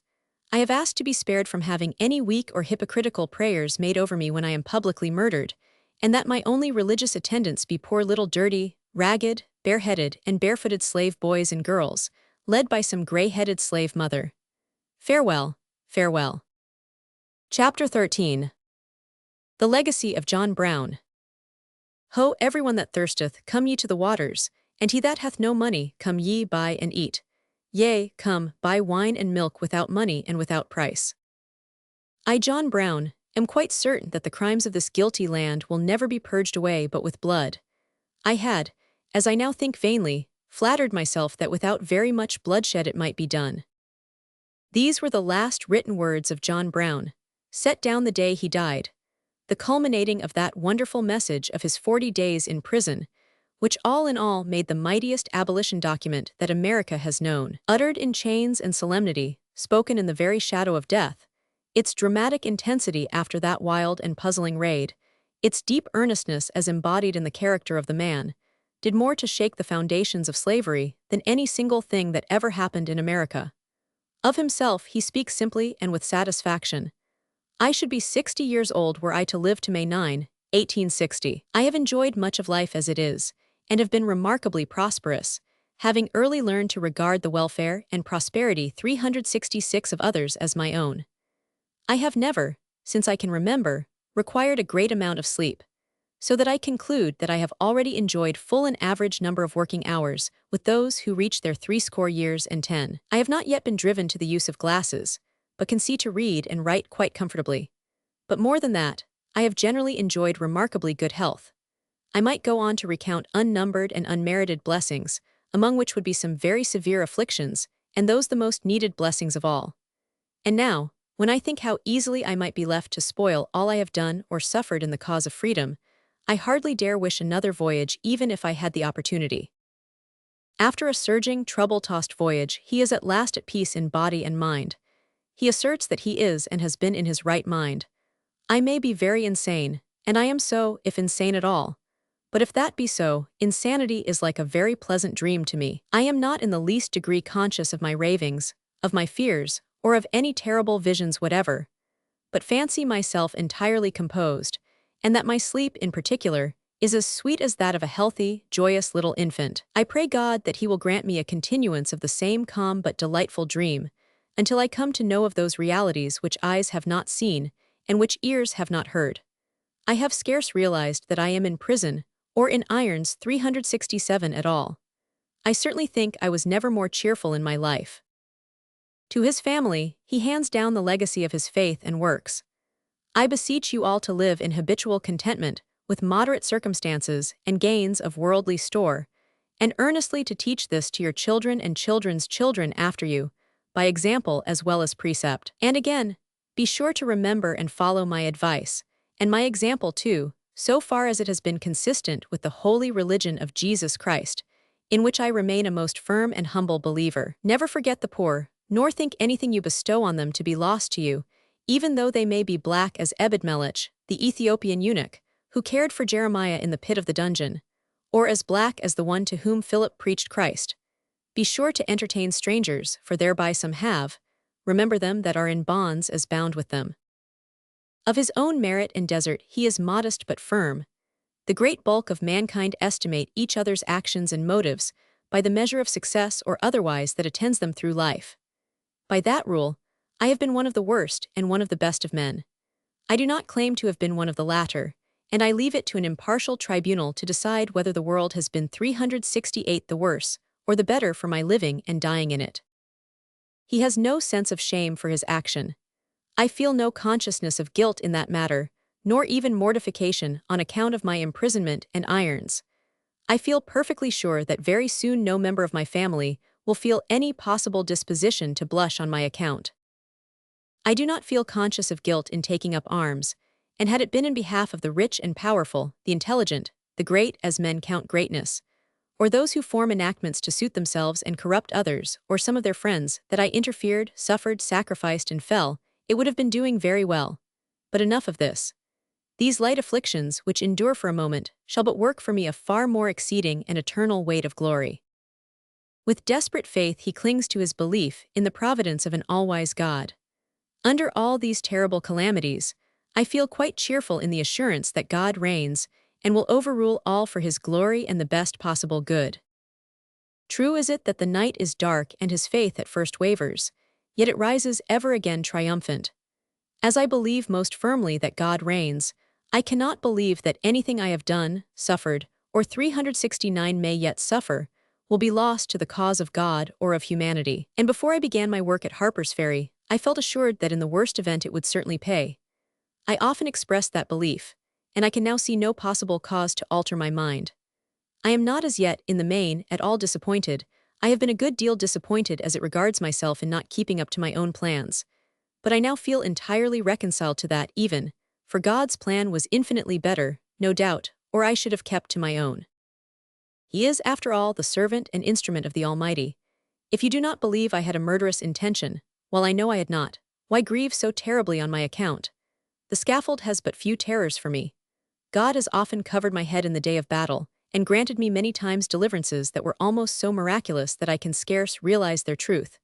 And now, when it seems quite certain that he intends to use me in a different way, shall I not most cheerfully go? I have often passed under the rod of him whom I call my Father, and certainly no son ever needed it oftener. And yet I have enjoyed much of life, as I was enabled to discover the secret of this somewhat early. It has been in making the prosperity and happiness of others my own, so that really I have had a great deal of prosperity. I am very prosperous 370 still, and looking forward to a time when peace on earth and goodwill to men shall everywhere prevail. I have no murmuring thoughts or envious feelings to fret my mind.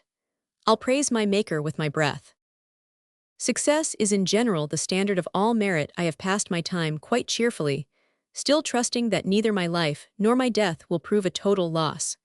As regards both, however, I am liable to mistake. It affords me some satisfaction to feel conscious of having at least tried to better the condition of those who are always on the underhill side, and am in hopes of being able to meet the consequences without a murmur. I am endeavoring to get ready for another field of action, where no defeat befalls the truly brave.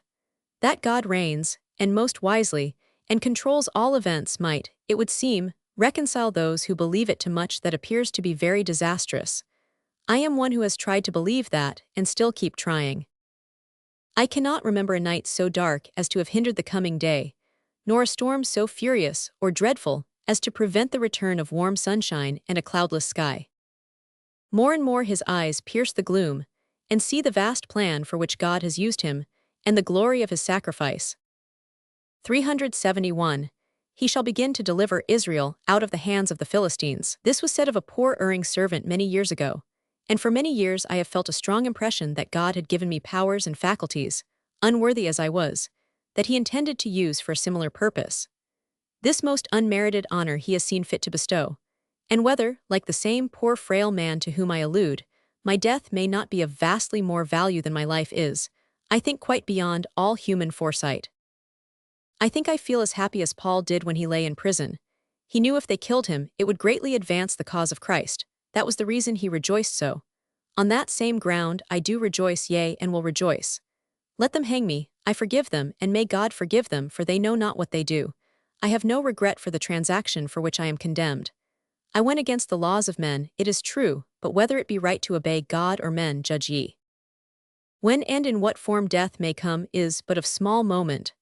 I feel just as content to die for God's eternal truth, and for suffering humanity on the scaffold as in any other way. And I do not say this from disposition to brave it out. No, I would readily own my wrong were I in the least convinced of it.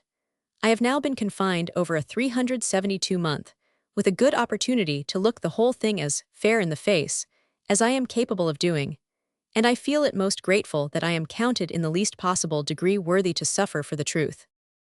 I can trust God with both the time and the manner of my death, believing, as I now do, that for me at this time to seal my testimony for God and humanity with my blood will do vastly more toward advancing the cause I have earnestly endeavored to promote, than all I have done in my life before.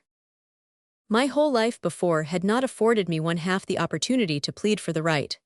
In this, also, I find much to reconcile me to both my present condition and my immediate prospect. Against slavery his face is set like flint. There are no ministers of Christ here. These ministers who profess to be Christian and hold slaves or advocate slavery, I cannot abide them. My knees will not bend in prayer with them, while their hands are stained with the blood of souls. He said to one Southern clergyman, "I will thank you to leave me alone. Your prayers would be an abomination to God." To another he said, "I would not insult God by bowing down in prayer with anyone who had the blood of the slave on his skirts." 373, and to a third who argued in favor of slavery as a Christian institution, John Brown replied impatiently, "My dear sir, you know nothing about Christianity. You will have to learn its A.B. 100. I find you quite ignorant of what the word Christianity means. I respect you as a gentleman, of course, but it is as a heathen gentleman." To his children he wrote, "Be determined to know by experience, as soon as may be, whether Bible instruction is of divine origin or not. Be sure to owe no man anything but to love one another." John Rogers wrote his children, "Abhor that errant whore of Rome." John Brown writes to his children to abhor with undying hatred also that sum of all villainies, slavery. And finally he rejoiced, "Men cannot imprison or chain or hang the soul. I go joyfully in behalf of millions that have no rights that this great and glorious, this Christian republic is bound to respect." Strange change in morals, political as well as Christian, since 1776. "No formal will can be of use," he wrote on his doomsday, "when my expressed wishes are made known to my dutiful and beloved family." This was the man. His family is the world. What legacy did he leave? It was soon seen that 374 his voice was a call to the great final battle with slavery.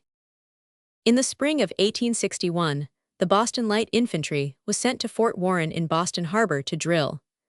A quartet was formed among the soldiers to sing patriotic songs, and for them was contrived the verses, "John Brown's body lies a mouldering in the grave. His soul is marching on," etc. This was set to the music of an old camp meeting tune, possibly of Negro origin, called, "Say, Brother, Will You Meet Us?" The regiment learned it and first sang it publicly when it came up from Fort Warren and marched past the scene where Crispus Attucks fell. Gilmore's band learned and played it, and thus, the Song of John Brown was started on its eternal way. Was John Brown simply an episode, or was he an eternal truth? And if a truth, how speaks that truth today? John Brown loved his neighbor as himself. He could not endure therefore to see his neighbor, poor, unfortunate, or oppressed. This natural sympathy was strengthened by a saturation in Hebrew religion, which stressed the personal responsibility of every human soul to a just God. To this religion of equality and sympathy with misfortune was added the strong influence of the social doctrines of the French Revolution, with its emphasis on freedom and power in political life. And on all this was built John Brown's own inchoate but growing belief in a more just and a more equal distribution of property. From this he concluded, and acted on that conclusion, that all men are created free and equal, and that the cost of liberty is less than the price of repression.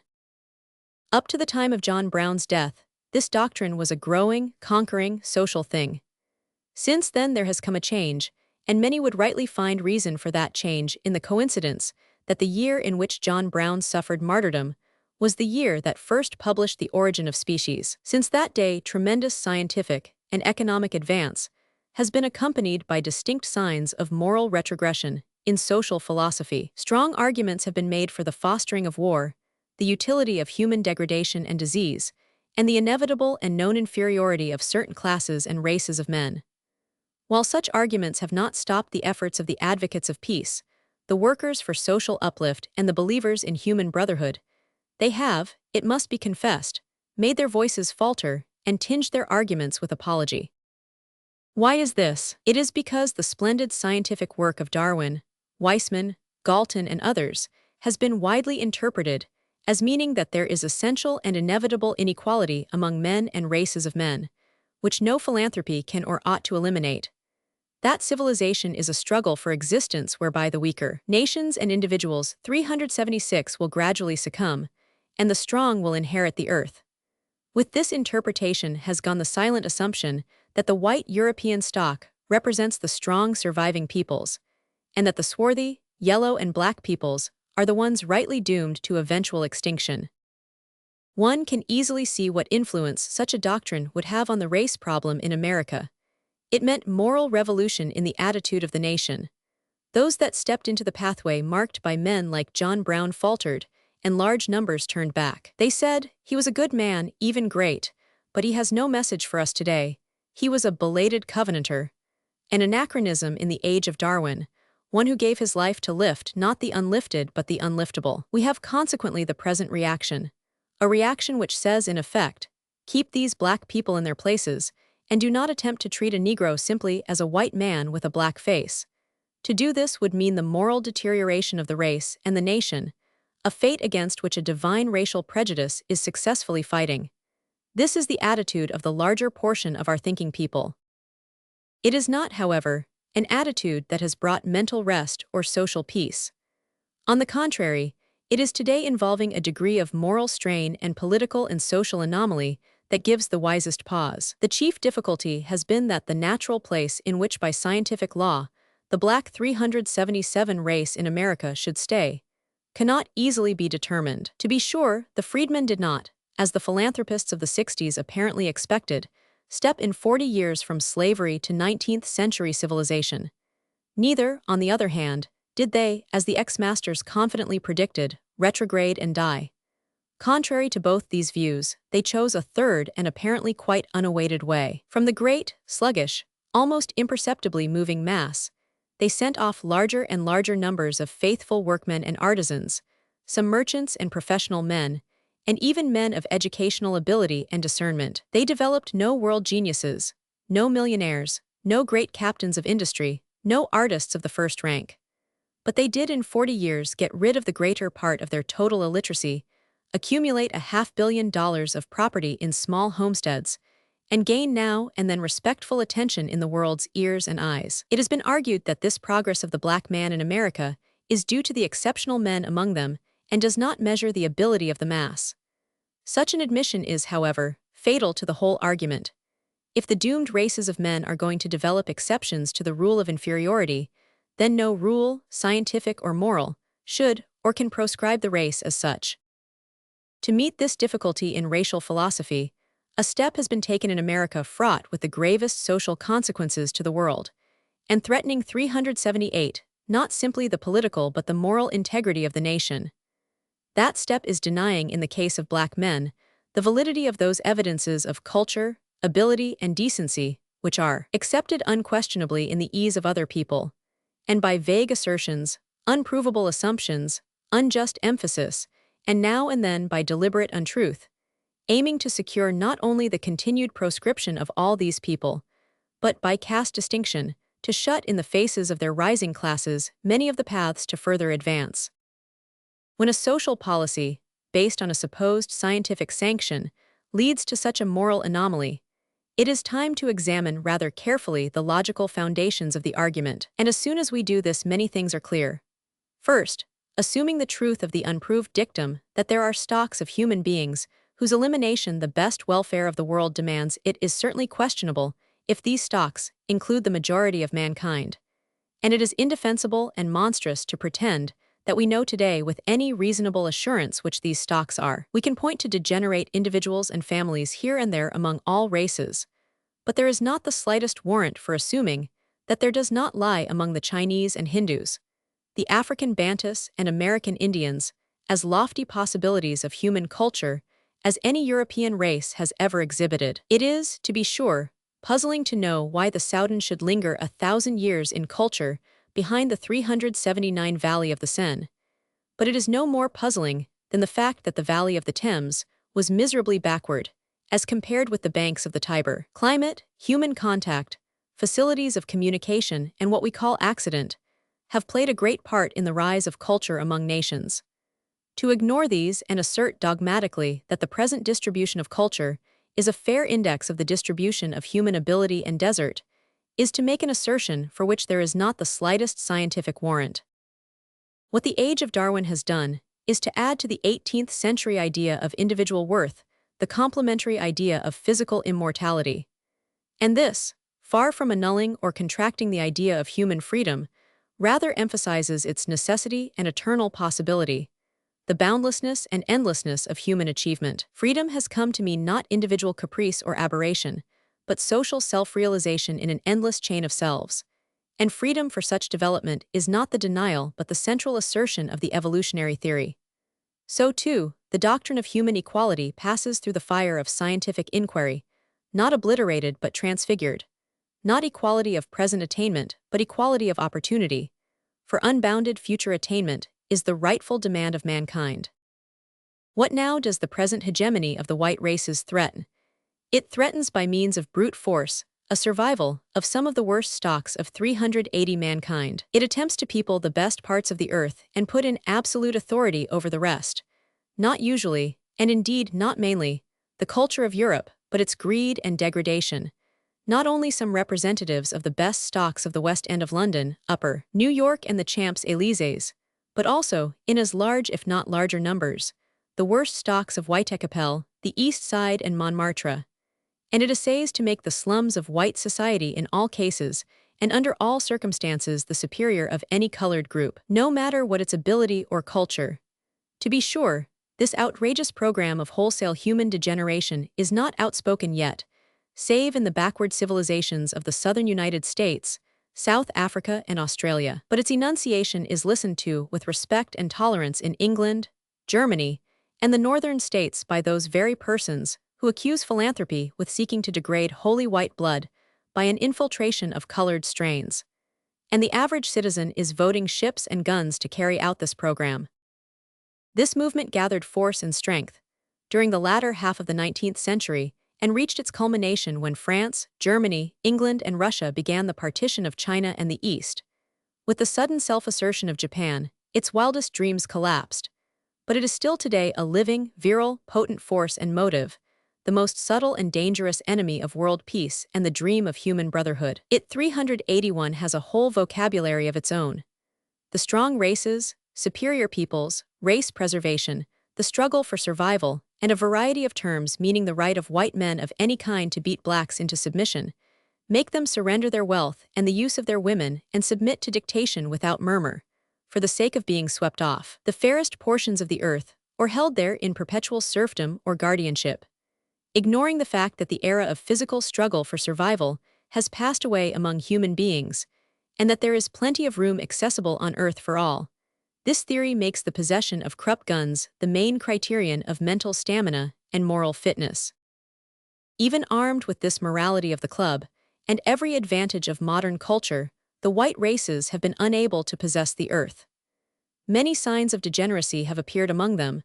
Their birth rate is falling, their average ability is not increasing, their physical stamina is impaired, and their social condition is not reassuring. Lacking the physical ability to take possession of the world, they are today fencing in America, Australia, and South Africa, and declaring that no dark race shall occupy or develop the land which they themselves are unable to use. And all this on the plea that their stock is threatened with deterioration from without, when in reality, its most dangerous threat is deterioration from within.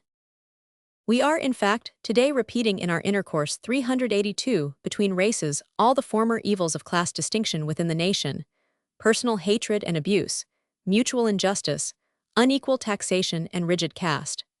Individual nations outgrew these fatal things by breaking down the horizontal barriers between classes. We are bringing them back by seeking to erect vertical barriers between races. Men were told that abolition of compulsory class distinction meant leveling down, degradation, disappearance of culture and genius, and the triumph of the mob. As a matter of fact, it has been the salvation of European civilization. Some deterioration and leveling there was, but it was more than balanced by the discovery of new reservoirs of ability and strength. So today we are told that free racial contact, or social equality, as Southern patois has it, means contamination of blood and lowering of ability and culture. It need mean nothing of the sort. Abolition of class distinction did not mean universal intermarriage of stocks, but rather the survival of the fittest by peaceful, personal, and social selection.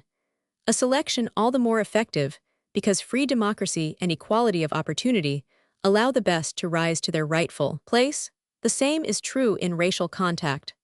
Vertical race distinctions are even more emphatic hindrances to human evolution than horizontal class distinctions, and their tearing away involves fewer chances of degradation and greater opportunities of human betterment than in case of class lines. On the other hand, persistence in racial distinctions spells 383 disaster sooner or later. The earth is growing smaller and more accessible.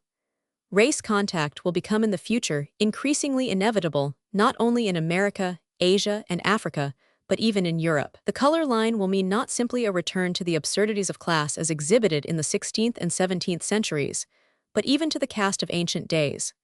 This, however, the Japanese, the Chinese, the East Indians, and the Negroes are going to resent in just such proportion as they gain the power. And they are gaining the power, and they cannot be kept from gaining more power. The price of repression will then be hypocrisy and slavery and blood. This is the situation today. Has John Brown no message, no legacy, then, to the 20th century? He has, and it is this great word: the cost of liberty is less than the price of repression. The price of repressing the world's darker races is shown in a moral retrogression and an economic waste unparalleled since the age of the African slave trade. What would be the cost of liberty? What would be the cost of giving the great stocks of mankind every reasonable help and incentive to self-development, opening the avenues of opportunity freely, spreading knowledge, suppressing war and cheating, and treating men and women as equals the world over whenever and wherever they attain equality? It would cost something. It would cost something in pride and prejudice, for eventually many a white man would be blacking black men's boots. But this 384 cost we may ignore.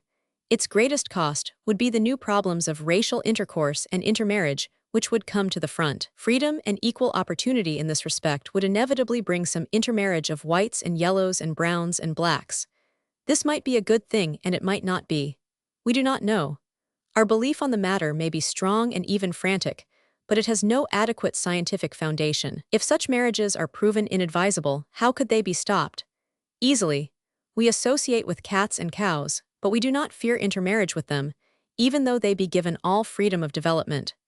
So, too, intelligent human beings can be trained to breed intelligently without the degradation of such of their fellows as they may not wish to breed with. In the southern United States, on the contrary, it is assumed that unwise marriages can be stopped only by the degradation of the blacks, the classing of all darker women with prostitutes, the loading of a whole race with every badge of public isolation, degradation and contempt, and by burning offenders at the stake. Is this civilization? No. The civilized method of preventing ill-advised marriage lies in the training of mankind, in the ethics of sex and childbearing. We cannot ensure the survival of the best blood by the public murder and degradation of unworthy suitors, but we can substitute a civilized human selection of husbands and wives, which shall ensure the survival of the fittest. Not the methods of the jungle, not even 385 the careless choices of the drawing room, but the thoughtful selection of the schools and laboratory is the ideal of future marriage. This will cost something in ingenuity, self-control, and toleration, but it will cost less than forcible repression. Not only is the cost of repression today large, it is a continually increasing cost. The procuring of coolie labor, the ruling of India, the exploitation of Africa, the problem of the unemployed, and the curbing of the corporations are a tremendous drain on modern society with no near end in sight. The cost is not merely in wealth but in social progress and spiritual strength, and it tends ever to explosion, murder, and war. All these things but increase the difficulty of beginning a regime of freedom in human growth and development. They raise the cost of liberty. Not only that, but the very explosions, like the Russo-Japanese War, which bring partial freedom, tend in the complacent current philosophy to prove the wisdom of repression. Blood will tell, men say. The fit will survive. Step up the tea kettle, and eventually the steam will burst the iron, and therefore only the steam that bursts is worth the generating. Only organized murder proves the fitness of a people for liberty. This is a fearful and dangerous doctrine. It encourages wrong leadership and perverted ideals at the very time when loftiest and most unselfish striving is called for, as witnessed Japan after her emancipation, or America after the Civil War. Conversely, it leads the shallow and unthinking to brand as demagogue and radical every Group 386 leader who in the day of slavery and struggle cries out for freedom. For such reasons it is that the memory of John Brown stands today as a mighty warning to his country. He felt in his soul the wrong and danger of that most daring and insolent system of human repression known as American slavery. He knew that in 1700 it would have cost something to overthrow slavery and establish liberty, and that by reason of cowardice and blindness, the cost in 1800 was vastly larger but still not unpayable. He felt that by 1900 no human hand could pluck the vampire from the body of the land without doing the nation to death. He said in 1859, "Now is the accepted time. Now is the day to strike for a free nation. It will cost something, even blood and suffering, but it will not cost as much as waiting." And he was right. Repression bred repression, serfdom bred slavery, until in 1861 the South was farther from freedom than in 1800. The Edict of 1863 was the first step in emancipation, and its cost in blood and treasure was staggering. But that was not all, it was only a first step. There were other bills to pay of material reconstruction, social regeneration, mental training, and moral uplift. These the nation started to meet in the 15th Amendment, the Freedmen's Bureau, the Crusade of Schoolteachers, and the Civil Rights Bill. But the effort was great, and the determination of the South to pay no single cent or deed for past error save by force led in the revolution of 3,871,876 to the triumph of reaction. Reaction meant and means a policy of state, society, and individual, whereby no American of Negro blood shall ever come into the full freedom of modern culture. In the carrying out of this program by certain groups and sections, no pains have been spared, no expenditure of money, ingenuity, physical or moral strength. The building of barriers around these black men has been pushed with an energy so desperate and unflagging that it has seriously checked the great outpouring of benevolence and sympathy that greeted the freedman in 1863. It has come so swathed and gowned in graciousness as to disarm philanthropy and chill enthusiasm. It has used double-tongued argument with deadly effect. Has the Negro advanced? Beware his further strides. Has the Negro retrograded? It is his fate, why seek to help him? Thus has the spirit of repression gained attention, complacent acquiescence, and even cooperation. To be sure, there still stand staunch souls who cannot yet believe the doctrine of human repression, and who pour out their wealth for Negro training and freedom in the face of the common cry. But the majority of Americans seem to have forgotten the foundation principles of their government and the recklessly destructive effect of the blows meant to bind and tether their fellows. We have come to see a day here in America when one citizen can deprive another of his vote at his discretion, can restrict the education of his neighbor's children as he sees fit, can with impunity load his neighbor 388 with public insult on the King's Highway, can deprive him of his property without due process of law, can deny him the right of trial by his peers, or of any trial whatsoever if he can get a large enough group of men to join him, can refuse to protect or safeguard the integrity of the family of some men whom he dislikes. Finally, can not only close the door of opportunity in commercial and social lines in a fully competent neighbor's face, but can actually count on the national and state governments to help and make effective this discrimination. Such a state of affairs is not simply disgraceful, it is deeply and increasingly dangerous. Not only does the whole nation feel already the loosening of joints which these vicious blows on human liberty have caused, lynching, lawlessness, lying and stealing, bribery and divorce, but it can look for darker deeds to come. And this not merely because of the positive harm of this upbuilding of barriers, but above all because within these bursting barriers are men, human forces which no human hand can hold. It is human force and aspiration, and endeavor which are moving there amid the creaking of timbers and writhing of souls. It is human force that has already done in a generation the work of many centuries. It has saved over $500 million in property, bought and paid for landed estate half the size of all England, and put homes thereon as good and as pure as the homes of any corresponding 389 economic class the world around. It has crowded eager children through a wretched and half-furnished school system until from an illiteracy of 70%. 2/3 of the living adults can read and write. These proscribed millions have 50,000 professional men, 200,000 men in trade and transportation, 275,000 artisans and mechanics, 1,250,000 servants, and 0 farmers working with the nation to earn its daily bread. These farmers raise yearly on their own and hired farms over 4 million bales of cotton, 25 million pounds of rice, 10 million bushels of potatoes, 90 million pounds of tobacco, and 0 bushels of corn, besides that for which they labor on the farms of others. They have given America music, inspired art and literature, made its bread, dug its ditches, fought its battles, and suffered in its misfortunes.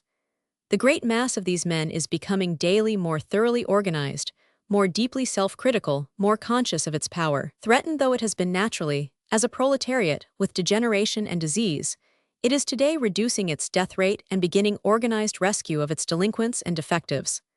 The mass can still today be called ignorant, poor, and but moderately efficient, but it is daily growing better trained, richer, and more intelligent. And as it grows, it is sensing more and more the vantage ground, which it holds as a defender of the right of the freedom of human development for black men, in the midst of a center of modern culture. 390, it sees its brothers in yellow, black and brown held physically at arm's length from civilization, lest they become civilized and less liable to conquest and exploitation. It sees the worldwide effort to build an aristocracy of races and nations on a foundation of darker half-enslaved and tributary peoples.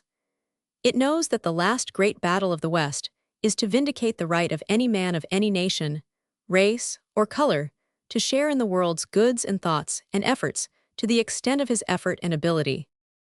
Thus today the Negro American faces his destiny and doggedly strives to realize it.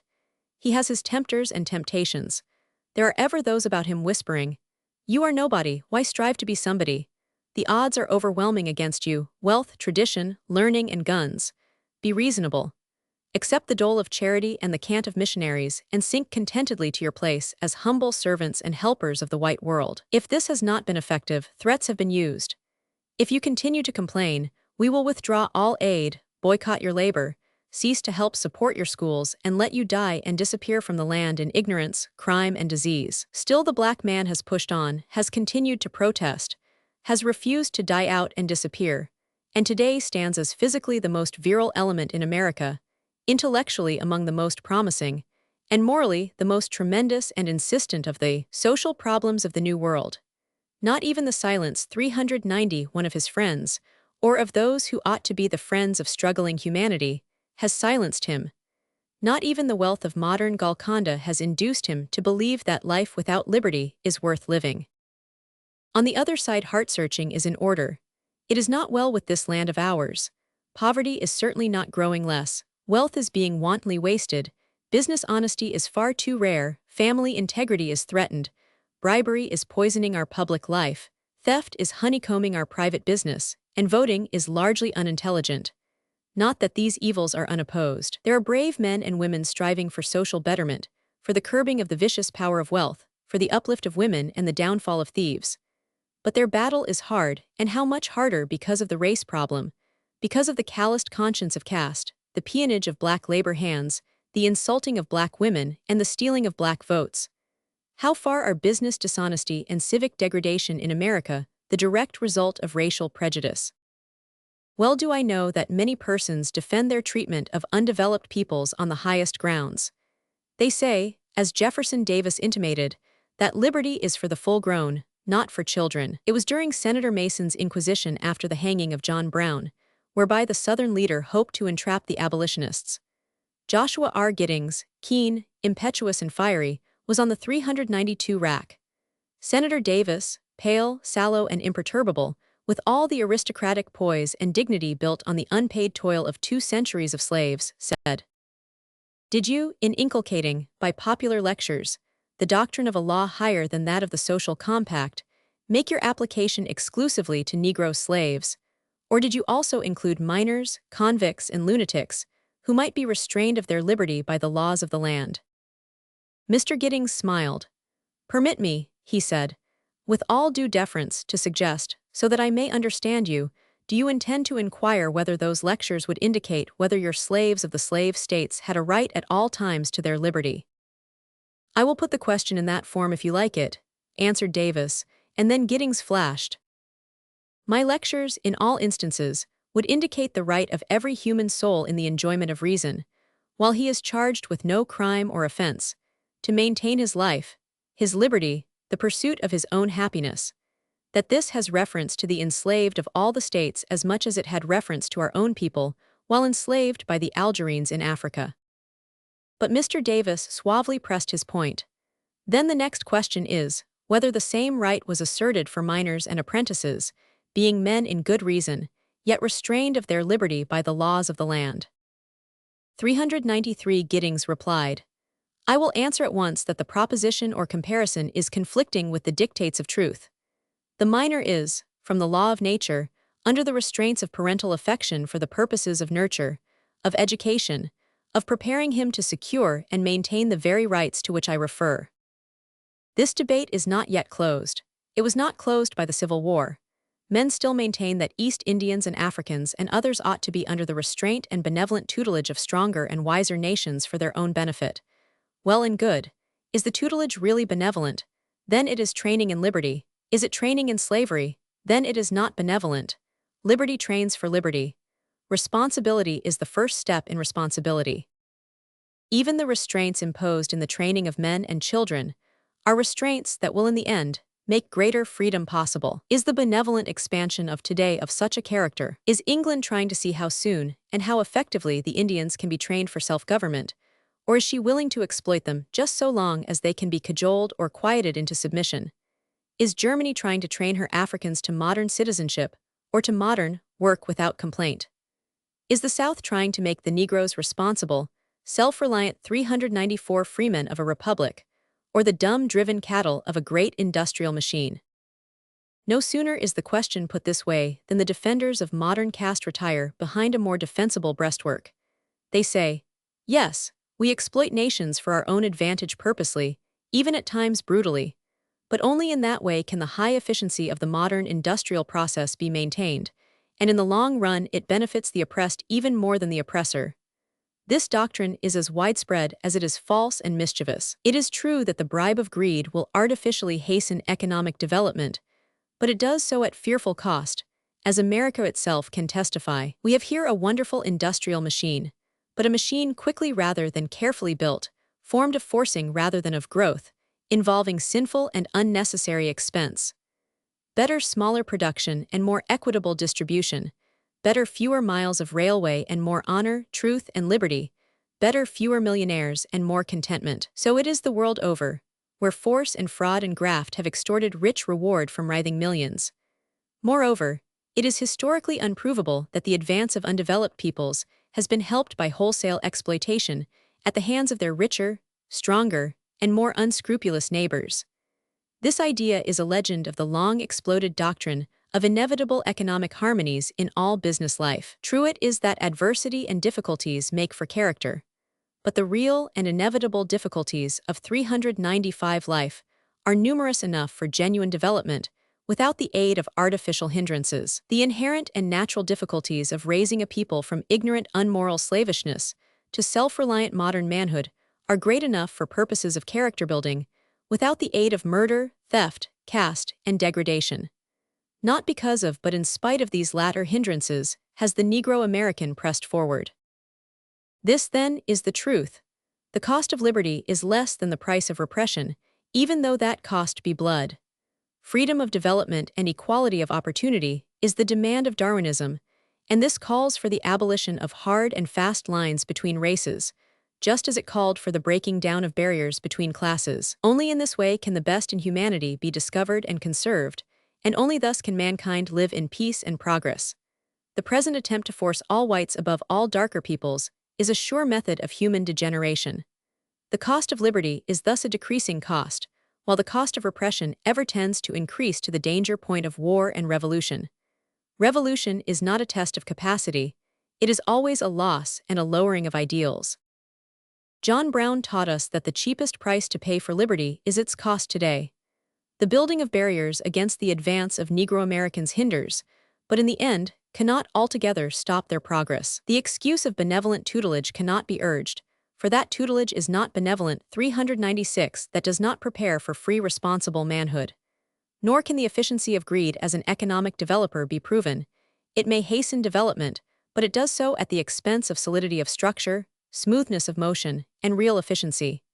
Nor does selfish exploitation help the undeveloped, rather it hinders and weakens them. It is now full 50 years since this white-haired old man lay weltering in the blood which he spilled for broken and despised humanity. Let the nation which he loved and the South to which he spoke reverently listen again today to those words, as prophetic now as then. You had better, all you people of the South, prepare yourselves for a settlement of this question. It must come up for settlement sooner than you are prepared for it, and the sooner you commence that preparation, the better for you. You may dispose of me very easily, I am nearly disposed of now. But this question is still to be settled, this Negro question, I mean. The end of that is not yet.